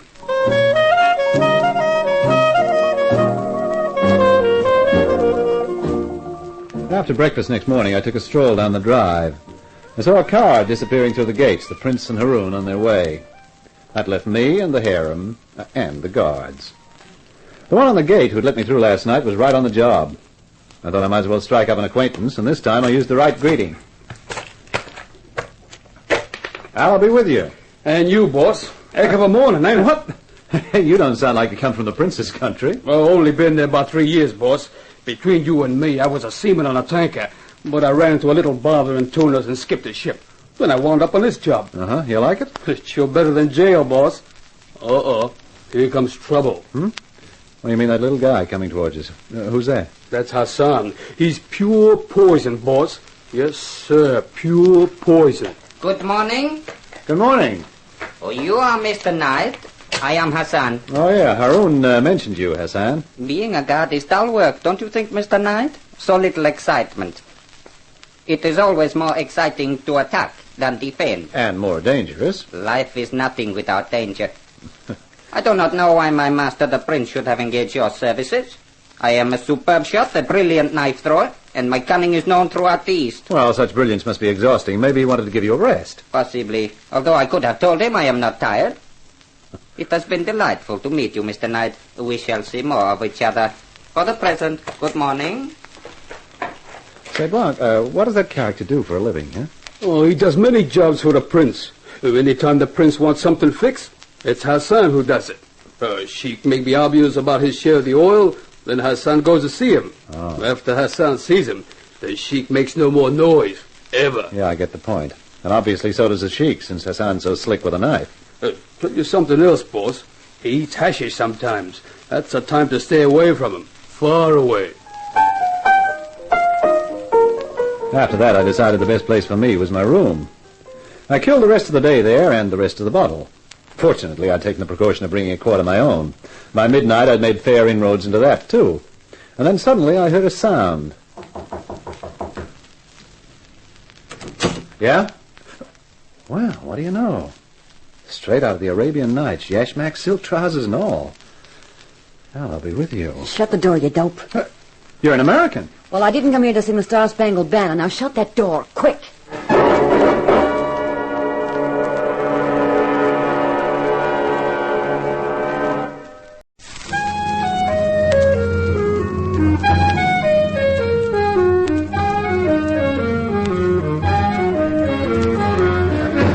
Carter Brown, Mysteries.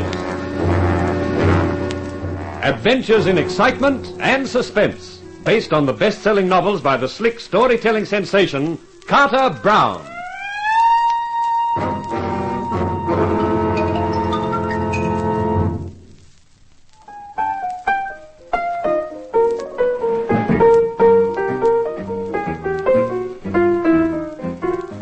This was really one for the books, the story books. Nicky Knight, the private eye, bodyguarding the harem of an Eastern prince in an isolated house made even more isolated by a high stone wall. But instead of Knight coming to the harem had come to Knight. In the person of this black-haired babe with a veil over her face and the silk jacket and silk trousers trying hard to hide her how-do-you-do figure, and not succeeding. I said shut the door. That fool Abdul might wake up any minute. Abdul? Oh, yeah, sure. He's on guard upstairs, isn't he? I thought he was going to wake up just as I went past him. Boy, was I scared. I don't get it. You came from the harem, but you're American. All the way from Texas. Well, then what are you doing in a harem? Oh, it was just one of those things. I was dancing in the East, and my agent took a powder with all the dough. Some of it was the management, so they tossed me out on my ear. Well, it's not exactly pleasant being broke in those countries. But Al's the man had seen me dance and made me an offer, so here I am. And you don't mind it? Oh, he sticks $300 into an account for me every month. Living doesn't cost me anything. Only it's so darn boring. Boring? Sure. You don't see anyone all day except Fatima, and at night when the great man makes his inspection, you know what he does? You tell me. He just sits there eating those concerned chocolates. What? That's right. Then he goes to bed, and we go to bed. I tell you, I have never been so bored. That's why I took a chance tonight. The sneaking out? Yep. Fatima told us about you. You sounded interesting, so I thought I'd take a look. Look your fill, lady. Not bad. Not bad at all. What's your name? Knight. Nick Knight. Nicky. I like that. You can call me Tex. Say, that wouldn't be a real old-fashioned American bottle, would it? It would indeed. Oh, pour me one. Sure. I haven't had a swallow of one of those since George Washington was a pup. There you are. Watch out it doesn't choke you. I'm from Texas, remember? Well, here's looking at you, Nicky. Cheers. There are 4 of you girls up there, aren't there? Yep. We fight like cat and dog, too. Takes Fatima all the time to sort us out. Who are the other 3? Why? What's wrong with me? Well, from what I can see, and that's plenty, and not a thing takes. Then what do you want to go asking about the others for? Oh, just curiosity. Oh. Well, there's Natasha. She's a white Russian or something. Then there's Li Chi. She's Chinese. They're okay. But the other one, the French dame, she's a queer one. Always unhappy, always crying. Did you say she was French? Uh-huh. Her name's Marie. Marie what? Well, how the tarnation do I know? You know, for a guy who's just curious, you sound awfully interested. Oh, no, I'm not, Tex. You better not be. I haven't got much time. That Abdul might wake up any minute. So just you forget about the others, huh? And concentrate on me. Honey, you've come to the right boy. I can concentrate better than a short-sighted accountant looking for a missing dollar. So, so you would betray my master. Now, take it easy, Hassan. You know the penalty. Death. Listen, pal, don't let that hashish you've been feeding yourself give you any nutty ideas. I have told you, Knight, of my skill with the knife. You may witness it now. Down on the floor, Flip! I'm not bad with a good old American bottle myself. And then there's the good old American rabbit punch, too. Whew. How's that for a guy who's a little out of practice? Nicky, you're going to have to do better. I think someone's coming, and my guess is Abdul. I can take care of him, too. Little Hassan won't want his gun any longer. That's it. You stay put, Tex. I'll get behind the door. What is this? Hassan? Dead? Hey, you! Woman! Where is the American? Right here! Oh, Nicky, you're colossal. Oh, so's he. If he'd hit that floor any harder, he'd gone right through it. Well, what do we do now? To coin a phrase, let's get out of here. But, Nicky, how? There's a guard on the gates, and if he sees But me... he won't, baby, if you're lying flat on the floor in the back. And with a gun poking at him, I don't think he'll argue with me.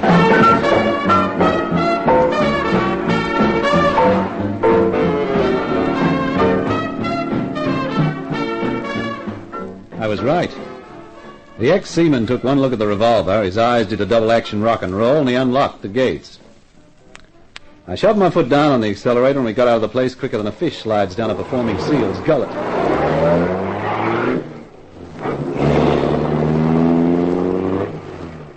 I didn't slow down until about 15 minutes later. Whew.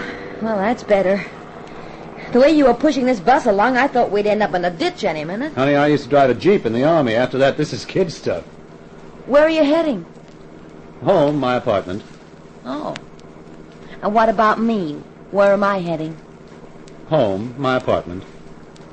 Nicky, you're a right guy. And first thing in the morning, I'll have to get you some clothes. Some decent clothes. If a cop pulled us up now with you in that outfit... You'll have to tell him we've been to a fancy dress ball. And if he believes that, he'll believe anything. Hey! Of all the dumb... What's the matter? I've just realized what a dope I am.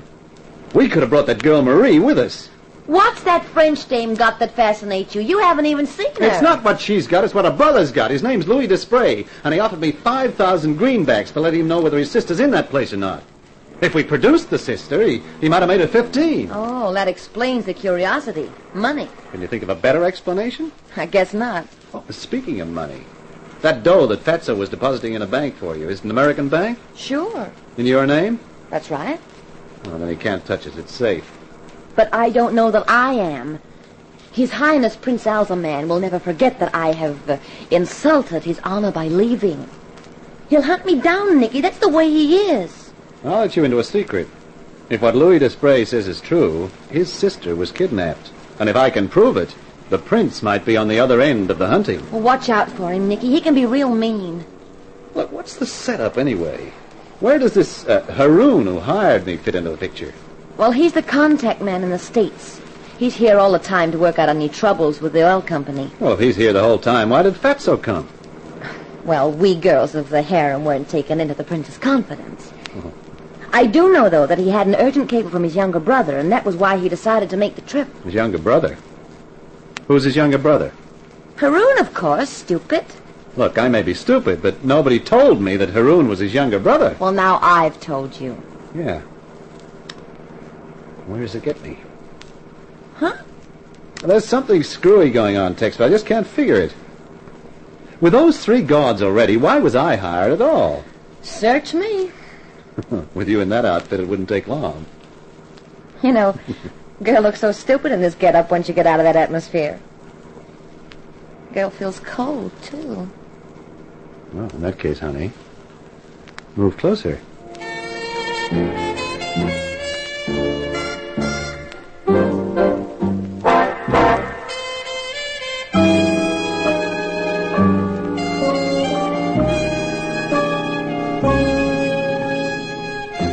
We got into my apartment without being seen, which was just as well. First thing next morning, I called Louis Desprez at the Arcadia and arranged to meet him in the lounge. Then I went shopping for Tex. With a list of stuff she gave me, I was only just in time for my talk with Desprez.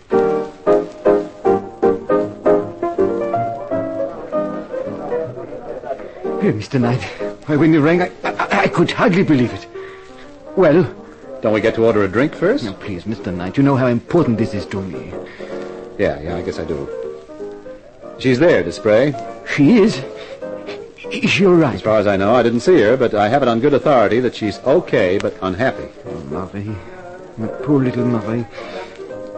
Is there anything else you found out? One thing, that my conscience doesn't worry me anymore, not after meeting the prince. In fact, it would be a distinct pleasure to feed him some hot lead instead of chocolates. Me, I feel the same way. But what are you doing away from the house? Order me a drink and I'll tell you.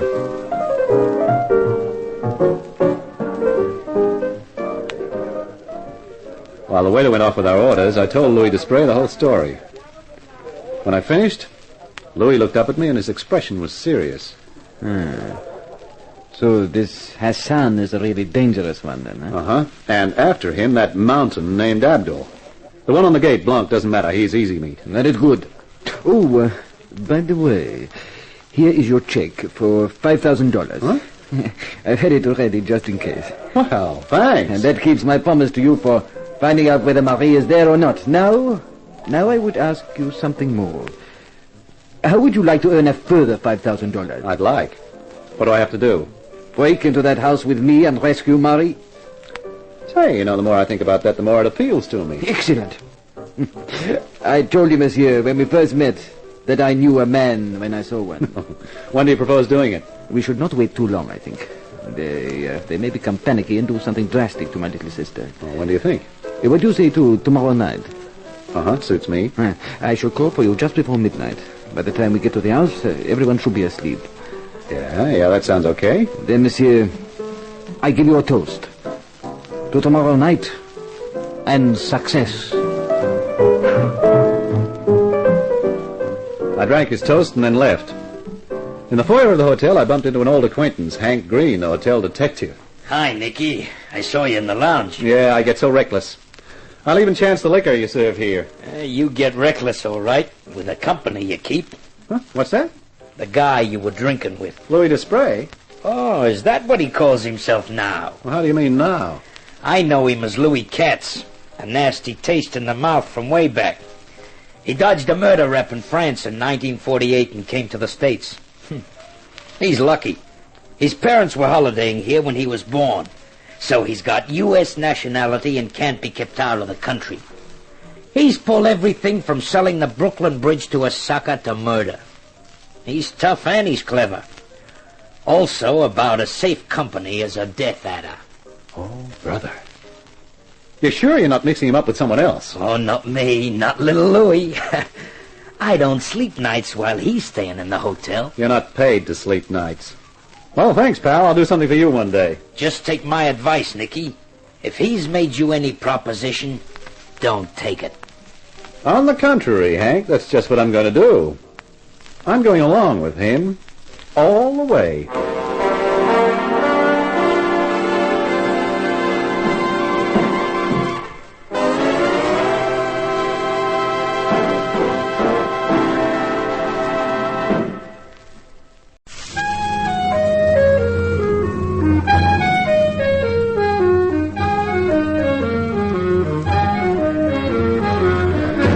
Carter Brown, Mysteries.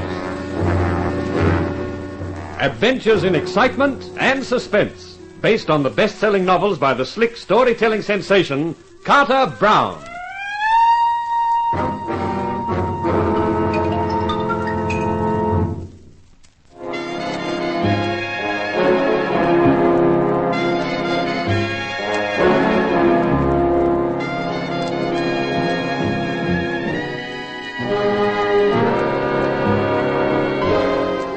Walking into it with my eyes open. Me, Nicky Knight, the smart private eye. Call me Sir Lancelot, all set to storm the wicked prince's castle and rescue the beautiful captive maiden. Only instead of riding my brave steed with my trusty sword, I rode a Buick Special beside a two-time fraud, Louis Desprez, alias Louis Katz. But this was the only way I could see of finding out what the catch was. We parked the car off the road about a quarter of a mile from the house, and cat-footed it up to the wall at the back of the building. You think this is the best place, Knight? Yeah. The way I figure it, there's an even chance that Blanc, the guard on the gate, sleeps in the little gatehouse. Yes, that is reasonable. So if we get over the wall here, we got a chance of getting away with it. I'll go first. You give me a push-up, and then I'll give you a pull. Very well. Ready? Yes. Okay, here, go!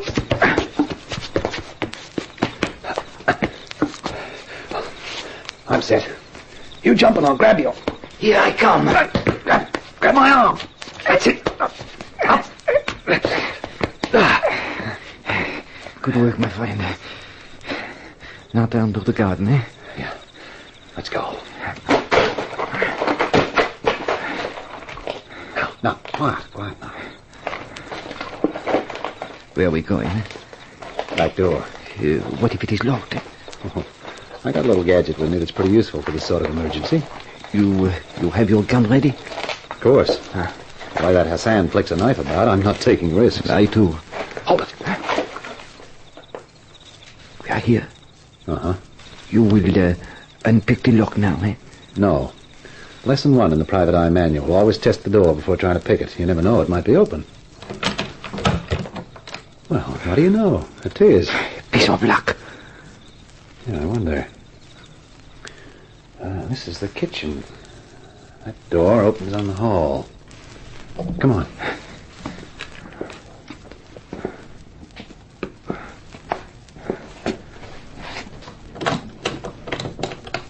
The light. There is a light under that door ahead. Yeah. Who lives in there? The prince when he's home. Perhaps he has returned. Let us go and see. Don't be crazy. It's a girl we're after. But I am also after the prince. Louis! What? Who dares to disturb me? Who are you? Your executioner. So much for His Highness Al-Zaman. What did you do that for? As just payment. Now we go upstairs to find Marie. Correction, please, not we. Me! I prefer to go the rest of the way alone, pal. You just lie there and rest. I went up the stairs 2 at a time, dodging from side to side as I came to make a difficult target. Then a large curved sword appeared on the landing. Behind it was Abdul. The American! Hello, Abdul. Goodbye. As he came toppling down the stairs, I pressed back against the wall and then ran for the door to the harem. I dragged it open and found myself face to face with a dark-eyed beauty with small curls and sweet curves. Who? What do you want? Are you Marie Desprez? Yes? Now, I've come to take you home. Take me? What kind of a trick is this? No trick. The prince is dead, Abdul is dead. And if we don't get out of here fast, we'll qualify for the quartet. Now, come on!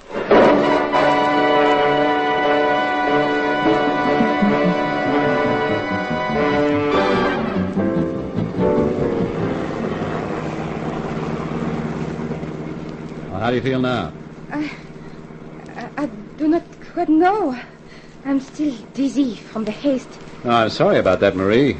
About the rough treatment getting over the wall, but a skinned knee is better than a punctured hide. Oh, I do not mind.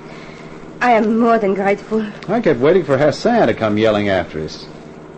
You know, that's a funny thing. What? There was no sign of Hassan, and he's the toughest of the lot. Where was he? And where was Haroun? If the prince was back, he should have been too.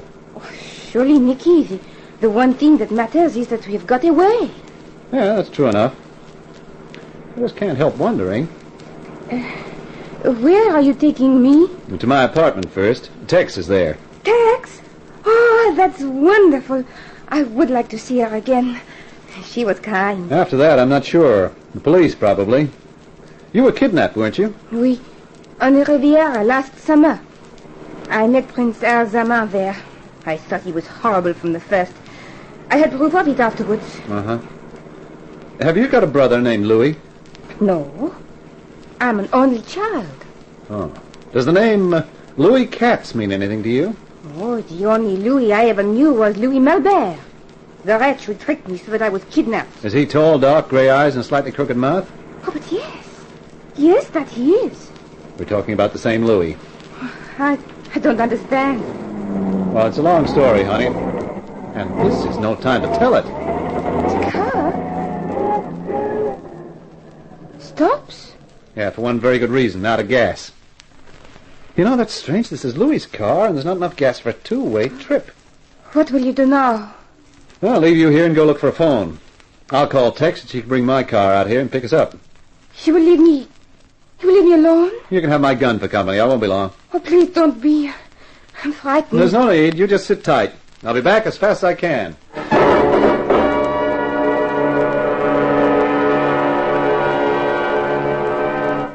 I trudged along up the road for half a mile before I found a house and an irate farmer in a nightshirt whose bad temper disappeared when I waved a couple of 5 spots under his nose.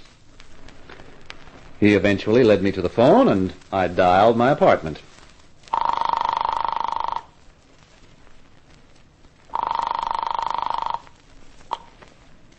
Hello? Tex? Oh, Nicky. Relax, honey. Everything's okay. Oh, thank heavens. I've been sitting here going quietly crazy. I've got Marie with me, but we run out of gas. Will you bring the car out and pick us up? Oh, sure. Just give me the directions. Tex, what's the matter? Nicky, the door's opening. There's somebody coming inside the apartment. Tex, are you all right? No, I... Tex! Tex! Hello! Hello! Hello! Hello! Hello, Mr. Knight. Who's that? This is Haroun. We have your American girl. She is quite safe at the moment. She may have a headache when she wakes up, but it will pass. If you hurt her... Calm, Mr. Knight. No one will be hurt so long as you are sensible. What do you mean by that? It is quite simple. You have a girl, we have a girl. You want the one we have. We want the one you have. I don't get it. I think you do. We want Marie Desprez back. If you want to see your friend Tex alive, you will return to us the French girl. If not, Hassan is very anxious to practice some of his peculiar talents. Hello? Mr. Knight, are you still there? Yeah. I'm still here. The exchange will be made at 9 tonight. You have my word that the American girl will not be harmed in any way before then. We will meet you at the crossroads on the main highway 10 miles north of the house. Is that clear? It's clear. Till 9 then, Mr. Knight. I put the receiver down and just stood looking at it. I felt as though I'd been kicked in the stomach by a specially vicious mule. The thought of Tex and that dagger-happy Hassan was the stuff that nightmares were made of. Then I went back to the old farmer and found he had some spare petrol. Bought it from him, and half an hour later the car was ready to move again. Then I told Marie what had happened. She sat staring ahead of her for a few minutes, then turned to me. Of course, Nicky. You must take me back. No. There must be another way. But they are very thorough. There will be no other way. I tell you there must be. We can't just...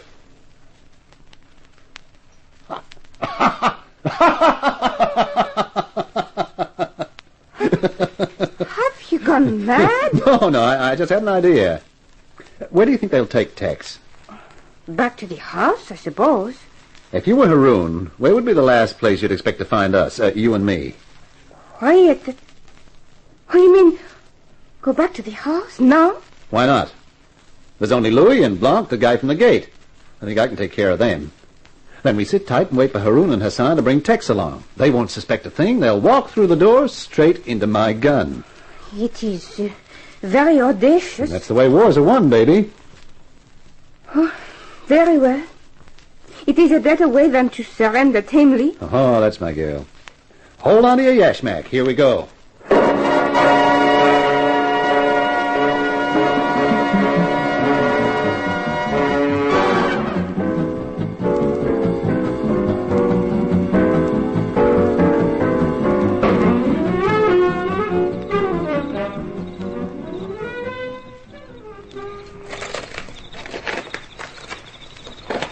All right. Keep beside me, Marie. I'm trying, but my knee, it hurts. Yeah, sure. If I ever have to get into this place again, I'm not going over that wall. I'll bring a couple of sticks of dynamite and blow it down. Oh, it's very quiet. Not a sound from the house. No. Be careful now. We're almost at the door.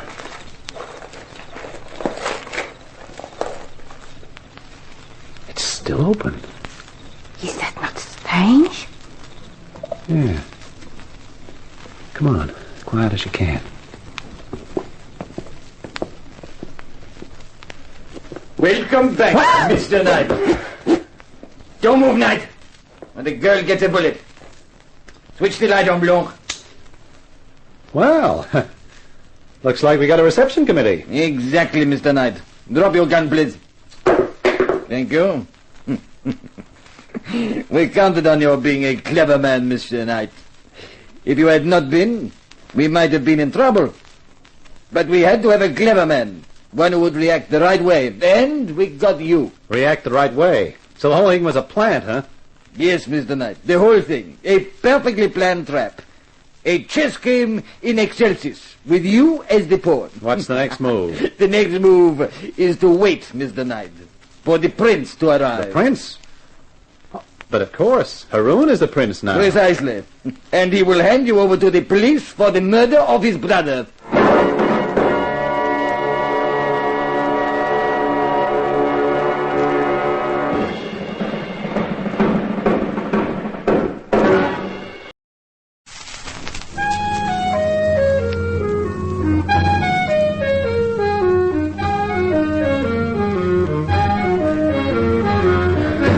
Carter Brown, Mysteries.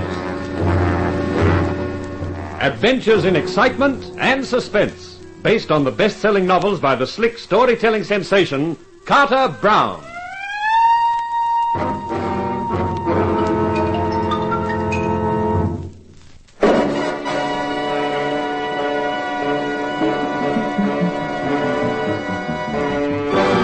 It was beginning to make sense. Crazy, nightmarish sense, but sense. Right from the start, I hadn't been Nicky Knight, the dashing private eye. I'd been Nicky Knight, the dumb puppet, with every move planned for me. Even this last one, returning to the house with Marie Desprez, figuring it to be a surprise twist. Only the twist was on me, with a gun pointed at me by Louis Katz, and the pleasant prospect of being handed over to the cops for the murder of Prince Al-Zaman. Blanc, take the girl away. You know where to put her. I'm sorry, Marie. I guess they're calling a tune. You're very wise, Mr. Knight, to try nothing foolish. I know when I've been outsmarted, Louis. Not only outsmarted, Mr. Knight, outplanned, outmaneuvered, outthought. Yeah, I was picked as the fall guy from the beginning, wasn't I? From the moment Haroun got his brother over here to the States on the pretext of urgent oil business. Haroun, who's your boss, of course, was getting tired of playing second fiddle to Al's man and planned to get rid of him. Get rid of him here in the States instead of on his own home ground. Correct. So Haroun engages me to protect a harem that's already protected. And then you come around with a story about your sister. Even when I beat it out of the house with Tex, you and Haroun weren't worried. You knew I'd have found out from Tex that Marie was in the house and that I'd come straight to you. Which you did, Mr. Knight. Yeah, and played right into your hands for the murder of Al's man. Back I come with you, and Fatso gets it, with me all set to take the rap. The only slip-up was with you, Louis. You couldn't know that I'd been tipped off about you by the house dick at the hotel. But I hadn't figured it all then. I was just suspicious of you. That's why I tapped you on the skull and beat it with Marie. But you have come back, Mr. Knight. Yeah, I even worked that out right. While I was getting Marie out of the way, Haroun and Hassan were carefully collecting Tex. Hassan is Haroun's man, too, like you. And then after the phone call proposing the quid pro quo, or more accurately, the girl for girl, you figured I'd come straight back here, hoping to surprise you. You waited for me, and here I am. Like a good little pawn, going from square to square, exactly as anticipated. Yeah, the perfect pawn. Which is about to be taken. You heard that, car? That will be His Highness Haroun, the new prince with the police. Goodbye, Mr. Knight. It's been fun playing with you.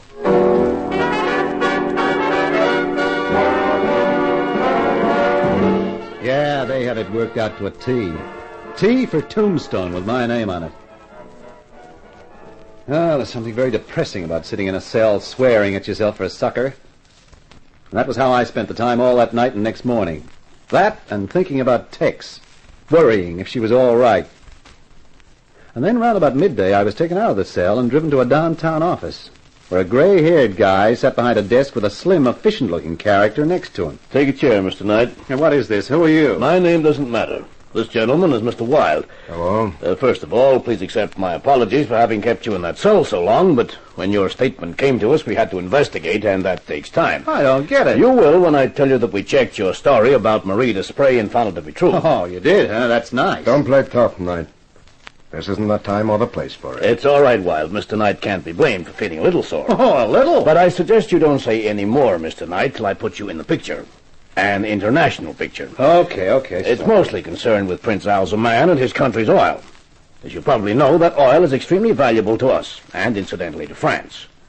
For a long time, the United States and Britain have advocated that Al-Zaman should be deposed, but France has remained firm. As long as the oil came out of the country, they weren't worried with what went on inside. There's a Democratic Party within the country. It's been fostered for some time, and it's ready to take power. We could assist them to do that bloodlessly, and now is the time, with Al-Zaman dead. But, of course, the French must agree. Now, wait a minute, the French... You're getting it now, aren't you? It's important that Miss Desprez must be found alive. Yeah. The indignation of the French people when they learn what happened to her will swing their government to our way of thinking. Yeah, I can see that. Now, our big problem is to find Miss Desprez. Have you any idea where she would be? Yeah, sure, somewhere in the house. It's an old place. There'd be a cellar. They'd probably put Tex there as well. Oh, yes. I'd forgotten about the other girl. I hadn't. As soon as Haroun even thinks we're suspicious, he will undoubtedly murder the Desprez girl or both of them. That's the tricky part. Mr. Wilde here is from the FBI, but I can't use him or his men any more than I dare send a squad of police with tear gas and Tommy guns into the place. It would be signing the French girl's death warrant. Looks like a one-man job. And I'm the one man. Why, Mr. Knight? Because I know the house. He's right, sir. Look, here's an idea. Take me back to headquarters, book me for murder. Let the press get all the pictures they want. When Haroun sees that in the papers, he'll feel safe again. Then pull out all the cops at the house, and tomorrow night let me out of a side door in the jail. It's not bad, sir. It could work. Yes, well, I suppose it could. It's a risk, but on the other hand, I can't think of any better scheme. Very well, Mr. Knight. That's how we'll do it.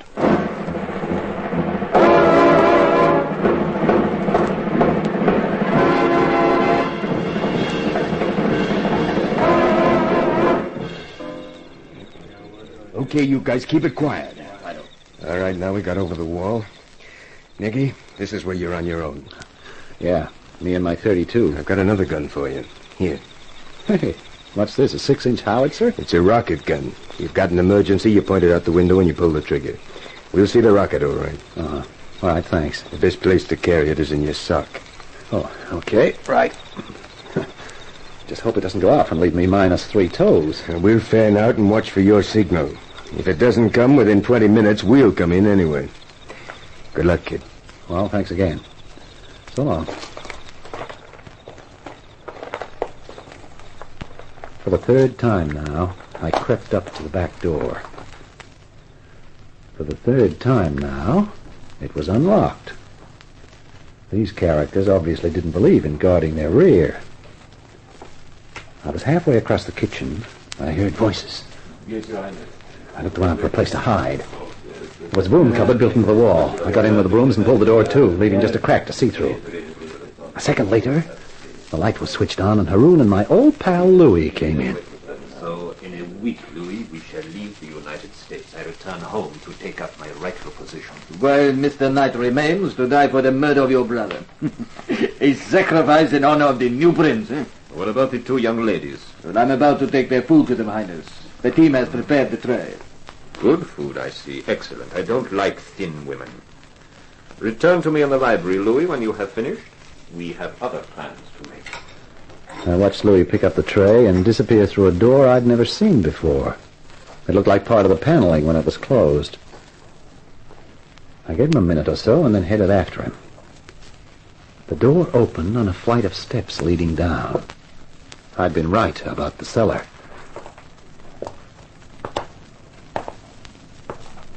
Here's your meal. Eat up. His Highness Prince Haroun prefers women who are well filled. I'd like to fill him with arsenic. Or even lead, honey. Night! Which means a long sleep for you. Nicky, I knew you'd make it. I told Marie you'd find us. We're not out of here yet, Tex, baby. Get back to Marie and keep down on the floor, both of you. This will bring the rest of them here like hornets. All right, Nicky. Down on the floor, Marie, quick! It will not help you, Mr. Knight. Fire low, Hassan, to floor level. Hassan, machine gun you see, Mr. Knight. Against that, you have no chance. No? Oh, that takes care of Hassan and his Tommy gun. Now you're on your own, Your Highness. Come on down and demonstrate how brave a prince can be. Ha! Not good enough, Haroun. What's the matter? Too scared to come down? No, Mr. Knight, not scared now since your gun is empty. I always wait my time, you see. And my time, Mr. Knight, is now. Is it?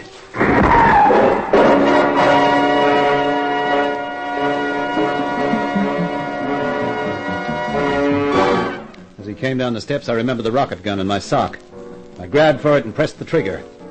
Haroun was practically on top of me when it hit him. When I came to think of it, he didn't stay a prince for long.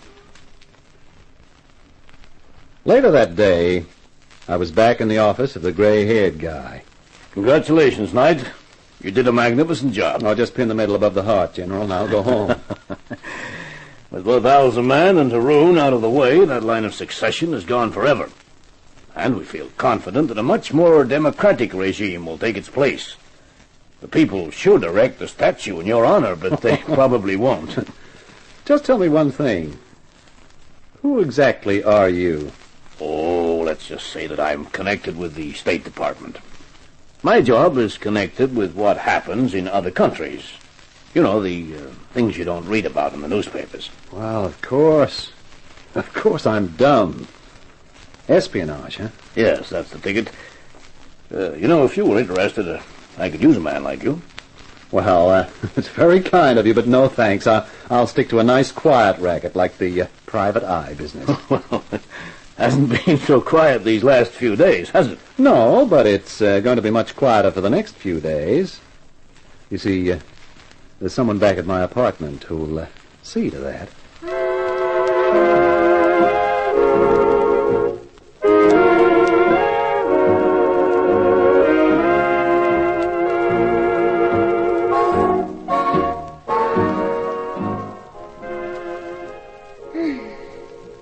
You know, Nicky, Yeah? there were times when I just couldn't believe I'd ever sit in an American apartment again and hear some real American music again. With a real American man again, huh? Mm-hmm. Yeah, although, you know, those Eastern guys have one idea that's not bad. What's that? A harem. I think it's a wonderful idea. Oh? Sure, you get tired of a brunette, so you pick a blonde. You get tired of a blonde, and you pick a redhead. No. No, you want to rewrite it. You get tired of a certain brunette, and you pick up prussic acid in your morning coffee. I never drink morning coffee. You will that morning. Honey, I was only kidding.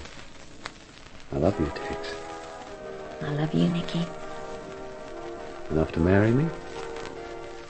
Nicky, you've got yourself a one-woman harem for life.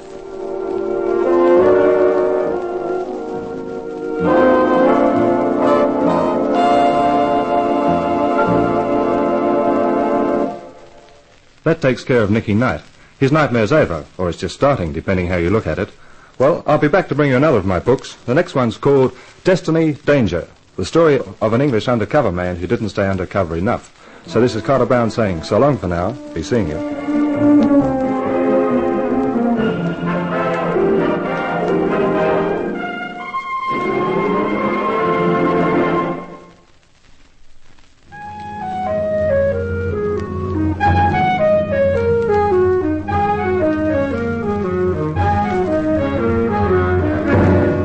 In Nightmare for Night, you heard June Salter as Tex, while as Nicky Knight you heard our star, John Bushell.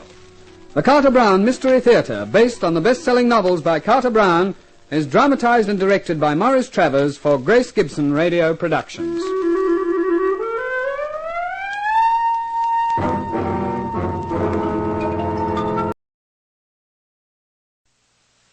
The Cases of Mr. Ace, starring George Rapp.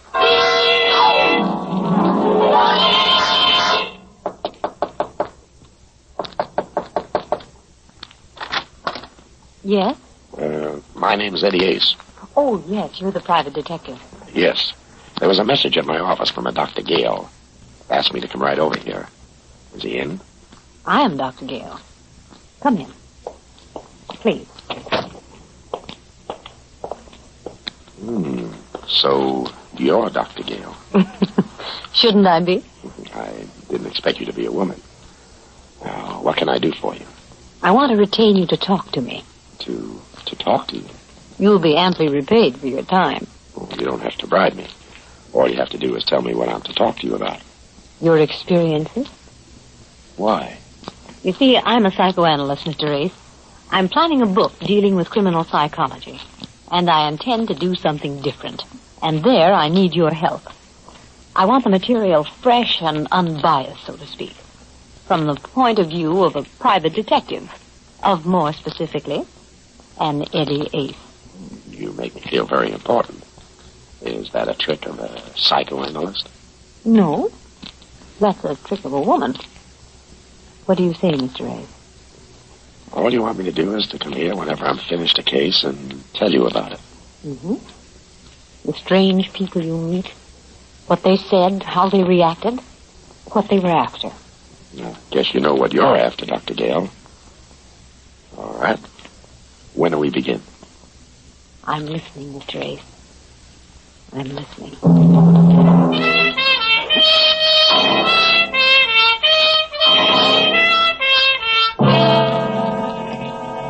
The Cases of Mr. Ace, starring George Rapp, and produced and directed by Jason James.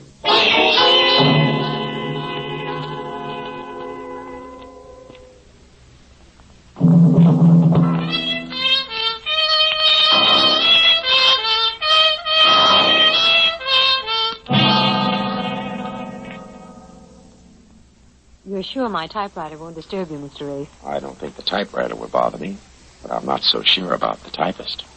When you arrived, you said you didn't expect me to be a woman. You were right. I'm a psychoanalyst. Shall we begin, Mr. Ace? I see what you mean. Yeah. Well, it all started with a killing that was no business of mine. The murder of Frederick Miller, you know, the corporation lawyer. His body had been found in his apartment, 3 bullets in it. As I say, it was no business of mine until I arrived at my office over on 6th Avenue in the morning after the killing. A man was waiting to see me. He was very small, very dark, very smooth. He smiled and showed me all his teeth. He had a lot of them. I opened my door, and he followed me in. Ah, merci, monsieur. Sit down. You're French. You are very observant, monsieur. What can I do for you? Permit me. My name, monsieur, is Fauré, Pierre Fauré. I have selected you to perform for me a very important service. Oui, a service. Such as? Oui. Now we come to it. Last night, monsieur, I performed a most impulsive act. I killed a man. I see. You're a big boy now. You must learn to control yourself. You are right. But that is how I am. I killed him, and I do not feel regret. I feel only pleasure when I look into my eyes and see him die again and again. That's better than a double feature. I had warned this man, monsieur. Twice I had warned him to stay away from Sally, my wife. He would not. So I killed him. It is simple. You make it sound reasonable. Who is the lucky lover? A pig named Miller. It is in all the papers. Oh, such a fuss. All for one pig named Miller. Frederick Miller, eh? Oui. Cochon. What are your plans? That is why I have come to you, monsieur. I am now on my way to the City Hall of Justice. Giving yourself up? Oui, but it is not serious. When I explain to the man in charge of the justice why I killed this Miller, he will let me go. Yes, sure. He's cute that way. Why did you come to see me? To hold for me 2 things, monsieur. One, $500. And 2, this little key. This key, eh? Oui. You will hold it for me until after the man in charge of the justice has heard my case. When I return, you will give it to me. Suppose you don't return. Oh, it is certain. How do I know? Because I am a Frenchman. But I say, if by some silly mistake I am detained, then you will give it to my lawyer. But only if I am detained by what you call a conviction of guilty. Why not give it to your lawyer now, yourself? He still remains to be selected, and I do not wish to surrender myself to the justice dispenser with the key on my person. I see. And this 500, what do I do with it? That? You keep it, monsieur, for your trouble.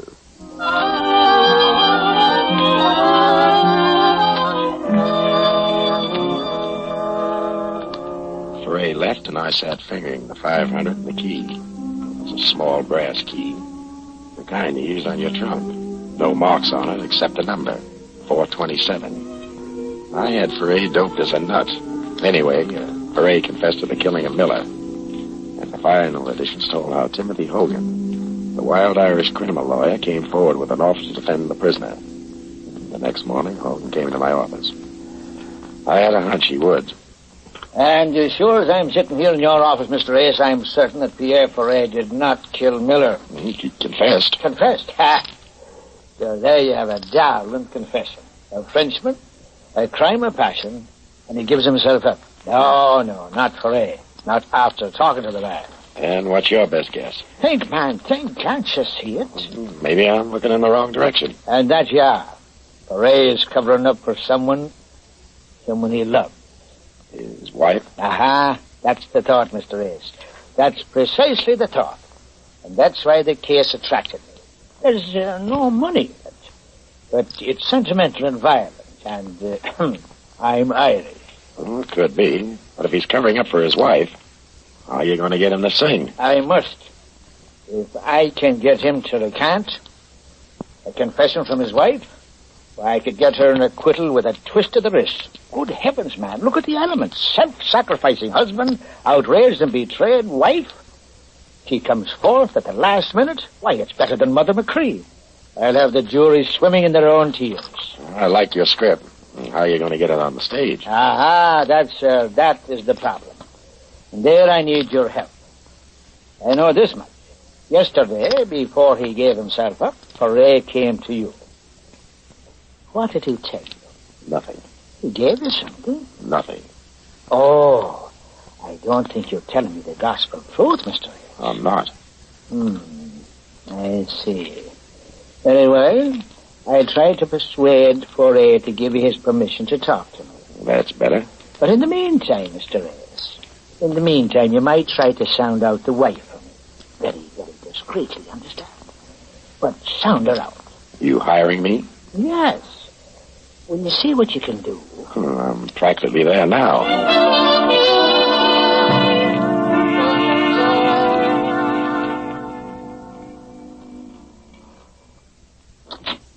Yes?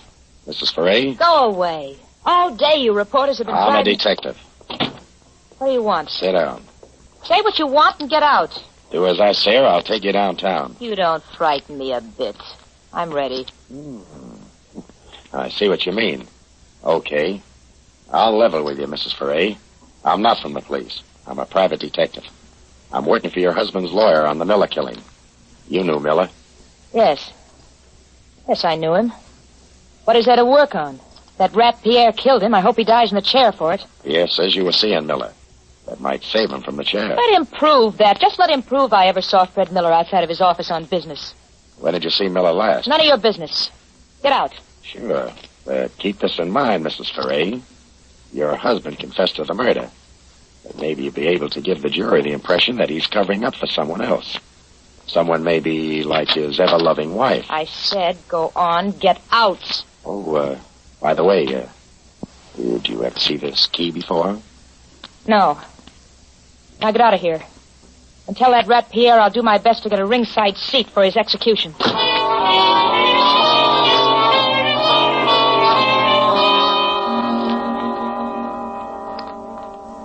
I went back to my office, opened my door, and then I saw him. A man was sitting behind my desk. He got to his feet. He didn't introduce himself, but I could tell by the bulge in his right pocket that he had a very good reference. You are Mr. Ace. What do you want? The key, Mr. Ace. What key?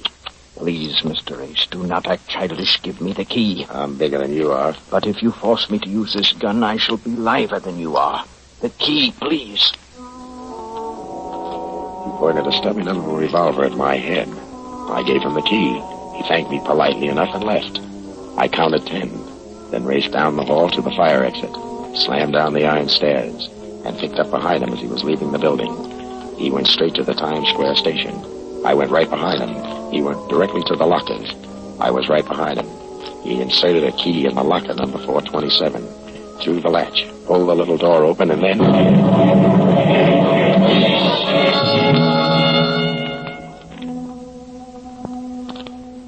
It must have been hours later when I opened my eyes. I was still in the station. Near me and around me were maybe a dozen more. Cops and interns milled around. But bending over me was Detective Lieutenant Walsh. Feeling better, Ace? Yeah, Oh, my head. What happened? Bomb exploded in a locker. Anybody killed? Yeah, the man who opened the booby trap. Blown to bits, and 3 bystanders. You were lucky. You can say that again. All right, I will. You were lucky, and I mean lucky that you didn't open it yourself. I? How could I open it? With the little key you showed Sally Foray. Oh, you certainly get around. Where'd you get that key? From Pierre Foray. Oh. Pierre Foray, eh? That's the name. He came to my office. Gave it me to hold. You can ask him. Well, suppose you ask him, Ace. But you better get yourself a good spiritualist. Pierre Foray hanged himself in his cell 2 hours ago.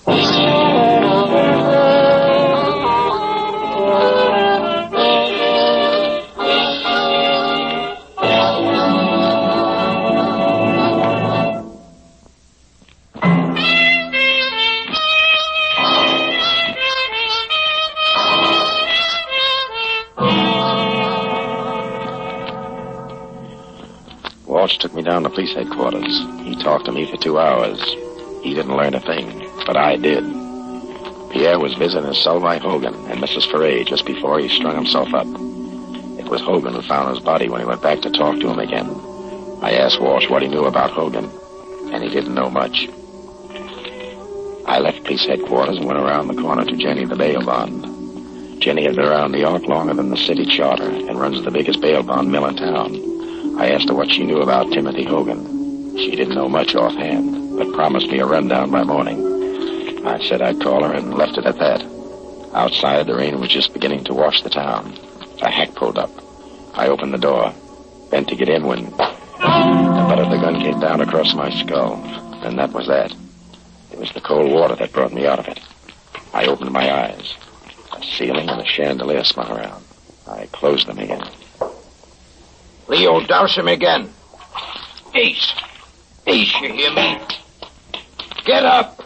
The man said get up, and the man meant it. The man was big enough to lift me to my feet with one hand.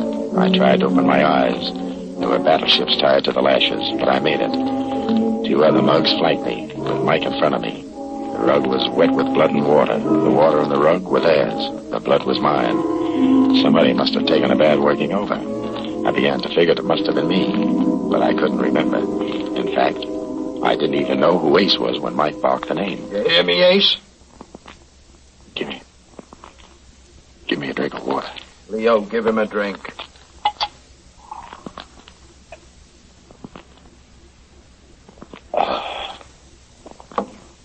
Better. You're making a lot of trouble for us, Ace. It ain't necessary. Now look what you look like. Busted nose, busted lips, busted eyes. You think we like to do things like this? And just look at me old lady's rug. Don't let it break you up. Just look at yourself. And for what? Tell me. For what? Because you get stubborn. You mustn't be impatient. I'm not very bright. What am I stubborn about? All we want to know is where is the envelope Poirier gave you? Michael, how much longer will you be? Just a few more minutes, Ma. Oh, well, just look at that rug. I'll have it cleaned. Well, hurry up. The hot kitchen's getting all burned. All right, Ace, I'm through talking nice. Where's the envelope? Poirier didn't give me any. Leo, take it. Oh. Michael, for heaven's sake, be careful of the rug.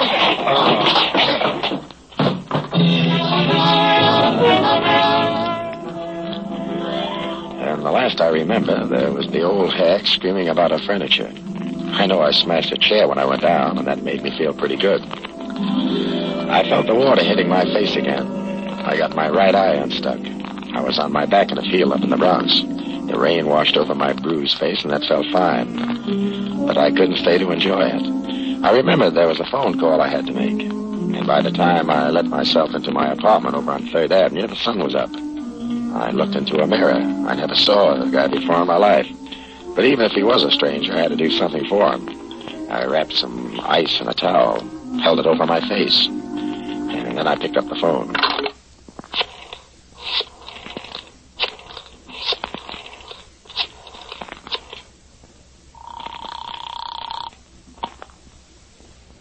Jenny's bail bonds. You sleep in that ratty office of yours, Jenny? Well, there's citizens being arrested, day and night, Ace. I got that schmear on Hogan for you. How does he shape? Well, he was the mouthpiece for the old Ringo mob. Back in Prohibition, Ringo got pushed over, rest his soul. Hogan fronted for the policy boys in Harlem. And finally, he broke away from the heist guys, went into straight criminal law. Only the very highest types of criminals. Where does he hail from? Why, he's from, it says, Timothy Hogan, Washington University, class of 28, X. X? What's that mean? X, it says. I see, he didn't finish at Washington. No record of any other school. I see. All right, thanks, Jenny. Yep. Anything else I can do for you? Yeah. Keep a nice fat bail bond warm. I may need it.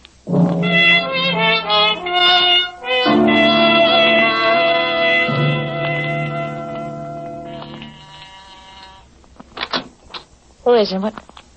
Oh. Well, don't let the face frighten you, Mrs. Foray. I'm just breaking it in for Boris Karloff. What happened to you? What happened to me shouldn't happen to a private detective. But it did. Sit down. We're going to make with a little talk. Look, I'm in an awful hurry, Mr. Ace. I was just going out. What did you and Hogan tell Pierre in his cell yesterday? Well, I didn't want to go. That lawyer Hogan, he insisted. Well, I guess I blew my top. I told Pierre I was going to tell the jury the truth. That Freddie Miller begged Pierre to give me a divorce. He wouldn't. Instead, he took money from Fred to keep his mouth shut and not make a scandal. And you figure that's why Pierre strung himself up? So there was no chance for him. That's the one thing I regret. He didn't go to the chair. You must have had quite a burn for this guy Miller. When I love a man, I love him. I love him. You're kind of lost now, eh? I loved him, Eddie. It's going to be awful tough. Freddie was... Oh, what's the use? I wind up with memories in four walls. The kind of memories you can't forget. Kind of cut your heart out every time you breathe. Come here. What am I going to do, Eddie? How can I forget it? Easy. You call me Eddie. Just try calling me Freddie. All right. I'll try it. I'll try it.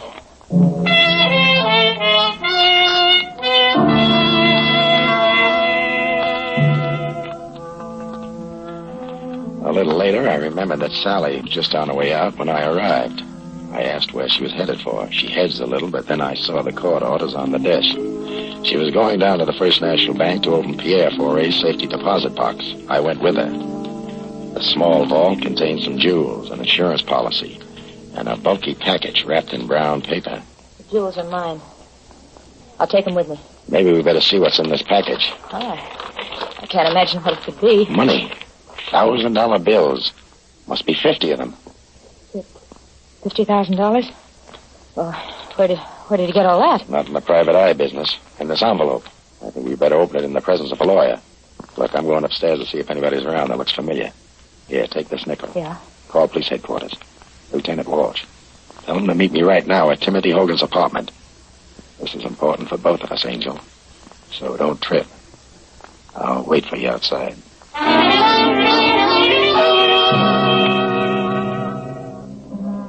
I waited. 4 minutes later, she joined me. Told me Walsh was starting out. We got to Hogan's apartment first. Well, Mr. Ace, Mrs. Foray, sit down, sit down. What happened to your face, Mr. Ace? I ran into an open gun cell in the dark. Oh, really now?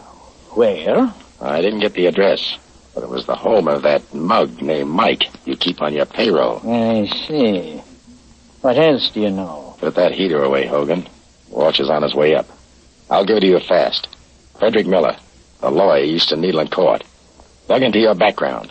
Found out you weren't a member of the bar. Never finished law school. Why, you weren't even a shyster. That's why I killed him. Right. But Foray confessed. That was the deal you made with him.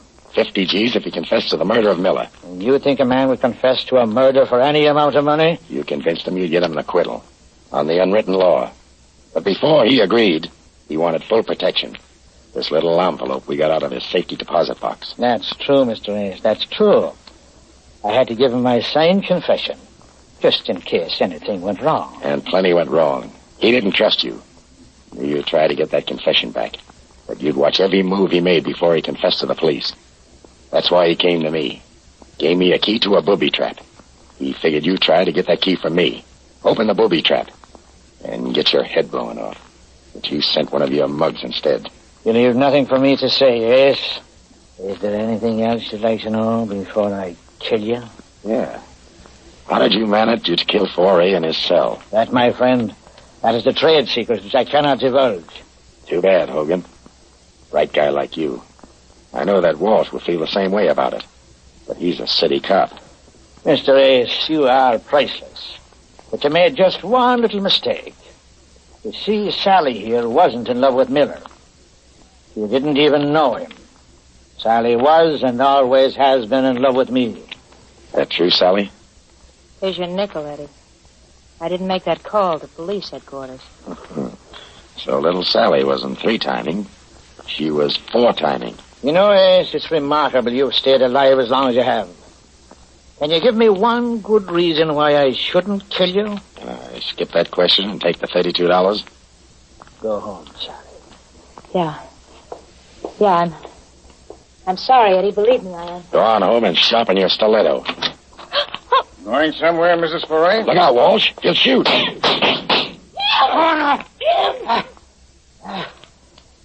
That's a darling break. Tim. Sally, did you double... No. Catch a cock. No, I didn't, Tim. Honest, I didn't. The dying. It's easier. Tim. Stop wailing, Sally. He can't hear you. He's dead. And I wish he'd killed you. A brilliant man like him shot down like a dog, and you stand there. Okay, Walsh. From here on out, it's your party. The confessions in the envelope will give you the score. Sally is right. He was a brilliant man.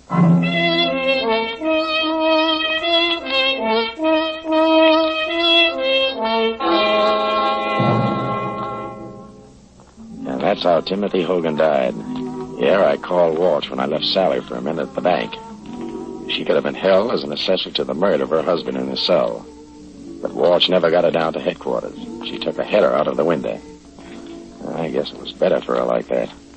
Well, that was a gory business, wasn't it? Gory? Oh, I thought I'd give you the mild ones first. Mild? Good heavens. Do you mean that this sort of thing goes on with you all the time? Only when business is good. Well, for my sake, then, I hope business improves. Good night, Mr. Ace. There's something I'd like to say, Dr. Gale. Yes? Well, it's... never mind. Maybe next time.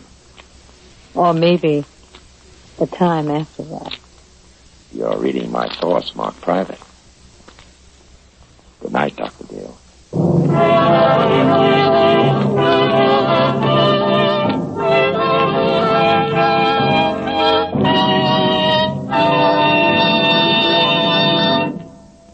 George Raft, as Mr. Ace, will be back in a moment with news of next week's case.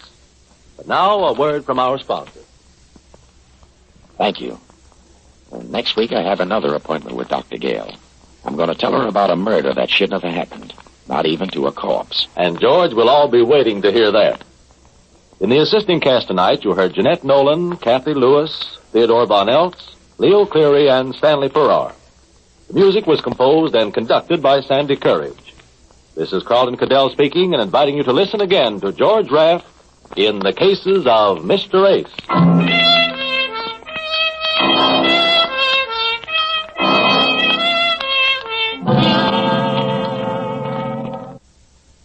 The Anchor Hawking Glass Corporation brings you Crime Photographer.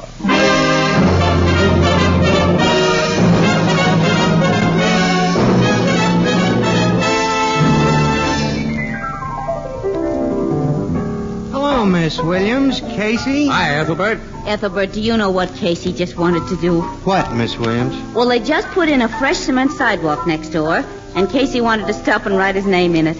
He'll never grow up. Well, Casey's a great name. Oh, well, I'll go you one better than that. Oh, hello, Mr. Marvin. Sure. What about Anchor Hawking? You know, Anchor Hawking is a great name in glass.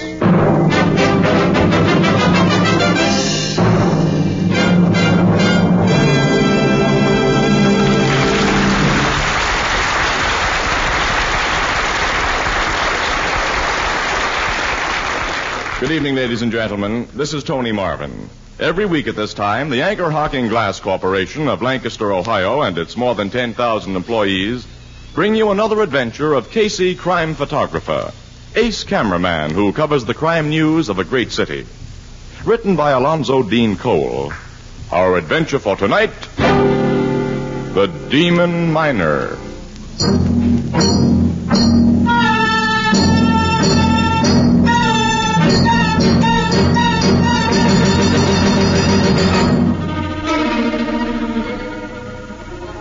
Morning. A desolate little graveyard. In the distance, beyond the great tombstones, can be seen the stark outlines of a towering coal breaker and row upon row of coal miners' cottages. Shivering in the cold rain, a small group of men stand bareheaded. Won't be long now, Eddie. No, Frank. In a couple of minutes, they'll start shoveling dirt on poor Joe's coffin. This is the 6th time in just the last 2 months that you and me have come to the graveyard to watch a guy we've worked with put away. I'm thinking of that, Frank. I've known plenty of victims to happen. But when 6 in a row get killed by fallen roof rock, one right after another, this is mine level, Well, makes you wonder. Yeah. Especially when you're cutting out coal in that level yourself like we are. Some of the guys say there's a hoodoo on Bristol level, Eddie. Old Gus Hapsel says there's worse than that. I've heard what that guy says, but that old guy's crazy. You think so, huh? Huh? Oh, hello, Gus. I am just stand close by and hear you talk. So you think I be crazy, Frank? Because I say a demon is kill mans in Bristol level at Slakeville Colliery. Any guy who says that is crazy. You do not know what we of whole country know. I was talking to a Welshman the other night, Frank, and he said when he comes from plenty of miners, there's something funny that happens underground. Spirits called knockers and spriggans and demon miners. Nuts. He says this demon miner works with a pick about 10 times the size of ours. A pick that makes a big hollow sound. And when guys hear it, it means someone's gonna die. I have heard that pick in Bristol level. Also, I have seen the demon there. I still say nuts. It was when Nick Tanofsky got killed. I'm working place next to Nick. All at once I hear big thump, thump, thump. And I hear Nick yell. I run quick from my place to see what happened. And in the tunnel, number 5 tunnel, I see demon. He's dressed like miner, but his face is white. White? Yeah. He have big fat cheeks, not like a man's. You tell that hooey to somebody else. All right, you be wise guy. But remember what I tell you. Someday in the mine, you will hear and see the demon miner.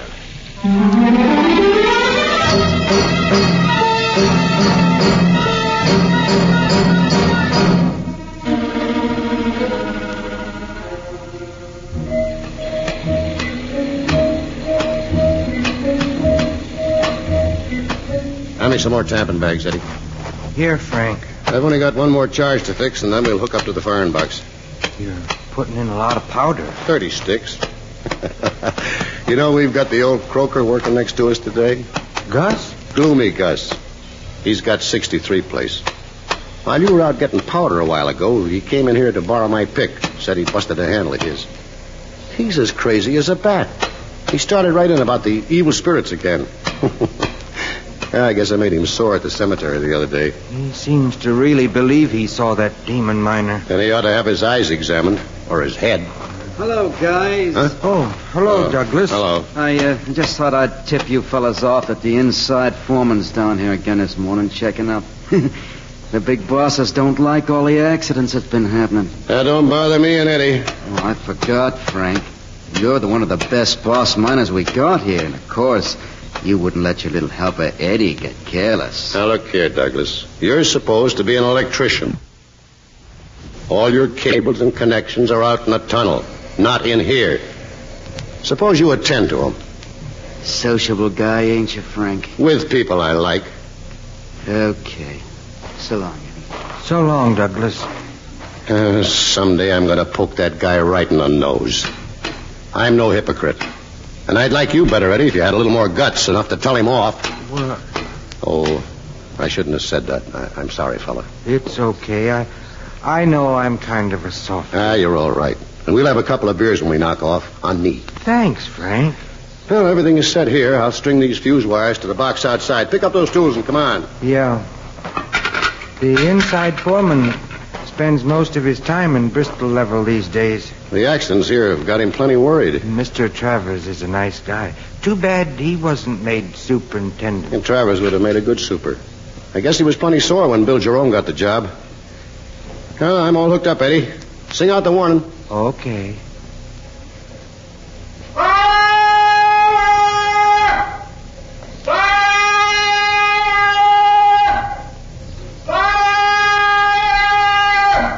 Here she goes.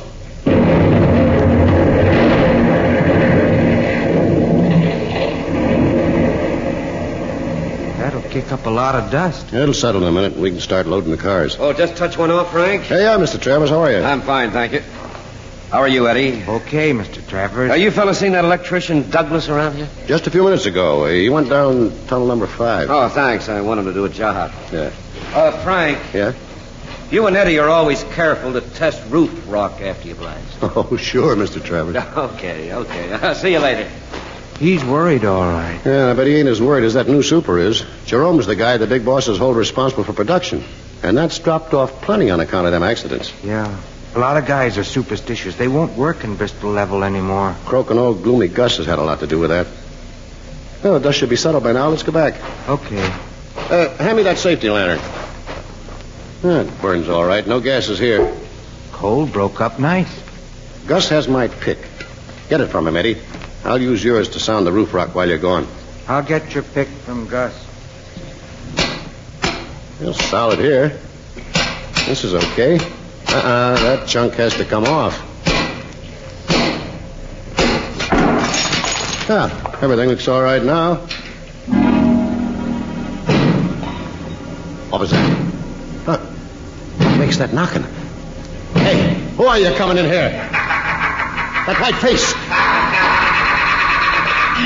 There is a demon killer. Don't!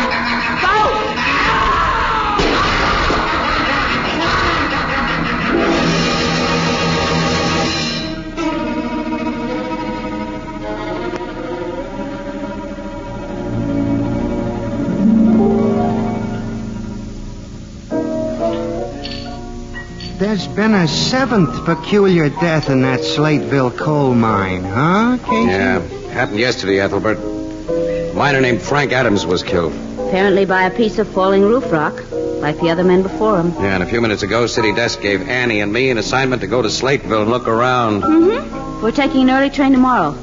Want to come along, Ethelbert? Who, me? After last week, I've had enough excitement. You're a softy. You write up the story, Miss Williams, and Casey'll take pictures, huh? Oh, no, our assignment's a little bigger than that this time, Ethelbert. Yeah? The superintendent of the mine knows Casey, and while the state police have all the facts, he's asked the paper to have Casey do a little private investigating. You're going to Slateville as detectives, huh? No.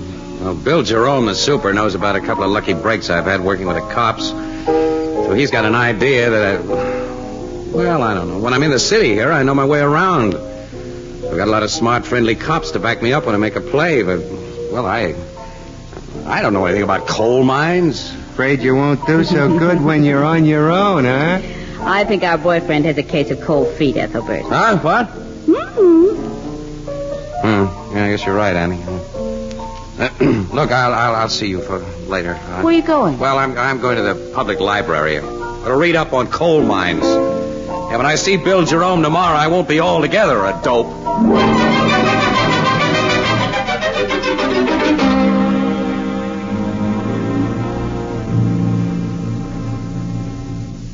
Well, Casey, this latest roof rock accident differed from the previous ones in an important particular. Frank Adams lived long enough to mumble a few words. Yeah? What were they, Bill? White-face demon miner. Demon miner. Say anything else? Nothing that could be distinguished. This Gus Hapsel you mentioned, he described the demon miner before as having a white face, didn't he? Yeah, after Nick Tarnowski was killed. Yes, and this thing was dressed in miner's working clothes and had very fat cheeks. Yeah. Well, who was the first to reach this miner, Frank Adams? Gus Hapsel was. He usually worked next to Adams, but he'd gone to borrow a pick. Gus says he heard Adams scream, and he hurried back. Yeah, was Eddie Bliss the second to reach Adams? Yeah. A few seconds later, he and Gus were joined by one of our electricians, a man named Douglas, and George Travers, our inside foreman. Gus claims that after the scream, he saw a shadowy figure disappear into a passage off number 5 tunnel. He's sure it was the demon miner. Where were the other two men? Douglas and Travers were in number 5 tunnel, too, but at a considerable distance from each other. Mm-hmm.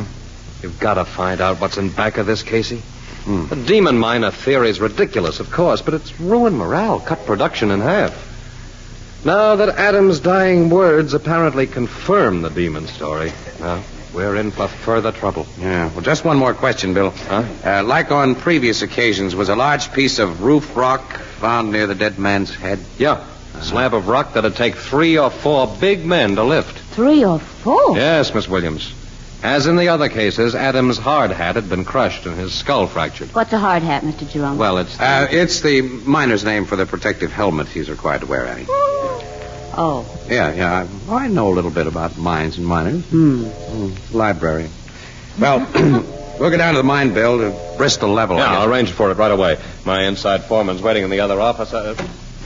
George, come in, please. Okay, Jerome. Miss Williams, Mr. Casey, this is Mr. Travis. How do you do, Mr. Travis? I don't know you. Nice to know you. I've told you about these friends of mine, George. They want to get acquainted with Bristol Level. I'd like you to be their guide. Well, all right. Mr. Travis, what's your opinion of these accidents and the demon miner? Same as mine, Casey. Both are phony. Why don't you let me speak for myself, Jerome? Oh, George. I never went to college like you, but I grew up around mines. My father was a miner in England. He's told me about strange, unexplainable things that happened there, and... Well, I'm not sure that there aren't demon miners. Oh, you're not serious. You can quote me if you like. Miss Williams, Mr. Casey, I'll get you overalls, hard hats, and lamps. Huh. Travis is a nice fellow, Casey, but he thought he should have had the job I got. I see. Yes. I want to become better acquainted with Travers. Yeah. To meet Douglas and Eddie Bliss and old Gus.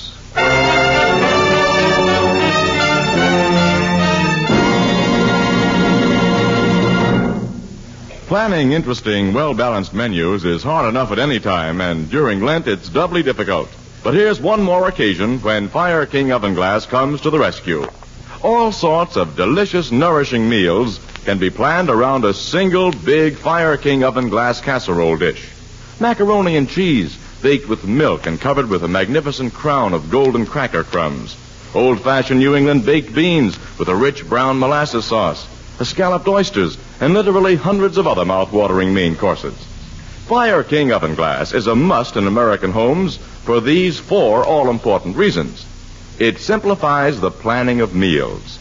It simplifies housekeeping because it cuts dishwashing time by a full 2/3. It saves the precious vitamins which are boiled out of foods in top of the stove cooking.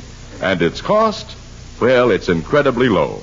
Ask for Fire King Oven Glass at your favorite chain, variety, hardware, or department store. Each piece is guaranteed for a full 2 years against oven breakage. Beautiful, practical, inexpensive Fire King Oven Glass is a product of Anchor Hocking. A great name in glass.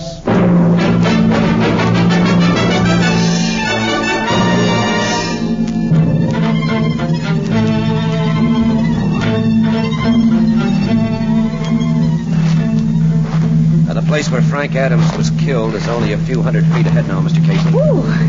Well, we've really been... Golly, I never dreamed that coal mines had telephones in them and electric lights. The lights aren't very bright. Well, that's because coal dust settles on them. Yeah. Well, where's the passage that Gus said this demon miner went into? Over there. You can see it leading off just ahead. Oh? Frank's place is right here. In that dark hole? Yes, Miss Williams. You must depend on our cap lights alone when we go in there. Well, let's go in.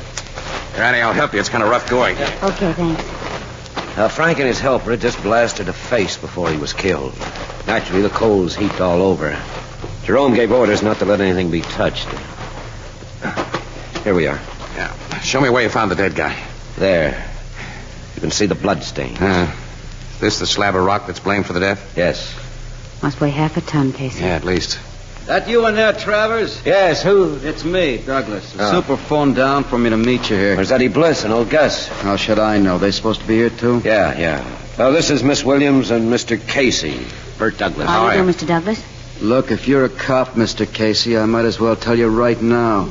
I don't know anything about those accidents. You think they've been accidents, Douglas?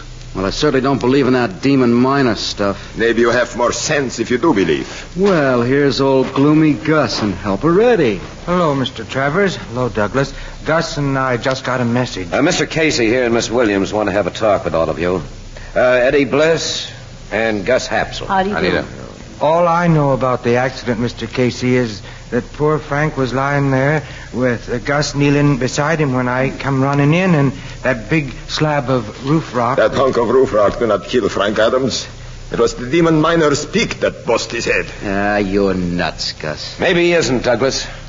Say, Mr. Travers, you don't think... I'm keeping an open mind.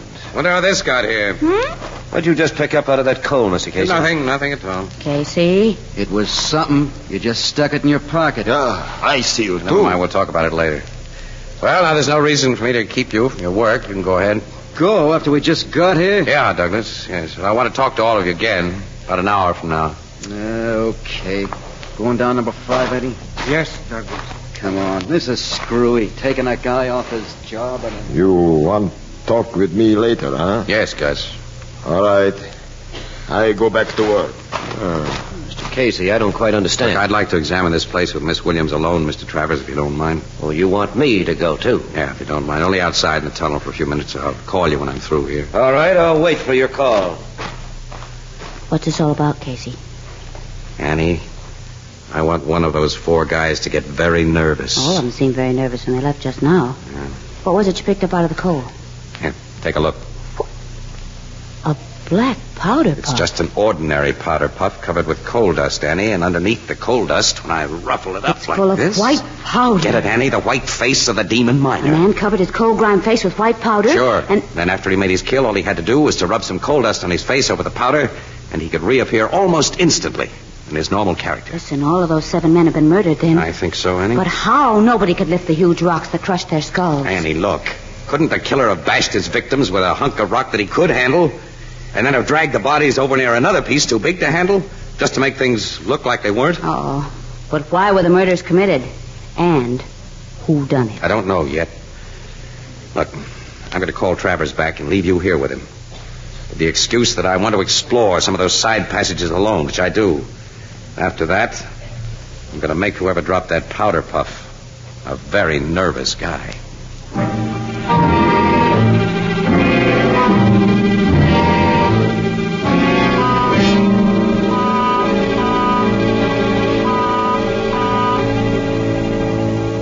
Oh, so you're back, Mr. Casey. Yes, sorry, Travers. I had to keep you and Miss Williams waiting over an Oh, hour. the time but I passed had- very quickly, Casey. Huh? Mr. Travers here has been furthering my education about coal mines. That's good. Mr. Travers, I'm going to throw a question at you. If the recent deaths here were really murders, whom would you suspect of committing them? I think the man you should investigate is Douglas. Huh? Why? Well, he's always got a chip on his shoulder. He doesn't like anybody. Nobody likes him. Have you got anything real on Douglas? No. Okay, well, look, would you bring him in here, and old Gus and Eddie Bliss? I'd like to talk to all of you together. All right, I'll be back with him just as soon as possible. Annie, these boys seem to be playing a game, you know that? Each one trying to throw suspicion on the other. Did you learn anything worthwhile from the others? No. The killer knows he lost that powder puff, and he suspects that I found it in this pile of coal. So he's afraid, see? He's going to try to get it back, and to bump off the only 2 people who know about it. You don't mean us. Who else? Annie, switch off your cap light. Oh, now, why? Look, I want you to stay here in this corner in total darkness. I'll be at the other end of this little working where I can be seen. Oh. Don't worry. I'll be set for trouble, Annie. Go ahead, turn the light off. Mm-hmm. Okay, but... Now we wait. All right. Hey, you know, Casey, I've been thinking about that powder puff. It can account for the dead white face of the demon miner, but it doesn't explain the puffy cheeks and all that... Casey. What? That powder puff you found was mine. What? Yours? Of course I had one of that size in a pocket of these overalls before we came down here, and now it's gone. Annie, Look, this means the whole idea's cockeyed. Why didn't you tell Well, me? I didn't know it was gone till now. It never occurred to me to look until I just...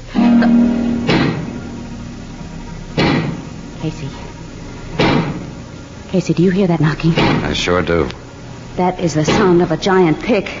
Annie, you stay here. Don't leave me, Casey. It's coming closer. Oh, Casey, that face! Listen, that thing isn't human. It is a demon. And look out, it's going to kill you. Oh, it's not.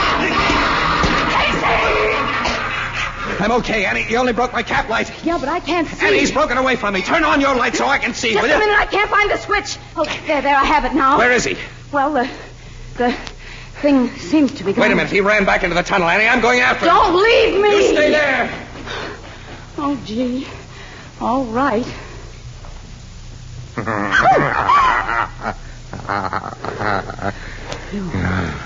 I didn't run into the tunnel. I was behind this pile of coal. Did you come any closer to me? Keep away. Don't, please.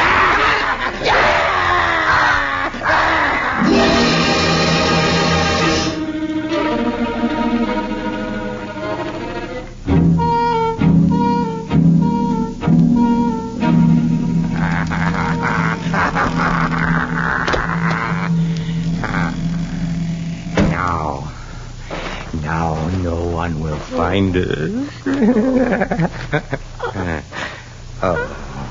Did the lady faint? Or did my fingers press too tight on her throat? We'll switch on a cap light so we can see. What?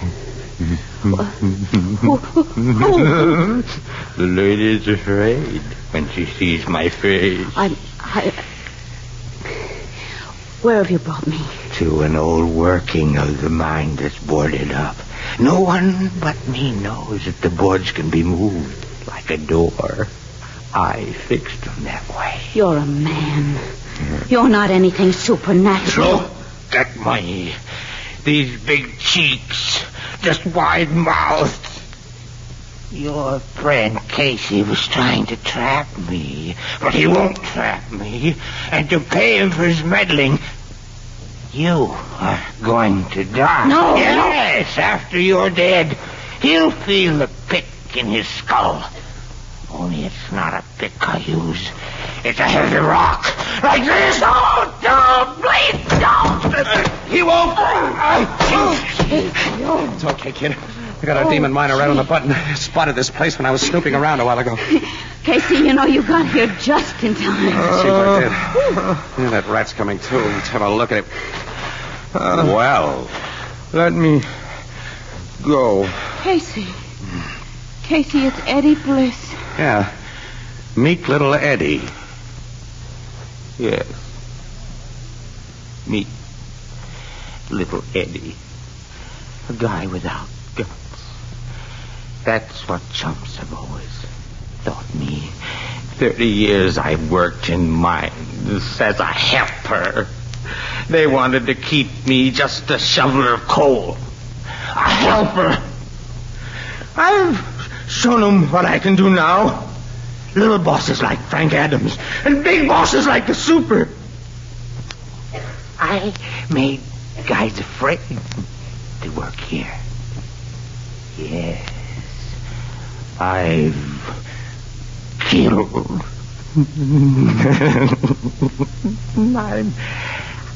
I'm the boss now. I'm the boss now. Casey, they never sent him to the chair. No, it's a squirrel's nest for Eddie. There are still a few things I don't understand about this. Well, I can explain them to you, kid, after I get a camera. I've got to take some pictures of this demon miner.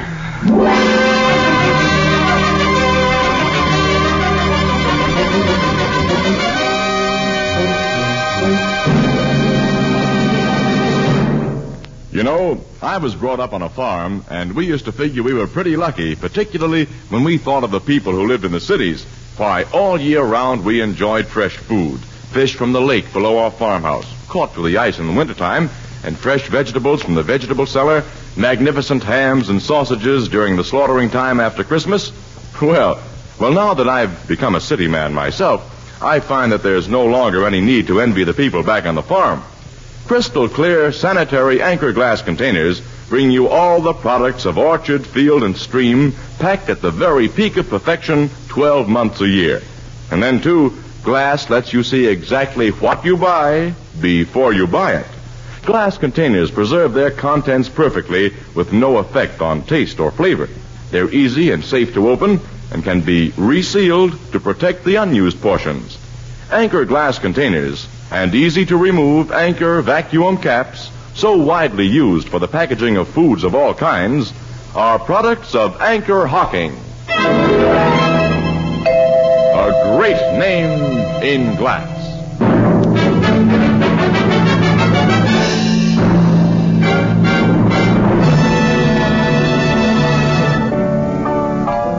I can see why heavy powder accounts for the guy having a white face in that dirty mine, Casey.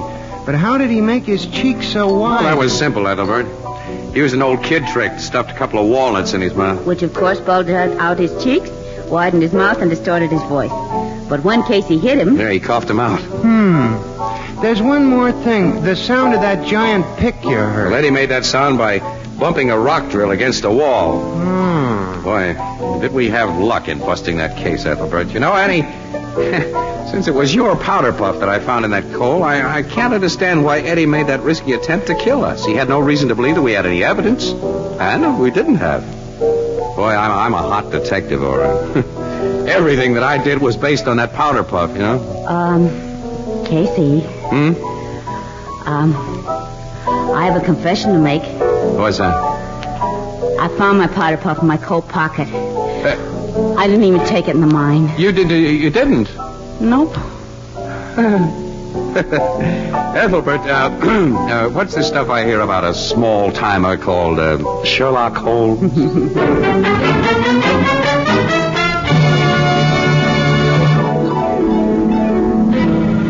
Crime Photographer, starring Stotts Cotsworth as Casey, is brought to you each Thursday by the Anchor Hocking Glass Corporation, makers of Fire King Oven Glass, Anchor Glass Containers, Anchor Caps and Closures.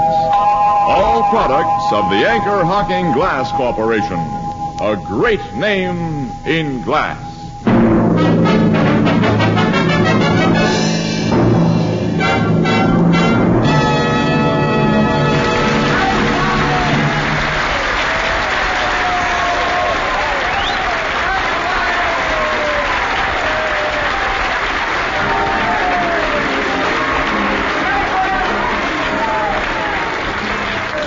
Crime Photographer is directed by John Dietz and features Miss Leslie Woods as Anne and John Gibson as Ethelbert. Eddie was played by Ted Osborne.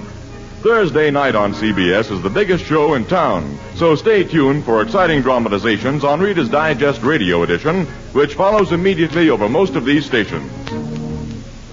The Red Cross carries on for veterans, for military hospitals, and for all communities in time of disaster. You can help by giving generously now. And this is Tony Marvin saying good night for the Anchor Hocking Glass Corporation, the world's largest maker of household glass. This is CBS, the Columbia Broadcasting System.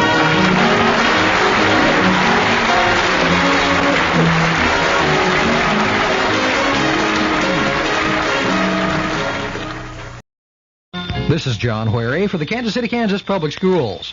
Vicki Nagel, kindergarten teacher at Central Elementary School, has some suggestions for parents whose children will start school next year.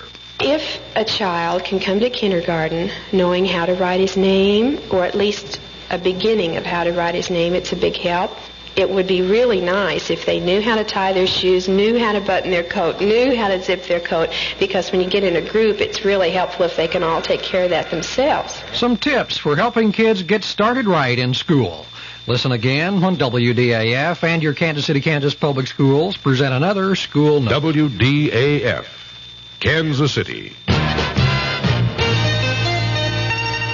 Kansas City teachers and the school board have given overwhelming support to a contract hammered out during extensive bargaining with a federal mediator. Sunday's vote clears the way for reopening all 100 public schools today, or rather tomorrow. This is WDAF Kansas City. It's 11 o'clock. News of the hour on the hour from American Information Radio.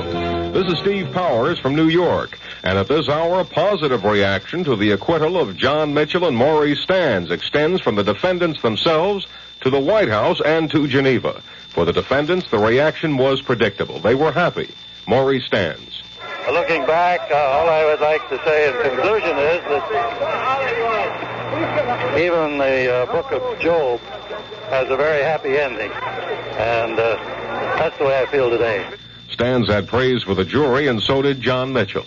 It was decided by 12 good American people, part of the cross-section of all of America. Mitchell says now he's going to take a vacation and a drink. The other side, that story coming up.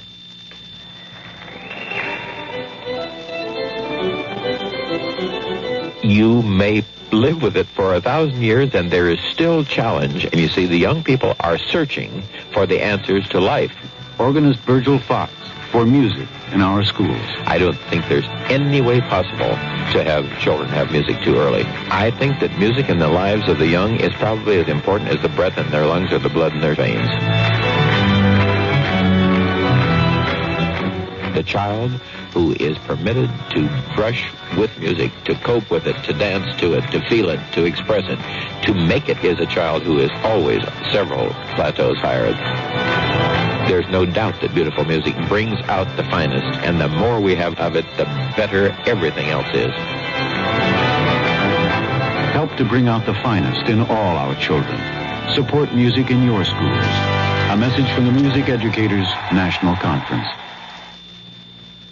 The chief prosecutor, John Wing, said he felt rotten after the jury found Mitchell and Stans innocent of all counts in the Vesco affair. I'm disappointed in the verdict, and there's nothing else I really can say. Are you satisfied with the government's case as you presented it and your fellow prosecutors, sir? Absolutely. One of the jurors agreed that Wing did present his case well. Andrew Choa tells ABC News. An extremely skillful, brilliant job. But the jury came to the conclusion that their presentation of the case did not allow them to arrive at a verdict that was otherwise than the one that was given. And Choa says the credibility of John Dean as a witness against Mitchell and Stans was not the deciding factor.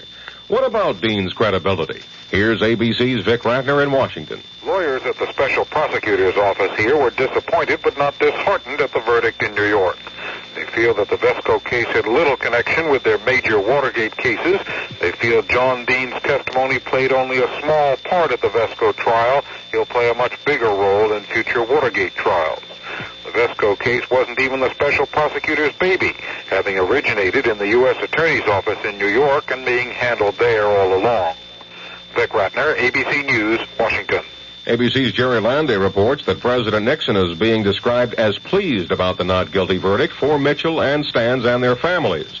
We asked ABC's Ted Koppel, who's traveling with Secretary of State Henry Kissinger in Geneva, if the verdict will have an effect on Kissinger's current negotiations. Some of the president's critics in Congress have been suggesting for several weeks now that the United States might be forced to make negotiating concessions simply because the president is in a weakened position at home. The fact that Messrs. Mitchell and Stans have now been acquitted is not, of course, going to take the heat off altogether. There is still the danger of impeachment hanging over the president, but Secretary Kissinger was clearly elated when he heard the news of the acquittal this evening and felt that his hand was somewhat strengthened as he goes in now to his first round of negotiations with Soviet Foreign Minister Gromyko here in Geneva. Correspondent Koppel said Kissinger was beaming when he heard the news that Mitchell and Stans had been acquitted in the Vesco affair. This is Information Radio News. From the Kurt Murray Sports Desk, Johnny Miller sank a clutch 4-foot putt to win the $200,000 Tournament of Champions today. Miller fired a final round 69 to win by a single stroke over Buddy Allen and John Mahaffey. Ferguson Jenkins notched his fifth victory in pitching the Texas Rangers to an 8-5 win over the New York Yankees for a split of their doubleheader. The Yankees won the first game 11-2. The New York Mets defeated the San Francisco Giants 6-4 for a sweep of their doubleheader. The first game also went to New York by a score of 6-0. The San Diego Padres rallied for 5 runs in the bottom of the ninth to edge the Philadelphia Phillies 5-4. Steve Yeager slammed a 3-run homer to face the Los Angeles Dodgers to their 6th straight victory, a 4-0 decision over the Montreal Expos. And Cecil Cooper's leadoff homer in the 4th of the 13th inning gave the Boston Red Sox a 5-4 triumph over the Kansas City Royals. The win snapped Boston's 5-game losing streak.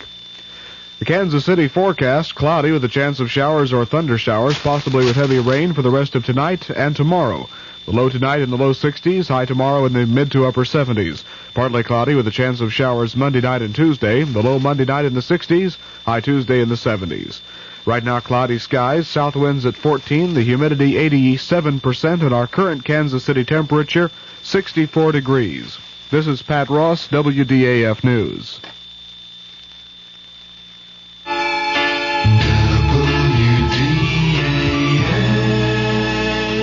The CBS Radio Mystery Theater presents...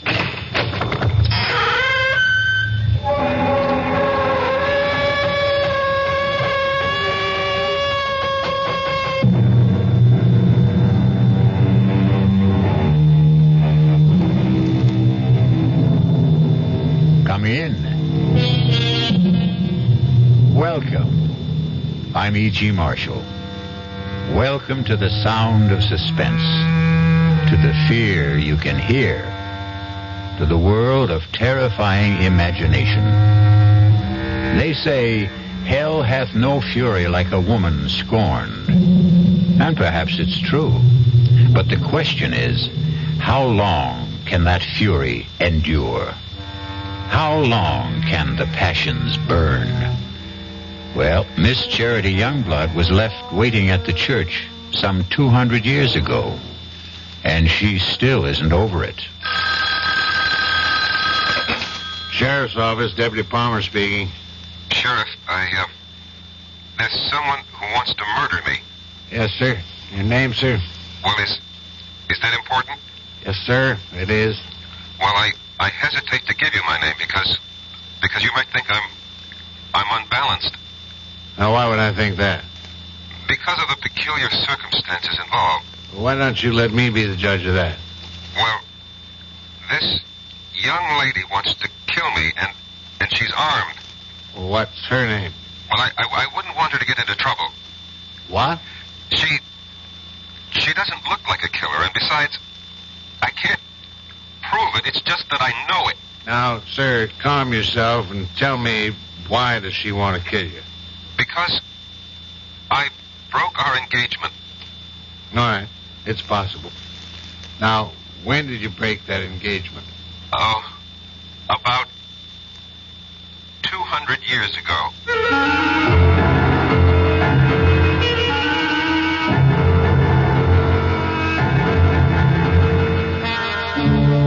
Our mystery drama, A Dream of Death, was written especially for the Mystery Theater by Sam Dan and stars Michael Tolan. It is sponsored in part by new sugar-free Diet 7-Up and by the Kellogg Company, makers of Kellogg's Special K cereal. I'll be back shortly with Act 1. Hello, Ms. Goldilocks here, and welcome to my professional taste testing laboratory. Oh, Papa Bear, could you bring that case of sugar-free Diet 7-Up over here? Another case? Miss Goldilocks, you're drinking this sugar-free Diet 7-Up like there's no tomorrow. You can't still be taste testing it. Oh, no, Papa Bear. Sugar-free Diet 7-Up has already earned my seal of approval. It's fresh, light, natural, delicious. I drink it because I love its taste. Now hurry up. Okay, here. This sugar-free Diet 7-Up really tastes delicious. Ladies, if you're tired of switching from one diet drink to another, take some advice from Ms. Goldilocks. Try sugar-free Diet 7-Up and you'll say, yes, this one's just right. I'll bear witness to that, Goldie.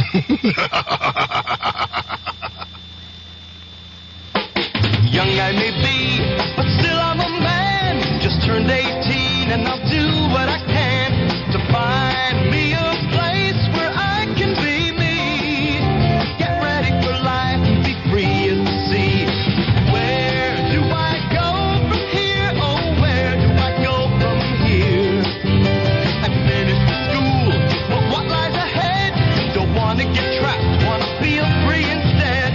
All over the world, there's so much to do. The call of the sea, don't you hear it too? Where do I go from here? Oh, where do I go from here? What about the new Navy? You'll get your chance at success, learn an exciting job, and see the world. Call toll-free 800-841-8000. That's 800-841-8000. Or see your Navy recruiter. Be someone special in the new Navy. I know where I'm going from here.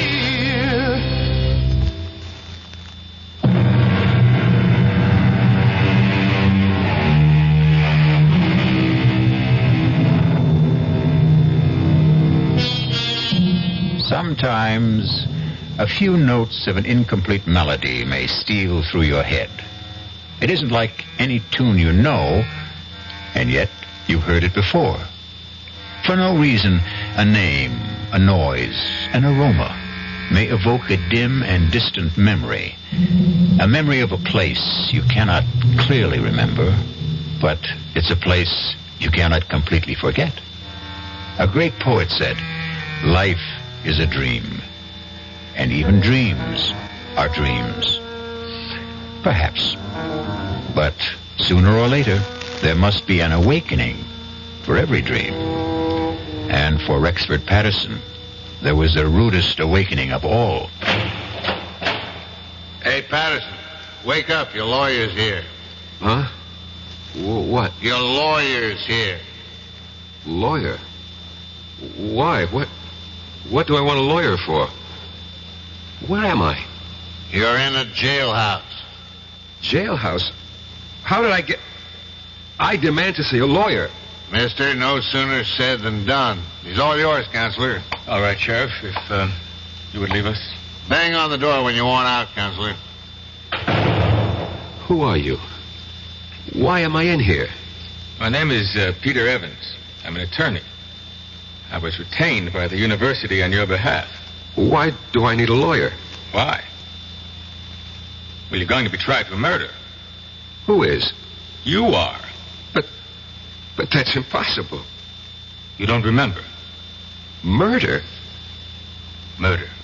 No. Well, according to the sheriff, you were found unconscious on the floor of your study and she'd been shot. Who? Your fiancée. Charity? I killed Charity? No. Madeline Betty, your fiancée, Madeline Betty Powers. Who's Charity? Charity Youngblood. She was my fiancée. You had two of them? Look, we know you were engaged to Madeline Betty Powers. Now you say you were also engaged to a Miss Charity Youngblood? Yes. Well, what happened to that engagement? I broke it. Was the parting amicable? No. How did Miss Youngblood take it? She was hurt, angry. She was violent. What do you mean, violent? She swore she would make me regret it. She swore she would have a revenge. Can you prove any of this? Oh, yes. How? I have it in writing. Well, now, this may throw a new light on the case. When did you break your engagement to Miss Youngblood? When? About 200 years ago. Good. You see, if we can produce written evidence... When did you say you broke this engagement? I was killed at the Battle of Monmouth in 78. And 3 years before that would be, the early spring of 1775. Allow me to suggest the only plea that will save you. Insanity. No, I will insist that we plead the truth. Well, what is the truth? Self-defense. I killed Charity Youngblood in self-defense. All right. Look. Now, you may have killed Miss Youngblood in self-defense 200 years ago, but it's over. It's gone. It's done with. Nobody wants you for that. You're going to be tried for the murder of Madeline Betty Powers. Exactly. Charity Youngblood is Madeline Betty Powers. Professor Patterson. You're my attorney. I have to tell you the truth. But I can't believe it. But I can prove it. Look, go to my apartment. In the middle drawer of my desk, there's a book. An old book, an old leather notebook. Bring it here. You'll see. You'll see for yourself. Proof.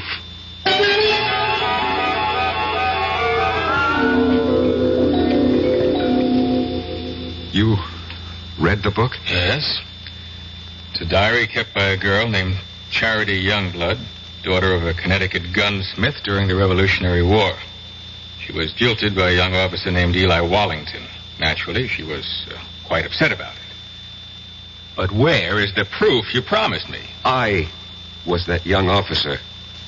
I was Eli Wallington. Oh, look, Professor Patterson, if I'm to represent you, you'll simply have to tell me... The truth. I know the truth. But I tell you the truth and you refuse to believe me. It's impossible to believe you. Impossible. That's the key word. Well, today's commonplace was yesterday's impossibility. People said it was impossible to transplant a heart, impossible to walk on the moon. You're talking about reincarnation. Last summer, I stopped at an antique shop in central Connecticut. Heaped high on a counter was a pile of old pictures, letters, books. I picked up that little notebook, the one you're now holding. I read that name, that hand-lettered name, Charity Youngblood. And suddenly I felt as if I'd been stabbed through the heart. I knew that name. I knew that name. Please, Professor Patterson. No, don't tell me to be calm. Don't humor me. Just listen to me. I knew that name. I knew the girl. I knew the time. I knew the place. Here, turn to the page where she describes how he proposed to her. Just don't see how Just all of... do it. All right. This is what you want? Monday. Eli proposed marriage to me this morning. I read the name Eli. An electric shock ran through my system. I knew I was Eli.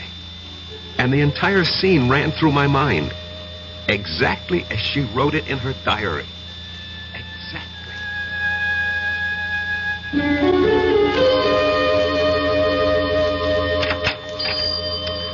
Good morning, Charity. Oh, it's the high and mighty Lieutenant Eli Wallington. Come to see my father? Well, that pistol of yours isn't ready. I've come to see you, Charity. I've been foolish. It doesn't interest me. Charity, I love you. Oh, yes, you love me. Believe me. Oh, I believe you. You love me here. You love me now. But tomorrow you'll be somewhere else. You'll see someone else. You'll love someone else. Men are fools. We don't realize at first how important it is to have a woman who really loves us. And you love me. Please go. Marry me, Charity. Eli? We'll have the banns on Sunday and marry the week after. Now, come, close the shop. We'll go riding this morning. But I promised Father... Let's be together this morning. Come with me.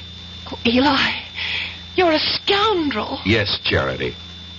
But I'm your scoundrel. You must never forget that, Eli. Never forget that.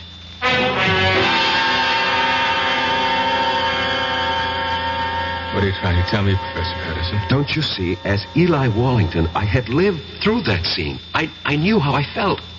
I loved her. How do you know you were Eli Wallington? How do we know you're Peter Evans? You just know, that's all. None of this is proof in a court of law. You can read in her diary.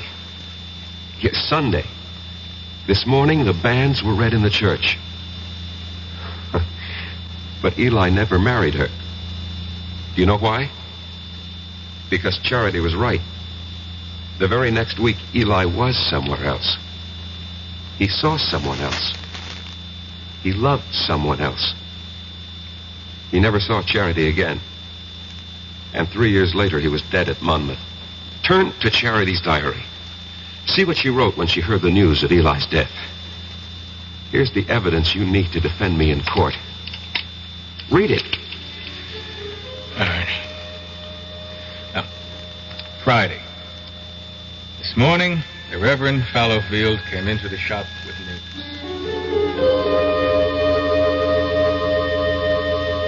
Charity, I am told that Eli Wallington has fallen at Monmouth. I thought you might wish to know. Thank you, Reverend.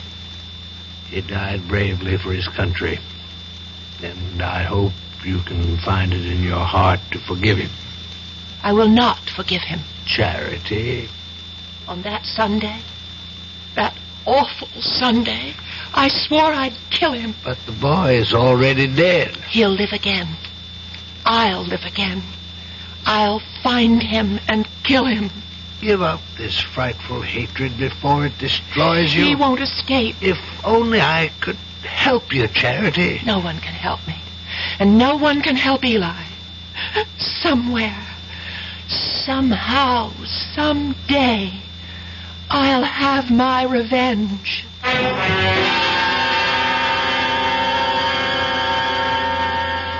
And when I picked up that diary in the antique shop, Mr. Evans, I was almost frozen with terror. I knew I had come back. Why shouldn't she? But you know something? After a while, I began to laugh at myself. Why?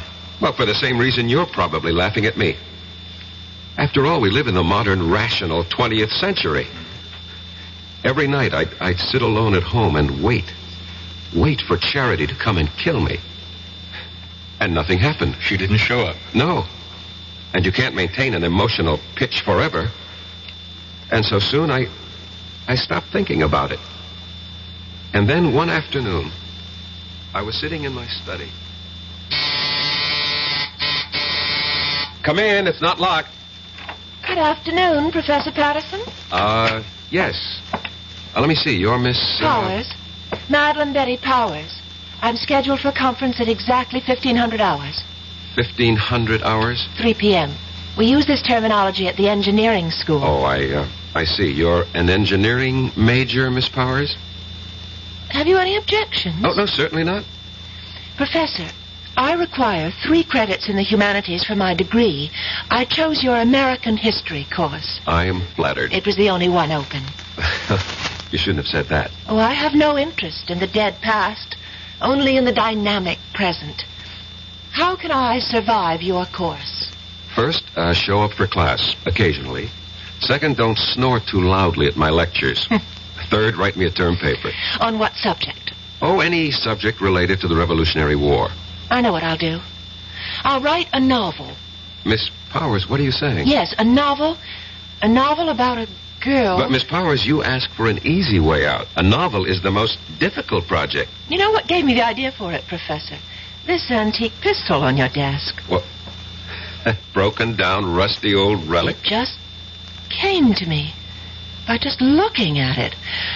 I'll write about a girl whose father was a gunsmith. What did you say? In one of the 13 colonies, Connecticut. But, Miss Powers, do you know anything about Connecticut during the Revolution? No, I'll make it up. After all, it's a novel. Have you ever been to Connecticut? No, never in my life. Now, the girl, the heroine of my novel, will be beautiful, sexy. I can see her. I can just see what she looks like. And her name, I even know her name. What is it? I think I have a good one. Her name No, don't tell me. Write it down on a piece of paper. But don't let me see what you're writing. But why? Please do as I ask, Miss Powers. All right. You've written her name? Yes, Professor. Her name is Charity. Charity Youngblood. Professor Patterson. How did you know?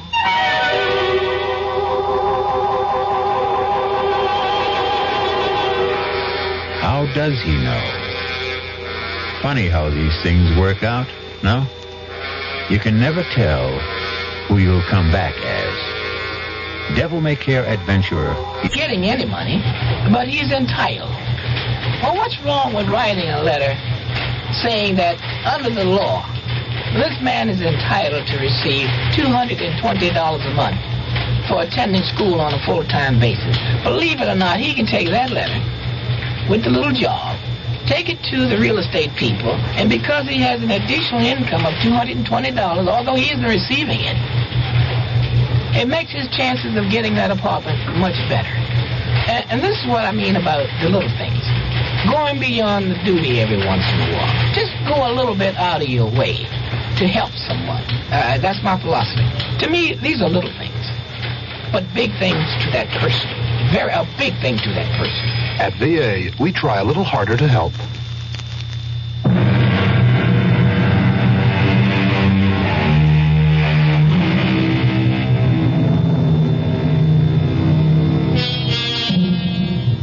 Professor Patterson, a quiet teacher of history, is in jail, accused of killing his fiancée. He doesn't deny it. What he's desperately trying to prove is that he killed the one he had 200 years ago. Where, Miss Powers, have you heard that name, Charity Youngblood, before? Nowhere. I made it up. You made it up? Well, Charity sounds like a name a girl might have had 200 years ago. And Youngblood has a kind of colonial quality to it. Charity Youngblood. It just sort of popped into my head. And everything just came to you? The whole idea for the novel? The heroine? Her name? It all occurred to you just now? Yes, that's right, Professor Patterson. I simply can't account for it. It has no scientific basis. But suddenly, I have feelings that I've never experienced before. What sort of feelings? I can't describe them. Vague ideas, hazy pictures. Of what? But this woman, this girl, this Charity Youngblood, she's a creature of my own imagination. I only conjured her up a few moments ago, and yet she seems to be alive. Give it up, Miss Powers. You know, sometimes when you write fiction, the character takes over, and unless you're a skilled professional author, this can be dangerous. Just attend class, look intelligent, and you'll pass the course. Oh, Professor, that wouldn't be ethical. Miss Powers, we'll just let that be our secret.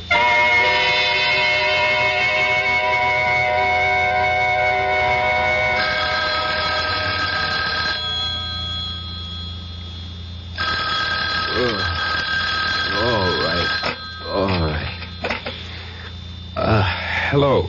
Professor Patterson, this is Miss Powers. What? Miss Powers? Madeline Betty Powers. Did I wake you? I'm sorry. I know it's midnight, but I must see you at once. Please. Well, It's important. Where? Well, I'm calling from the all-night cafeteria at the Student Union building. I'll be there. Oh, thank you, Professor.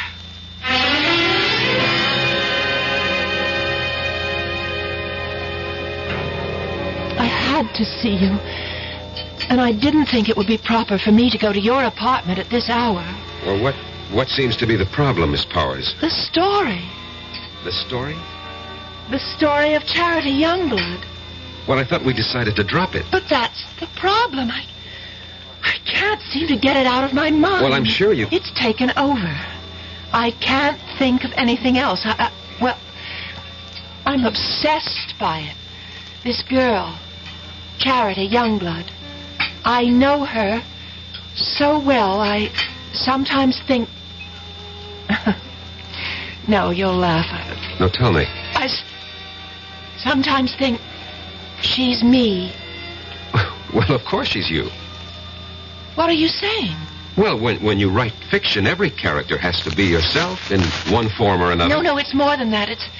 It's a feeling in my bones. I seem to have an urge to do something. What? I don't know. But I keep writing. Now, I've written 20 pages so far, and most of the time it doesn't even seem that I'm the one who's doing the writing. I get the feeling that I'm just holding the pen, and my hand is being guided. I'd like you to read what I've written so far.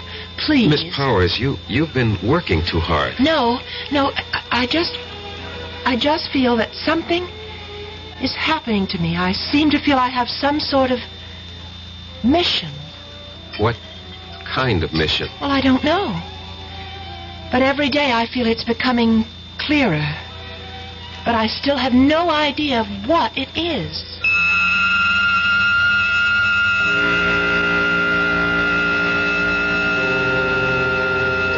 And every day, Mr. Evans, she would hand me a chapter of her novel. And that novel will win me acquittal in court. Why? Because each chapter is word for word a day in Charity Youngblood's original diary. In Madeline Betty's own handwriting. Where's that novel now? In my desk. I did everything I could to get her to stop writing, hoping that somehow I could get her mind off it. But of course that was useless.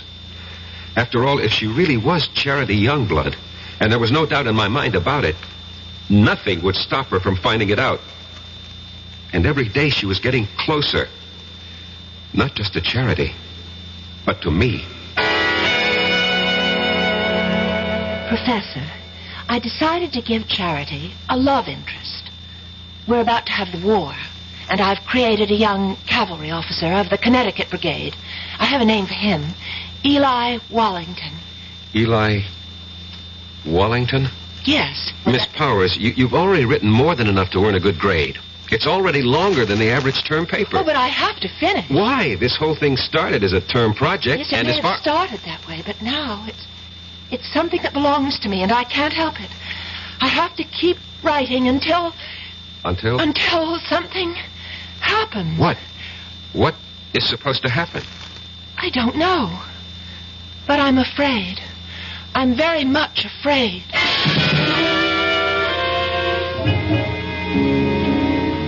I was afraid too, Mr. Evans. Afraid that at any time she would suddenly realize that she wanted to kill me. But surely you realize... What? You mean I had nothing to be afraid of? Suppose someone's determined to kill you, and you know it. You tell me. You know what I think? Although it's academic now. I think you should have gone to a psychiatrist. I did. I went to the top. I went to the head of the Department of Psychiatry at the University Hospital.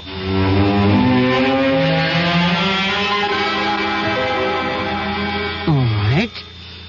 Now, let us see if we can delve into the core of these hallucinations. No, let's not, Dr. Laufer. You see, these are not hallucinations. No? No. These are matters of fact. I know them to be true.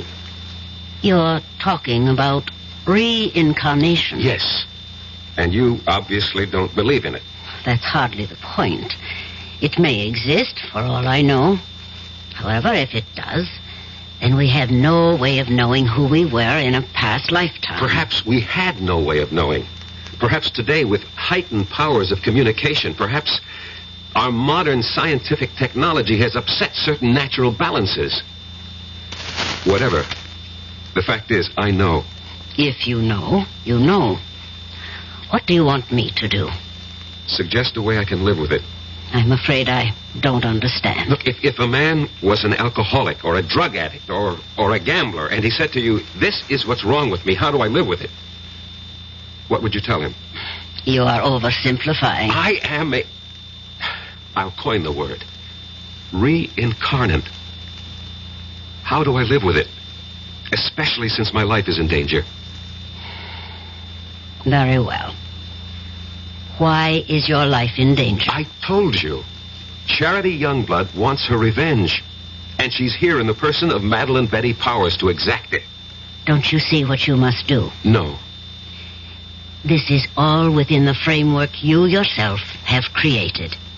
If you remove the motive, you can prevent the crime. I still don't know what you mean. If she wants to kill you because you jilted her, well, all you have to do is give her satisfaction.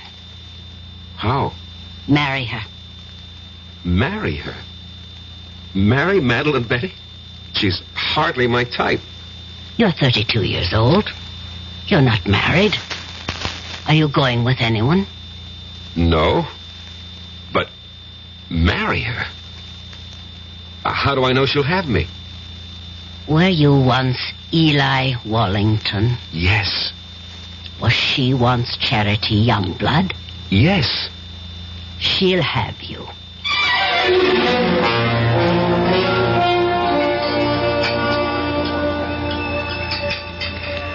Oh, Professor Patterson, you really didn't have to take me to dinner. Well, our conference ran late. We have to eat. Well, I mean, to a place like this. Well, this is a very nice place.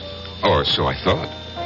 Oh. Would you care to dance? Oh, no, thank you. I dance rather poorly. Oh, I can't believe that.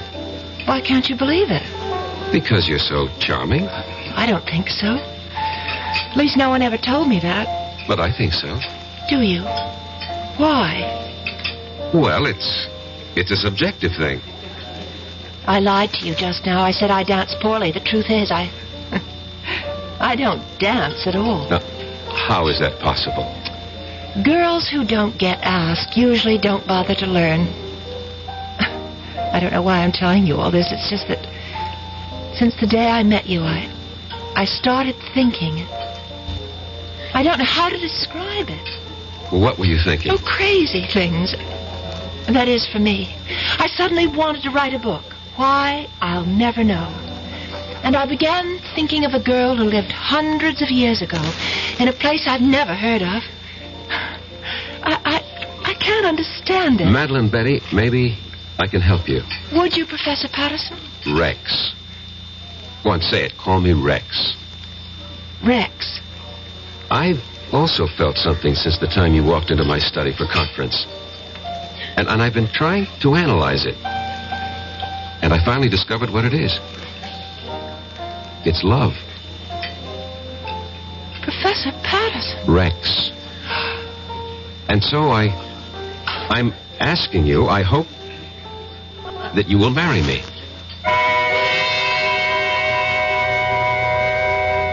If you're going along with what Rex believes, they're playing the scene again. Rex and Madeline Betty have now reached the point where Eli proposed to Charity. Charity said yes, but will Madeline Betty? Yes or no will be the first word you will hear when we return shortly with Act 3. And now, another story of the ball and chain, as Kellogg's Special K presents The Library. Welcome to the public library. May I help you, sir? Yes, I'd like to check out... I'd like to check out Famous Laundromats of the World by Audrey Schnorbart. Sir, excuse me, but isn't that ball and chain you're wearing just like the ones they use in the Kellogg's Special K commercial? This ball and chain? Yes, that one. How are you going to get rid of it? Well, you know, lots of good exercises, and by eating smart at every meal, starting with the Special K breakfast. Don't you have to watch your calories? Yes, and the Special K breakfast is less than 240 calories. Less than 240 calories? Right. A 1-ounce bowl of high-protein Special K, 4 ounces of skim milk, tomato juice, and coffee. It's really tasty, and it's going to help me get rid of this ball and chain. I'd say it's long overdue, get it? Your happy ending could begin with the Special K breakfast from Kellogg's. Who knows how to help you solve your shopping problems? Your Better Business Bureau knows. Listen, Lou, this fellow is at the door about the home repair, you know, and he wants me to sign the contract now. What'll I do? You don't have to sign that contract now, madam. You're not Lou. Who are you? I'm the man from the Better Business Bureau with some advice to help you to protect yourself. Read all the documents before you sign and take your time. He'll come back tomorrow. And incidentally, keep a copy of any form you do sign. And be sure you understand what you're signing. Oh, thank you for telling me. No need to thank me, madam. That's what Better Business Bureaus are for. To help protect consumers like you.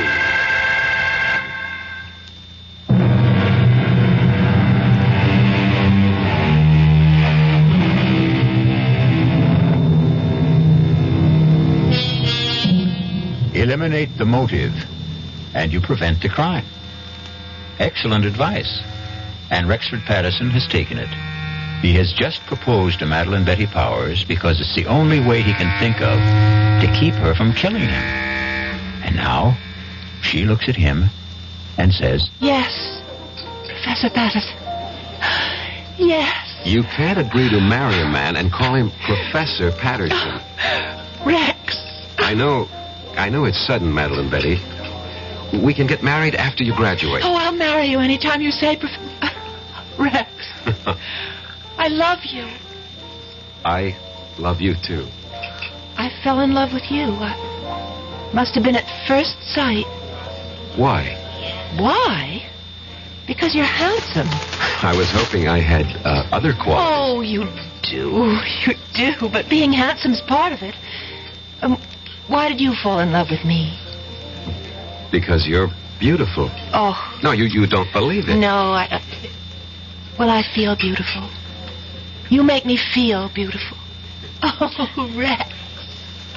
I can't believe this is happening to me. It's happening. It's happening to both of us. And I'll be such a good wife for you.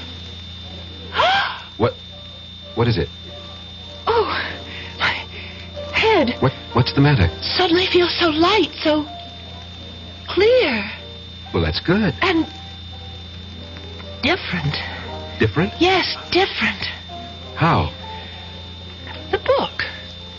You know the novel that I'm writing for the course? Yes. All of a sudden, I don't want to write it anymore. Why not? I don't know how it came into my head in the first place. Just as suddenly as it came, it's gone out. Gone out? That girl, Charity? Oh, yes, Charity, the heroine of your book. Yes, that's her name? Yes, I seem to remember. Well, she's gone from my mind, too. I simply can't understand how it happened. Well, why bother? Yes, that's right.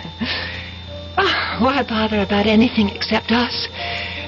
Except you and me.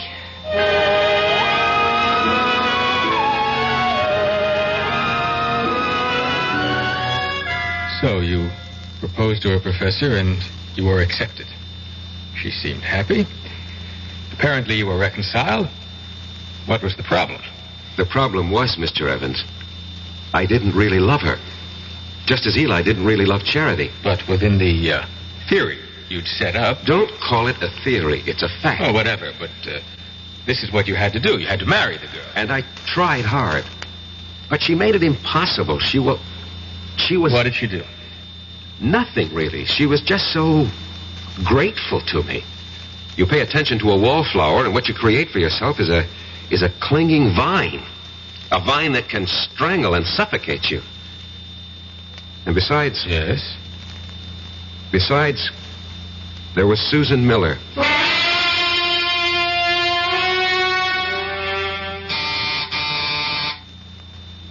Come in, Madeline Betty.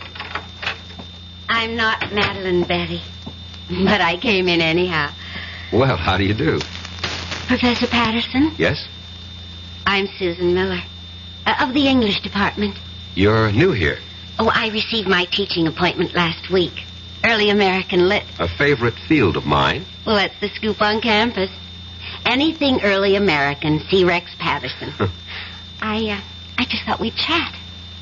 Fix you a drink? A soft one. Naturally. Diet, if you have it. I'm watching my weight. Why? I think it's most attractive the way it is. Well, if you think so, I'll keep it that way. Did you know that General Burgoyne wrote a play? Yes, it was called Maid of the Oaks. And it was produced in New York during the Revolution. Yes, and I'll tell you who was in the cast.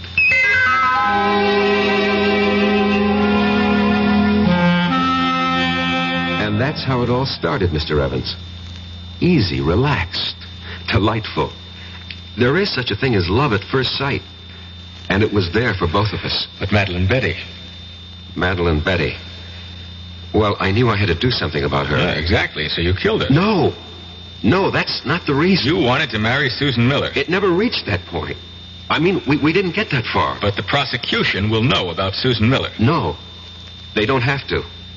No one really knew. No one? No one. Except Susan, myself, and Madeline Betty.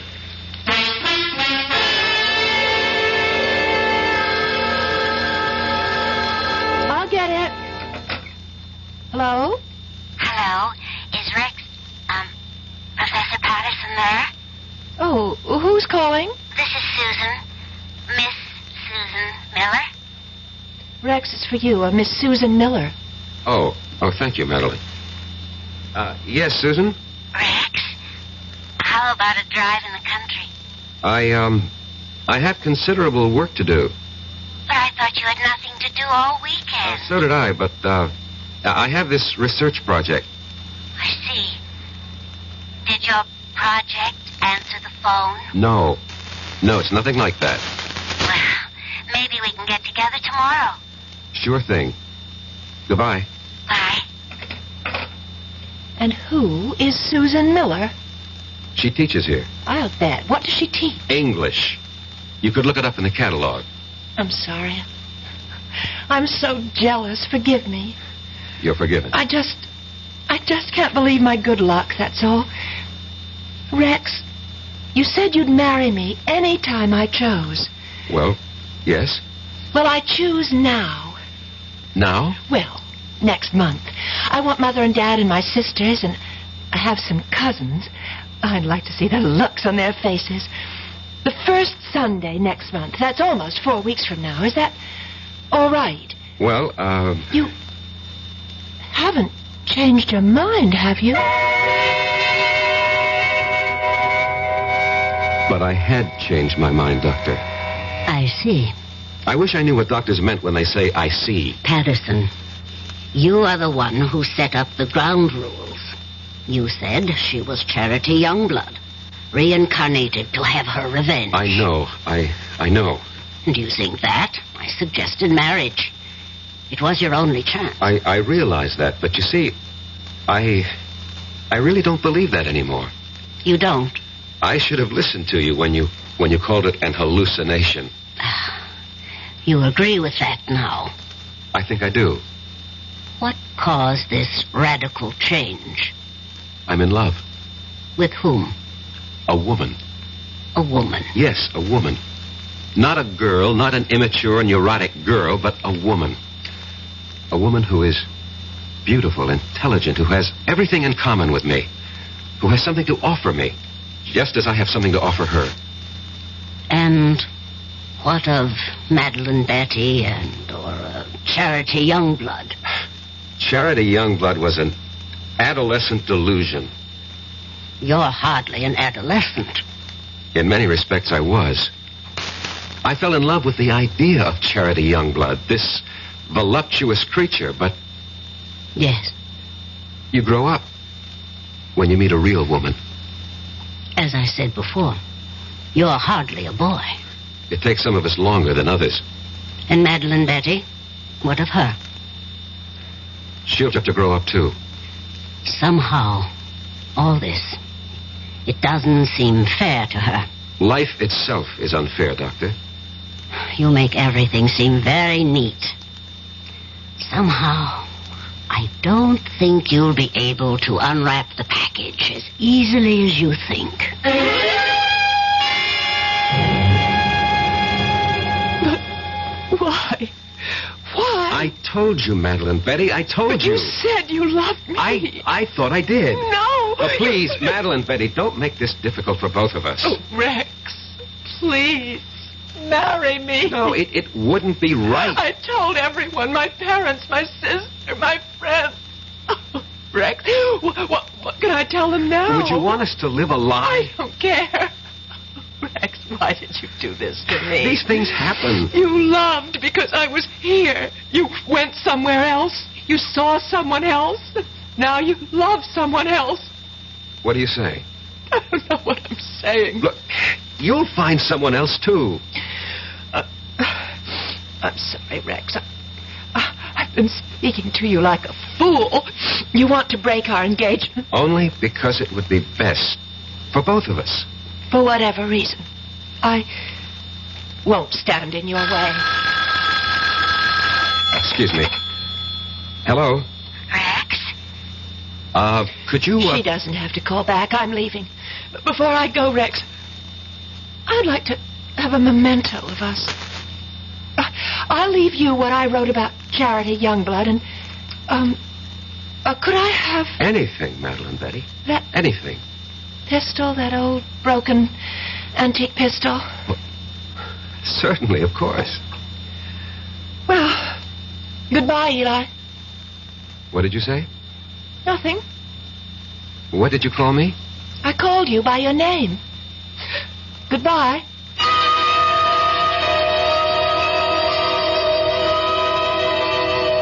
That night, Mr. Evans, she left the college. Her roommate called me and said Madeline Betty had disappeared. Didn't you feel that perhaps you should investigate? No. Well, to tell you the truth, I felt relieved. I thought she was embarrassed and had decided to go somewhere, and I forgot all about her. You forgot? How could you forget? Maybe I wanted to forget. Anyway, about a week later, I came home. It was late at night.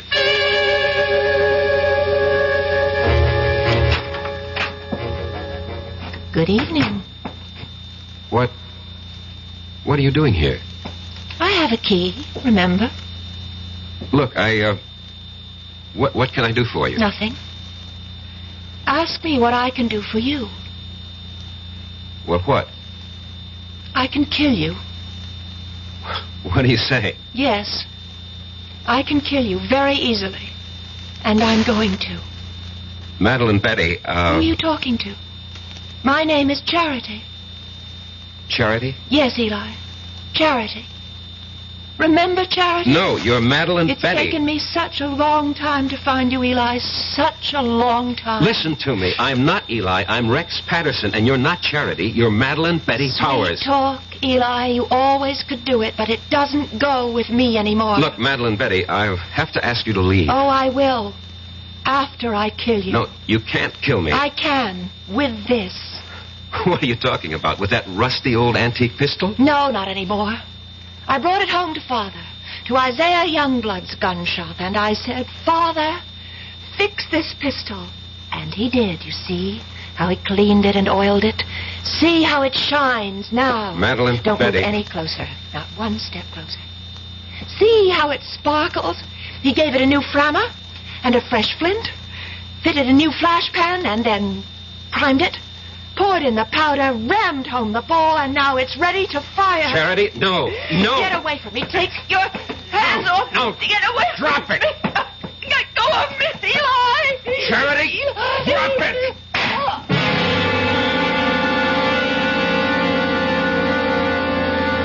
We struggled for the gun, and at the last second, the barrel must have turned toward her. And she pulled the trigger. And that's your defense. That's my defense. You want me to plead that defense? I want you to tell the jury exactly what happened, why it happened, and the way it happened. Show them the written proof. You're sure that's what you want me to do? Yes, I'm sure. I'm sure because it's the truth. Well, I hope the jury buys it.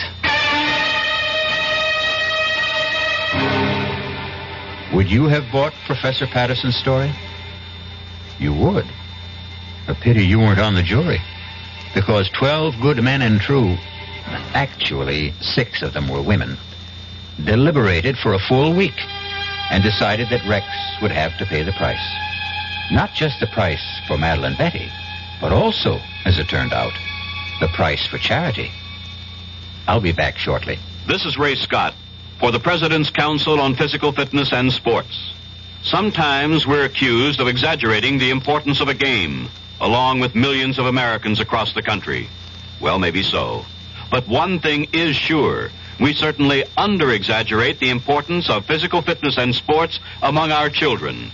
We send our kids to the best schools we can to get the best education they can, and yet we often completely neglect their physical education. Phys ed departments are usually the first to suffer when budgets are cut. That's why we urge you to support the physical education departments in your schools and to make sure your kids are getting the kind of programs and instruction that will do them the most good. Physical fitness can help them develop into healthier adults and help them live up to their full potential. For more information, write the President's Council on Physical Fitness and Sports, Washington, D.C., 20201.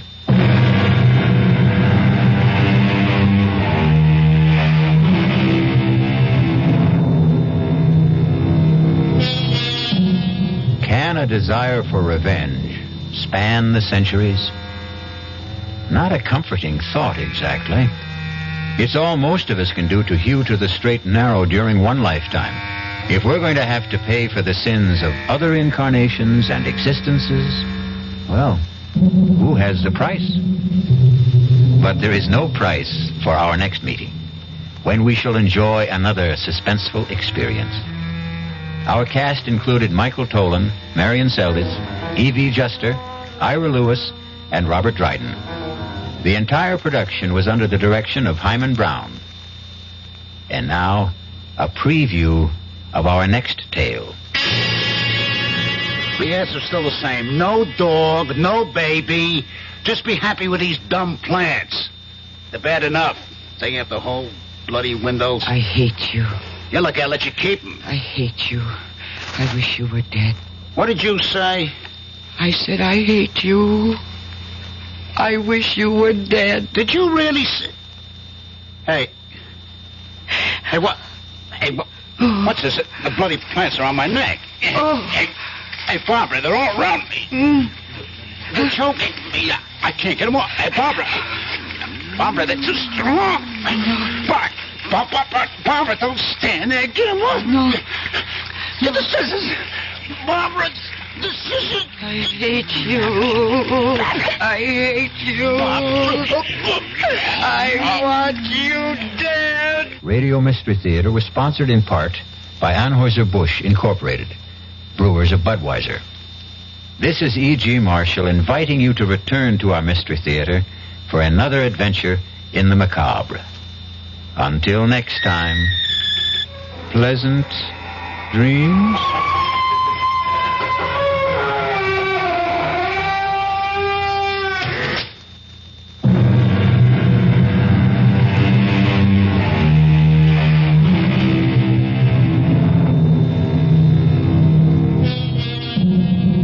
WDA.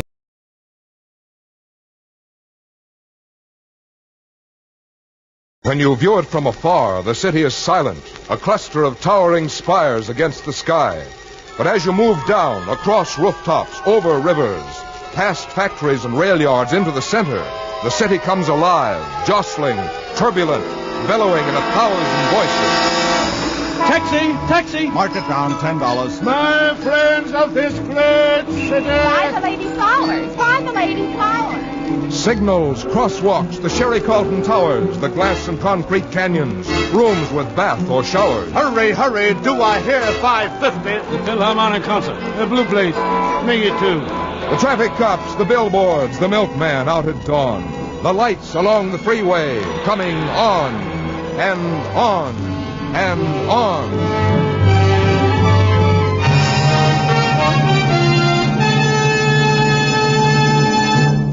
CBS presents The City, an impression for radio with your narrator, Frank Goss.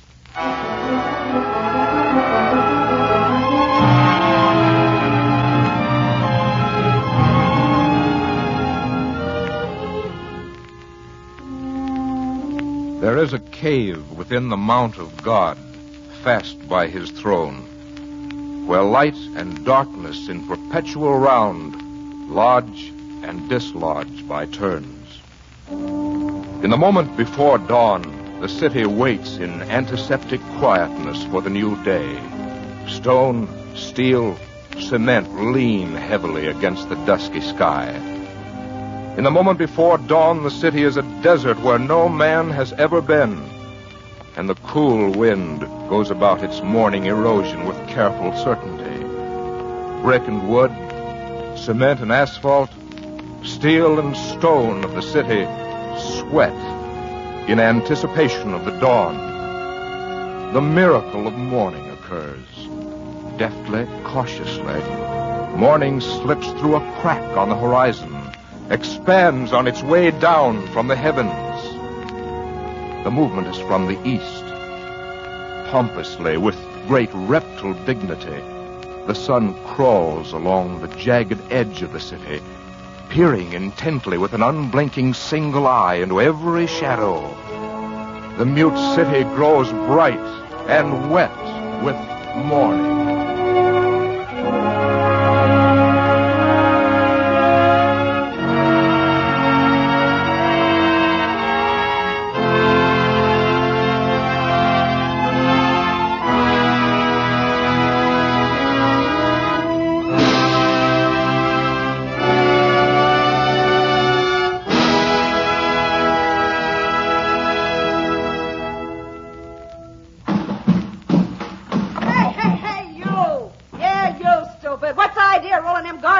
Around like that every morning. What's the idea, huh? Don't you know some people are trying to sleep? All the time banging those cans around. The city comes to life. Awake, darling. Mm-hmm. Good morning, my darling. Good morning, my darling. Darling, darling, darling. Oh, good morning, my darling. Good morning. Good morning, my darling. Darling, darling. To those in love, morning is another wonderful gift given to each other. Mrs. Corsi, it's morning. Mrs. Corsi, I brought you breakfast. Mrs. Corsi. To some, there is no morning in the city. The noises of the city at morning lean and crowd each other, jamming into windows, through doors, inside, close to the steel and cement. The noises of the city at morning creep up carpeted stairways and drift unnoticed into rooms heavy with slumber.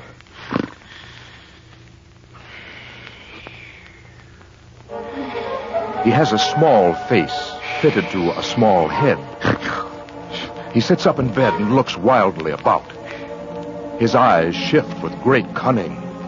Slowly, he leans over and opens the drawer of his side table.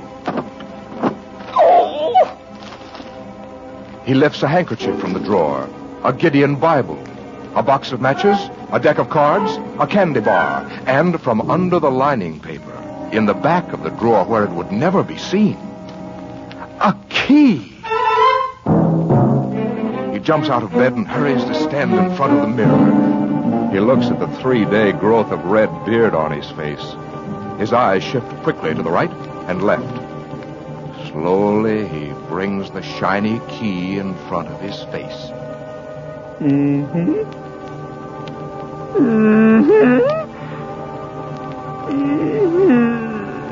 He smiles in the mirror at himself, showing his teeth. And then he winks.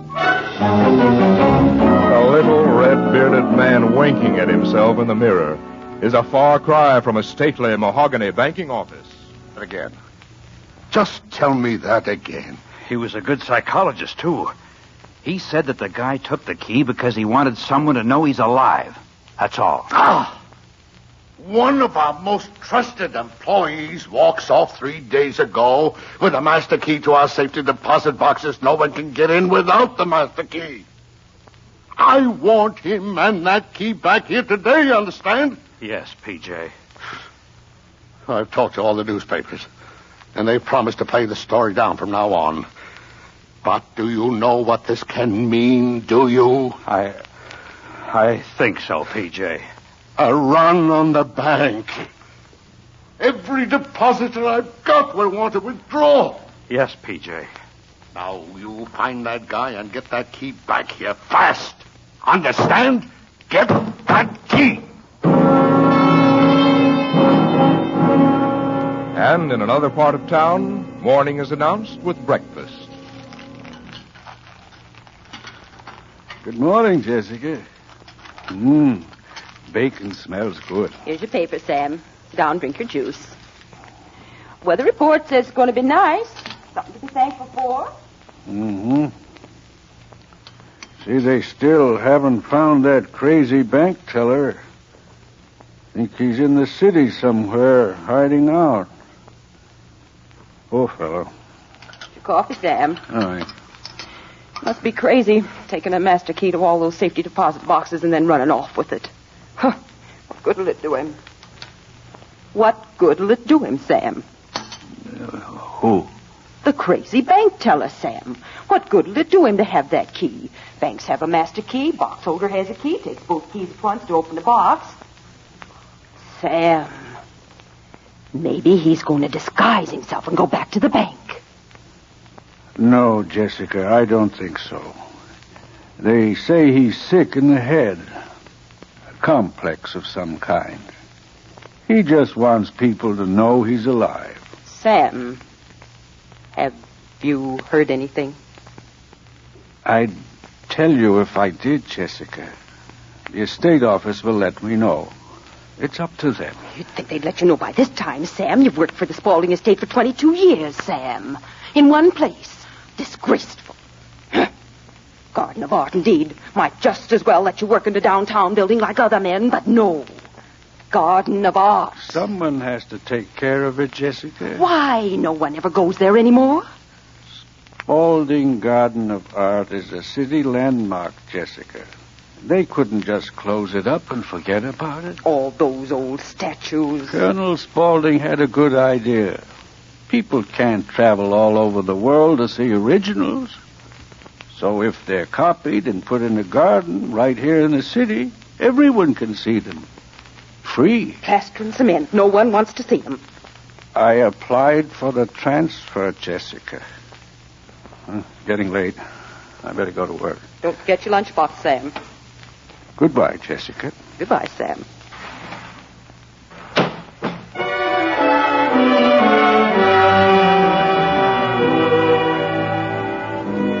And for a hard, square-built man, the morning is a search. Yes? Anybody registered here from Shower Springs, Indiana? Shower Springs, Indiana? Let me see. Here's my key, Byron. Thank you. No, there's no one from Shower Springs. How many hotels around here? Well, in this block, there's the Strand and the Duclaw and the Horizon. Been to them. Guess I'll start through the telephone book. Thanks. Certainly, sir. Certainly.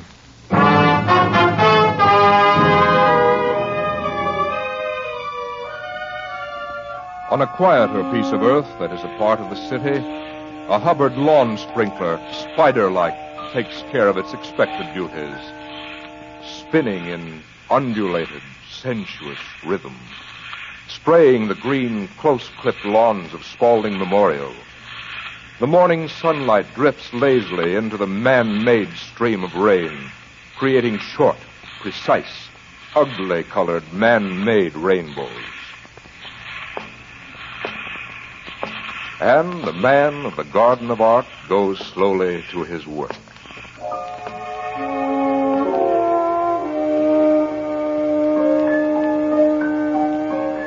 The man of the Garden of Art pauses at the entrance, and slowly his gaze searches out every familiar object within the garden walls. On this morning, as on 22 years of mornings, he reads with reverence the bronze letters settled snugly in the cement base of the statue before him. Spaulding Memorial Garden. A garden of art instituted by the late Colonel Alfred W. Spaulding, one of the early founders. His gaze shifts upward now to the bronze noble figure perched slightly askew on the cement base. Good morning, Colonel.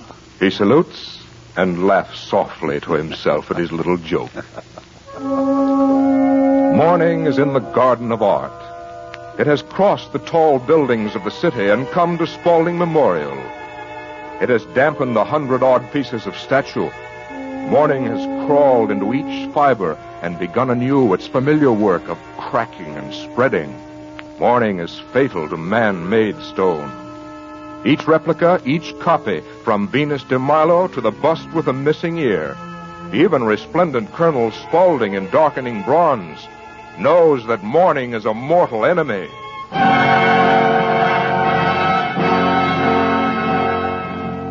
The Guardian, the Garden of Art, has removed his battered felt hat now and replaced it with a black, round-crowned one with perforated sides. The visor is shiny, black patent leather. The soldier of the garden is in full uniform now for bronze Colonel Spaulding. The metal tab above the visor says so. Garden of Art. And in smaller letters, Guide.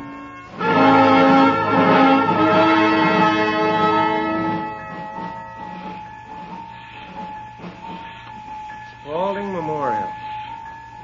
Sounds good, darling. The city landmark. See? The guidebook says so. Well, come on. Oh, now don't look that way. Everything's sorry, gonna darling. be all right. You just wait and see. Smile. Sure. Let's look at the Garden of Art. Oh, hello there. You and the lady want to look around? Yeah, if it's all right. Sure. Go right inside. Make yourselves at home. We want to see everything we can in the city. We're on our honeymoon. Honeymoon, eh? Well, say now, that's fine. Congratulations. Thanks. Being on your honeymoon, you be sure and look at the big white statue at the far end of the garden. Most young people do. Which one is that? Goodness, there's so many of them. Right there, near the wall. Oh, I see.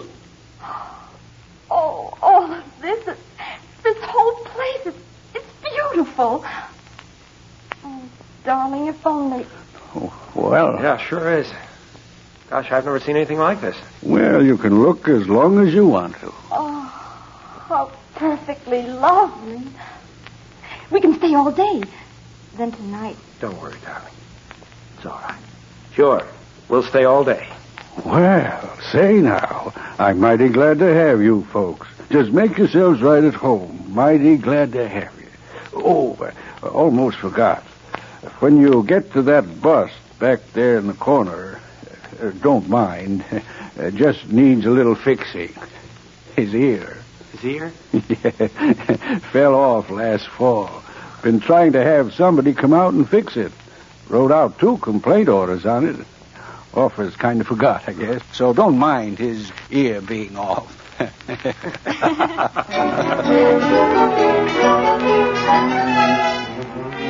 hard, square man in the blue suit puts his hand in his coat pocket as he stops at the desk of the Redondo Hotel. Yeah. Yeah, what is it? You run this place? Yeah, so what? Oh.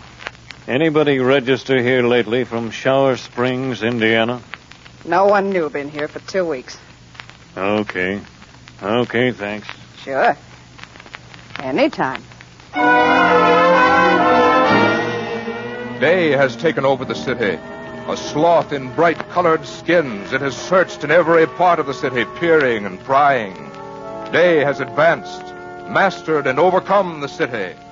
And so, eaten your lunch yet, Sam? I was just starting to when you phoned. I think you'll like the blueberry pie. Made it yesterday. Sam, did you hear anything about your transfer? No. Well, if you hear anything about it, you let me know. I'll let you know, Jessica. Goodbye. Goodbye, Sam.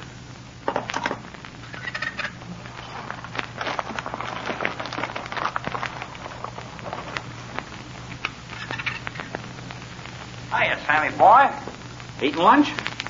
Oh, hello. Well, what do you know? There's somebody here for a change. 2 people. Things are really booming today, Sammy. Some people do anything in their day off. They just got married, and they've been here all morning. And they said they were going to spend the whole day in the art garden. Like I say, anything in your day off. Oh, almost forgot what I came for. Letter for you. Huh? Blueberry pie. Looks good. Guess the downtown office wants to know if you're still alive, Sammy. Spaulding Estate. Spaulding Building. Here. Letter for me? So long, Sammy boy. Colonel Spaulding's executive officer in the patent leather visor stares at the brown envelope on his desk. The cut of blueberry pie midway to his mouth remains a forgotten thing in his hand. A dripping berry searching for gravity falls with blueberry awkwardness. The city at high noon. The city at high noon, and her children come to feed. They surge from caves in the brick mountains out into the asphalt valleys. They run like frightened, hurried, hunted things, wild things in search of food, escaping time. Plate special on 2. Straw pile side of bacon. Hey, look who's here. And right away she begins making cracks. Make it a pair without. Give me any more in a cup. Y'all make for a week. Caroline ham stand, side of French fries. Beef on rye, cup of coffee, piece of apple pie, and what are you doing tonight? Cream and sugar. Imagine wanted to know what time I came home. Take it or last leave night. it. No substitutions. Number 2 a pair with soup. Got it. Got it.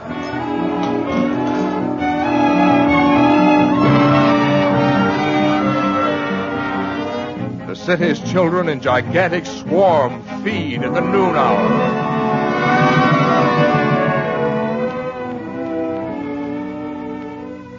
At noon in the city, there is a stenchy quietness in the newspaper section of the public library, crowded with broken, tired stories of men, ageless stories, a week old. Miss? He wears no hat. His face is still red-bearded. Miss? His clothes are wrinkled, worn. Miss? Yes? I've looked all over the racks. Are these all the local papers? The Evening Sun, the Gazette, the Chronicle. Yes, that's all. Oh. Were you looking for any particular story? Perhaps I... Oh, no. They kind of let down on a story after a day or two, don't they? They do. Yeah, they take a story right off page 1. They don't... They always got to have something new, some new development. Yes, they do. That's newspapers. Oh?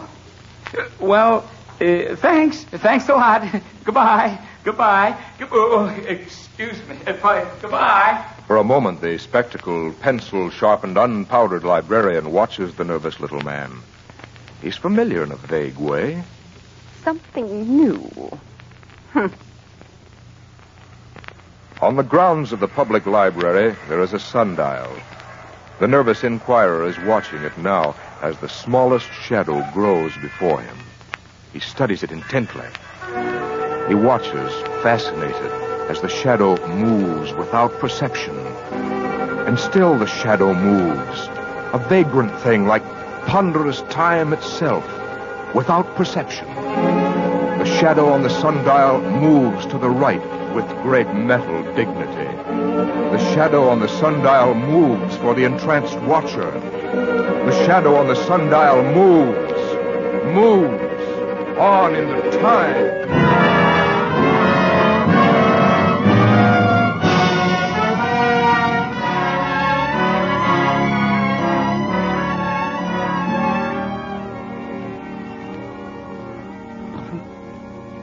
There is something about a small office in the afternoon that is irresistible to sleep.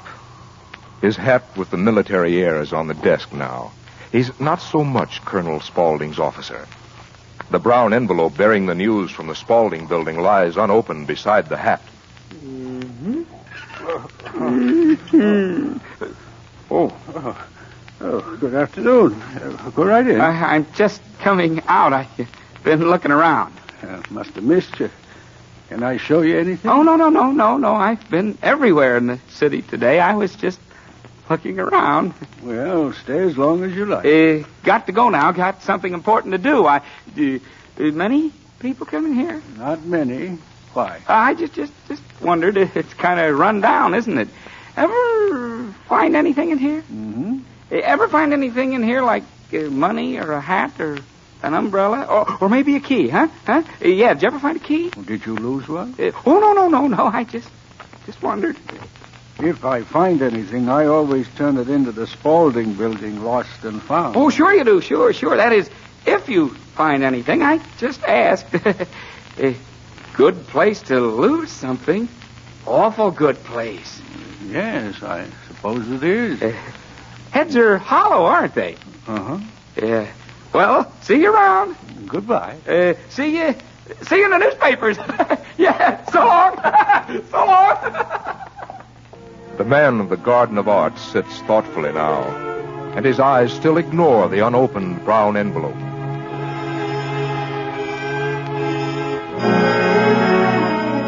In the afternoon, the city is a tormented thing, sprawled in helpless confusion, angry, tired. And the sky above the city shudders frequently in anticipation of the night. In the afternoon, the city is bruised and battered, in need of a cool drink and change of clothes. In the afternoon, the city is very, very tired. Are you sure? Positive. We've had no guests from Shower Springs, Indiana. I see. We rarely cater to transients. This is more or less a hotel apartment. Well, I'll keep looking. And the square-built man in the dark suit, with his hand still in his pocket, turns slowly, tiredly from the desk.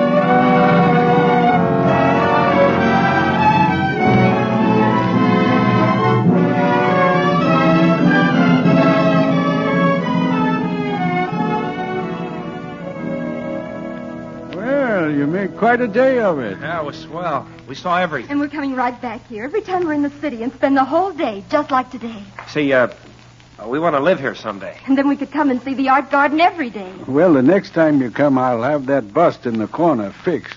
Going to do it first thing tomorrow. Just patch right over the hole there and put on a new ear. Well, we liked it just the same. Come on, darling. We'll have to get back to town if we want to catch that train. It'll be all right, darling. It'll be all right. You catch a train? Yeah. You see, we're We're from Shower Springs. Shower Springs, Indiana. Oh, you don't want to go back? Well, it isn't that exactly. We... A couple nice as you two couldn't have too much to worry about. You know, I think you're in love. Oh, we are. Well, I mean, Nothing else matters. Goodbye. Goodbye. Don't forget to come back. Goodbye. Bye. Bye.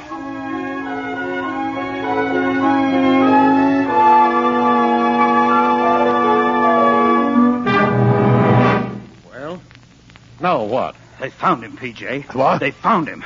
He gave himself up. Walked up to a police officer and told him who he was. Great, wonderful. Where is he? You better sit down, P.J. Huh? Well, what do you mean? They found him, didn't they? Yeah, sure. They've got him all right. Well, then? Only he didn't have the key. No key? No key. Well, where is it? He only told one person where it is. Let's get that key. It isn't that easy. You see, he keeps saying that he whispered his secret in Caesar's ear. He whispered his secret in Caesar's ear? Yeah, P.J. And they don't think they can find out who Caesar is. P.J. P.J. Are you all right? I'm fine.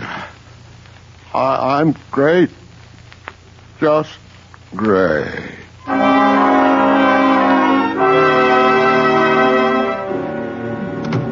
The square-built man has ended his search. George. Hello, Helen. No, I didn't find them. I went to every hotel in town. George, maybe we shouldn't. Yeah. This morning I was mad. To think they'd run away and get married. I wanted to find them and have it annulled. But you know what? What, George? I walked all over this city, went to every hotel, and I had time to think. I've been wrong, Helen. Dead wrong. Those kids will be fine together. Oh, George, I'm so glad. Come on, Mother. Let's pack up and get the train back to Shower Springs. I want to be there when they come home. Isn't it proper for the father-in-law to give his blessing? Oh, yes, George. Yes.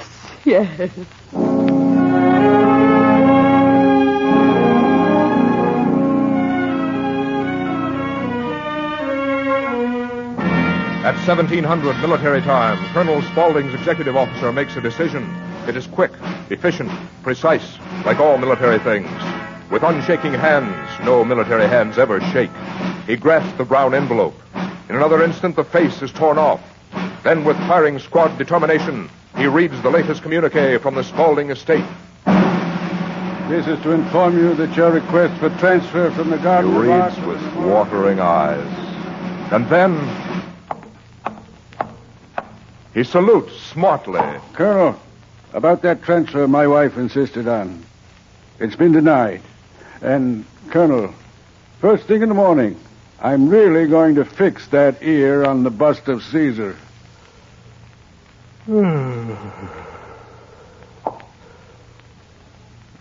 Good night, Colonel.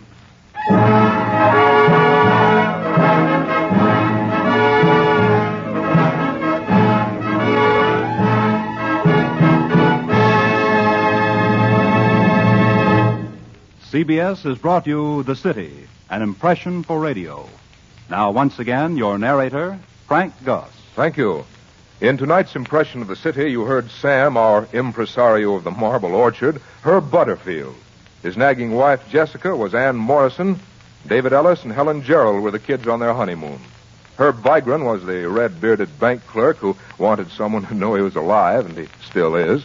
Robert Bruce, Byron Kane, Mary Lansing, Tyler McVeigh, and Joe Granby also appeared. Sound designs and special effects were the united effort of our engineer, Bob Anderson, and Harry Essman, our sound technician. Next week, impending disaster hangs over the city. Be with us then. And until that time, this is Frank Goss, saying good night. The City, an impression for radio, is under the direction of Sterling Tracy, written by E. Jack Newman, with music composed by Lucien Marowek and conducted by Wilbur Hatch. This is CBS, the Columbia Broadcasting System.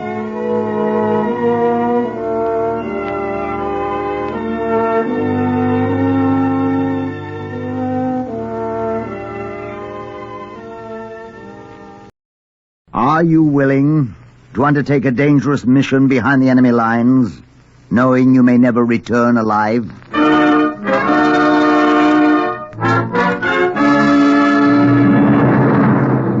What you have just heard is the question asked during the war to agents of the OSS. Ordinary citizens who to this question answered, yes. This is Cloak and Dagger.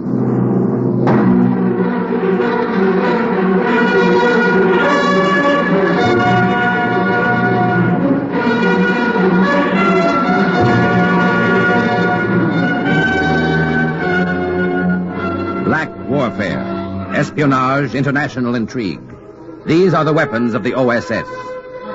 Tonight's story, Seeds of Doubt, concerning an OSS agent who tracked down Nazis in American uniforms, is suggested by actual incidents recorded in the Washington files of the Office of Strategic Services. A story that can now be told.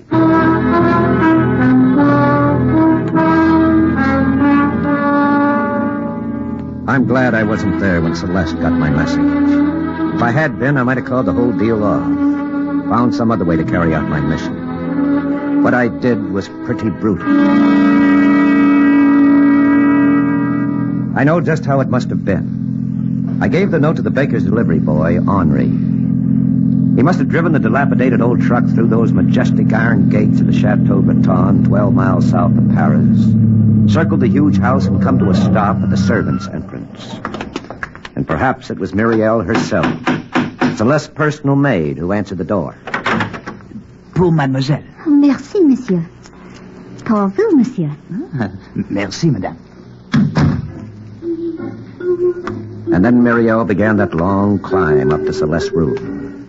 3 flights of marble stairs and then down the carpeted corridor to the 4th door on the right-hand side.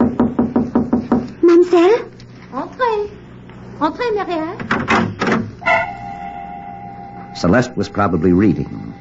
She always was in those days.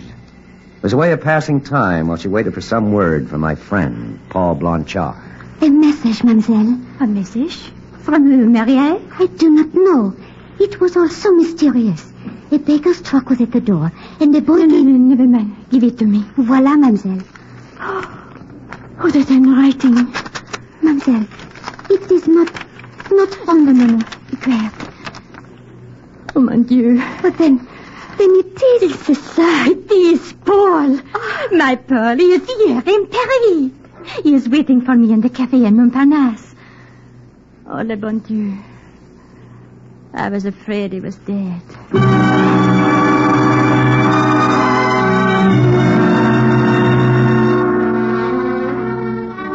That's how it must have been. And all the while I sat in a dingy little room in the back of the Café de Trois Chars, drinking cognac, feeling like a dog, waiting. I waited about an hour, and then... Paul! Oh, Paul! Mademoiselle Breton? Oh, you are not Paul?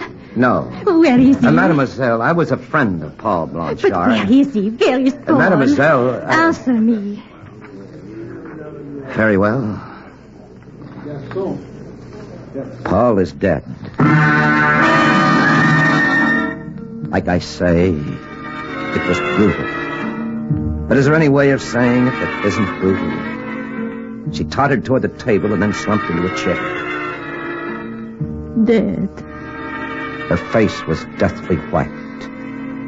And yet it was still the loveliest face I'd ever seen. But this note, it is Paul's handwriting. Well, a forgery, mademoiselle. The OSS is well equipped to forge any man's handwriting. The OSS? Oh, I begin to understand. You are a... Lieutenant Martin Ingalls, Morale Office, OSS. And you deliberately told... That's right. I had to see you, but I couldn't come to the chateau. And I knew you wouldn't ignore a note like that. I see.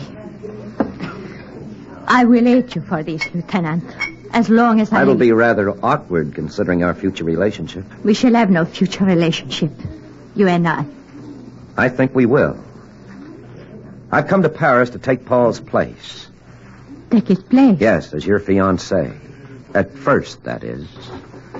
And then, later, as your husband.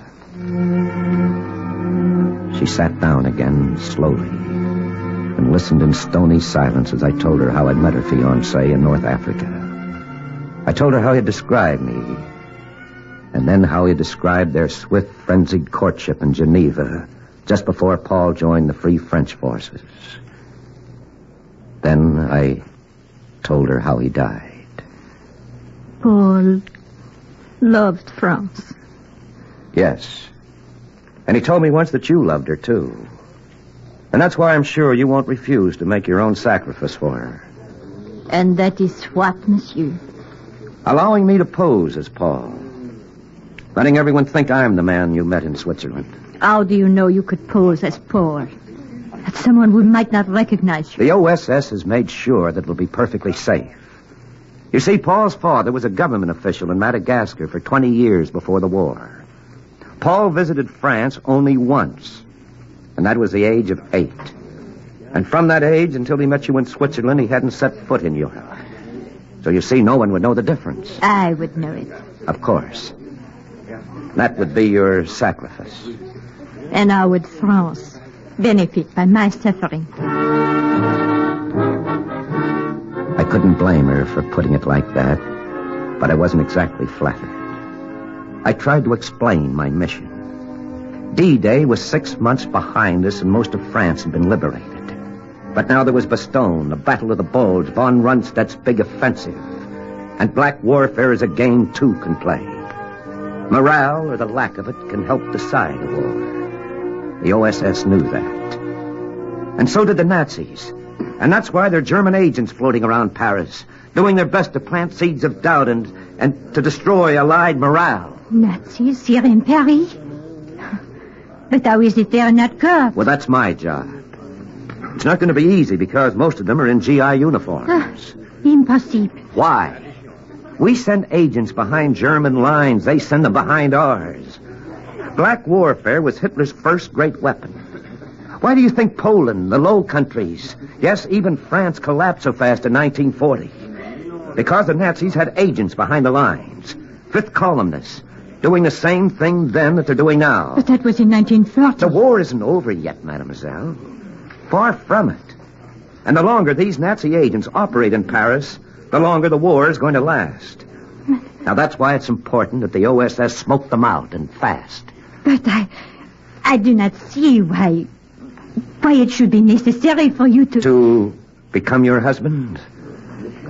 Well, because then I'd be the master of Chateau Breton.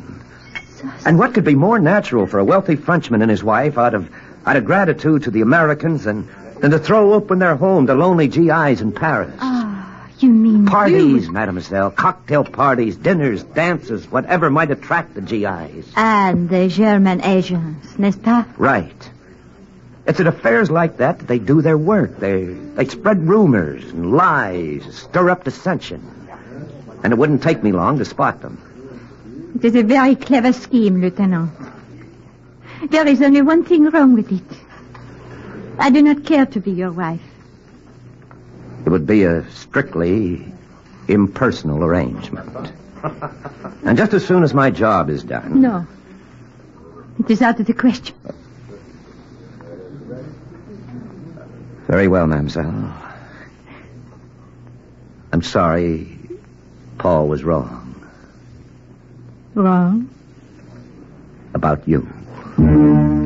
That was another dirty trick, playing on her memory of Paul, her love for him. But it worked. In a half hour, we were engaged.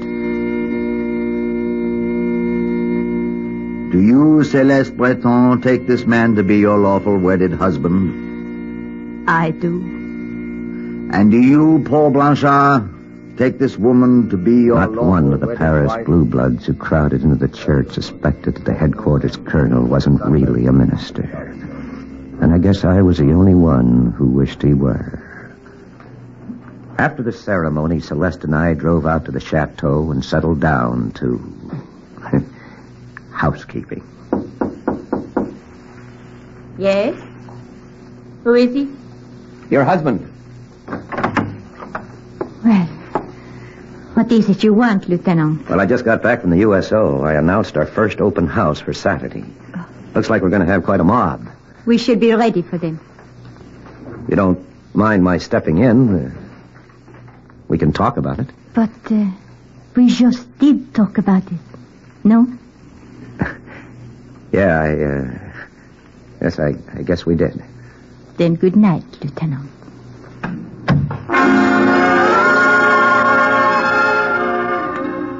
And that was married life at the Chateau Breton. It's a good thing our series of parties did start then. Took my mind off other things. It looked like every Joe in the European theater attended those parties. The champagne flowed, the canapes vanished. Each clam bake was a bigger success than the one before it. Except I didn't spot any Nazi agents. Yes, there were plenty of rumors, sure. That's one thing an army always has plenty of. I tell you, I hear we're getting our brains beat out at Bastogne. This man's war ain't over yet, pal. The guy was telling me the other day how the brass snafu thinks at Cambrai. Like a guy was saying the other day, if Hitler wants to negotiate, well, let's negotiate and get it over with so we can go home. I heard Hitler's got a secret weapon. Bacteriological stuff. He's just waiting for the right time to use it.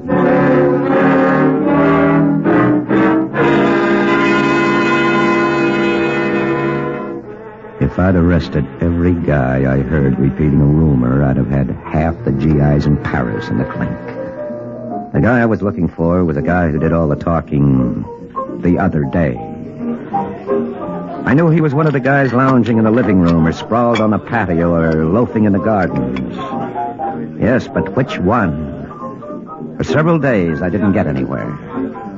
And then I noticed Corporal Alan Chester. I might never have paid any attention to him if he hadn't paid so much attention to Celeste. Every time I looked up, they had their heads together, and Celeste was smiling. And the time I found them sitting on a bench in the garden, she was actually laughing. Oh. Hello, Paul. Well, if it was a good story, you're going to have to tell it again, Corporal. It was a very good story. You have met my husband, haven't you, Alain? This is Corporal Chester, Paul. We've met so many times, it's getting embarrassing. I've already apologized to your wife, monsieur, for wearing out my welcome. No apologies necessary. My only excuse is I can't stay away. Your chateau's the first place I felt at ease since I left home. Where is home, Corporal? Lafayette, Indiana. Lafayette? Well, an American town with a great French name. That's right. Maybe that's why I feel like I found a second home right here, 20 kilometers from Paris. It wasn't much to go on.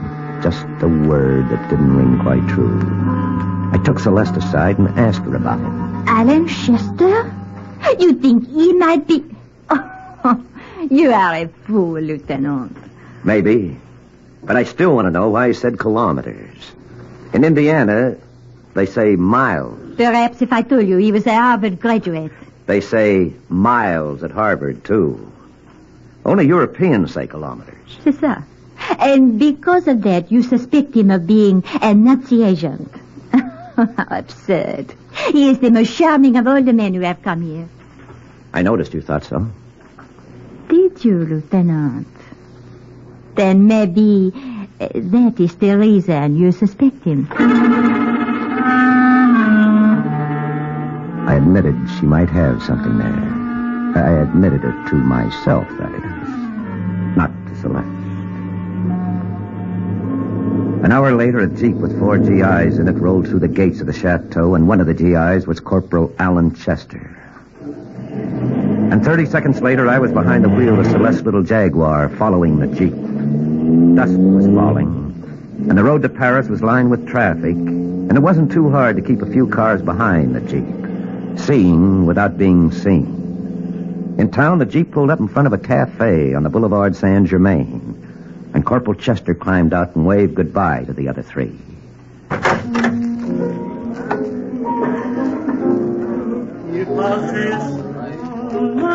Luckily, it was a gloomy joint. He walked straight across the dance floor. I hugged the walls and moved in the same direction. He didn't stop at the bar. He didn't sit down at a table. He headed straight for a back door. He opened it, and he went out. I gave him 10 seconds. Then I went out the back door, too. It was an alley, and as dark as only a Paris alley can be. So dark, I thought there was only one guy leaning against the building. Pardon, monsieur. Est-ce que vous avez une cigarette? I dug into my pocket for a cigarette. That's when I knew that there were two guys. I whirled around. The second one was standing behind me, and there was something in his hand that looked like a blackjack. My fist shot out quick. It connected. But number one was on me then with a hold that hurt. I broke away, and I let him have it. And that's when I found out what it was the other man held that looked like a blackjack. It was a blackjack. I hit the cobblestones. For a moment, I saw number two standing over me and heard a girl singing far away. And I didn't see or hear anything more for a long time.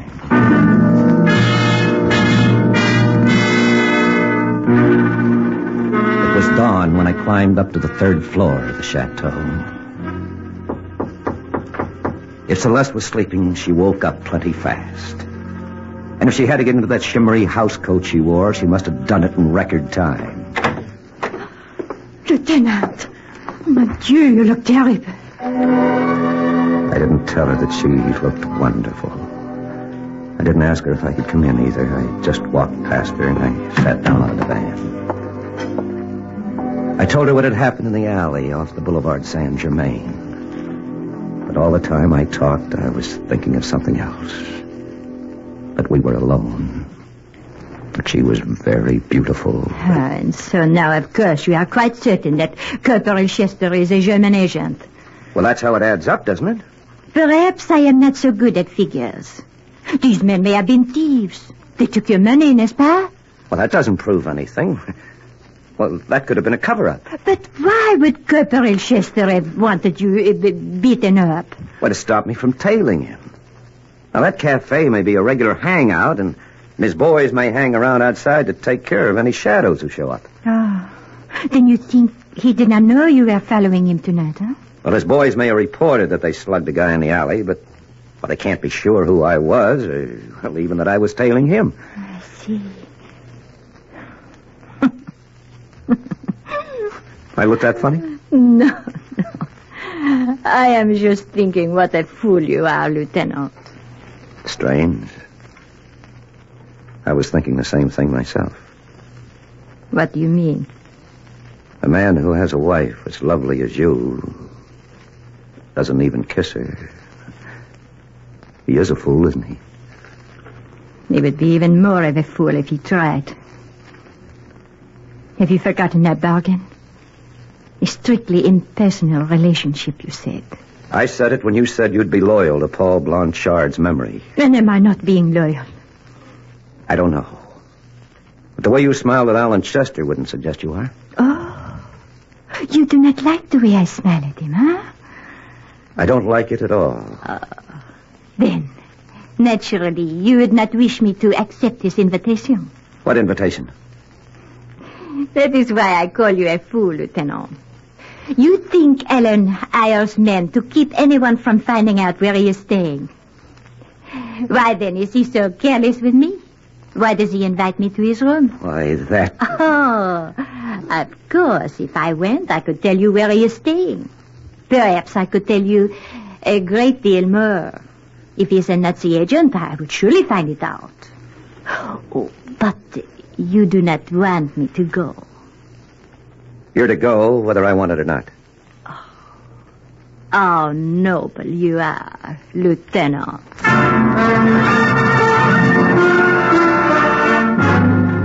So she kept her date with Corporal Alan Chester, and I paced the rooms of the chateau and waited for her. And suffered. It was dawn when she got back.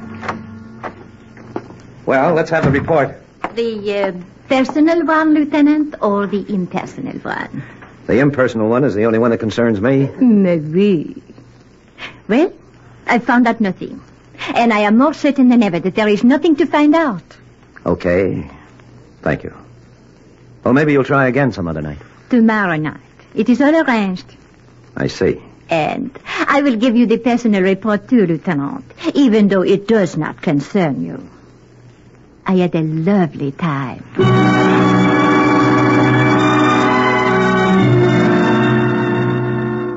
It was the next night when I began to suspect her. I suppose I started even before she came home.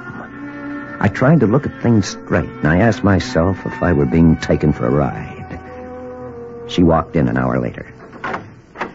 You are wasting precious time, Lieutenant. I still think Alan is just what he says he is, an American soldier on detached service in Paris. I have seen his orders. Well, orders can be fake. Ah, c'est ça. Then, if you are still suspicious, I will keep another date with him. Tomorrow night. I decided there'd better be 3 of us on that date.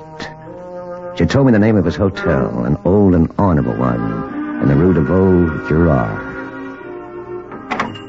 I slipped into its musty lobby early the next morning. An old man with bushy brows and a faintly familiar face eyed me as I approached the desk. I told him I was Paul Blanchard, the master of Chateau Breton. If you say you are Paul Blanchard, monsieur, then you are Paul Blanchard. Any reason to suppose I'm not? Mais non, monsieur. None at all.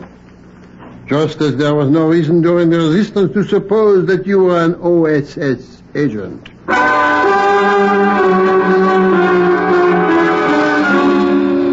remembered him then. He'd been in the Marquis unit I'd worked with on a mission before D-Day. He was Pierre Salon, a patriot. It was a break, and I knew that I was safe. Safe enough to tell him as much as necessary. It shall be done, Lieutenant. This Corporal Chester is in room 613. Room 612 will be vacant all evening. Here's the key to it, Lieutenant. The door between the 2 rooms will be unlocked. Unfortunately, the walls are paper thin. 5 minutes after Celeste had left that night, I was on the road to Paris. At the hotel, I went straight to room 612, let myself in. It was empty. Pitch black. There was no sound from 613. Celeste and Corporal Chester had probably gone to a cafe first. It might be a long wait. It was a long wait. And a hot one. The windows were closed. The room was stuffy. I stood there in the blackness, and the sweat poured down my face. And the minutes ticked by. Then, at last, the door to 613 opened. I pressed my ear against the wall. Oh, at last. Pierre was right about that wall. It was paper thin. I thought we'd never get up here, darling, where I could kiss you. I've been wanting to kiss you all evening. Oh, Alan. The sweat was rolling down my face harder than ever. I don't see how I'm ever going to be able to leave you, Celeste. This is really our last meeting. I'm leaving Paris tomorrow morning. It is very hard to face. Alan. Yeah? If I were not married, if Paul were not really my husband. What's the use of saying it? He is your husband. But what if I tell you he is not? What if I confess it is all a sham and mockery? I wasn't sweating anymore. Now I was so cold I shivered. I don't understand, Celeste. You mean he's only pretending to be your husband? Oui, only pretending. But why? In order to trap you. He is an American, an officer in the OSS. He thinks you are an OC agent. The butt of my revolver was cold, too. My hand squeezed tight around it. Is this true, Celeste? He actually thinks I'm a German? Yes. And I think so, too. I know you are. Celeste. But I don't care. I would not have told you my secret if I did. I love you. How long would you go on loving me? if I were an enemy of France. What is France to me? What is any country to any woman? I will love you no matter what you are. All right, Celeste. You're right. I'm a member of the intelligence service of the Third Reich. I twisted the knob, jerked open the door, and stepped into room 613. Lieutenant. Thank you for selling me out, mademoiselle. If you weren't a traitor, I might never have been sure about Corporal Chester. With a lamp on the table, the only light in the room, it had stood behind him. As I spoke, a swift movement of his arm sent it crashing to the floor. Now there was darkness again, enveloping all three of us. We all moved. We changed our positions swiftly, silently. None of us could speak without tipping off where we were. Neither Chester nor I could fire for fear of missing. So we circled the room. We waited for our eyes to grow accustomed to the dark. And then, he must have thought he saw me. He missed me. The bullet struck something near the door. But the flash of his gun was all I needed. I fired. And then on the third shot...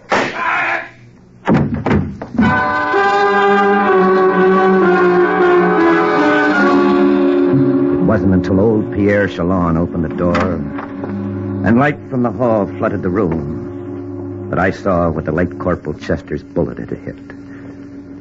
He'd mistaken Celeste for me. She lay dead where she had dropped. Ah, c'est dommage, Lieutenant. C'est dommage. In this war, even the innocent must die. The innocent? She was a traitor, Pierre. No, Lieutenant, She no. deserved to die just as much as that rat over there. But if that is so, then I should not have told her, Lieutenant. I am sorry. You told her what? She passed by the desk. I thought she was working with you. You did not mention. Yes, but what did you say to her? I said, all is well, mademoiselle. What? The lieutenant has arrived. He is in room 612. Good Lord. Then she knew all the time. Then the only possible reason why she would have told him who I was to persuade him to confess who he was. She'd have been crazy to say what she did otherwise, knowing that I was listening. Then she did not betray you. No, Pierre. No, she didn't betray me. Perhaps it was you she loved then, Lieutenant. No, Pierre. It was France she loved.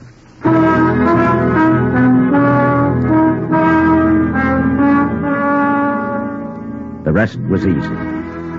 In Corporal Chester's room, he found a list of names and code. We broke the code before dawn the next morning. And by that night, we had every Nazi agent in GI uniform corralled. And once again, the report of another OSS agent closes with the words, Mission accomplished. Listen again next week to another true adventure from the files of the OSS on Cloak and Dagger.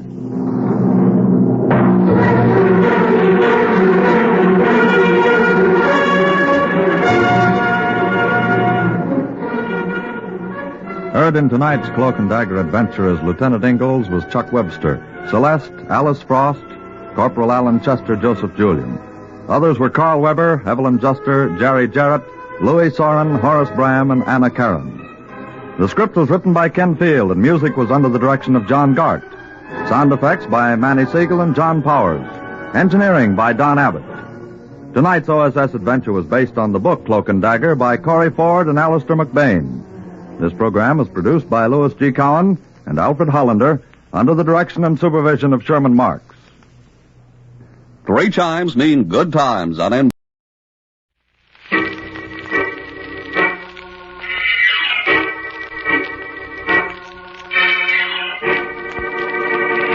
The Avenger.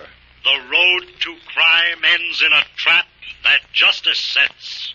Crime does not pay.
The Avenger, sworn enemy of evil, is actually Jim Brandon, a famous biochemist. Through his numerous scientific experiments, Brandon has perfected 2 inventions to aid him in his crusade against crime as the Avenger. The telepathic indicator, by which he is able to pick up thought flashes, and the secret diffusion capsule, which cloaks him in the black light of invisibility. Brandon's assistant, the beautiful Fern Collier, is the only one who shares his secrets and knows that he is the man the underworld fears as the Avenger. And now, the Avenger and Rendezvous with Murder.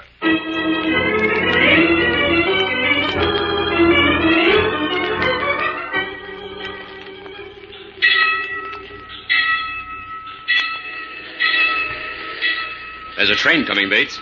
We'd better hide over there behind the bushes until it goes past. Oh, nobody will notice us, Tapper. It's nearly done. I'm not taking any chances. Come on. Okay.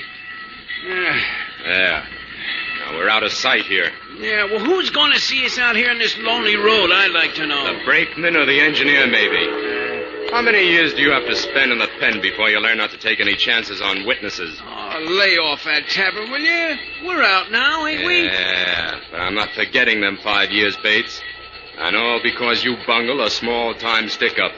Why, we could have pulled this Glenhurst bang job long ago if we hadn't landed in the jug. Lie low till the train goes past. Yeah. Okay, it's gone. Let's get out of here, Tapper. This place gives me the creeps. Yeah. I'd just as soon forget what happened to this crossing myself. Yeah. Say, is this the spot where we planted that contractor on the tracks 6 years ago? Sure it is. Yeah, right down the road. There's the place where you and me jumped out of the car and sent it headlong into the 815. Yeah, that's right. Say, I recognize it now. Hey, what'd you come this way for, Tapper? I don't like to think of that guy we bumped off. You know, murder's one rap you can't... Shut up. Nobody said it was murder, did they? The police said it was an accident, just like we planned. It was a pretty slick job all around. Well, maybe, but I still don't see why we had to park our car and come this way. I suppose you'd sooner go down Main Street so everybody could get a gander at us, huh? Oh, well, here. Turn this way, through these gates. Hey, Tapper, what's the idea? That's a graveyard. Sure. And there ain't a better place for 2 guys to lay low for a couple hours. Come on. Oh, I don't like this, Tapper. It's like... Well, like the coppers are always shooting off about. Returning to the scene of the crime. It's like we was trying to put a jinx on ourselves. Oh, damn that kind of gab. What's the matter, Bates? Are you turning yellow? No. Only I Come was on, then. We'll go over there under them trees and stretch out and have a smoke. Yeah. Well, how long we got to wait in this place? Well, it won't be safe to start working on the bank until close to midnight. I figure it shouldn't take us more than an hour to pull out that little section of wall, grab the swag, cover our tracks, and hit the road. Oh, here, let's sit down here. Okay. Hey, give me a light, will you, Bates? Yeah, here. Hey, look at that, will you? What now? That tombstone. Look what it says. Put your flashlight on it and stop blubbering. Yeah. Hold it steady, will you? Okay. In memory of Peter Moultrie. It's that contractor guy we bumped off. That was his name, Moultrie. Peter Moultrie. Yeah, that's him, all right. Well, I'm getting out of here. Stay where you are, Bates. This guy Moultrie's been dead and buried for almost 6 years. He can't hurt us. Yeah, but Tapper, I tell you, this place is a jinx. Let's pull out, huh? You nuts. Sit down.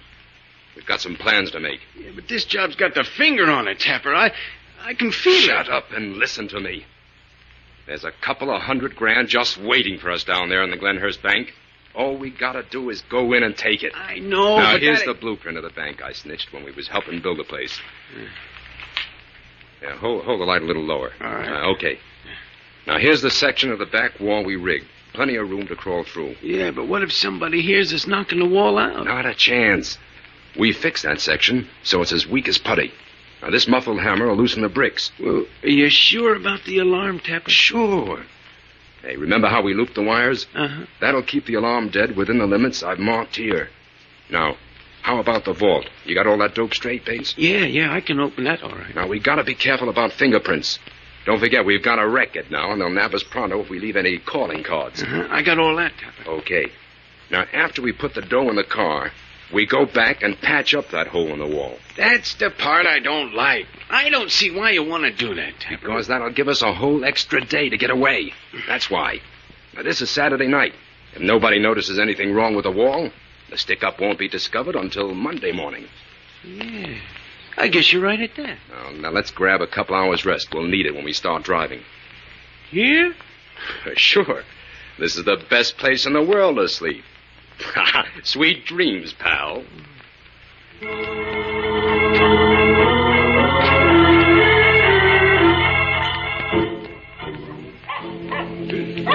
Hey, what's that? Huh? Hey, Tapper! Hey, Tapper! Take it easy, Bates. What's that? Oh, wait a minute. It's only a dog running down toward the freight yards. What time is it, Tapper? 10:30. It's time for us to start moving, huh? Bates, I've been thinking. There's just one thing that could trip us up on this job. What's that? It's a long shot, but it's the kind of long shot I don't like. Well, listen, Tapper. You can count me out if it ain't foolproof. I ain't going to do anything. We can make it foolproof, Bates. Well, I don't get you. Well, when we was helping build that bank, we went under phony names and kept to ourselves. Yeah, we was careful, all right. You wouldn't let me go no Yeah, place. but do you remember Moultrie's little girl coming around one day and taking pictures of all the men on the job? No, I don't remember that. Well, she did. Later, I got the negatives from her, but now I'm wondering if she might have kept them pictures. Well, what if she did? What's the difference? Plenty. The minute this stick-up's discovered and they get a gander at that pulled-out wall, the coppers will know it was framed by somebody who helped build the place.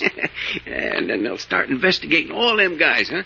Yeah. Yeah, but they'll be up a blind alley about us because of them phony names, huh? That's where the pictures figure in. That girl would turn them in and the police would match them up with two guys in the rogues gallery by the name of Tapper and Bates. Oh, that settles it. Count me out. Nothing doing. You and me are going to pay a little visit to Miss Janice Moultrie. We've got to get them pictures. Oh, not me. You're not afraid to steal a few snapshots from a kid, are you? No, only... Well, look, Tapper, she won't be a kid now. She'll be grown up. So what? Nothing, I guess. Well, when do we get started? In another 10 minutes. Say, Tapper, what if that Moultrie girl gets in our way? And it's just going to be too bad for her. Because I'm not going to let any dame stand between me and that money. We'll get them pictures, Bate. If we have to plant that girl right down there beside her old man.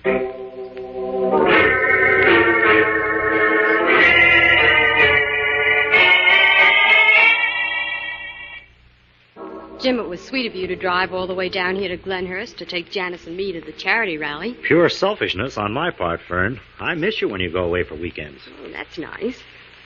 For a while, it looked as though both Janice and I were going to be stood up. Why? I thought Bill Cummings was going along. He called Janice half an hour ago.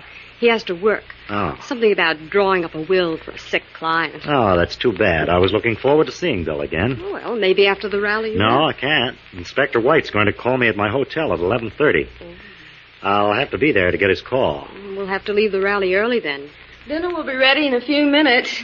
I bet you're both starved. Oh, Fern is always starving, Janice. Tell me, did she have an appetite like that when she went to school? Always.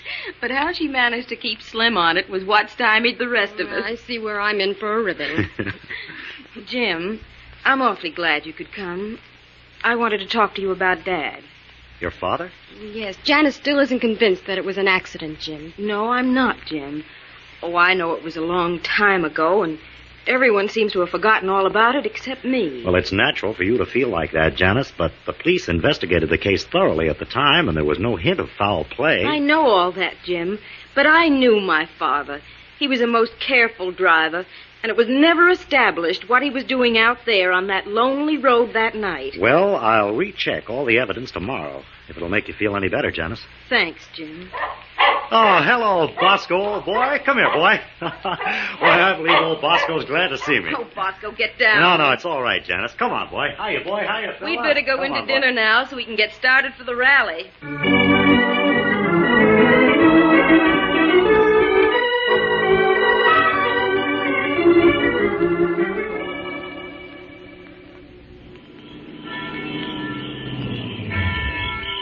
Don't bother getting out of the car, Jim. You'd better drive straight to the hotel to get the inspector's call. Yeah, it's 11 o'clock now. After your call comes, Jim, why don't you pick up Bill at his office and both of you come back for a snack? Yes, do. Oh, that'll be fine. Now, let's see. Bill's office is on the second floor of the bank building, isn't it? That's right. We'll expect you in about an hour then. Yeah, maybe less. So long. Bye, Jim.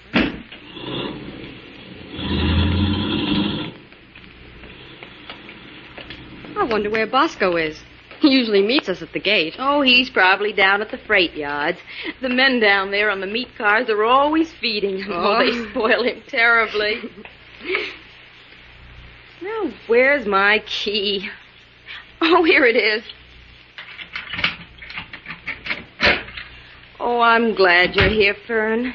I always dread coming into this house alone when Aunt Martha's away.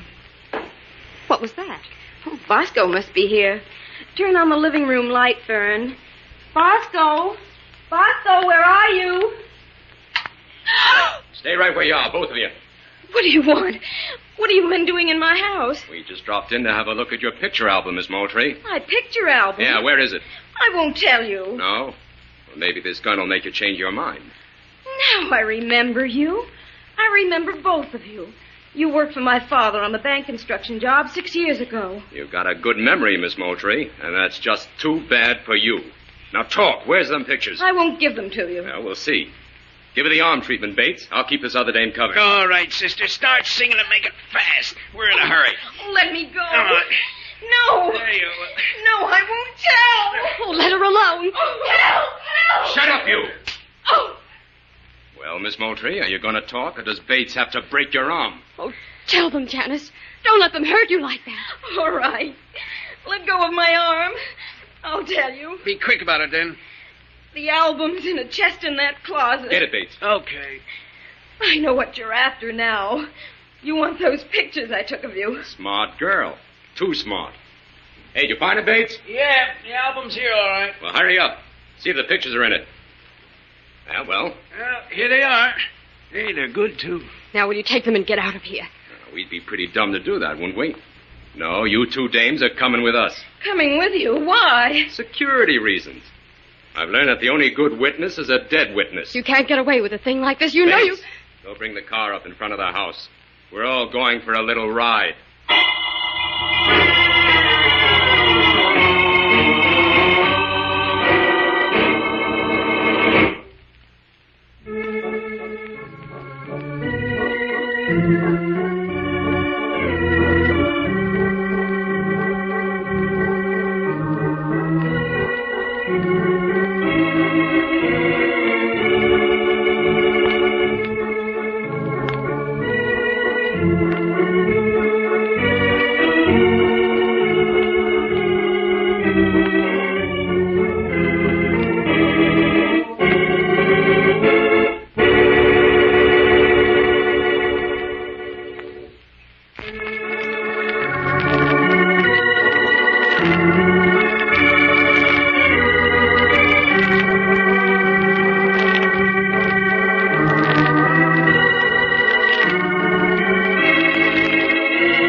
now, back to the Avenger and the Rendezvous with Murder.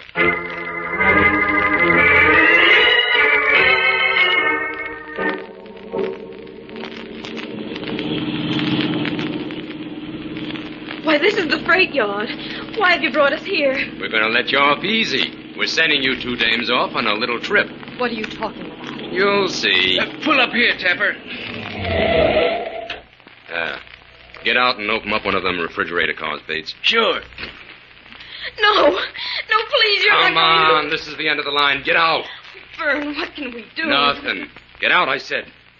And one peep out of either of you, and it'll be your last. How you doing, Bates? Over here, Tapper. These cars are packed and ready to go. I got one of the doors open, though. Okay. Throw the dames in. Okay, come on, Please, Susie. not Get that. in there. I'd rather be Throw her inside, Bates. Yeah, right, Tapper. Now the other one. Come on, you. Come on, lift up. Get in there. There we are. Now close the door and fix the lock. Quick. Okay. Yeah, that's that. Come on, Bates.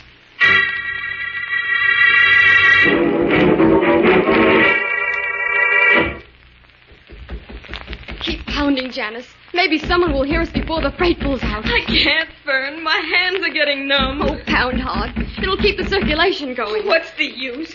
We're doomed, Fern. We might as well face Oh, it. Janice, don't give up, please. Listen.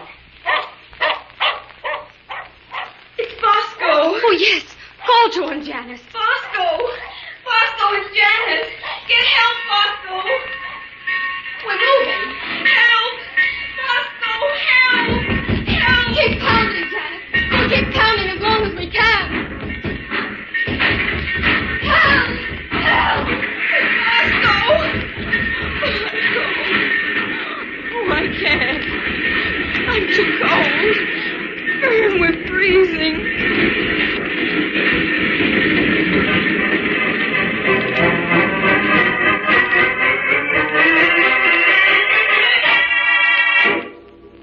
Room 205. This is Bill's office. Bill! It's Jim Brandon, Bill. Oh, must have gone, I guess. Well, that's strange. Bill wouldn't leave his office unlocked. I'll just take a look. What's that hammering, I wonder? Coming from below that back window. Something very interesting going on down there. I wonder if Bill could have seen that. Better flash my light around here before I could... Bill! Somebody knocked him out cold. Now it looks as though this is another job for the Avenger.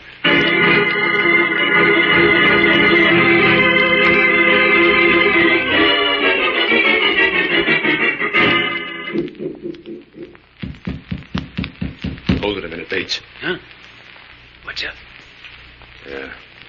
There's a couple pounding his beat on the other side of the street. Yeah, that flatfoot better keep moving if he knows what's good for him. Shut up. Is he gone?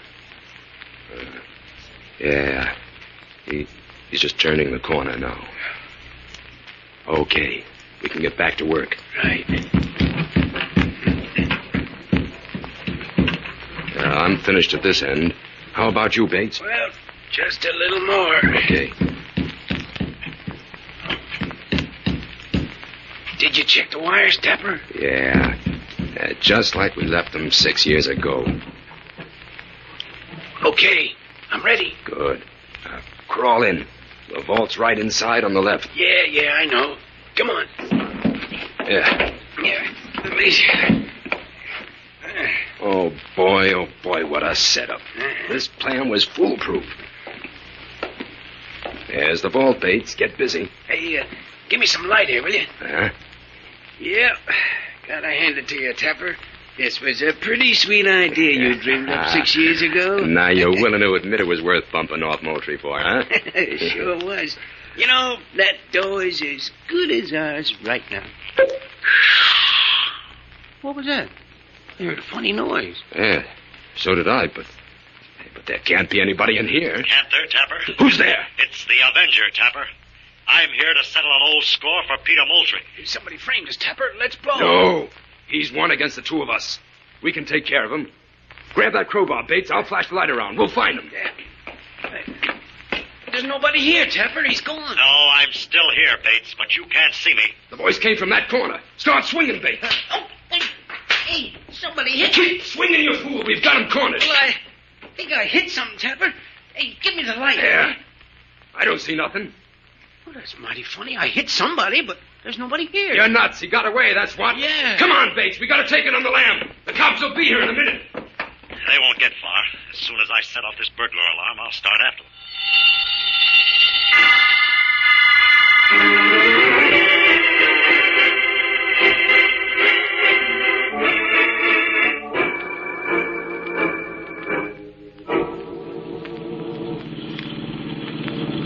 Step on it, Tapper. I'm giving her all she got. This jalopy ain't got wings, you know. Hey, look, Tapper. There's a car following us. Huh? Hey, you're right. Hey, it must be that Avenger guy. I told you didn't get him. I did. I hit him, but then Then he disappeared, I know. He scrammed, that's what he did. Hey, he's gaining on us. Give him a dose of lead, Bates. It's him or us now. Well, I'll try to hit his tires. Did you get him? No, he's still coming. He's turned his headlights off. Try again. Hey, we're going too fast, Tapper. I can't get a beat on him. Hey, there's the railroad crossing up ahead, and the freight's coming. Yeah, if we can beat that freight to the crossing, we can lose this guy. It'll be close, but it's our only chance. Sit tight.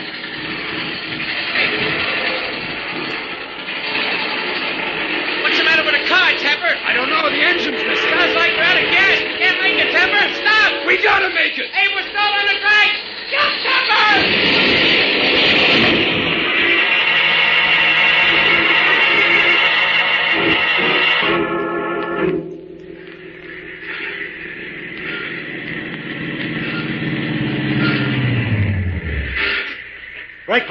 Brakeman, over here. Bring your light.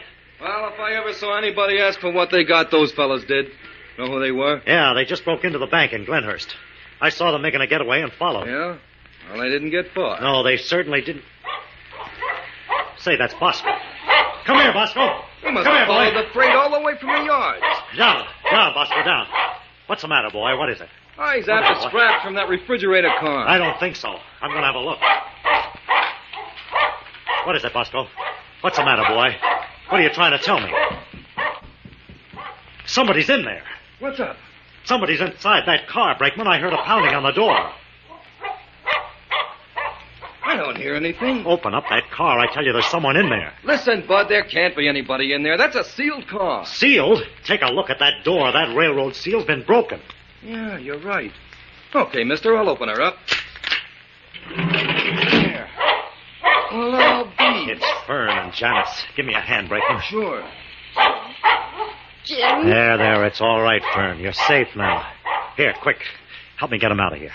They're almost frozen.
Are you sure you feel well enough to drive home today, Fern? Yes, I'm all right now, Jim.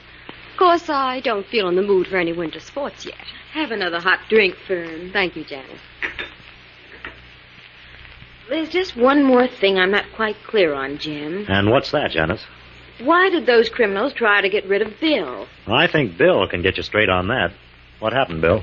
Well, I was hard at work in my office when I heard a strange hammering sound below the back window. I looked out and saw two men down below. But when I called down to find out what was going on, they just disappeared around the side of the building. I decided to go down and investigate. But before I had time to get out of the office, the two men came in. One of them turned off the light and covered me with a flashlight. And the other one must have worked his way around behind me and hit me over the head. I see. Then when Jim came to call for you, he discovered what was going on. That's right. As soon as I saw what Tapper and Bates were up to, I went down and drained the gasoline out of their car, and then followed them into the bank. I wanted to get a line on them, so I listened to them talking for a while before I did anything. What did you find out, Jim? Well, they were boasting about how they'd planned the robbery 6 years ago. Evidently, Janice's father discovered what they were doing, so they killed him and made it look like an accident. But if you were in the bank with them, Jim, how did they make a getaway in their car? Well, that hole in the wall left the bank wide open. I had to sound the alarm before I followed them. Anyway, I knew they couldn't get far with a gas tank that was practically empty. It really seems as though those two men had a rendezvous with justice at that crossing, doesn't it? Yes, it was another so-called perfect crime that backfired. Well, now, you just try to put it out of your mind now, Janice. Okay, Bill. Come on, I'll put a fresh dressing on your head. The doctor said to change it every hour. Yes, Nursey. We'll be back in a minute. Take your time. Jim, one doesn't have to be a detective to figure out that we'll be coming to Glenhurst for a wedding very soon. It certainly looks that way, Fern. Jim, do you suppose that we could... What, Fern? Do you suppose that we could have picked up all this on a telepathic indicator if we had stayed at home?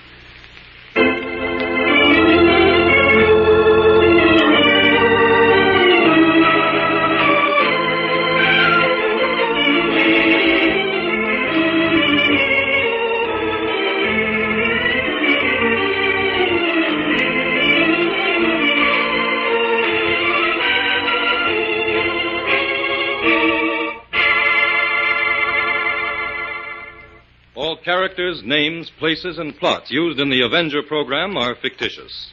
Any similarity to persons living or dead is purely coincidental.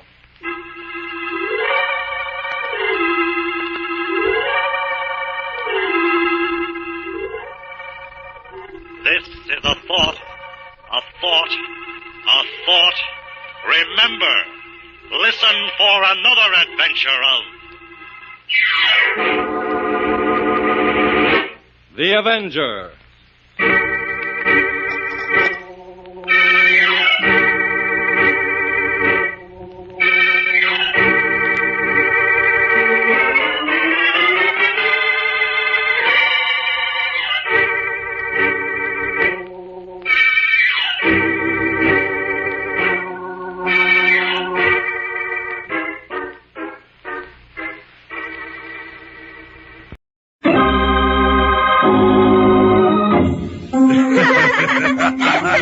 Tell us again, Daddy. Tell us again. Oh, no, not again. Please, Daddy, how tall are you? Tell us how tall. I'm 20'5" in my stocking feet. How big are your shoes? What size do you wear? Size 902 in a triple Z. That's our Daddy, the big guy.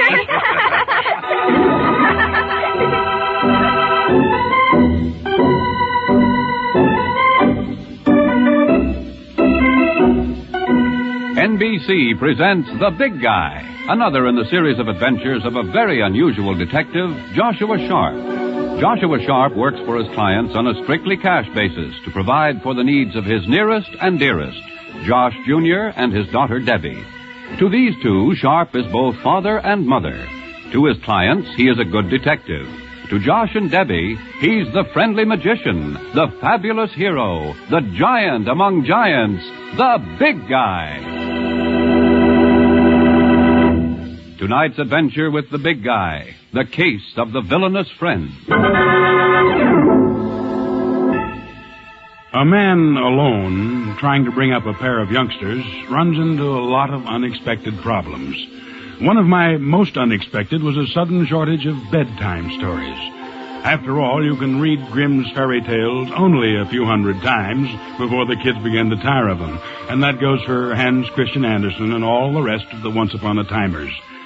Now, I'd reached that point with Josh and Debbie, and they were getting so bored with witches and sleeping beauties that finally, for all our sakes, I tried tapping a new source. I bought a copy of Tales from Shakespeare. It was an immediate hit. In fact, it was too big a hit. That first night, I read The Tempest and Two Gentlemen from Verona, and still they didn't want me to stop. What's the next one, Daddy? Well, we'll let the next one wait, baby. You and Debbie have to go to sleep. But what's the name of it? Just the name of it? It's The Tragedy of Othello. Now, you just close your eyes and... Oh, what about him, Daddy? Yes, Daddy, who was he? Well, he was a man, Josh. Oh, and what was the tragedy? Well, he was married to a woman named Desdemona who loved him very much. Is that a tragedy? No, the tragedy came about because he had a friend named Iago. Yes. And Iago came to Othello and told him that Desdemona didn't love him at all. He said she loved somebody else. He was bad, wasn't he, Daddy? Oh, very. And what happened next? Well, Next, a couple of shrewd articles who are trying to worm another story out of their hard-working father give him a kiss and say good night.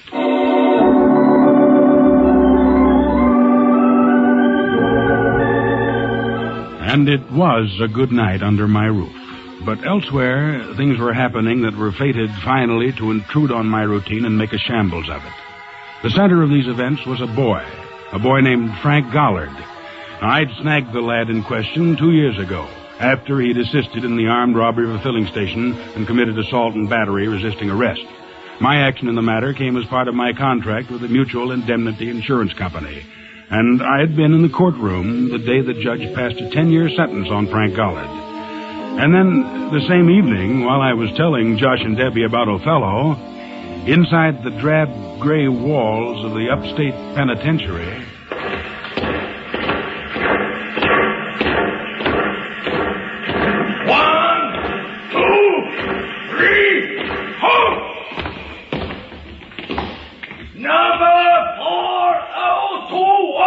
To number 5604. Separate the cell block A. Number 5605 to number 6059. Separate the cell block B.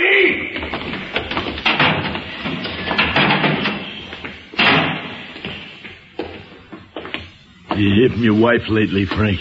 Yeah, I got a letter from Lila last week. Now, let's turn in, Hap. What do you say? Yeah, sure, kid, in a minute. Lila. Oh, that's a pretty name. Hap. Huh? How come you asked me that? Oh, I heard you tossing around last night. I knew you wasn't sleeping. And I've been thinking about all the guys in this place who got somebody waiting for them and wondering where all them somebodies are tonight. Wondering who she's dancing with and wondering who she's drinking with. Wonder who's kissing. Shut up. Oh, kid. I told you once, Hap. I was only wondering. She's a clean kid. Clean and sweet and straight. Oh, sure. There's a few good wrens in the world. Maybe you got yourself one of them. But you couldn't expect me to guess that now, could you, Frank? Man never knows about a thing like that. Man just never knows. Good night, Hap. You ain't sore on me, are you, Frank? I said good night. I don't want you to be sore on me, you hear? You hear me, Frank? Okay, I'm not sore at you. Okay, Hap? Good night, baby.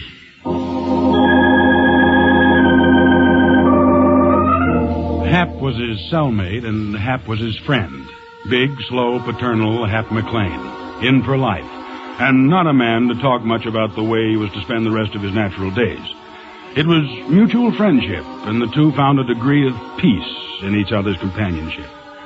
It was a peace, however, that was ripped to shreds with the suddenness of a thunderclap one hot night in early August. Hap had smuggled a newspaper from the prison library into the cell, and young Gollard was lying on his bunk, turning the pages. Hey, Hap. What's the matter? What's eating you, Frank? Hey, listen to this. What cute lovely whose maid is doing a 10-year stretch for armed robbery is now seeing the town inside out with more than one slick-haired Romeo. Even while I was on trial, she was rocking me. No, kid, take it. She was.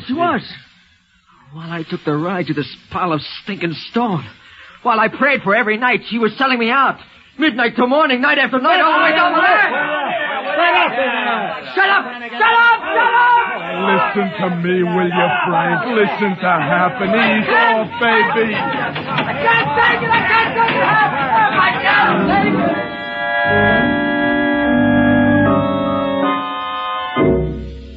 it! But he had no choice about taking it. With his friend Hap's help, he calmed down and went on with the monotonous routine of his daily life behind the walls of the prison. And then, late one night, weeks later, in the cell he shared with Hap McLean, he found that he didn't have to take it anymore. Frank, hey, kid, wake up and listen. Listen to old Hap and listen good. You gotta get out of here. What's that? You're eating yourself alive. You gotta move loose from this place. Oh, but I can't. I'm not up for parole for Forget the parole, baby. Hap's got it all fixed fine. You got it fixed? Yeah. Take a look, kid. Where'd you get the gun? Out of the arsenal, baby. It took me 3 months and a lot of doing, but I got it. And the trustee, the one in the laundry office, he's going to leave the laundry door unlocked for 20 minutes tomorrow night. There'll be a truck just outside. How did you do this, Hap? Oh, look, I've been in this can 12 years. There are ways, baby. There are always ways. You come with me? No, I got nothing with the outside world, kid. Hap will rest easy right here. You go on out. You can still hate, and that means you can still live. Enjoy yourself. And don't get yourself snagged, baby.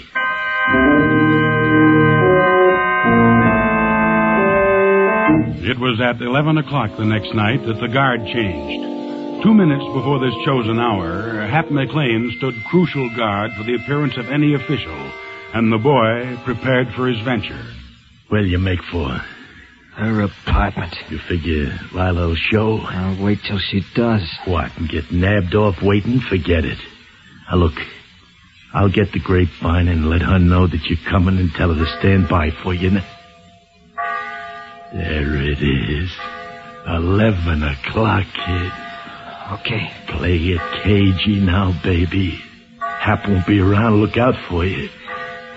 There's no point in saying thank you, Hap. Go on, you punk. I'll brain you.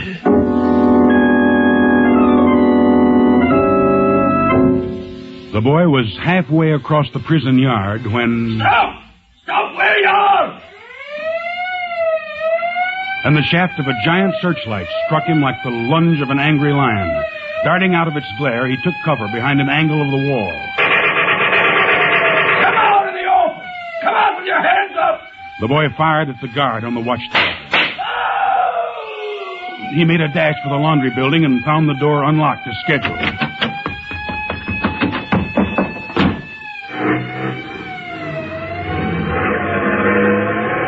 The truck roared along the back roads on the all-night drive to the city, while the state was springing into action to retake Frank Gollard. Retake him, dead or alive. Next morning, when I walked into my place of business, my own personal private eye, Risky Skinner, was waiting for me, as usual. But today, Risky wasn't alone. A young city cop, Tom Saunders by name, had dropped in to tell me about the Gollard escape. He was little more than a rookie, this cop. Green, but enterprising. So, knowing you were the man who put the finger on him in the first place 2 years ago, Sharp, it occurred to a few of the boys at precinct headquarters that you might have ideas about retaking Frank Gollard. They figure you dig up a few angles about the punk that could be maybe useful, Commander. I'll be glad to do all I can. Tell me, how much action is underway now? Well, the state's being dragged from end to end. Even the Coast Guard's been alerted on this one. Any results yet? So far, we've drawn a goose egg. Just a second. Yeah. Sharp speaking. This is Lila Goddard, Mr. Sharp. What? Frank Gollard's wife. Where are you? I'm not Sharp. I'm afraid to go there. Why? I'll tell you why. I got a call last night from the grapevine at Goldville Prison. Yeah? Frank is on his way to my place. On the way to his own home? Hello. Hello, Mrs. Gollard. Mrs. Gollard. Hello. Hello.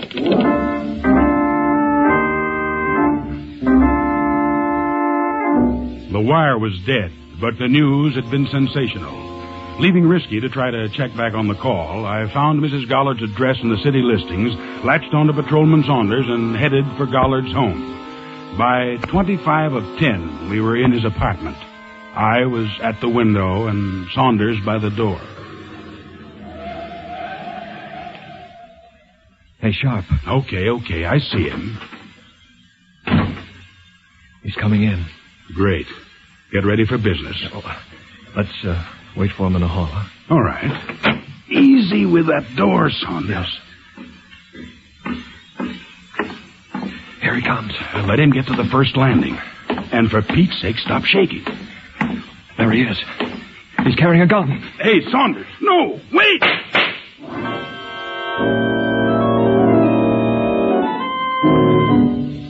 But I was too late. The green rookie, firing in panic, missed. And Frank Gollard went crashing back down the stairs, through the door, and out into the street.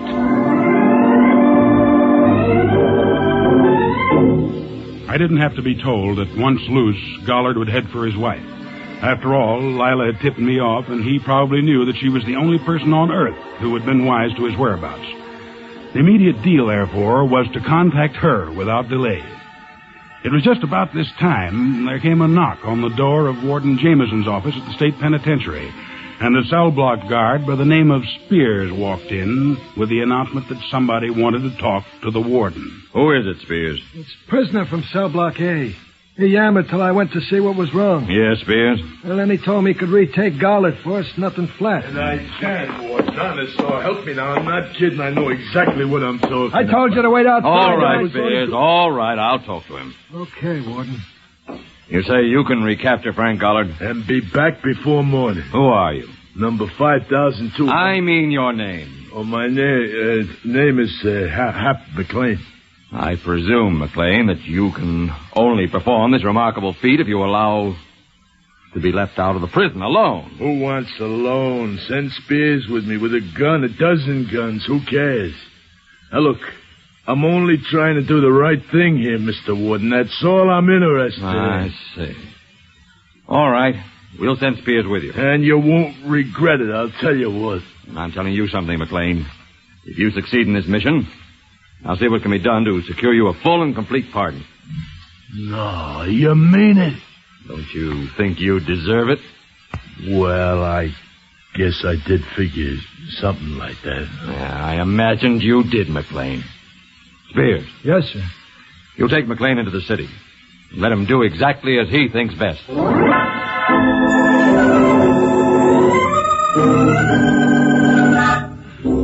So, Hap McLean, informer and temporary public hero, passed out of the prison walls on his errand of black treachery.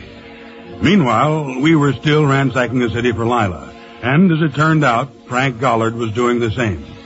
In the phone booth of a hole-in-the-wall cigar store on a side street. She must be at that summer cottage at Riverview. Yeah, that's it. That's probably where she's hiding out. Number, please. Give me Riverview 534. Riverview 534. Thank you, sir. Hello?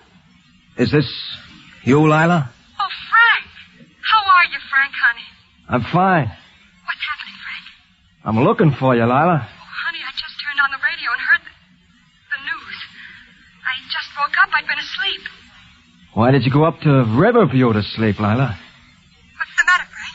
Matter? Nothing. I just wanted to see you. Where are you?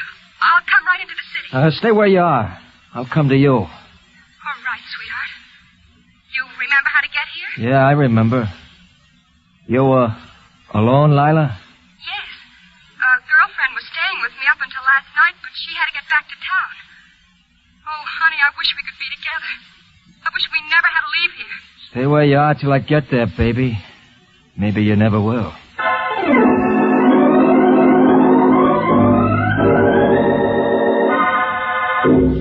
Feeling for the gun butt in his pocket, Frank Gollard ducked out onto the sidewalk and started the tortuous journey toward his final, long-sought vengeance. Later in the afternoon, back at the office, Saunders and I were checking the short-wave reports. You know, it baffles me a little, Sharp. What does? Gollard's wife turning him in. Why? She's a gunman's doll, isn't she? No, not quite. Anyway, she's not running true to form. Why not? A word around has been that she's almost arranged for his parole. Strange, huh? Yeah, very.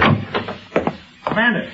Yeah, Risky? Well, a little luck at last. Well, that we can use. I think I found out where Mrs. Gollard phoned you from. Yeah? But I'm afraid it won't help any. It seems she rang up from a phone booth. Phone booth, huh? Where? In a place called Banner's Tavern over on Tyne Street, near the river. You know it? I said, do you know it, Commander? Huh? Oh, yeah, I know it. Risky. Yeah, Commander? Go get me a cap and a sweater. Huh? A cap and a sweater. What do you want them for? To wear. I'm going to Banner's Tavern, Risky, and I want to look like one of the boys.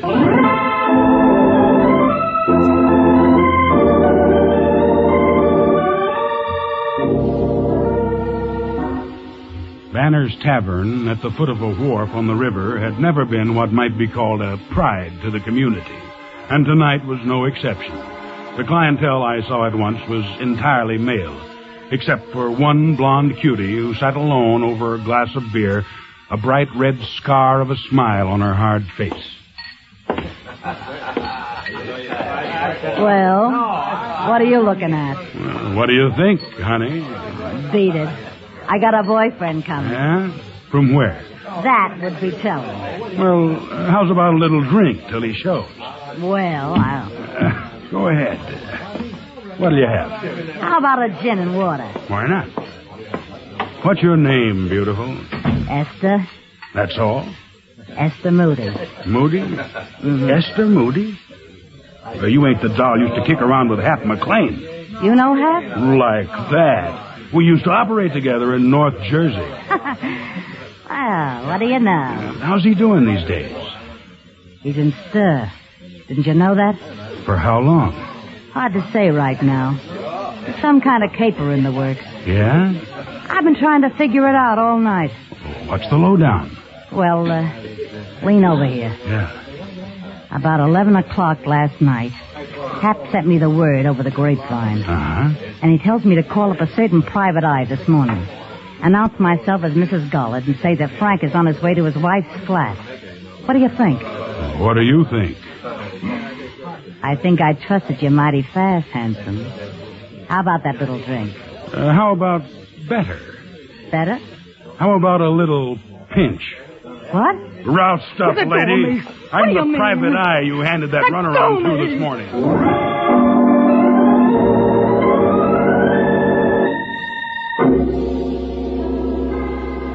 I got her to headquarters, not, however, without a set of fingernail marks down my cheek, and walked in on a bit of exciting news. It seemed the postal clerk at a place called Riverview had phoned in giving Lila Gollard's whereabouts. The address, 21 Canton Lane, at which street number Frank Gollard had just arrived. Oh, Frank. You sounded so strange over the phone. I don't understand. What have I done? You really want me to tell you, Lila? You called the cops and told them where they could pick me up. I did, Frank? Yeah, you. Frank, how could I? I didn't even know you'd broken out. McLean got word to you at the apartment last night and told you where I'd be. But I wasn't there. I wasn't even there. Ah, that's an easy out. You turn me in and then you run for the tall timber. Frank, do you honestly believe I'd do that? I know you did it, you hypocritical swine. Darling. Darling.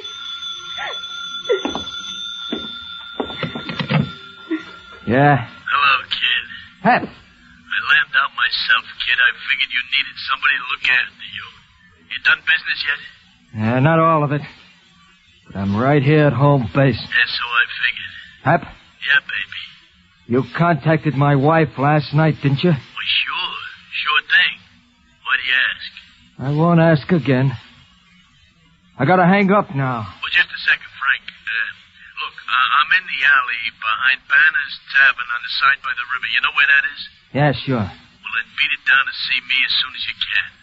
I got a pal along who's going to see you safe out of the States on a strictly credit basis. Okay? Yeah, thanks. Thanks a million. I'll see you, pal. You cheap, lying, rotten, deceitful tramp. Oh, no. No, Frank, no. Not a gun. Shut up. This is beyond begging and no place for talk. If you got prayers to say them. There won't be any time later. I won't need time for prayers, Frank. I'd die before I hurt you. I don't mind losing my life, Frank. All I regret is I'll never see you again. Never. Never.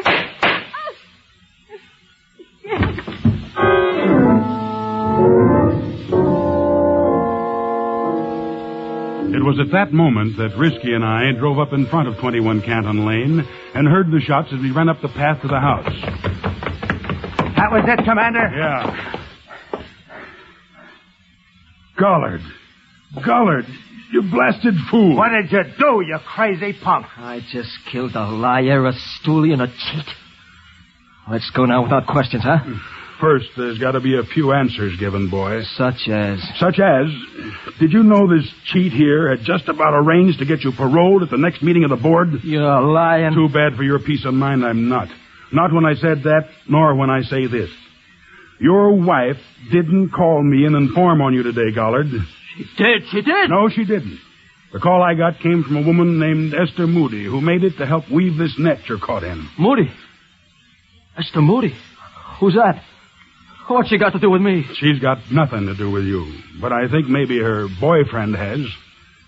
Her boyfriend? A guy by the name of Hap McLean.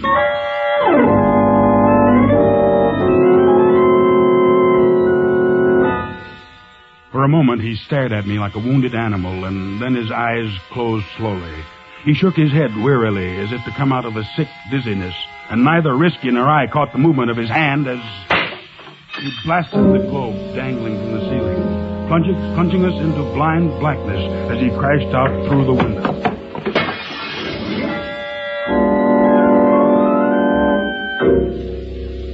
Nearer dawn, in the alley behind Banner's Tavern. It's getting chilly waiting here, McLean. Where's your boy? Easy, Spears. Take it easy. He's on his way to us. Yeah. There he comes. You sure it's him? Can't you see, Flathead? Hey, give me a gun. Let me take him in. Huh? Yeah, thanks. Now duck behind the lamppost so I don't see you too soon. Hap? Here I am, kid. How you making it, huh? I killed her, Hap. Yeah, sure. That's what you had to do. Come on. We'll go in Banner's and have a few snorts. That'll set you up right, eh? Hey, Hap. Yeah. Where's the pal who was going to help me lamb out of the States? Oh, well, he had to go, Frank. He'll be back. I figured he was back now. That's him behind the lamppost, ain't it, Hap? I gotta get him, too. Kid. Kid, how much blood do you want on your hands, baby? Just a little more. Just a little more, you greasy, crummy stool pigeon.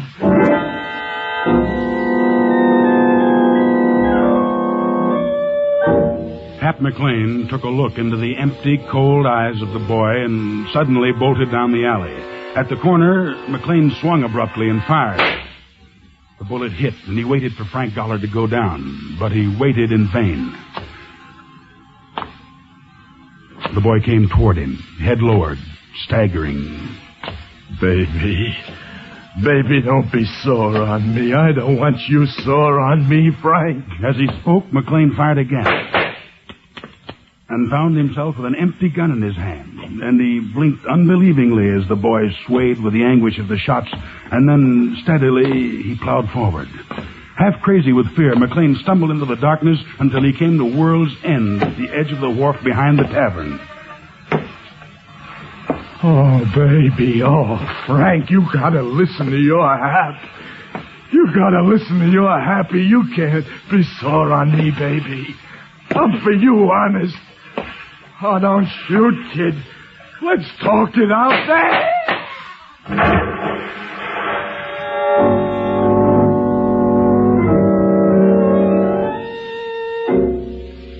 Frank Gollard, looking like a child asleep, was dead, stretched out on the rotten planking of the wharf when we found him.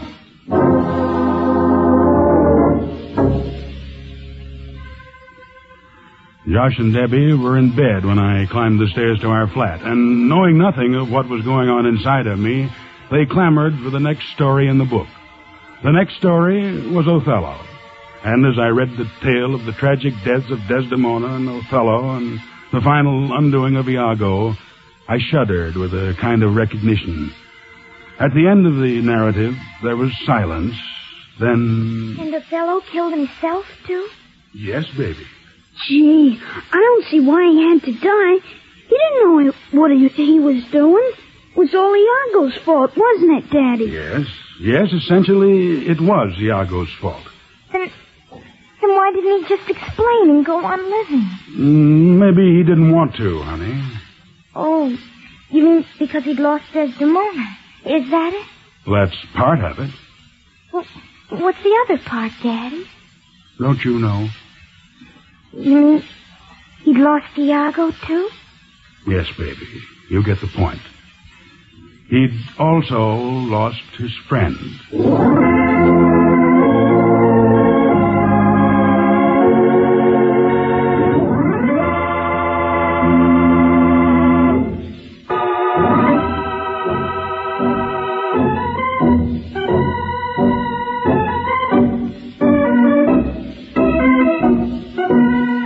Joshua Sharp, detective, works for his clients on a strictly cash basis to provide for the needs of his nearest and dearest, Josh Jr. and Debbie. To them, he's the friendly magician, the fabulous hero, the giant among giants, the big guy.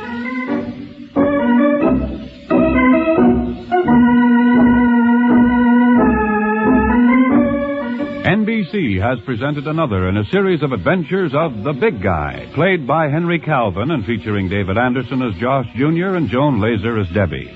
The script was written by Peter Barrie and directed by Thomas Madigan. The music was composed and played by Jack Ward. Members of the cast were Jim Stevens, Merrilee Joels, Peggy Lobbin, Bill Zuckert, Linda Watkins, Lyle Sudrow, and Sandy Strauss as Risky Skinner. Your announcer is Peter Roberts.